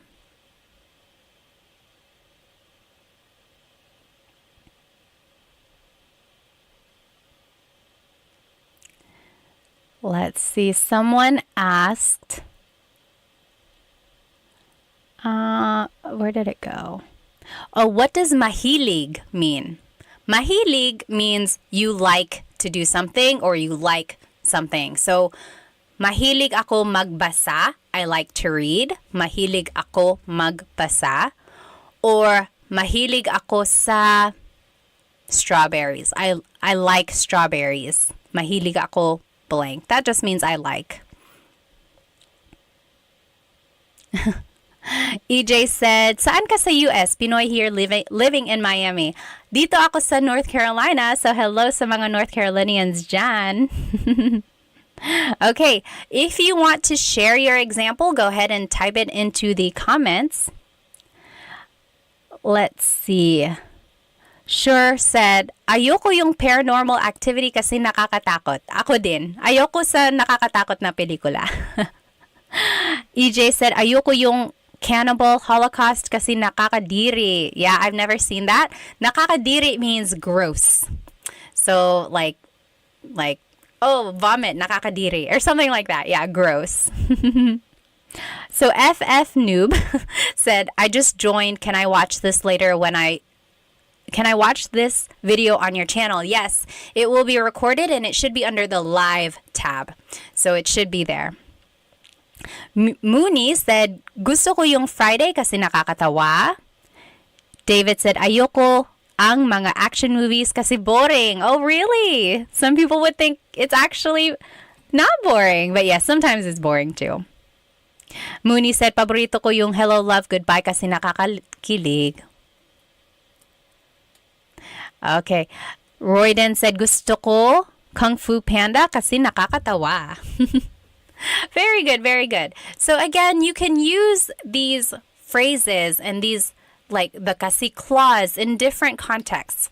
So that was about movies, but you could also use it for a place. So, excuse me. For example, gusto ko sa a place kasi blank. Paborito ko sa kasi ayoko sa kasi blank. So as you can see now, we are using the preposition sa. Remember a couple slides ago, anytime we're talking about a place, like you like it at that place, you use the preposition sa. So now we're talking about places. Here are the adjectives you can use to describe a place. Maganda ang mga tanawin. So gusto ko sa Japan kasi maganda ang mga tanawin. It has beautiful views. Or masarap ang pagkain. Good food. Food is delicious. Nakaka-relax. It's relaxing. Mura lang. It's cheap. Madaming tao. Too many people. Madaming traffic. Lots of traffic. Masyadong mahal. It's too expensive. So if I were to give an example, I would say, gusto ko sa Pilipinas kasi mura lang. I like the Philippines because it's cheap. Gusto ko sa Pilipinas kasi mura lang. Or paborito ko sa New York kasi masarap ang pagkain. That's not true. I mean, I love New York, but I don't know if the food is the best there. That's just an example. So, paborito ko sa New York kasi masarap ang pagkain. Or ayoko sa Manila kasi madaming traffic. I don't like Manila because there's a lot of traffic. I mean, I love Manila. I just don't like traffic. So there you go. Go ahead and fill in these examples. Talk about a place you do like, maybe your favorite place, and a place you don't like. And then give a reason why you feel that way. Oh, the mantis. Thank you so much. I didn't even know. So the mantis just donated. Thank you so much. Oh my goodness.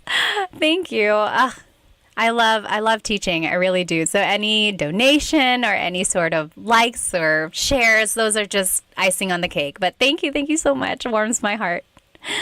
Let's see. I already see some examples here. Go ahead and take a couple minutes. We are just filling in these examples. Gusto ko sa, paborito ko sa, ayoko sa, kasi blank. Okay? And then here are the adjectives that we were using. Let's see. Cool guy, Albert, said, do you know any puto flavors? Puto is something I want to try. So puto is a rice cake. And yeah, there are lots of flavors. Usually it's just in the plain vanilla, white, or just like the rice cake flavor. But I've seen it in pandan. I've seen it in ube.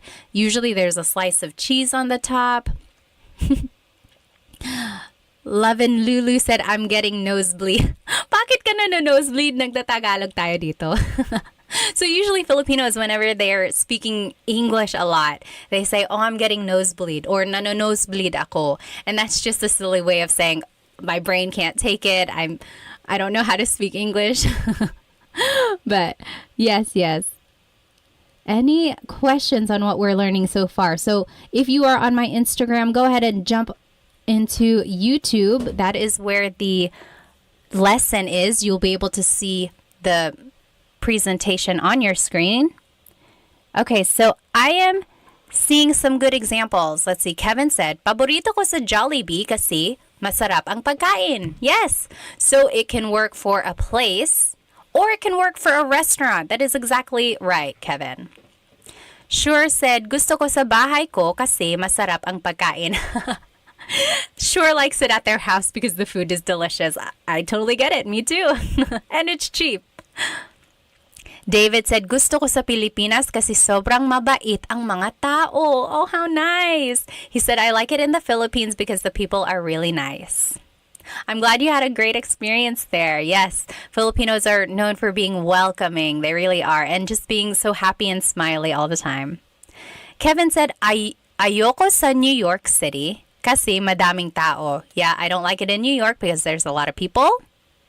Elijah said, how do you pronounce masyadong? Masyadong means a lot.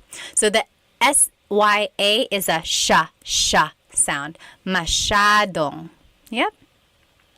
EJ said, gusto ko sa Miami kasi parang Boracay na may pagka-Metro Manila. He said, I like it in Miami because it's like Boracay with a little bit of Metro Manila. So Boracay is this nice, beachy, like touristy place, white sand, clear waters. And then Metro Manila, of course, is known for being bustling and exciting, lively. So it has that city feel, but also a nice, relaxing feel. Nice. Okay. Kira said, ayoko sa England kasi hindi masarap ang pagkain. Really? I've been to England. I don't remember the food being terrible. Let's see. Royden said, ayoko sa Honolulu, Hawaii kasi madaming traffic. Talaga? Maraming traffic pala sa Honolulu. I've never been there. Let's see. Maximilian said, what is the difference between mahilig ako or mahilig ko and gusto ko yung? Let me think. When you say mahilig, it's more like you're describing that you like something in a continuous way. I don't know how else to say that. It's like you could also say it with hobbies. I would say actually they're comparable. Mahilig and gusto ko. Like, mahilig ako mag-swimming. I like to swim. Or you could say gusto ko mag-swimming. I like to swim. So yes, I would actually say they're comparable. They're almost the same. I'm sure there are times when one is more preferred over the other. Or actually gusto ko has more uses. But yes, you could use them interchangeably most of the time. Yeah. Samantha says, gusto ko sa Tagaytay kasi maganda ang mga tanawin. Yes, I like it in Tagaytay because the views are beautiful. So Tagaytay is in the Luzon area and you can see these volcanoes over there. Ah, so nice.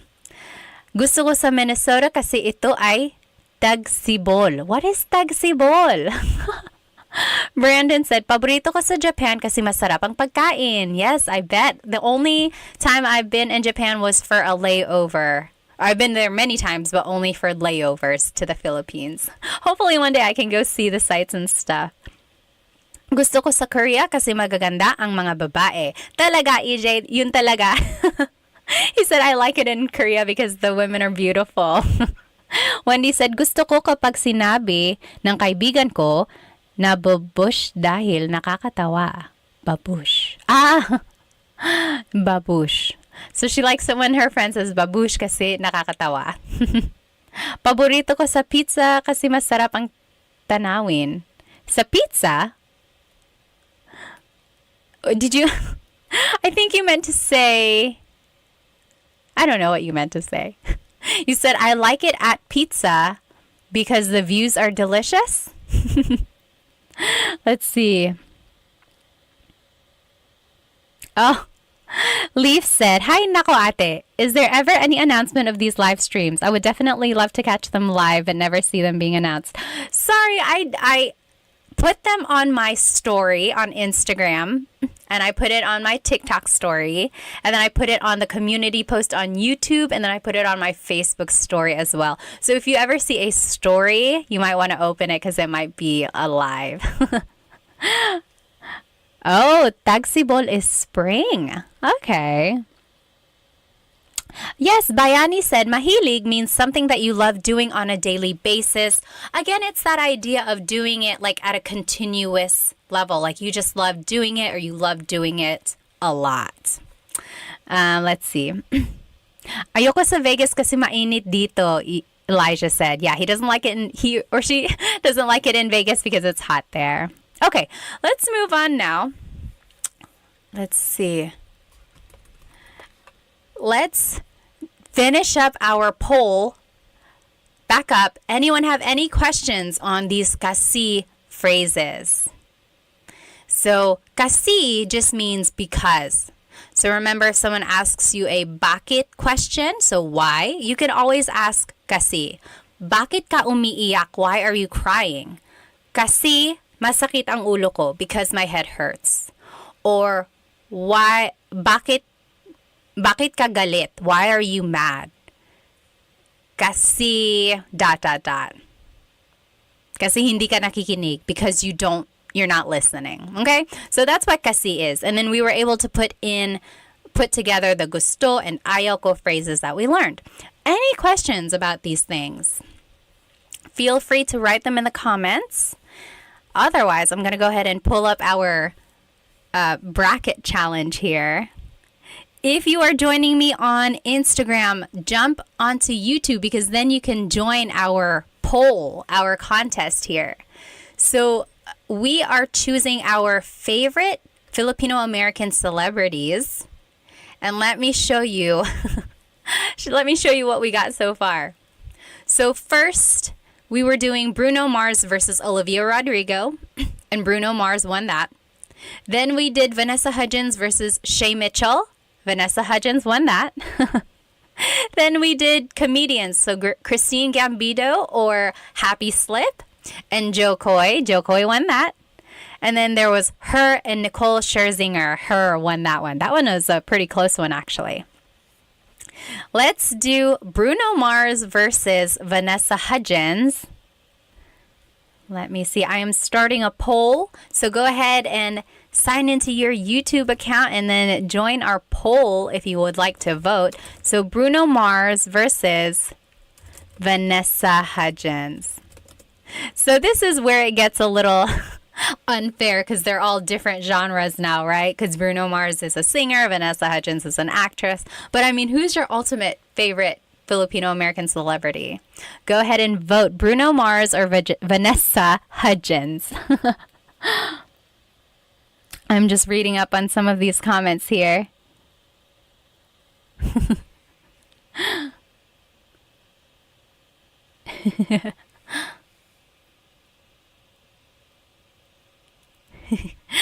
Kira said, gusto ko sa China, Korea, Japan, and Pilipinas kasi guys ang maganda.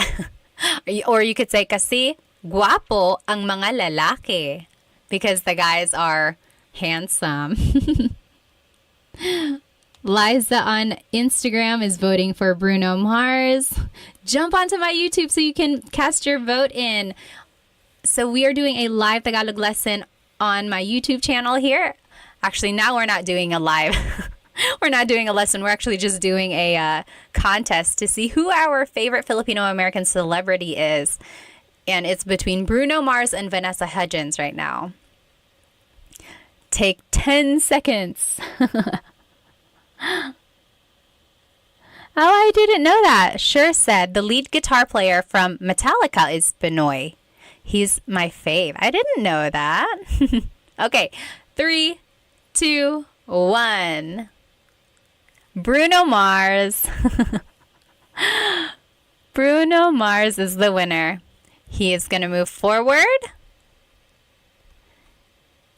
I didn't make my bracket right, but you get the idea. There it is. Next is Joe Coy versus her.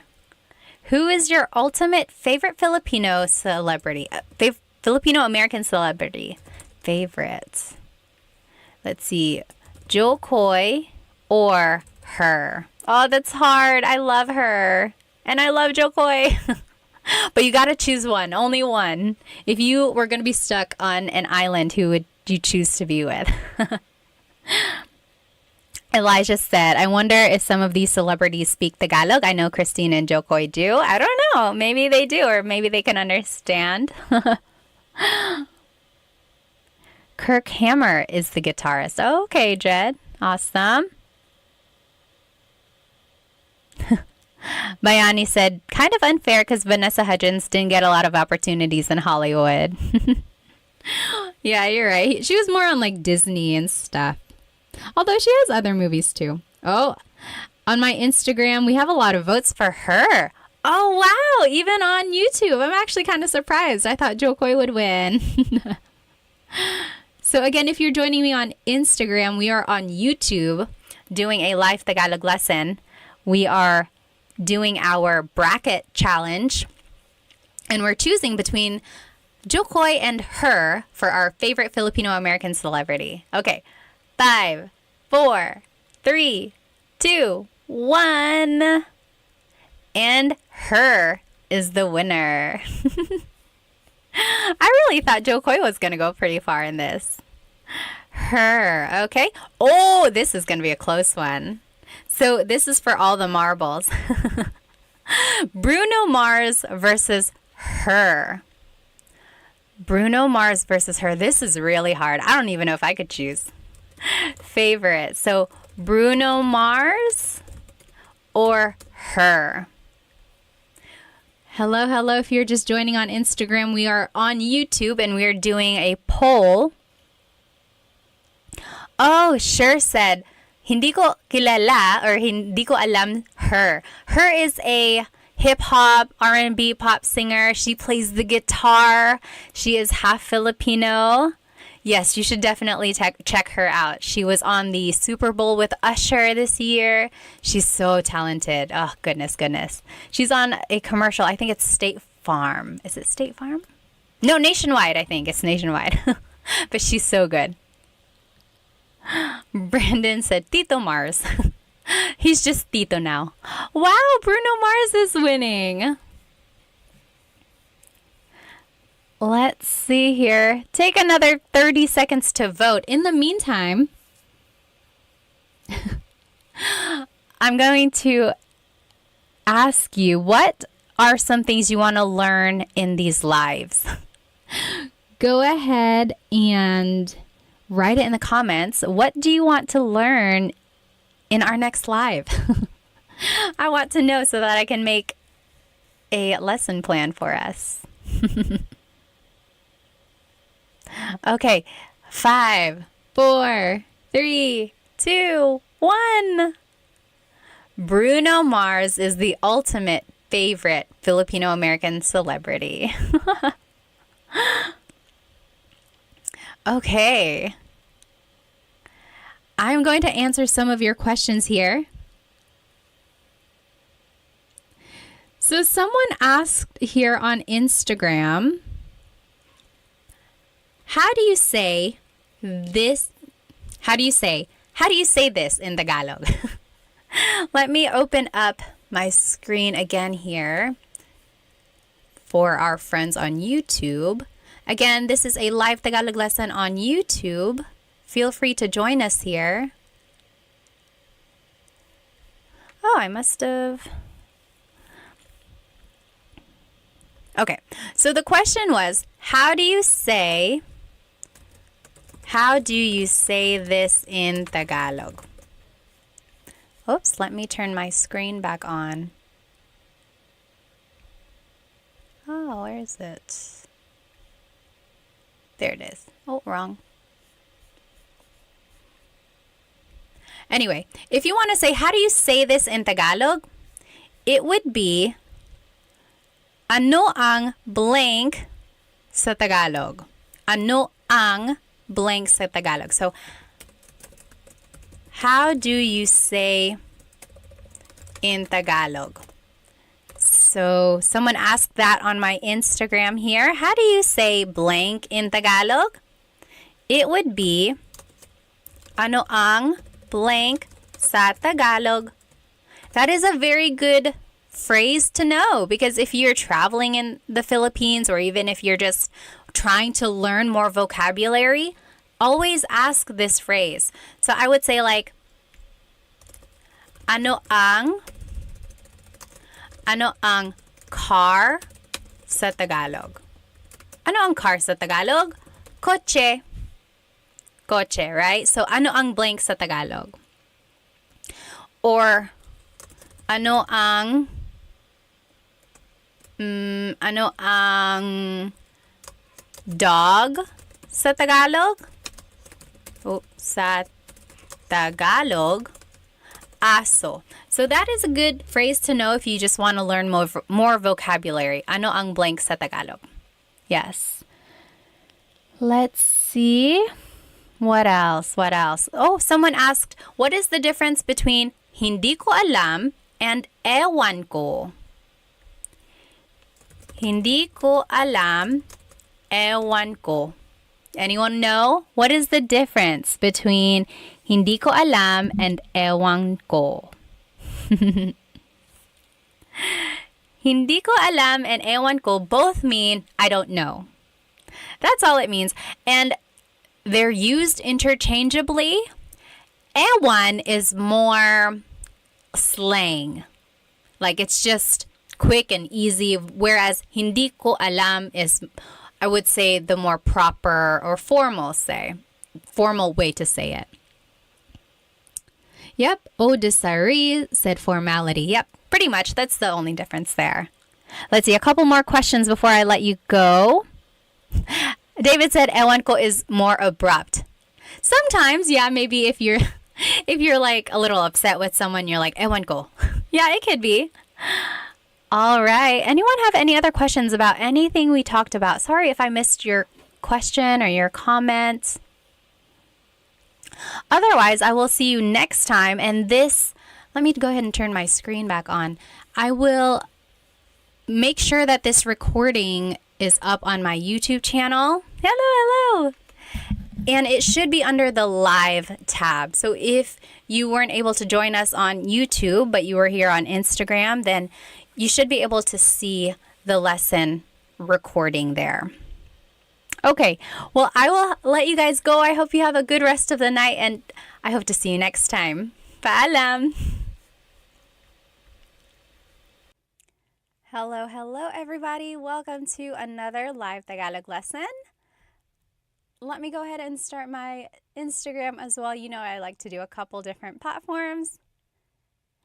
Hello, everybody. Welcome to another Tagalog Time live lesson. You are joining me on Instagram right now, but if you would like, you can jump onto my YouTube channel, but actually there isn't a presentation. Today, we're actually going to be doing something fun. We're going to be playing Tagalog Bingo. I'm sorry, not Bingo. Jeopardy, Tagalog Jeopardy. So I'll let everyone come in and we will get started by playing Tagalog Jeopardy. I'm so excited for this. In the meantime, go ahead and write where you are currently watching and your age and maybe a fun fact about yourself. Let me know if you need any audio changes or anything like that. My name is Pat. I'm 32. I'm currently here in North Carolina. It is 8:54 over here where I live. What time is it over there? Oh, it's backwards on the cam. Let me see if I can fix that. Hang on. I know there is a way to do it. I'm going to log off and log back on. Okay, hang on one sec. Wait, maybe I can do it from here. Oh, yes, I did it. Is that better? Can you see? Yes, that should be good, right? Okay, awesome. Okay, let me see where everyone is currently watching from. Oh, hi, Love and Lulu. Good to see you again. Oh, I like your dress too. Thank you. Let me see. Mick Buck is from Boston. Hello. Joe Markin is from Washington. It's Ash is from Texas. Hello. Callie is from South Carolina. Hello. Grace is from Canada. Subi is from Hawaii. Hello. Mr. QN is just said, ayos galing. Salamat. I'm in South Carolina, Callie said. And M. Daly is from San Diego. Hello. Fred is from Talisay, Cebu. That's so cool. Married to a lovely Filipina, Bumper says. Watching from Singapore, Aubrey says. Hello. And then Gully is from Chicago. Dilshan is from New Zealand. Rom Balloon is from Quebec. Hello. Rob is from California. Mari is from Australia. All right, let me go ahead and just check from YouTube. Where is everyone watching tonight? Let's see. Crowfish said fun. Yes. Sure said Jeopardy. Yes. Oh, from New Mexico. Hello, hello. Amos is from Guam. Conan is from Texas. Kinamaro is from Pennsylvania. Robert from San Antonio. Vince from Santa Barbara. Hello, hello. Rolando from Vegas. Crowfish, 21 from Texas, currently 7:55. Awesome. Null is also from North Carolina. Hello, hello. Valentino from San Antonio. Yapo from Germany. Hello, hello. All right, let's go ahead and get started. So tonight there is no presentation, so you don't have to follow along on YouTube if you don't want to. We're actually going to be playing Tagalog Why do I keep saying bingo? Tagalog Jeopardy. Tagalog Jeopardy, all right? So here are the different headings or the different categories that you can choose from. So there's, where am I? Over here. Tagalog facts. Okay, Tagalog facts. Then there's nouns. It's hard to see in reverse here. Nouns. Then there's verbs. Common phrases. Questions.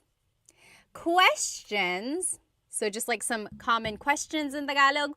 And then Philippines trivia. So it's not even really Tagalog. It's just about the Philippines in general. Okay? Who would like to go first? Just type it in the comments. Name your category and then the price. So it goes from 100 to 500. I tried to make 500 a little bit harder, but it can only get so hard, right? All right, so what do you think? Anyone want to try what? Oh, okay. Sure said phrases for 100. All right. Phrases for 100. Common phrases for 100. Okay, here we go. Ready? This is easy. How do you say, hi, how are you in Tagalog? How do you say, hi, how are you in Tagalog? Write it in the comments. Hi, how are you in Tagalog? So, phrases for 100. The clue was, hi, how are you? What is it in Tagalog? Anyone know? Team D Texas said, ¿Cómo estás? Very close because it is from Spanish. ¿Cómo Very good. ¿Cómo ka? ¿Cómo ka? And if you want to be respectful, ¿Cómo po kayo? ¿Cómo po kayo?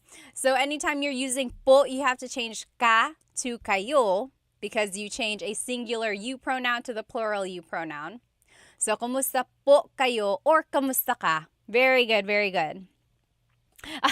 Sure said, what is kumusta ka? Yes, if you want to be official, make sure your answer is in a question format. If not, it's okay.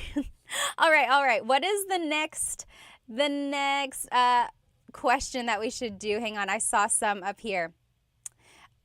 Okay, TMD Texas said, trivia for 500. Okay, go big or go home, obviously. Philippines trivia for 500. Let's see what it is. Where is it? Right here. Oh, can I get it? Trivia for 500. So, see, this one's not very hard.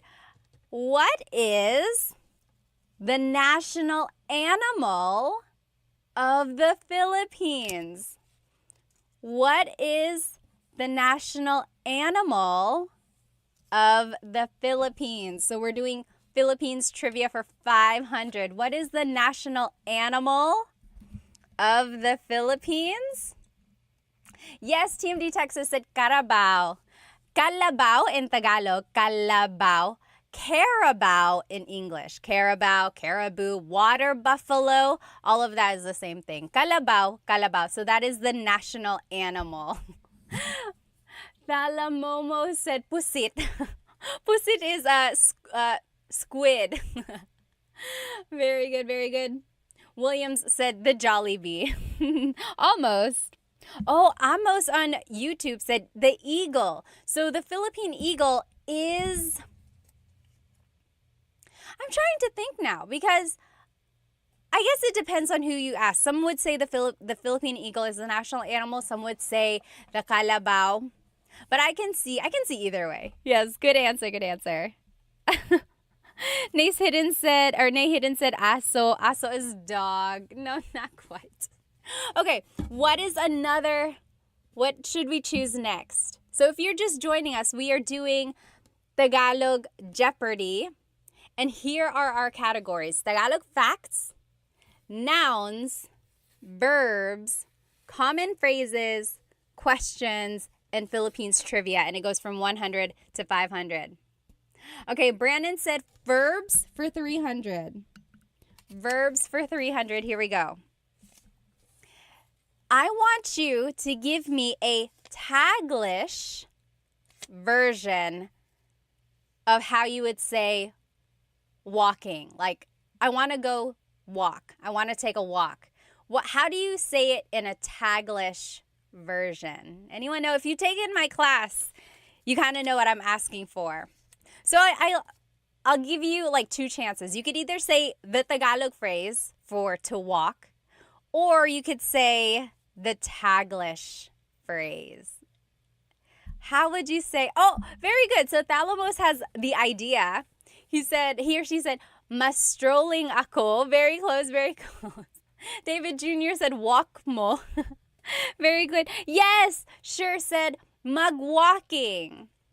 So if you've attended some of my classes or even here on these lives, I've given you the hint to use Taglish when you can. So if you don't know a verb in Tagalog, turn it into a mag verb. So magwo-walking ako.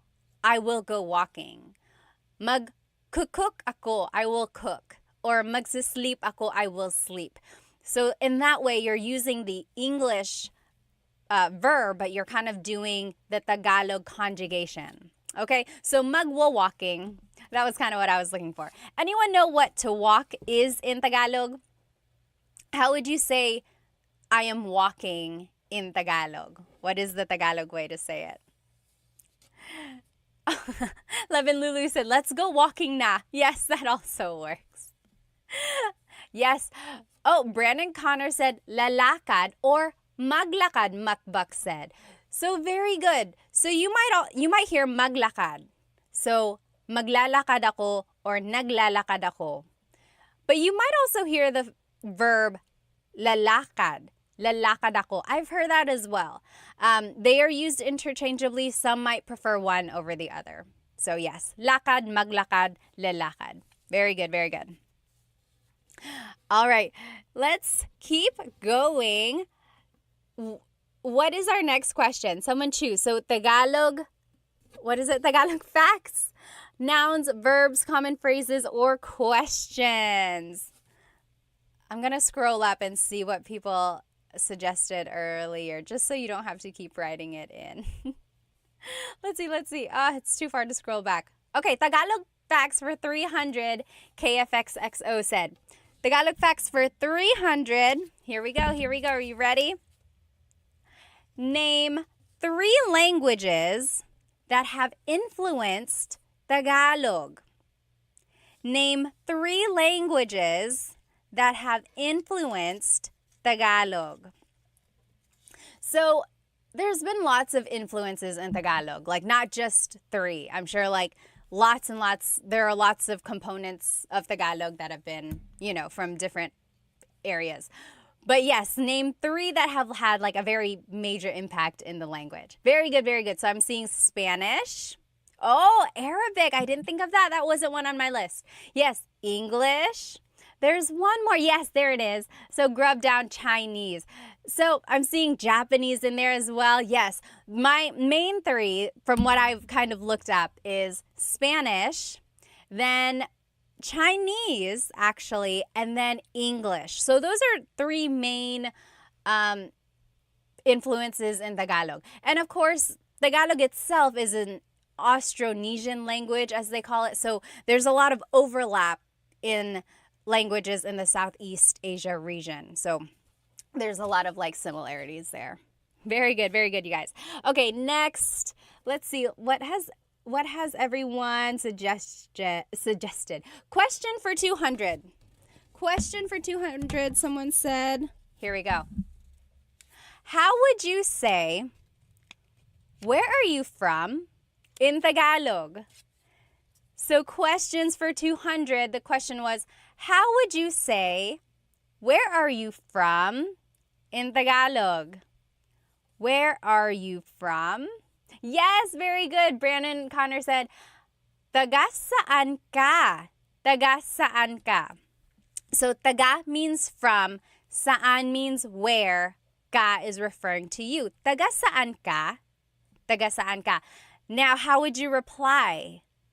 Very good, very good. Almost polyglot said on YouTube, taga saan ka? Conan said, saan mo? Not quite, not quite. Yes, taga saan ka? And then how would you reply if you wanted to say, oh, I'm from Manila?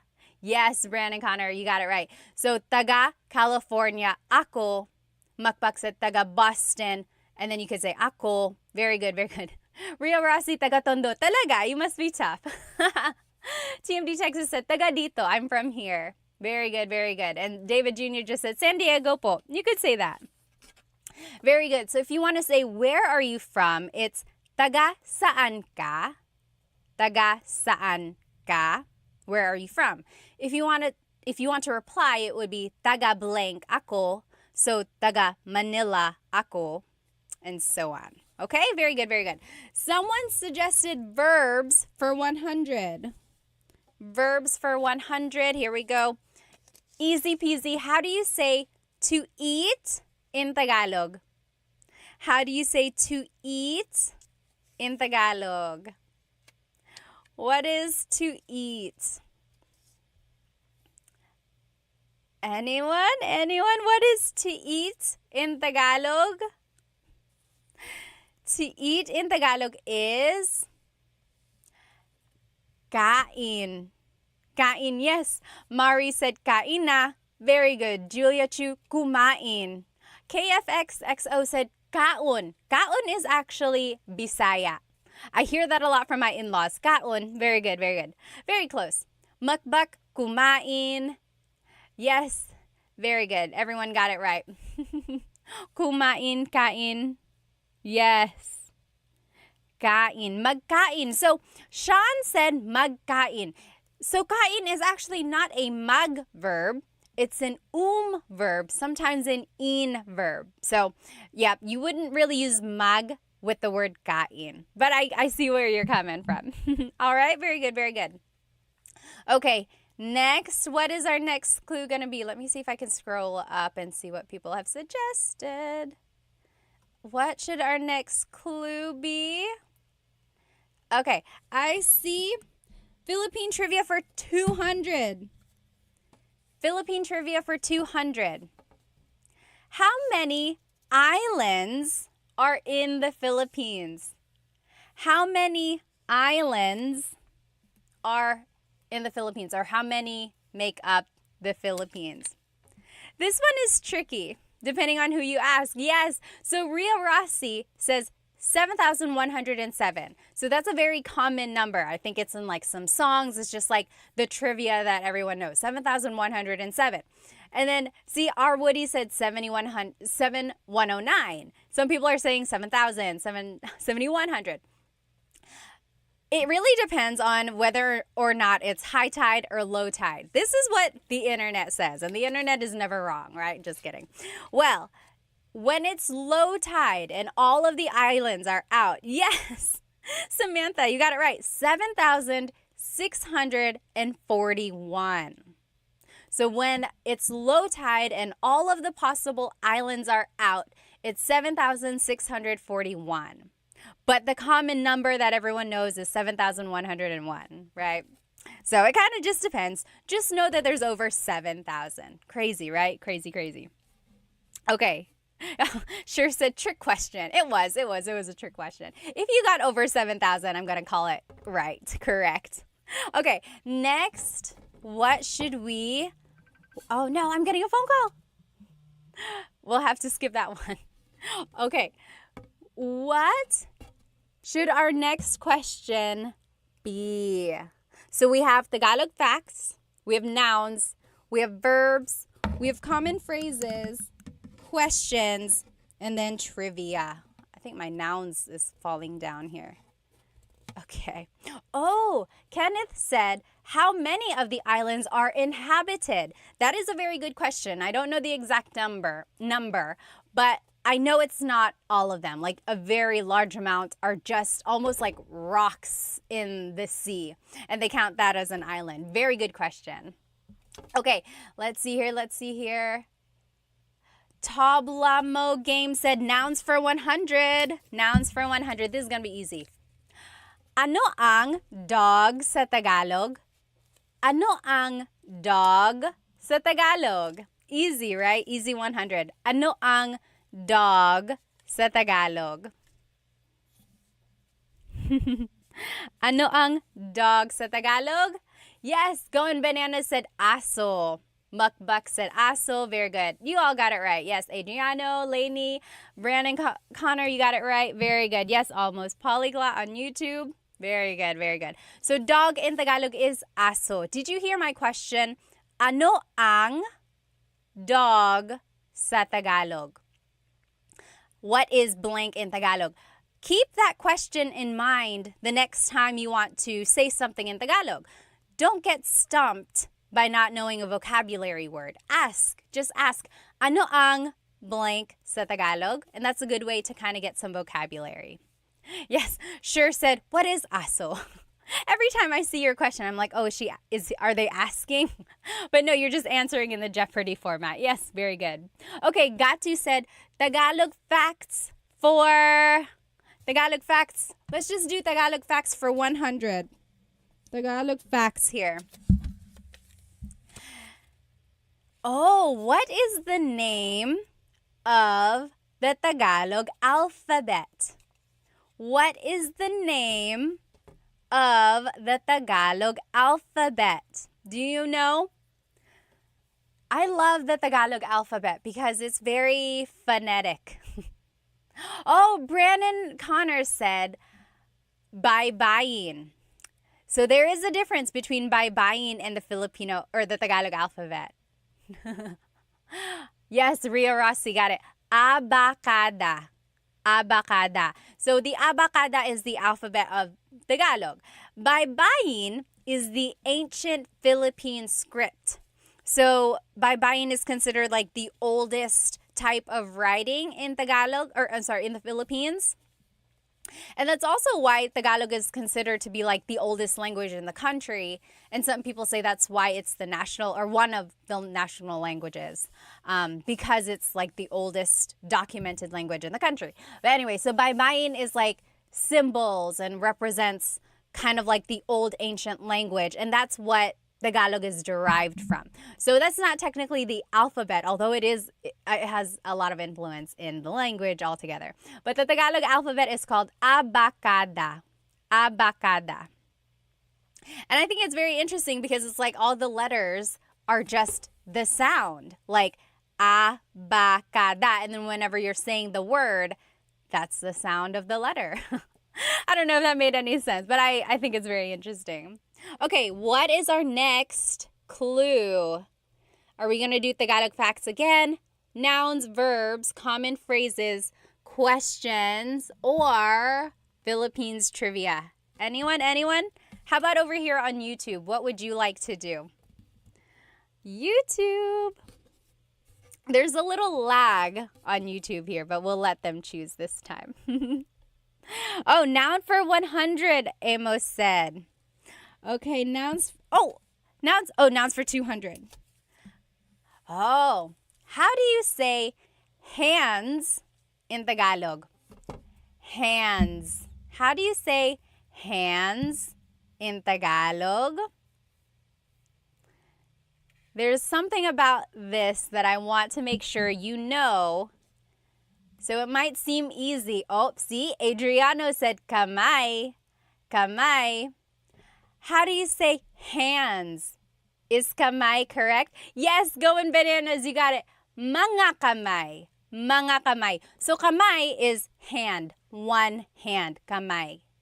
But if I want to say hands, both hands or multiple hands, it's mga kamay. Mga. Don't forget the mga when you want to make something plural. So in English, we always add an S at the end. But in Tagalog, if you want to make something plural, it's mga. Mga kamay, hands. Mga aso, dogs. Mga babae, women. Okay? So mga was the thing I wanted you to get from that. Very good, everybody. Yes, sure got it. Yes, David, very good. And just don't forget the mga.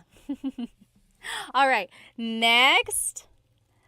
All right, let's do, someone up here suggested, let us do common phrases for 200. Common phrases for 200 here. Common phrases, easy. How do you say thank you in Tagalog? How do you say thank you in Tagalog? Thank you in Tagalog is... Kaylin said, thank you for doing this. You are so awesome. Salamat, salamat. Thank you for spending some time with me tonight. Yes, Residue 1830 said, salamat. Yes, Samantha said, salamat po. Very good. Ballroom, yes, you got it. Salamat. Yes, JB said, salamat po. Yes, Conan, Gatu, you guys all got it. Matthew, Sean, everyone. Yes, sure. What is salamat? Yes, Mark, got to everyone. So you can say salamat. Salamat, that means thank you. If you want to be respectful, it's salamat po. Salamat po. You add po if you're speaking to someone older than you or to someone in authority. So priests, doctors, lawyers, police, anyone you want to be respectful to, you would add po. Now, if you want to say I'm very thankful or thank you very much, that would be maraming salamat po. Maraming salamat po. Okay? But you could just say salamat. That also means thank you. All right. McClaskey said, this is so fun. Thank you. Salamat din. Lavin Lulu said, salamat po. Salamat times 1,000, Matthew said. All right, pick the next one. Should we do Tagalog facts, nouns, verbs, common phrases, questions, or Philippines trivia? What should we do? JM said questions for 100. Let's do it. How do you say, what is your name in Tagalog? How would you say, what is your name in Tagalog? So we are doing questions for 100. How would you say, what is your name in Tagalog? What is your name in Tagalog would be? Yes. Urkaz said, anong pangalan mo? Anong pangalan mo? So anong is ano ang, what is. Pangalan is name, mo is referring to you. Ano ang pangalan mo? What is your name? Very good. Almost got it. Ballroom. Very good. You guys all got it. JB, Matthew. Got to very close. Oh, yes. I think you just got some words put together yet there. Yes, sure. You guys all got it. Ano ang pangalan mo? Now, how would you reply? How would you say, my name is blank? My name is blank. So if you wanted to reply, there are a couple different ways. I would say, ako si Pat. Ako si Pat. I am Pat. Now, if you are looking at like a Tagalog learning book, they would say, ang pangalan ko ay Pat. Ang pangalan ko ay Pat. So that is technically correct, but it's really formal. No one ever really speaks like that. Yes, very good. Mukbang got it. Ang pangalan ko ay McKenna. So that is correct. It is absolutely correct. It's just not very natural. If you were to say it in a common conversation, people would be like, it's like Shakespearean almost. So it's easier to just say, ako si Pat. Ako si pat. I am pat. Very good, very good. Okay? Very good. Next, I saw verbs for 100. Oh, we already did 100. Verbs for 200. Let's do that. Verbs for 200.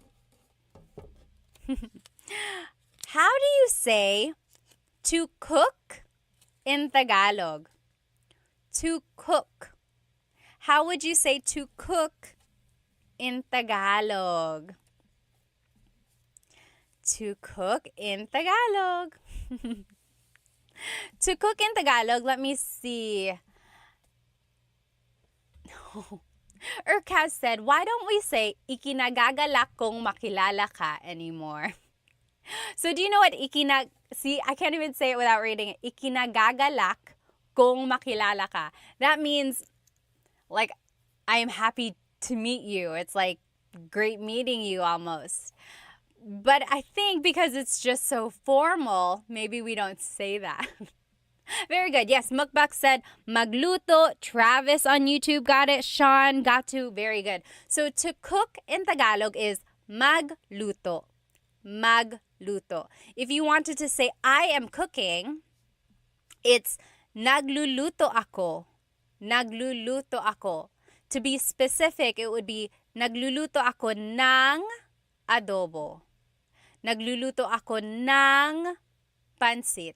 So, nang means some or a thing. Nagluluto ako ng blank. Okay? Very good. Next, what should we do? This verbs one is gonna fall off. So, we have Tagalog facts, nouns, verbs, common phrases, questions, or Philippines trivia. What should we do? Should we do Tagalog facts, nouns, verbs, common phrases, questions? Okay, we should do facts. McClaskey said. Let's do Tagalog facts for 200. Tagalog facts. Oh, what fraction of Tagalog comes from Spanish? So, like, what fraction of all the words in Tagalog have a Spanish origin? Is it like half of the words, 3/4 of the words? What do you think? How much of the Tagalog language comes from Spanish? What do you think? Oh, McClaskey said half. Oh, Urkaz said 30%. Mukbak said 3/4. So there is a lot of influence from Spanish in the Tagalog language. So according to my research, of course, the internet never lies. Just kidding. It's 1/3. 1/3 of Tagalog has Spanish origins.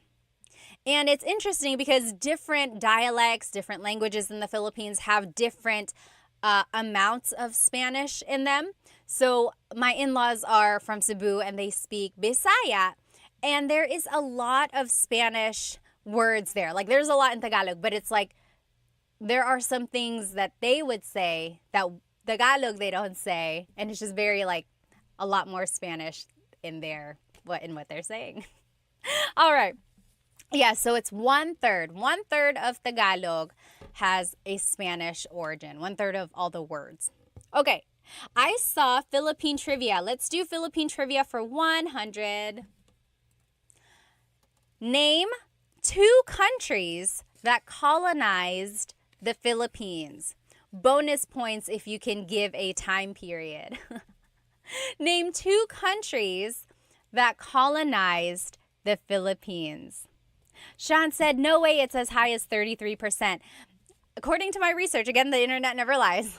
Well, it's 1/3. 1/3. And again, there's some variations because it's like, even though there are Spanish words, sometimes people prefer to use the true authentic Tagalog word for a certain thing. Yes. Oh, very interesting. TMD Texas said Spain and Japan. KFXXO said Spanish and the US. Oh, Japan and Spain. I'm seeing, Spain and India. I've never heard that one before. Yes, I'm seeing a lot here. So Spain, Japan, the US. Oh, Let's see here. So, E. Christ said Spain from 1800 to 1930 is actually way before the 1800s. I'll give you that hint. Yes. JB said Spain for 333 years. U.S. from 1989 to 1946. Sure, Spain for 300 years. U.S. after World War II. Yes, very good, very good. Okay, so Spain colonized the Philippines in the 1500s. And the oldest city in the Philippines is Cebu City. So Magellan and his crew all landed in Cebu.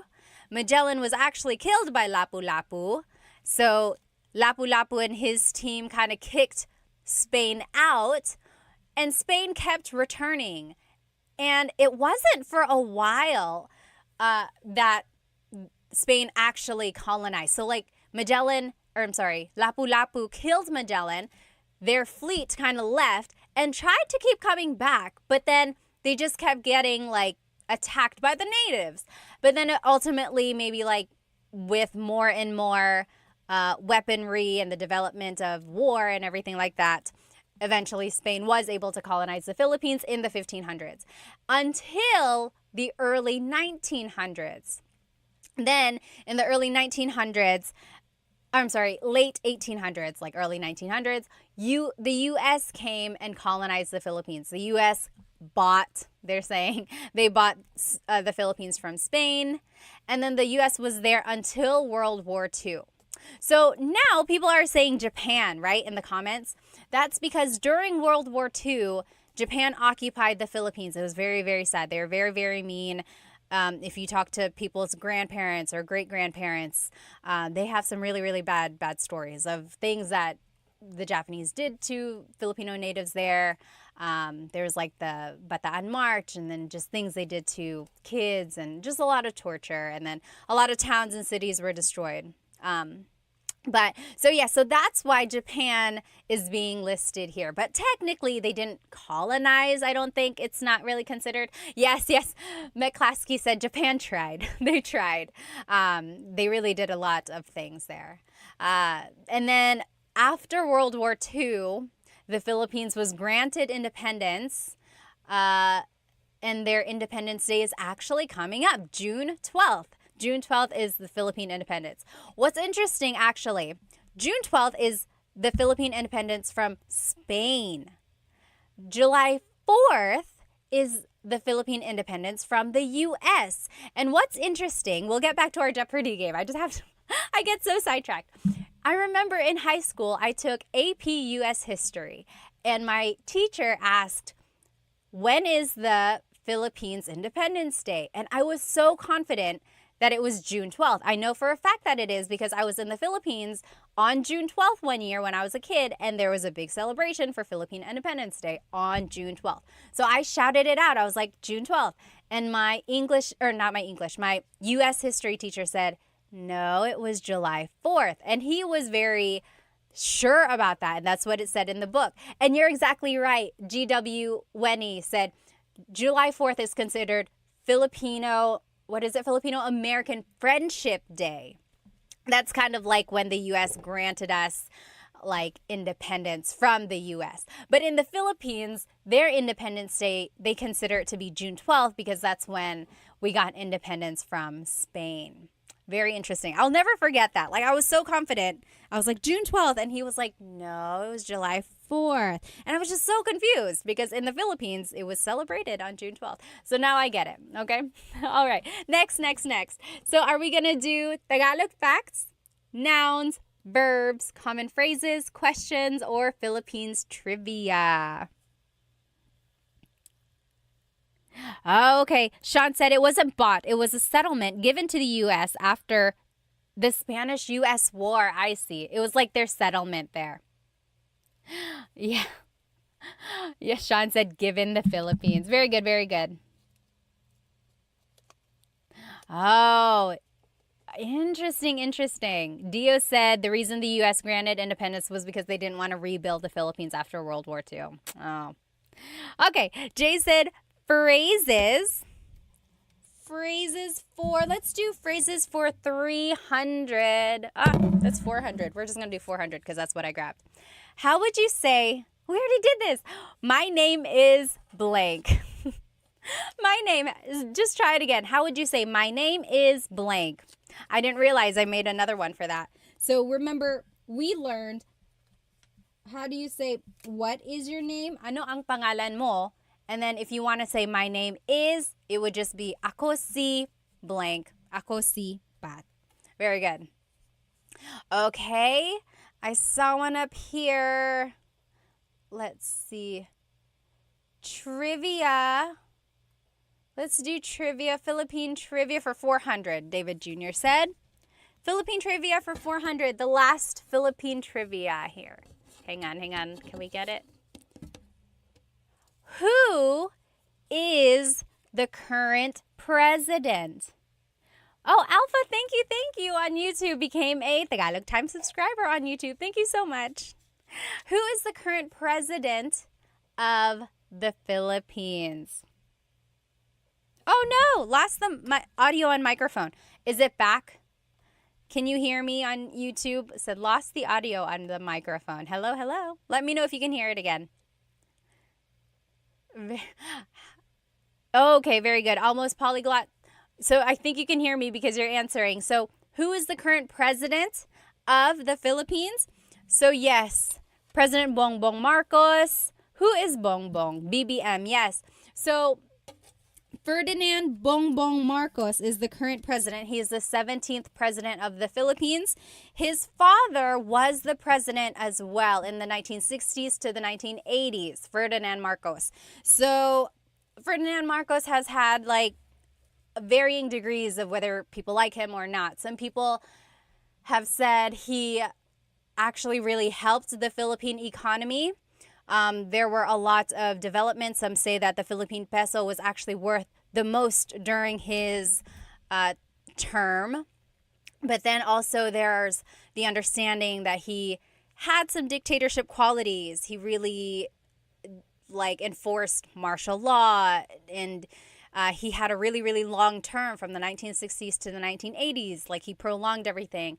And then there's just the reputation where his family kind of spent government's money, and they got money from, other things. So there's some people fully support him. Other people would like to think otherwise. But the current president, Bongbong Marcos, is his son, and their whole family really has a long line of politics. Like his sister, cousins, a lot of them are senators or just government officials in other areas as well. So that's just some facts. There's just some information. Feel free to look them up on your own. Okay. So next, are we, oh gosh, and there it goes. There's the verbs. So are we going to do Tagalog facts, nouns, verbs, common phrases, questions, or Philippine trivia? These sticky notes are the worst, I'm telling you. Okay. Hello, guitar. Said hi, Pat. All right. Let's see. Oops. Let's see. Okay, my class Clee said I was in the Philippines when Duterte was elected. Interesting. Yes. Annabis said only 17 presidents. That's wild. When you think about it, so if the Philippines got its independence in the late 1900s or mid 1900s, and now it's 2024, and then you had a president who had a really, really long term, that doesn't really leave a lot of time for the other presidents, right? Yeah, so 17 presidents for the Philippines. Okay, nouns 300, Mari said. Nouns for 300. Oh, this might be a word you don't say a lot. Ano ang cloud sa Tagalog? Ano ang cloud sa Tagalog? Ano ang cloud sa Tagalog? Do you know? What is cloud in Tagalog? Valentino said, you're doing great even with those stubborn sticky notes. I know. Next time I'm going to tape them or something. I wanted to do it virtual or on the computer, but then it was hard for me to figure out how to have my camera on and have it big enough to enjoy the actual game. You know what I mean? Oh, remind me to show you the back of this board. It's very interesting. Yes, very good, very good. McClaskey, Urkaz, you got it. Ulap. Ulap. Sure said mug cloud. So the mug prefix only works for verbs, unfortunately. Very good. Almost polyglot. Cloud is ulap. Ulap. Chibis Cheryl said, my husband is Filipino and doesn't even know. Cloud in Tagalog is ulap. Ulap. Yes. Again, it's one of those words you don't say a lot, like unless you have to or unless you like come across it. So ulap is cloud. Ulap. Ulap. All right, next clue. Let's see, where are we at? Let's finish up Tagalog facts for 400. It's the last one in that category. Then we'll take off this sticky note. Ta-da! It's gone. Tagalog facts. I love this fact, you guys. I love this. Where did the name Tagalog come from? Where did the name Tagalog come from? Oh. Ray Patson said, has anyone used sticky notes, like used the method of putting sticky notes around your house for learning Tagalog, and has that work? So I love that trick as well. Like if you are trying to learn vocabulary words, just put sticky notes on things around your house. Okay. Yes, Christ, you got it. So anyone else know? Yes, Annabus got it. Ballroom. Very good. Yes. Jay, you got it. Yes, Annadelle. So my question was, where does Tagalog get its name? So back in the day when the Spaniards colonized the Philippines, they heard native Tagalog speakers talking near a river. And they were like, what is this language? Ilog in Tagalog is river. So the Spanish called it Taga-ilog, like the people living there, Taga-ilog, from the river. So like river dwellers. So then the people speaking it were considered Taga-ilog, and they just considered their language Tagalog. So it comes from the phrase Taga-ilog, from the river, and then it just kind of became the name of the language spoken there. Tagalog, Taga-ilog. Very good, very good. Oh, Jonathan said, try Kahoot for a Jeopardy game. Yeah, I'll try that. I know Kahoot, they use that in schools. Okay, very good. Now, all we have left are nouns, verbs, common phrases, questions. Oh, we're all out of Philippine trivia, so that's gone. Nouns, verbs, common phrases, and questions. What should we do? Let's do... Anyone? Sure said, what a great lesson. I know, right? I love trivia, and I love learning things. Okay, we're gonna do, anyone? Nouns, they are tough, McClaskey said. Okay, so if you joined me, you might hear some thunder. It's thundering hard now. So nouns for 400. Tell me 2 ways to say bed in Tagalog. 2 ways to say bed in Tagalog. So the past couple weeks I've been doing lives and like repeat lessons, and I did a lesson on vocabulary words about the house. Do you remember what the Tagalog word is for bed? Bed. And there are 2 words or 2 ways to say bed. Yes, Going Bananas said kama. Oh, there are 3 ways. So Christ said tulugan. Tulugan. Tulugan means a place to sleep. Yes, that wasn't included in our lesson. So there's kama, which means bed. Christ said tulugan. Tulugan means a place to sleep. There's one more. Yes, McClaskey, you got it. Higaan. Higaan. Higaan is a place to lie down. Very good, very good. Very good. Yes. Sean, Jay, Claudio, you guys all got it. Conan, yes, higaan. Very good, very good. So those are 3 ways to say bed. Kama, tulugan, and higaan.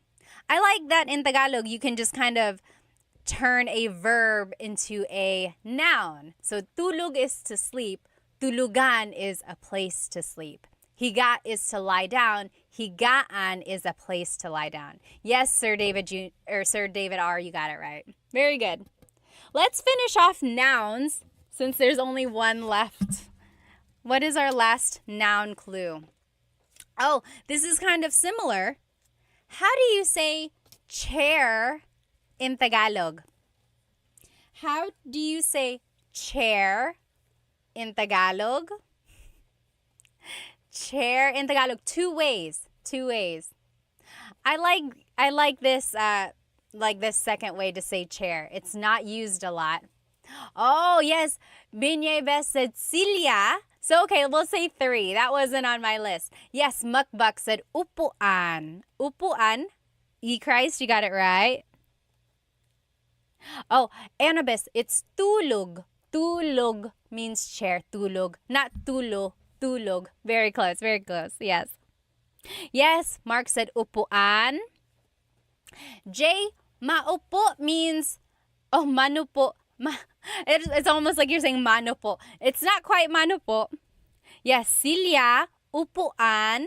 And then there's another Tagalog word. It's considered like a very deep Tagalog word. What is like a deep Tagalog word for chair? Anyone know? The deep Tagalog word for chair is salumpuet. Salumpuet. Literally, salo means to catch. Salo. Puet is your bottom. So something to catch your bottom. Salumpuet. Salumpuet. That's like the deep Tagalog word for that. Okay? Now, do we want to do verbs, common phrases, or questions? Baku said, is that commonly used day to day? No, absolutely not. So not a lot of people say salumpuet. That's just like a deep Tagalog word, almost like a trivia, good thing to know. But upuan or silya, those are what's used a lot. Okay, so Juan Diego said verbs. Let's do, yes, sure, that's correct. Verbs for, let's do 400. Verbs for 400. What is to sweep in Tagalog? What is to sweep in Tagalog? To sweep in Tagalog is the same as the noun of broom. Yes, Mr. Q and Binyebest, walis. Walis. So, nagwawalis ako. Nagwawalis ako. I am sweeping. Listen that I'm saying nagwawalis. Nag. I'm using it as a nag verb. Nagwawalis ako. But I could also say, winawalis ko ang sahig. Winawalis. So I'm using it as an in verb now. So when it's an in verb, it's an object-focused verb. And so, hello? Okay. So when it's an in verb, it's an object-focused verb. And then it's like focused on the floor. Winawalis ko ang sahig. However, when it's a mag verb, nagwawalis ako, it's focused on me. It's an actor-focused verb. Very good. Let's finish off verbs since we only have one left. What is to wink in Tagalog? What is to wink in Tagalog? Do you know? What is to wink? I remember learning this when I was a kid and I was like, wow, because it's not a verb you hear every day. Do you know what is to wink in Tagalog?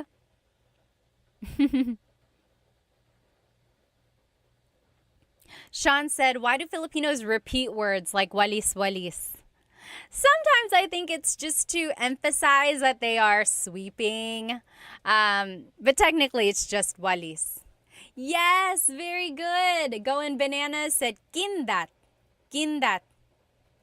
Yes, very good. So, kindat Kindat, wink. Kindat. So, kumikindat ako, I am winking. Kumikindat ako. Kindat, wink. Okay? Very good, very good. 2 more categories, only 4 more clues. Let's do common phrases for 3. Common phrases for 300. What are 2 ways to say, I don't know? 2 ways to say, I don't know. How can you say, I don't know, 2 different ways? Yes, Justin Dizon said, hindi ko alam. Hindi ko alam. And then Cosmo Scary said, ewan ko. So those are the 2 ways you can say it. Hindi ko alam means I don't know. Ewan ko means I don't know either. So they are used interchangeably. Hindi ko alam and ewan ko. Very good. Let's finish off common phrases since we only have 1 left. Common phrases. How do you say goodbye in Tagalog? Or like, how would you say it in a casual way? So you might hear me say it at the end of my videos, but that's actually not the common way to say goodbye. I just say it at the end of my videos just to kind of close my videos off. Yes, I know everyone is saying paalam, paalam because I say it. That is technically goodbye in Tagalog, but how would you say it like in a casual way? Yes, E-Cry said, kita kits, kita kits. Kita kits means like, see you later, see you soon. Yes, Micah said, ingat, ingat. Sir David, that's what I was looking for. Sige, sige. So, if someone is about to leave, yes, Annabis also said it. David on YouTube. So, a lot of people say, sige, ingat. Okay, take care. Sige. So, it's like, oh, sige, alis na ako. Okay, I'm leaving now. So, there's no real, like, goodbye. It's almost just like, okay, okay. See you later. Okay, so that's one thing to know there. Okay, we finished off common phrases. 2 more. Let's do questions for 400. How do you say, what are you doing? What are you doing? How do you say, what are you doing in Tagalog? Let's see. What in Tagalog is ano? Yes, Cosmo Scary said it on YouTube. Anong ginagawa mo? Very good. Justin Dizon got it. Anong ginagawa mo? Let's see here. A Amorous Rap Sing said, anong ginawa mo? That's past tense. Anong ginawa mo means, what did you do? Anong ginawa mo? But in the present tense, what are you doing? It's anong ginagawa mo. Okay? Anong ginagawa mo? And then the last clue of the night. Questions for 500. How do you say what happened in Tagalog?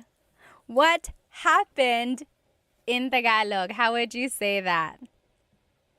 What happened in Tagalog? What happened in Tagalog is... I saw someone write it there. Oh. Sean, I'll answer your question in just a minute. Yes, very close, close, Micah. Yes, Abigail got it. Anong nangyari? Anong nangyari? What happened? Anong nangyari? Anong nangyari? What happened? Very good. Sean said, how do you say to a group of people, what are you doing? So if you're talking to more than one person, you wouldn't say, anong ginagawa mo? That's just one person. Anong ginagawa mo? What are you doing? But if you're asking a group of people, what are you all doing? It would be, anong ginagawa nyo? Anong ginagawa nyo? Nyo is the you plural. There we go. We finished it. We finished all of this. Do you want to see the back of this board?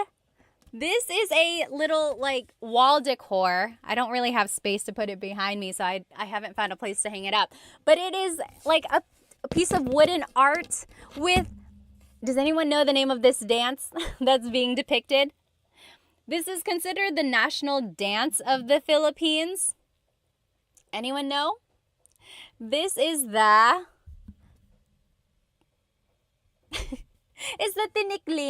tinikling dance. So you'll see the bamboo poles here, and people are dancing, and they're trying to dance between the poles. And sometimes it goes faster and faster, and you're trying not to get clicked. Yes, very good. You guys all know. Ballroom, Jay, Eric. Oh, yeah. Ballroom said, it says it on the thing. Tinikling. There it is. This is the tinikling dance. And they say the dance was influenced by the bird, the tickling bird. Tickling is like a very skinny bird, and it hops around. So they're mimicking the tinikling or the tickling bird in the tinikling dance. Very interesting, right? You know where I found this? I got this from a yard sale many, many years ago. I was just like looking around on this lady's table, and this was there for like 25 cents. I was like, am I seeing what I'm seeing? She was not Filipino, so I don't know where she got it from, but I couldn't believe that it was so cheap and it's still so nice. I just gotta find a place to put it. Maybe I'll put it behind me. All right, you guys, I gotta go. I hope you have a good rest of your night.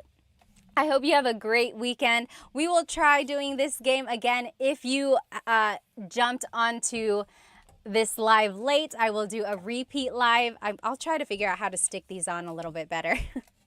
But otherwise, I hope you have a good rest of your day and night. Oh, Miss Date said, oh, nice, it was made for you. You're right, but you know, I wasn't even doing Tagalog Time when I found it. It just happened to to show up. Oh my goodness. I will see you guys next time, okay? Let me just read some of these comments before I leave. Oh, Sean said, is it for sale, Ate Pat? No, I can't even. I want to put it up. I just don't know where to put it up, but it's not for sale. It's all mine. Sorry. All right. I will see you guys next time. Have a good rest of your weekend, everybody. Or good evening and good weekend. Bye-bye. See you.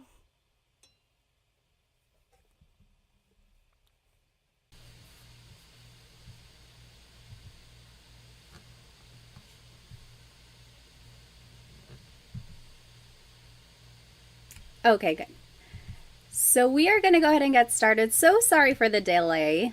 I have only gone live on Instagram, so I've never gone live on YouTube, but I wanted to give it a try because I know YouTube can make it horizontal versus when I go live on Instagram, it's always vertical. And I wanted to share my screen with you because I have so much information I want to share.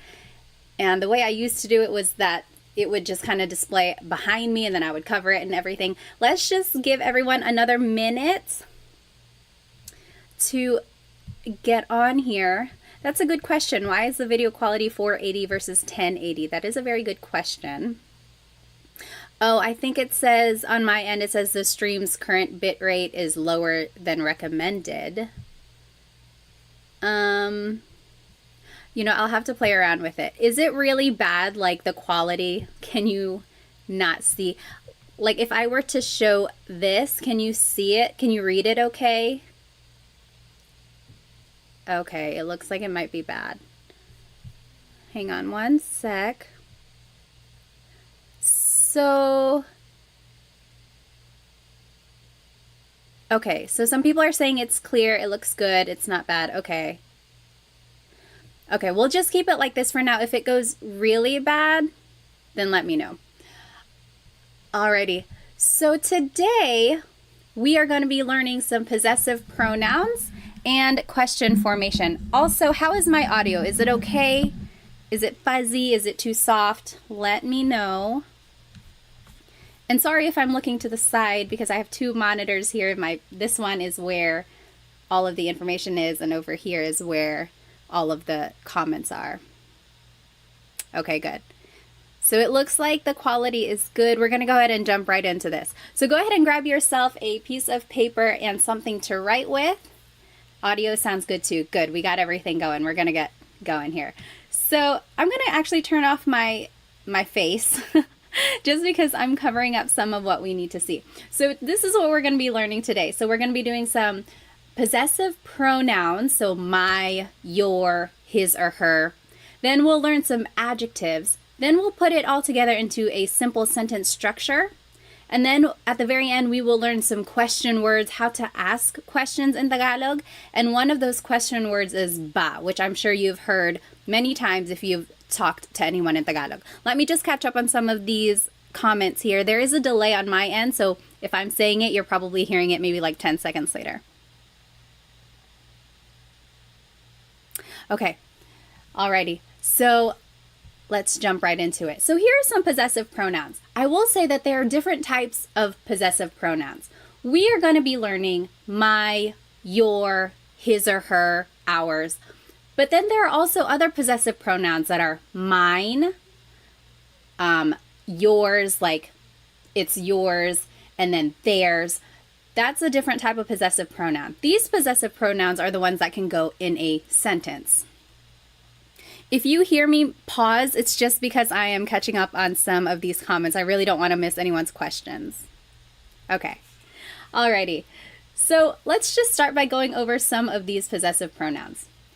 Ko is my, bahay, or I'm sorry, like bahay ko, my house, bahay ko. Mo is your singular. So bahay mo, that's your house, bahay mo. Nya is his or her, nya. And as you can see, it's gender neutral. So this could be talking about a woman or a man. So bahay niya, it's his house or her house. You really have to listen to the context clues to determine who someone is talking about. And then natin is ours inclusive, namin is ours exclusive. So there are two different types of ours. Natin means you and me, all of us. We are all living in the same house. That's our house. Natin. Everyone is included, so that's inclusive. Namin is exclusive. So that's just like me and my husband, Chris. It's our house. Bahay namin. You're not included. I'm just telling you about it. Bahay namin. So that's exclusive because you're not included. Then there's ninyo and nyo, which is your plural. So maybe you all as a class, you all live in one house. Bahay nyo. That's your house, all of you. And then there's nila, their house. So over there, that's their house. Bahay nila. Okay, so those are the different types of possessive pronouns. And in order to make a sentence, usually we're using it to describe something. So it's like, my house is red. Pula ang bahay ko. So here are just some adjectives. We will start with colors. Colors in Tagalog is mga kulay. Pula is red. Kahel is orange. Dilaw is yellow. Verde is green. Azul is blue. Lila is purple. Puti is white. Itim is black. Abo is gray. Rosas is pink. Ginto is gold. Kayumangi is brown. So those are just some different colors. And now let's see how we can put everything together in order to make a sentence. So this is the general sentence structure. So the adjective goes first. Then it's the word ang, which means is or are. Then it's the object. Then it's the possessive pronoun. So if we were going to do this together, can you still see it when I minimize it like that? Or not minimize, make it smaller. So let's take a look at the first one. His pants are blue. The adjective blue in Tagalog is azul. So azul. And then it's the word ang. Then it's the object. Pants, in Tagalog, I gave you a hint. Pantalon. And then it's the possessive pronoun his. Let's take a look back here. Niya. Azul ang pantalon niya. So all we did was plug in the vocabulary that we know into this sentence structure formula. And in order to make something plural, technically it should be mga pantalon, but in common conversation, it's just pantalon. Azul ang pantalon niya. His pants are black. So go ahead and you try number 2 and 3. And we will go over it in just a minute. How would you say their car is black and my house is green and white? Remember, all you have to do is plug in the vocabulary you know into this formula, and then we will check it in the end.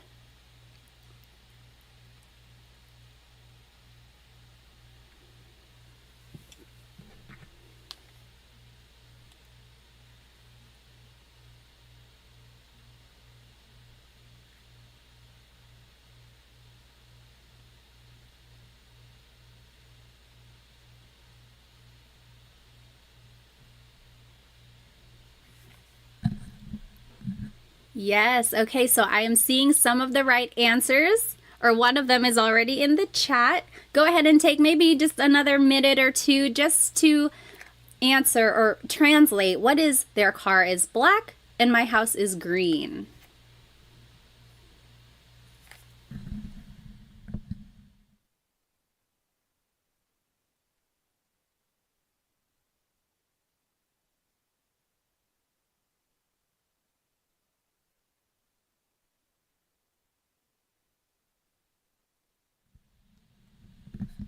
Alrighty, so number 2, their car is black. Tenfold for 10. Itim ang kotse nila. That's what they said. Itim. That's the adjective. Then it's the word ang, which means is or. I'm sorry, is or are. Object car is kotse. And then the possessive pronoun there is nila. Itim ang kotse nila. Yep, that is correct. Itim ang kotse nila. Number 3, who wants to give it a shot? Write it in the chat. My house is green and white. What do you think?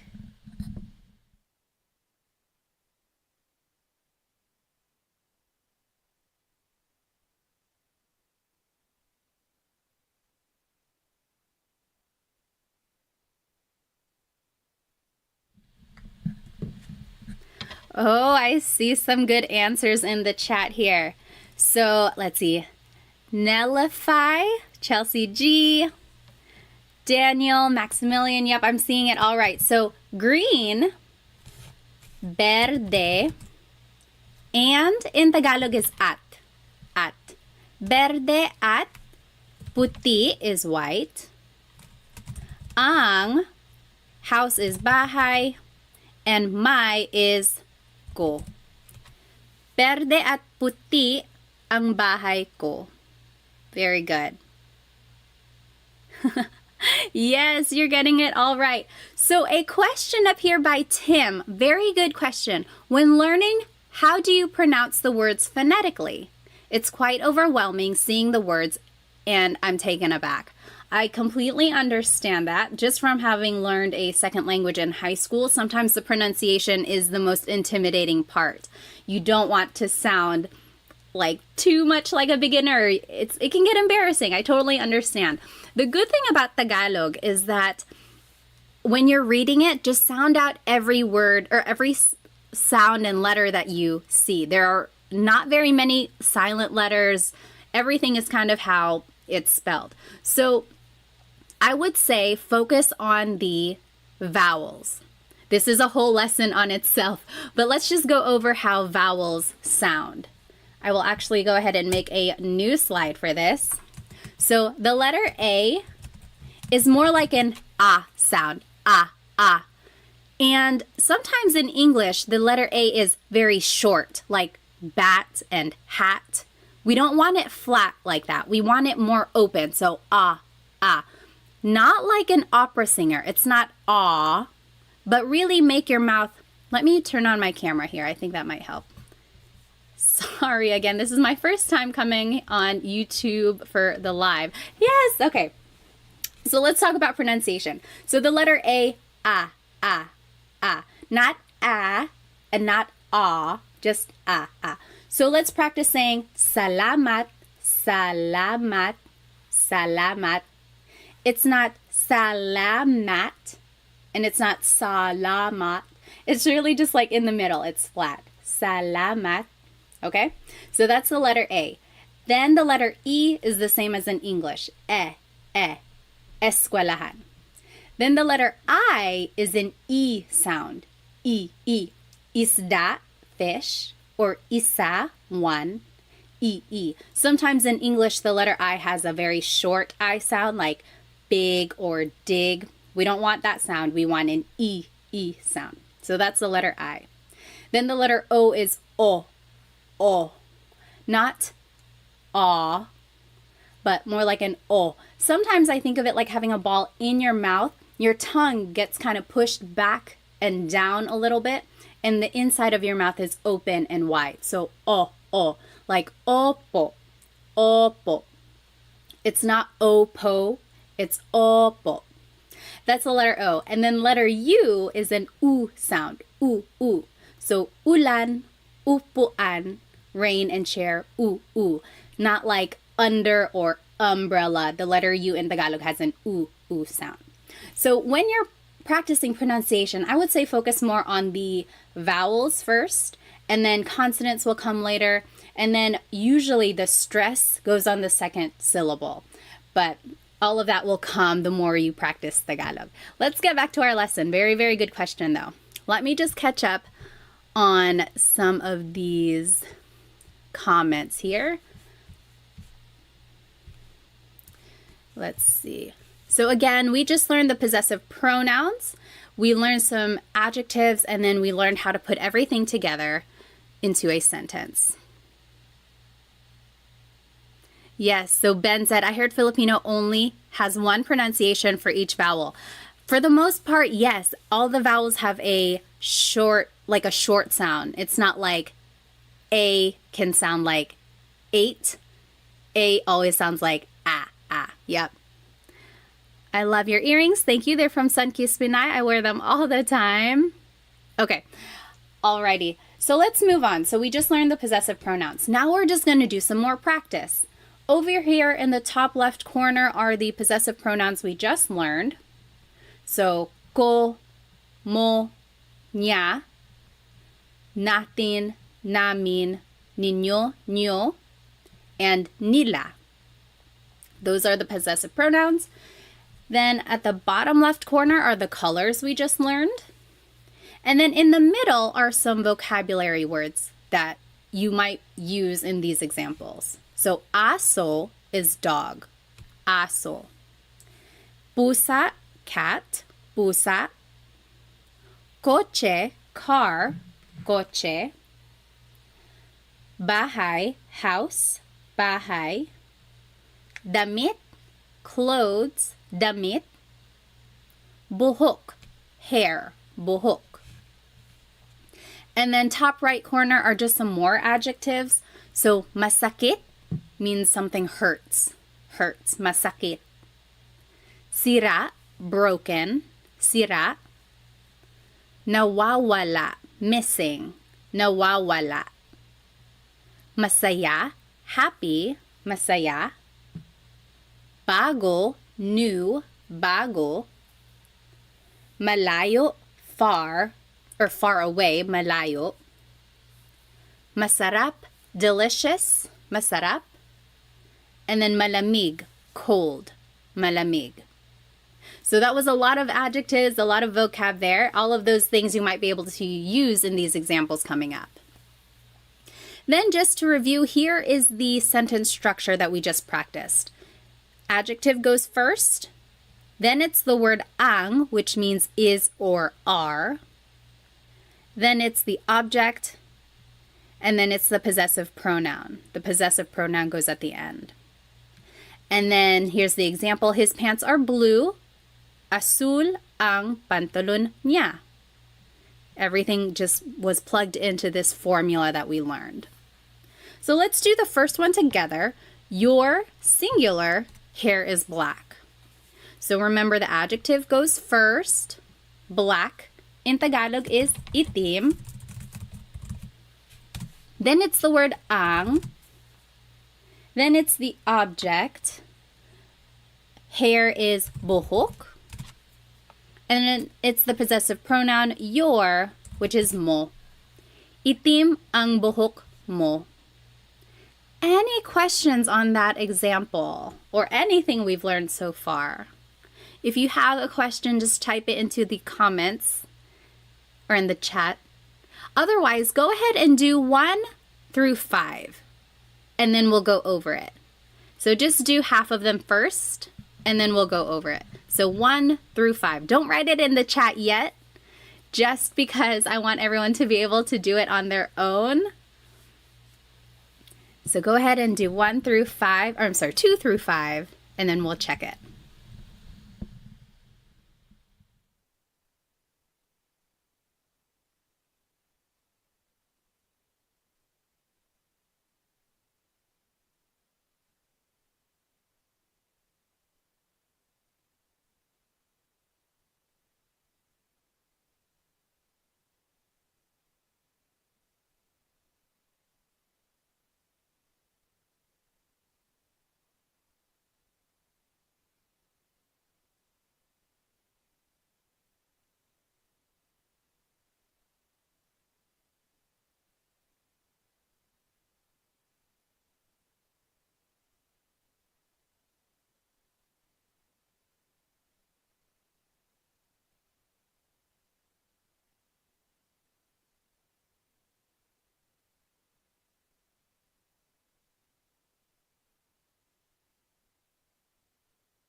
Let's see, is it available for replay? I think it might be recording. As for the rewindable, let me see if I can change that. I'm not sure.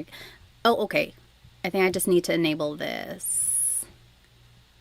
Okay, I enabled DVR. We'll see if that helps. If you are just joining us, we are doing these examples.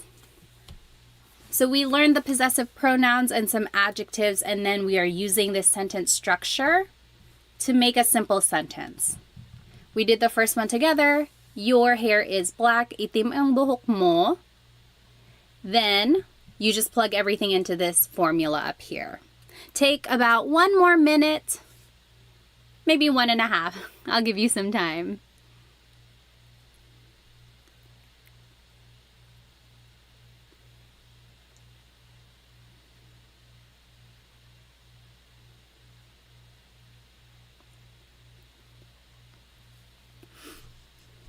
Oh, that is a very good question, Chelsea G.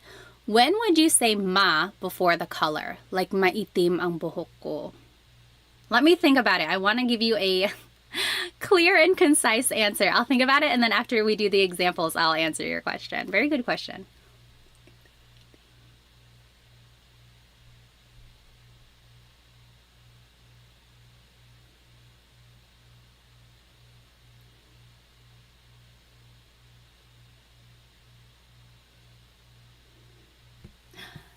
Okay, we'll go ahead and start with number 2. My head hurts. Head is ulo. Oh, Angel, missing in Tagalog in the top right corner, nawawala. Nawawala, missing. Okay, so number 2, you go ahead and write it in the chat. My head hurts. What do you think that is in Tagalog? My head hurts. Whoops, sorry.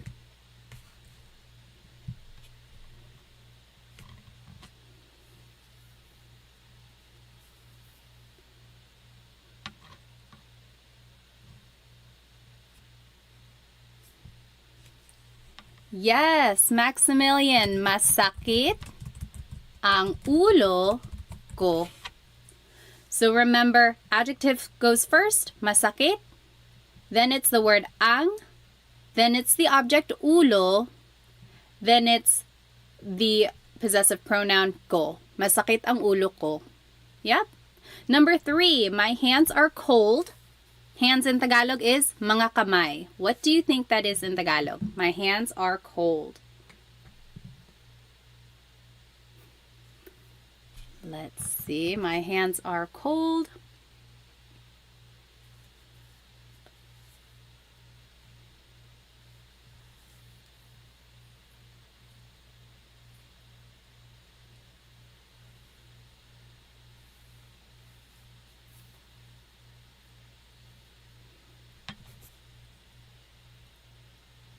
Let's see, the adjective cold is malamig. Yes, Bev. Malamig ang.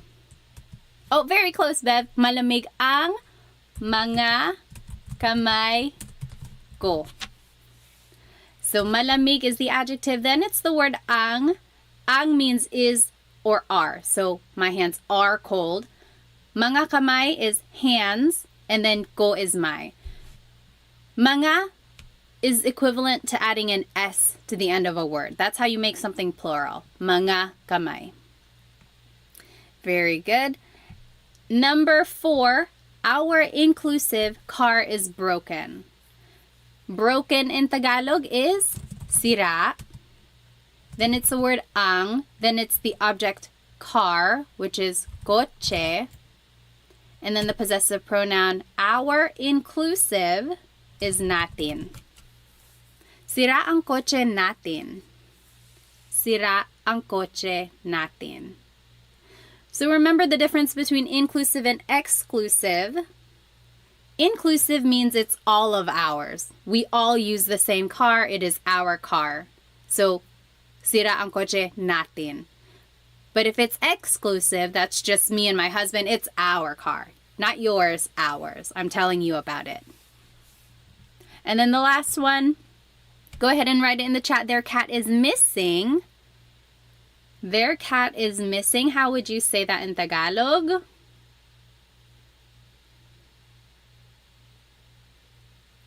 Yes. Dean got it. Nawawala. Nawawala, that means missing. Ang pusa nila. Nawawala ang pusa nila. Their cat is missing.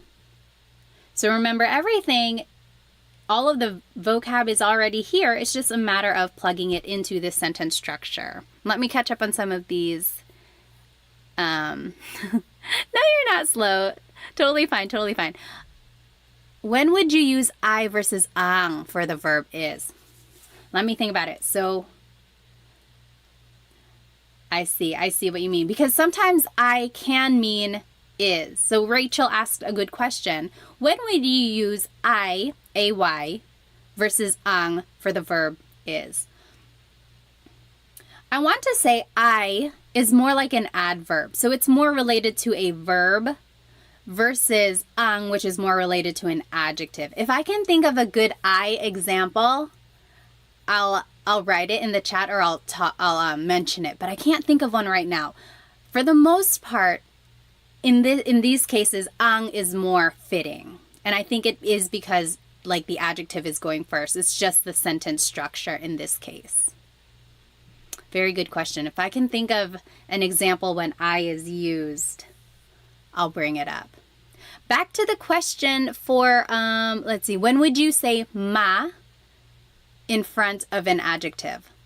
So Chelsea G said, maitim ang buhok ko. That also means my hair is black. However, I would say in that case, maitim is like saying my hair is kind of black. My hair is kind of black. Versus like when you say itim ang buhok ko, my hair is black. So the ma prefix in that case is kind of making it not unsure, but it's like not as certain for some reason. That's how I've always heard it that way. But usually, yes, a lot of adjectives start with the ma prefix. Itim is one of those where it does not. Or like for colors, when you add the ma prefix, it's almost like you're just kind of describing it, but it's not exactly that. I don't know if that's making any sense at all. But it's one of those things where it's like, it's almost right. And if you said it in Tagalog, no one's gonna be like, oh my gosh, they don't know what they're talking about. But it's just more correct to use itim without the ma. Very good question. Let's go ahead and finish up these examples. So 6 through 9, and go ahead and write the answers in the chat so that we can go over it a little bit quicker. I will make it a little bit bigger so that we can see it better. Okay, go ahead and take maybe 3 minutes. Just do 6 through 9 and then we'll go over it.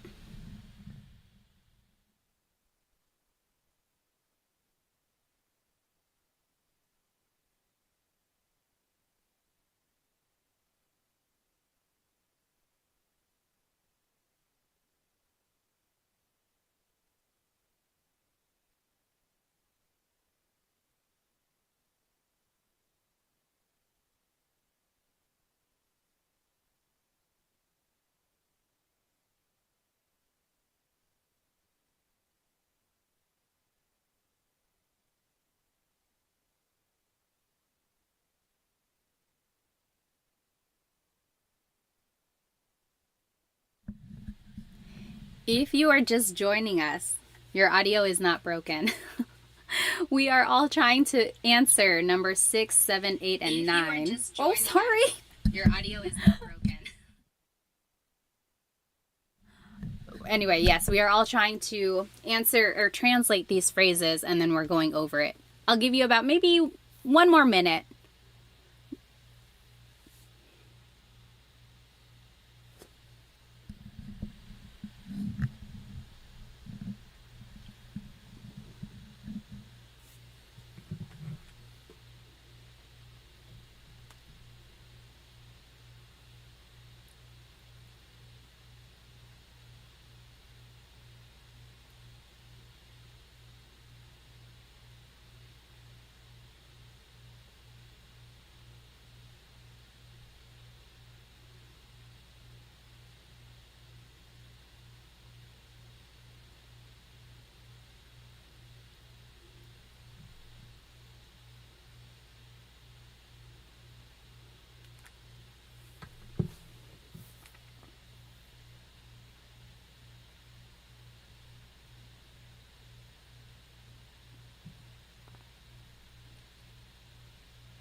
Okay, let me go ahead and just read some of these comments. So Dean asked, some adjectives have repeated, or I'm sorry, I've seen or heard some words like adjectives repeat the first syllable, like sasakit.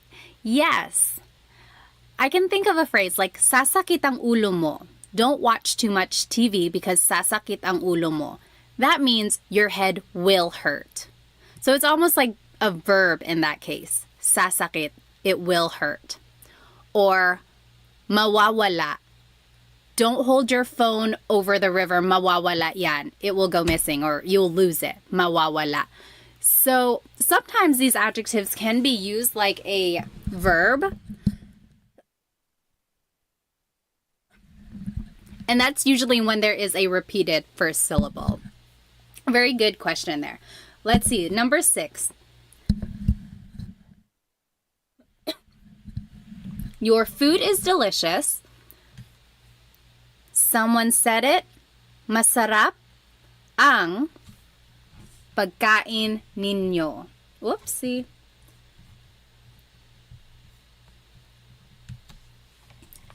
Delicious is masarap. Then it's the word ang. Then pagkain is food. Your, ninyo or nyo.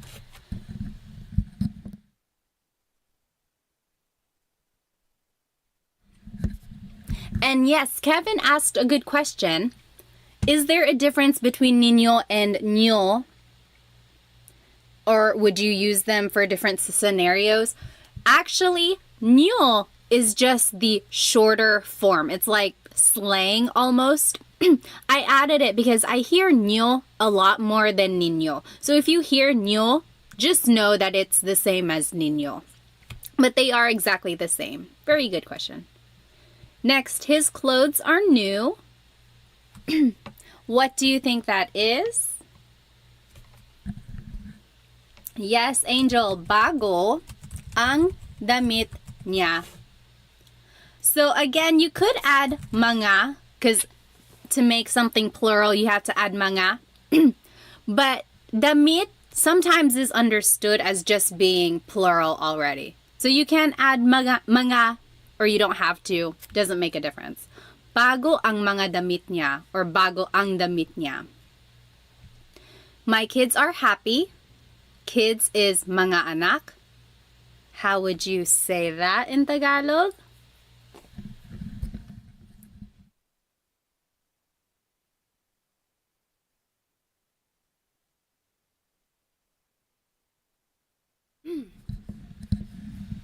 Yes, masaya ang mga anak ko. My kids are happy. Masaya ang mga anak ko. Lastly, our exclusive house is far away. So, our house is far away. Malayo ang bahay namin. Malayo ang bahay namin. Our house is far away. Good. Yes, Angel, you can add mga, but again, you don't have to. That's perfectly fine if there's no mga damit. Any questions about possessive pronouns or adjectives or the sentence structure that we learned?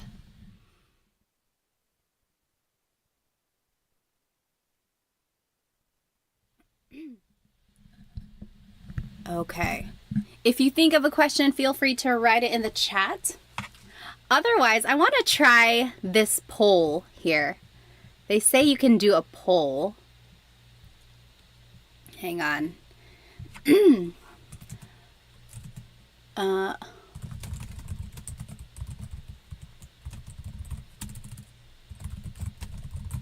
Okay.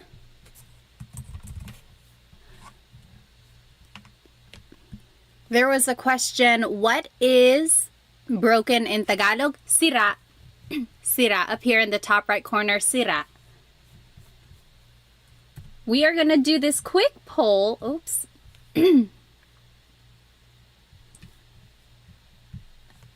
Let's see. Okay. See if that works. We're going to do a little contest to see what our favorite food is. Oh, it's not even showing up on your screen. Hang on one moment.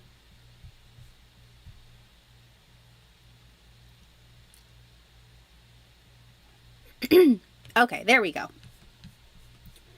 So let's see what everyone's favorite Filipino food is. We have this little bracket. We're going to see what the winner is. Can you guys see the bracket?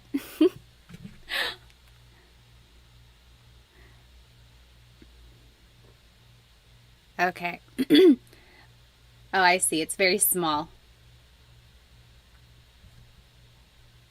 Well, you get the idea. I won't make it too big. Let's take about 30 seconds. Put your vote in. What is your favorite? Adobo or kare-kare? Right now, we are answering the poll. What is your favorite? Adobo or kare-kare? So adobo is soy sauce and vinegar, bay leaves, lots of garlic. Usually it's chicken, but it can really be anything. Pork adobo or squid, even green beans. Then kare-kare is usually beef, and it's like a peanut butter sauce. So yummy. I would actually choose kare-kare. Sometimes I have too much adobo. It's like my go-to. It's so quick. Okay, let's see. What is the winner? It looks like adobo is the winner. Okay, adobo is gonna move forward. Sorry, kare-kare. And then let's do another one here. Oops. What? Oh no. Okay. And then Pansit or sinigang? Which would you choose? Hang on.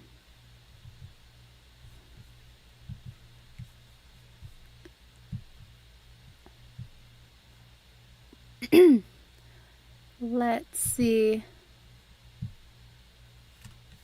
Now I can't do a poll. Whatever. Which would you choose? Pansit or sinigang? Which would you choose?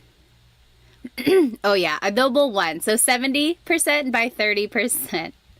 Pork kare-kare. Favorite food. Sinigang or pansit? Okay, there. I started the poll. Put your vote in. Take 1 minute. And we'll see which one wins. Ooh, it's close.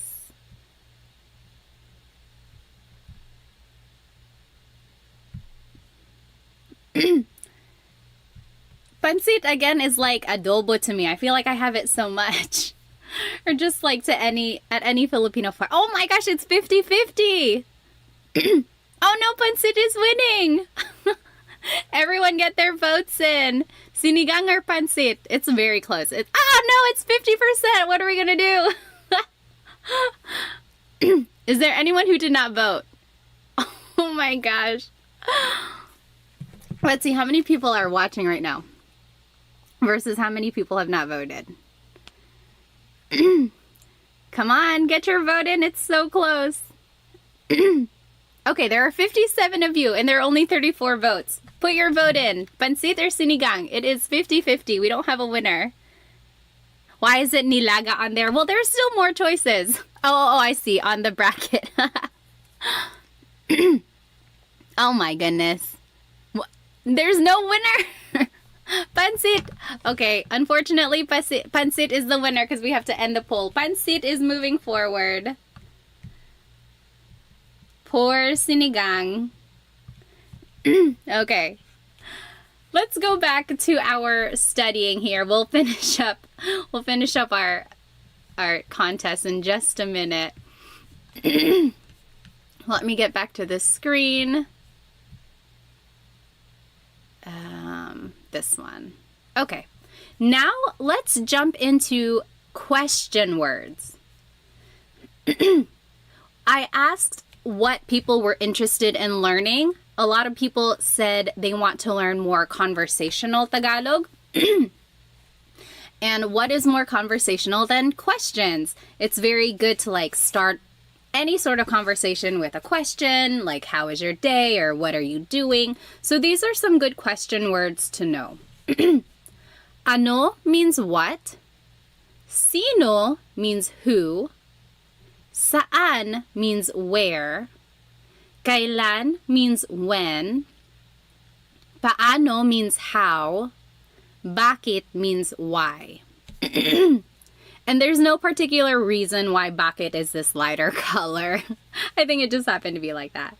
So for any of these question words, you can say them by themselves.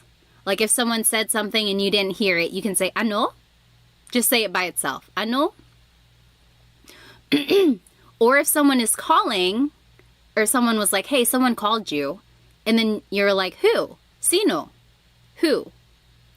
So you can say these question words by themselves. But if you wanted to expand on your question, there are certain prepositions or other types of words, sometimes an article, that has to go after the question before you continue on with the question. So for the word ano, usually it's ano ang blank. What is blank? Ano ang sabi mo? What did you say? Ano ang sabi mo? Another example, ano ang blank sa Tagalog? What is blank in Tagalog? So this is a good question to know. Ano ang wallet sa Tagalog? What is wallet in Tagalog? Or ano ang Cell phone sa Tagalog. What is cell phone in Tagalog? Both of those. Wallet in Tagalog is usually just said in English. Another question. Ano ang pangalan mo? What is your name? Ano ang pangalan mo? Next, the word sino, who, also uses ang. Sino ang blank? Sino ang kumakanta? Who is singing? Sino ang kumakanta? Also, sino yun? Who is that? Sino yun? So sometimes you can just use a demonstrative pronoun, this or that. Sino yun? Sino ito? Who is this? Next, saan and nasaan.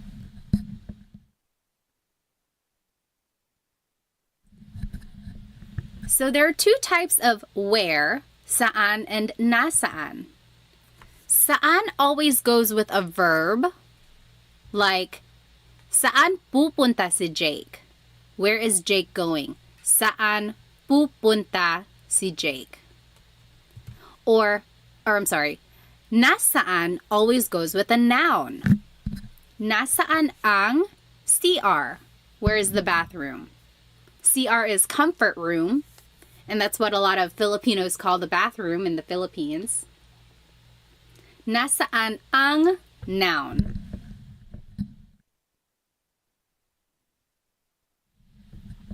And a good way to remember that are nasaan and noun both start with the letter N, so that's kind of helpful.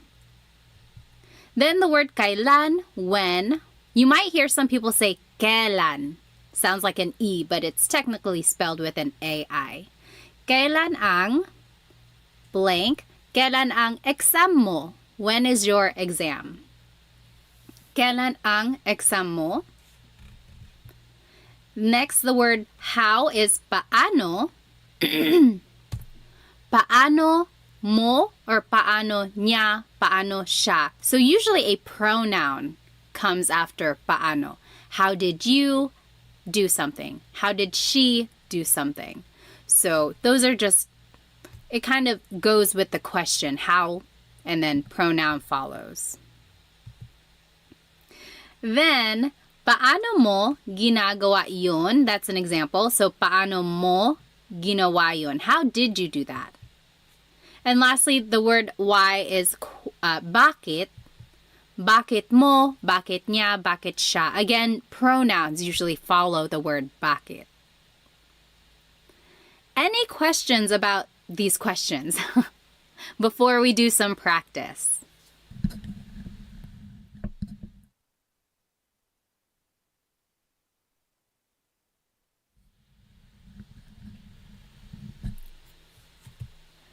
Let's see here. So on this next slide, in the top left corner are the question words we just learned and the usual sentence structure or the format of the question. Bottom left corner are the possessive pronouns we just learned. And then to the right are the questions that I want you to translate into Tagalog. So let's do the first one together. What is your name? What is your name? So let's take a look at the word ano. Usually it's ano ang blank. And I gave you a hint. Pangalan is name. So what is your name? Ano ang pangalan? Your, take a look at this bottom left corner, mo. Ano ang pangalan mo? Yeah, very good, Dita. Ano ang pangalan mo? You go ahead and do 2 through 6, and we'll go over it.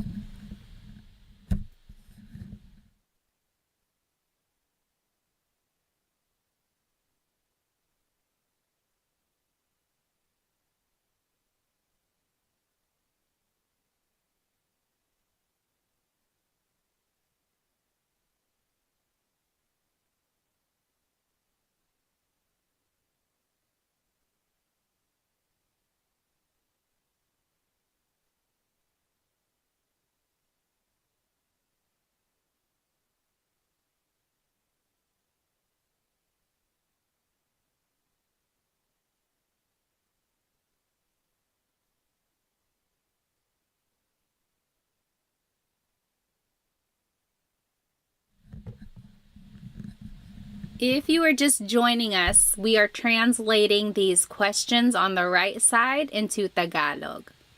And we learned the Tagalog words, which are up here. They are the question words, and then the possessive pronouns are down here. Yes, James, good. So if you know the answer, you can start typing it in the chat, and you are welcome to check your answer. I'll give you maybe another minute or two.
Okay, take 30 more seconds. And if you're not done, no worries. We can all do it together.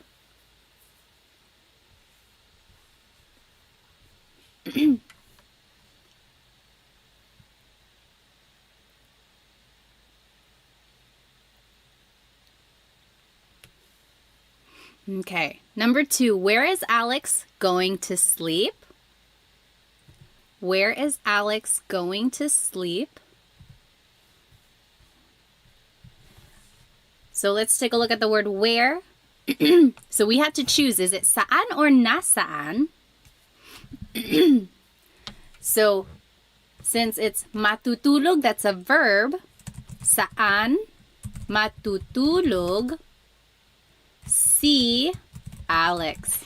The word si is the linking word before a proper noun. So anytime you're talking about a person, it's si.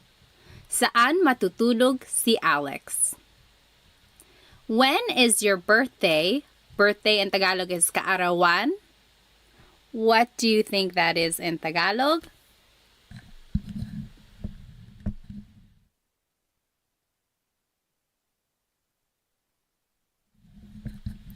Yes, James. Kailan ang kaarawan mo?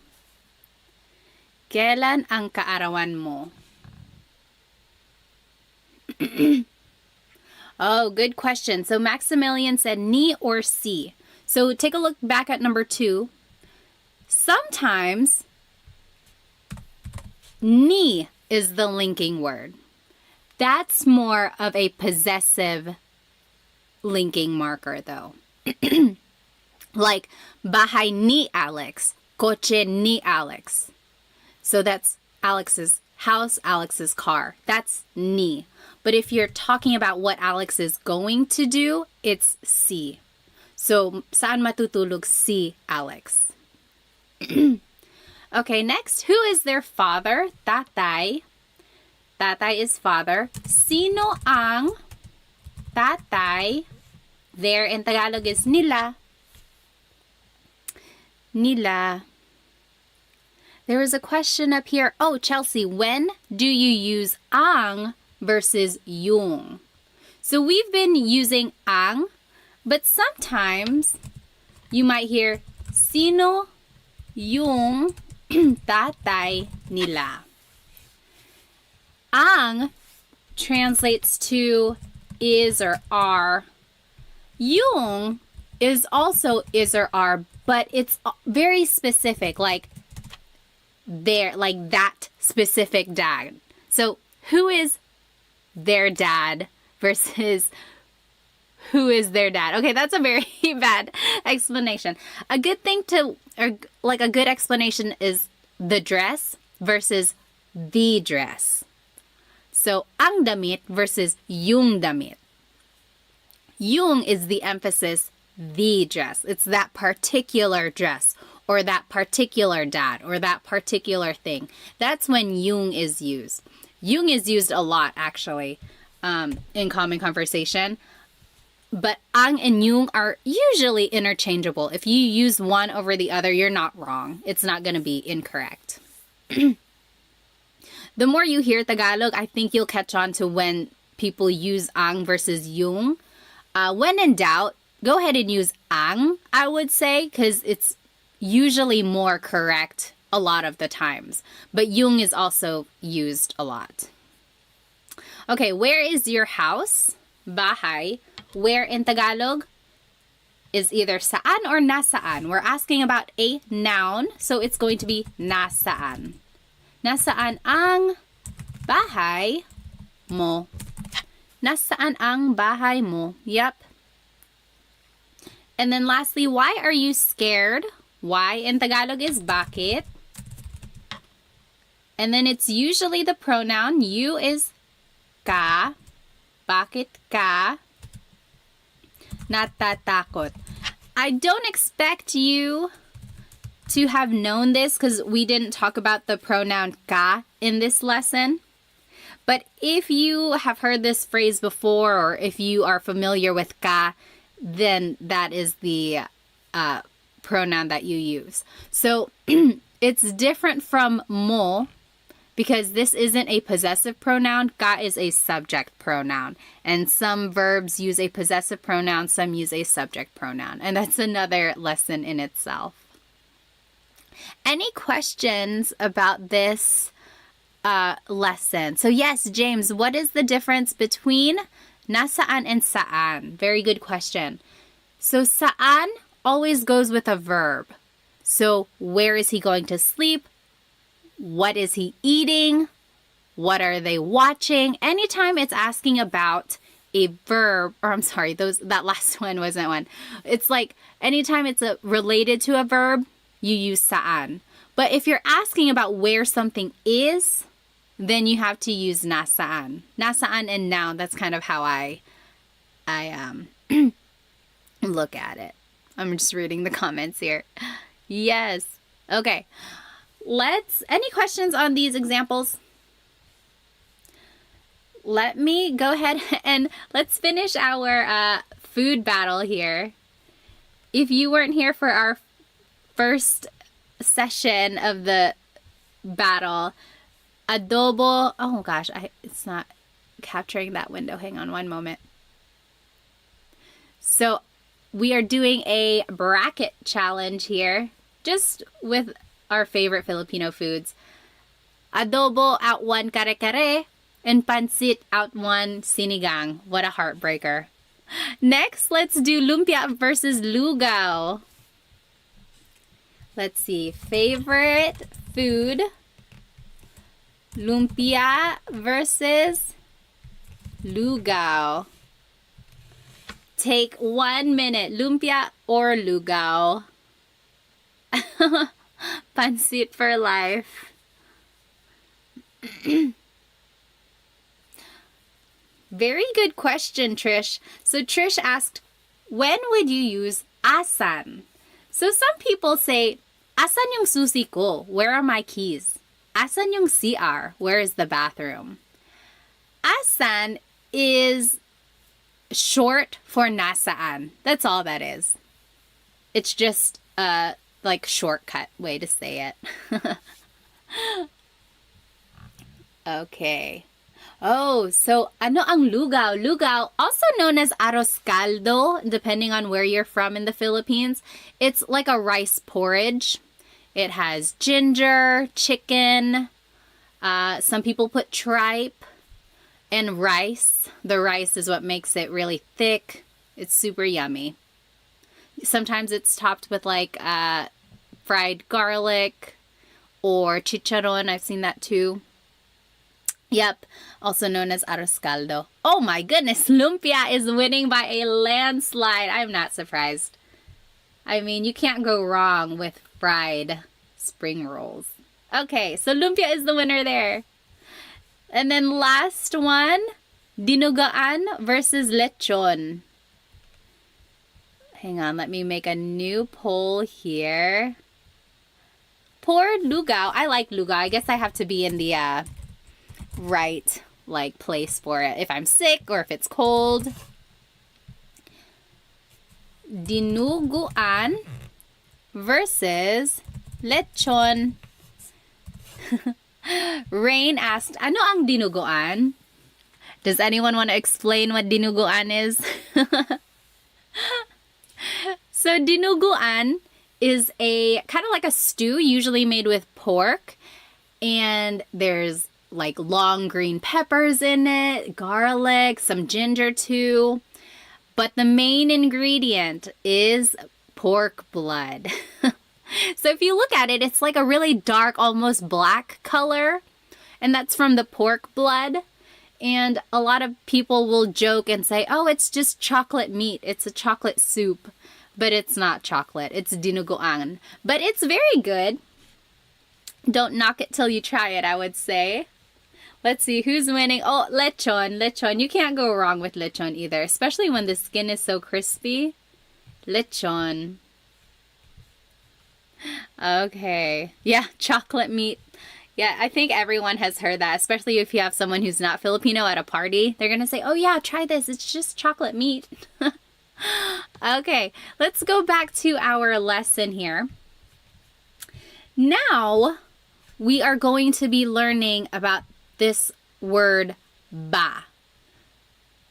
Let me switch over. Oops. Let me switch over to the other slide. There we go. So, ba. This is a question word. There is no real translation in English, but it's used when the question is asking for a yes or no answer. So, for example, kumain ka na ba? Yes or no. Have you eaten yet? Yes or no. Or ready ka na ba? Are you ready yet? Yes or no. So anytime it's asking for like a yes or no question, it's usually it has a ba in there. But whenever you want to add ba, there are certain placements of it in the question. It's not like the word po, where you can add po at the end of anything you say to make it respectful. Ba, you actually have to add in certain places in the phrase or in the question in order for it to make sense. Okay, so usually, ba goes after the word na, which means already, or after a pronoun like ka, mo, or ko. So if any of those appear in the question or in a phrase, ba would go after that. We will see examples of these. So, nandito na ba si Benji? Is Benji here yet? There's the word na. So ba goes after that. Remember, if na appears in the phrase, that's where ba would go. Or, bumili ka ba ng bigas? Did you buy rice? Bumili ka ba ng bigas? There's the pronoun ka. Remember, it was in the rule. Ba goes after a pronoun. Bumili ka ba ng bigas? Did you buy rice? I want to point out that if you take out ba in any of these questions, then it's just a statement. Nandito na si Benji. Benji is here. Nandito na si Benji. Or, bumili ka ng bigas. Go buy rice. Or, you bought rice. Bumili ka ng bigas. So, when you take out the word ba, then it's just a statement. As soon as you add the word ba, it turns it into a question. I think that's so interesting. One small word has such a big impact on its meaning. And here's just another example. Nakapunta ka na ba sa Pilipinas?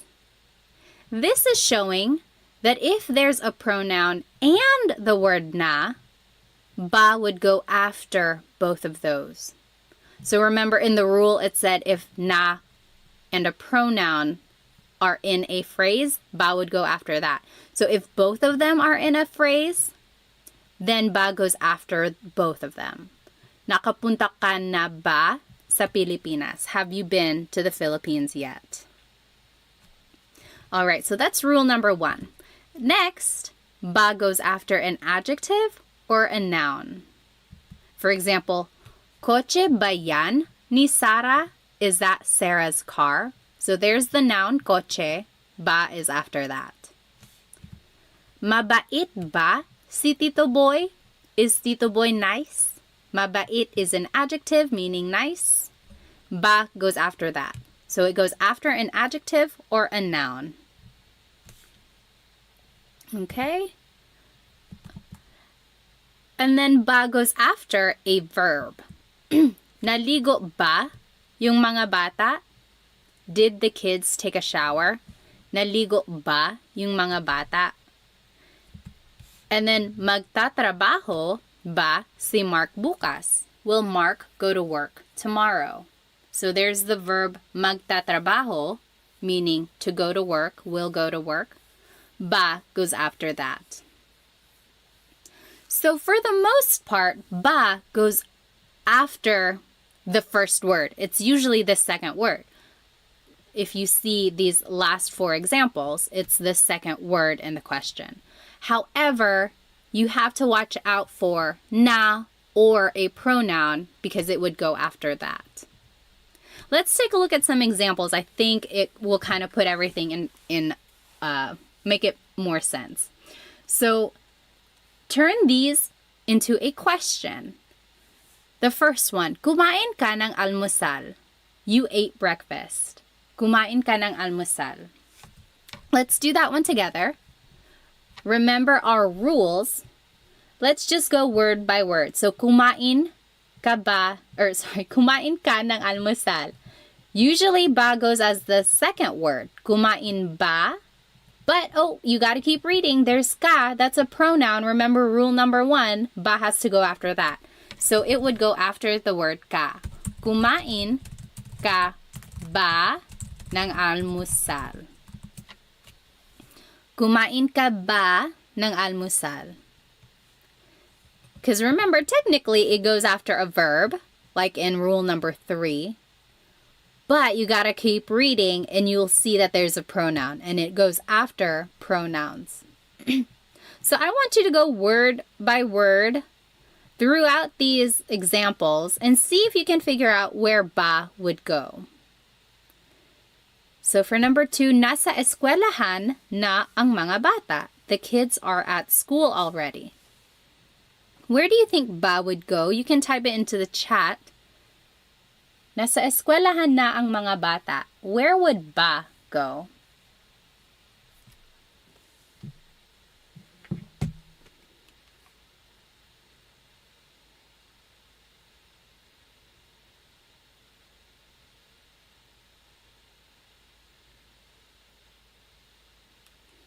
Yes. So after na. So nasa eskwelahan na ba ang mga bata? Are the kids at school already? Nasa eskwelahan na ba ang mga bata? Remember, it goes after the word na. Galit si nanay. Mother is mad. Galit si nanay. Where would ba go in this phrase?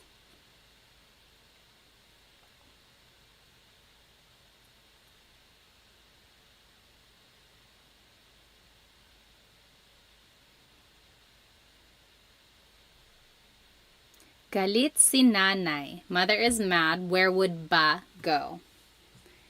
Yes, Maximilian. So after an adjective, so galit is an adjective meaning mad. So galit ba si nanay? Is mother mad? Galit ba si nanay? Yep. Up here, that should be number 4. Bahay yan ni Ate Mary.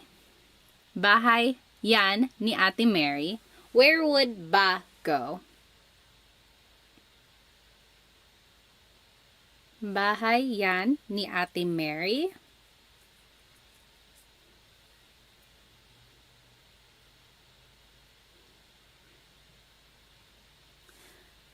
Remember, it goes after a noun. So, bahay ba yan ni Ate Mary. Yeah, very good. Number 4, aso mo yan. That is your dog. Aso mo yan. Where would ba go there?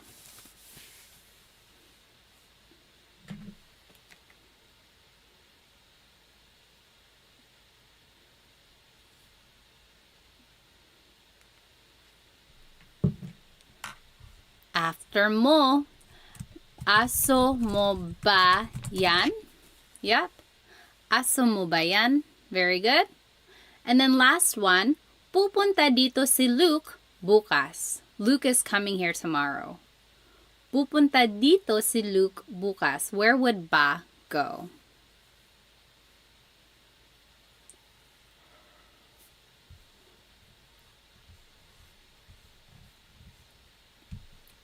Yep.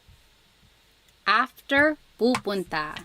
So, pupunta ba dito si Luke bukas. So, after a verb, that was rule number 3.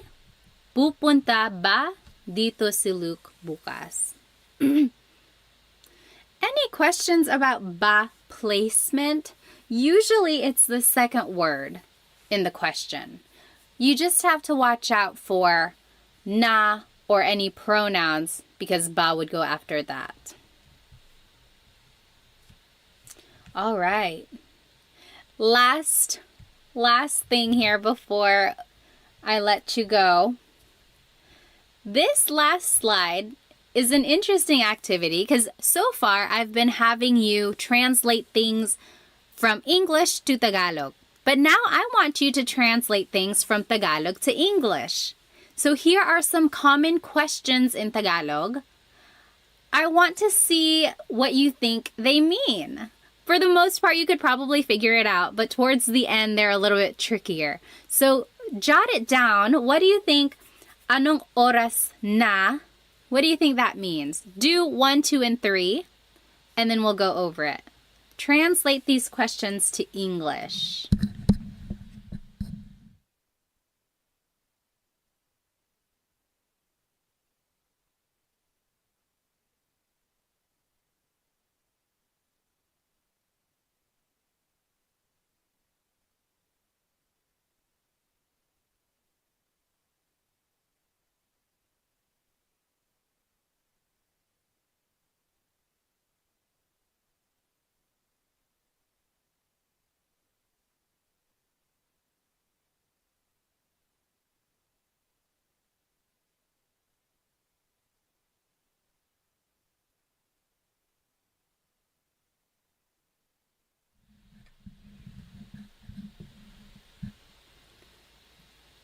Okay.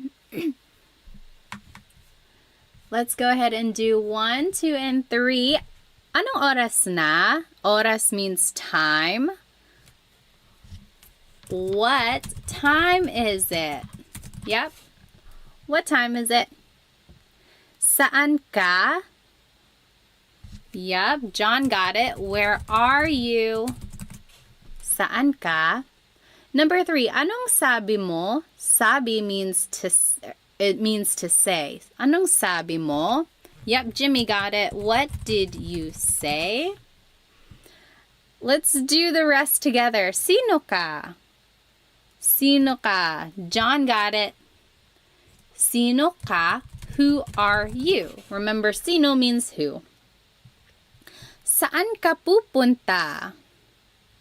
Saan ka pupunta? What do you think? Oh, good question. So Max said, why did you add ng to ano? Technically, this is ano ang sabi mo. And then you put it together and it's anong. That's all that is. Saan ka pupunta? Where are you going? Yes, Chelsea G, where are you going? Number 6, kailan ka uuwi? Uwi means to go home. Kailan ka uuwi? John got it. Good. John got them all. When are you going home? This one is interesting because it can mean when are you going home or when are you coming home. So if you're at a party and you're giving your friend a ride, you could say, oh, kailan ka uuwi? Can I ride home with you? When are you going home? Can I get a ride? But if your mom is calling you and she's like, hey, kailan ka uuwi? When are you coming home? It would be the same thing as well. So it's either going or coming. You just got to listen to the context. Sino ang kasama mo? Kasama means to be with. Tony got it. Who are you with? Sino ang kasama mo? Number 8, bakit ka umiiyak? Umiiyak means crying. Yes, Dita, why are you crying? And bakit ganito? These last two are tricky. Bakit ganito? So bakit means why. Ganito means like this. So it's technically asking like, oh, why is it like this? Why is it happening? Why is it happening? Why is it like this? So it's like, oh no, I got a flat tire. Bakit ganito? It's more rhetorical. And then number 10, paano na ngayon? Paano means how. Na means already. Or like an emphasis sometimes. And then ngayon means now. So it doesn't translate directly, but it means like, what am I going to do now? What now? So these last two are just rhetorical. They're not like literal. So if you hear anyone say these last two, that's just what they mean. Bakit ganito? Paano na ngayon? Those are things that you say when things go wrong. You're like, oh no, why is this happening? What now? Alrighty. So those are the questions that you might hear in Tagalog. And then now you know how to use ba. You know some question words as well. Let's see, does anyone have any questions before we finish our food contest? Any questions about anything we learned today? We learned so much. Hopefully you can use some of these questions the next time you are talking to someone. Let's go back to this last contest here. Let's see. Okay, final poll of the night. Oh wait, am I missing? Oh, no. Now we got to do adobo versus pancit. Wait, how is that going to work? I think I'm missing like a step. But anyway, favorite food. So adobo versus pancit. What is it? What do you think? Adobo versus pancit. Take 1 minute. Which is your favorite? If you just joined us, welcome. We learned some possessive pronouns and we learned some sentence structures to make some conversational phrases using adjectives. Then we learned some question words and how to use ba in a question, and then we finished off with some common Tagalog questions. I'm pretty sure this video is going to be on my page afterwards. You're welcome to watch it again. There's lots of examples that you can do. Right now we are doing a favorite Filipino food bracket. So go ahead and get your vote in. We are doing adobo versus pancit. What do you think? Take 10 more seconds. All right.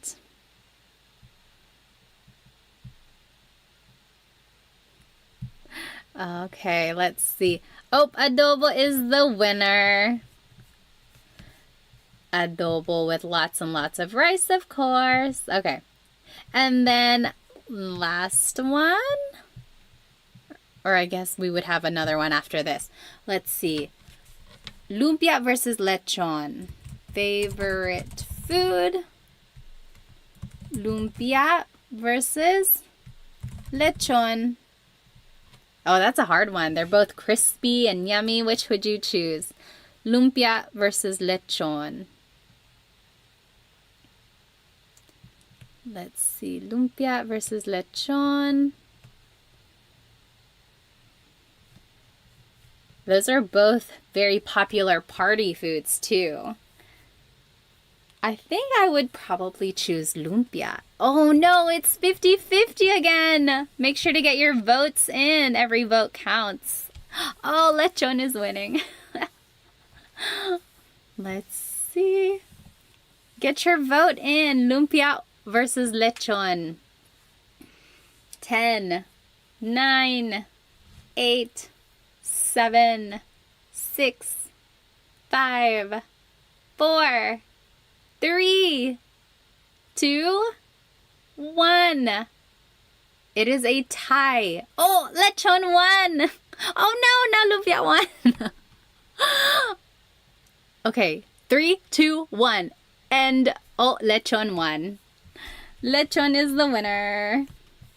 And then last one. Now it's between lechon and adobo. Who is going to be the winner here? Lechon or adobo? Adobo has been a crowd favorite tonight. Adobo versus lechon. 1 minute.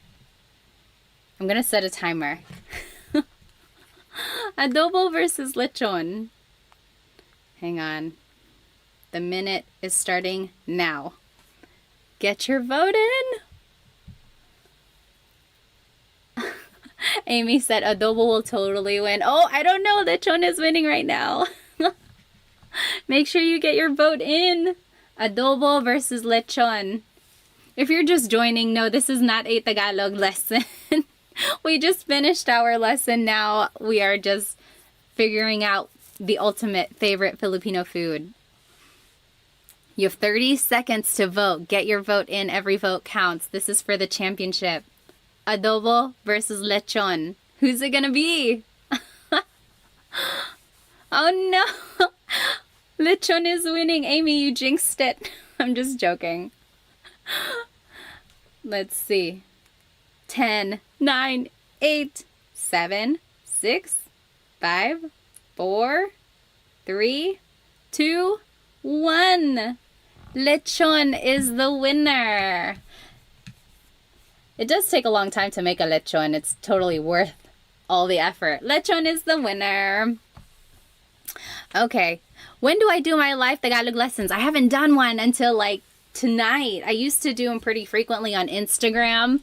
And then I went to the Philippines and then life got so busy. But now I'm hoping to do these a little bit more. Thank you so much for sticking with me. And sorry I was late. I was trying to figure out this whole technology thing. I usually did them on Instagram. And on Instagram, it's usually vertical. So this was my first time doing these on YouTube because I wanted to share my screen. So it looked like it was working. Hopefully we can do it a little bit more efficiently next time. Let's see. I think Dita was asking, what is the difference between saan and nasaan? So yes, saan always goes with a verb. Saan ka pupunta? Where are you going? Saan ka matutulog? Where are you sleeping? Versus nasaan is with a noun. So nasaan ang mga bata? Where are the kids? If you're asking about a thing, you have to use nasaan. Nasaan noun. Nasaan noun. That's how I remember it. Okay. Well, I hope you guys have a good rest of the night. Thank you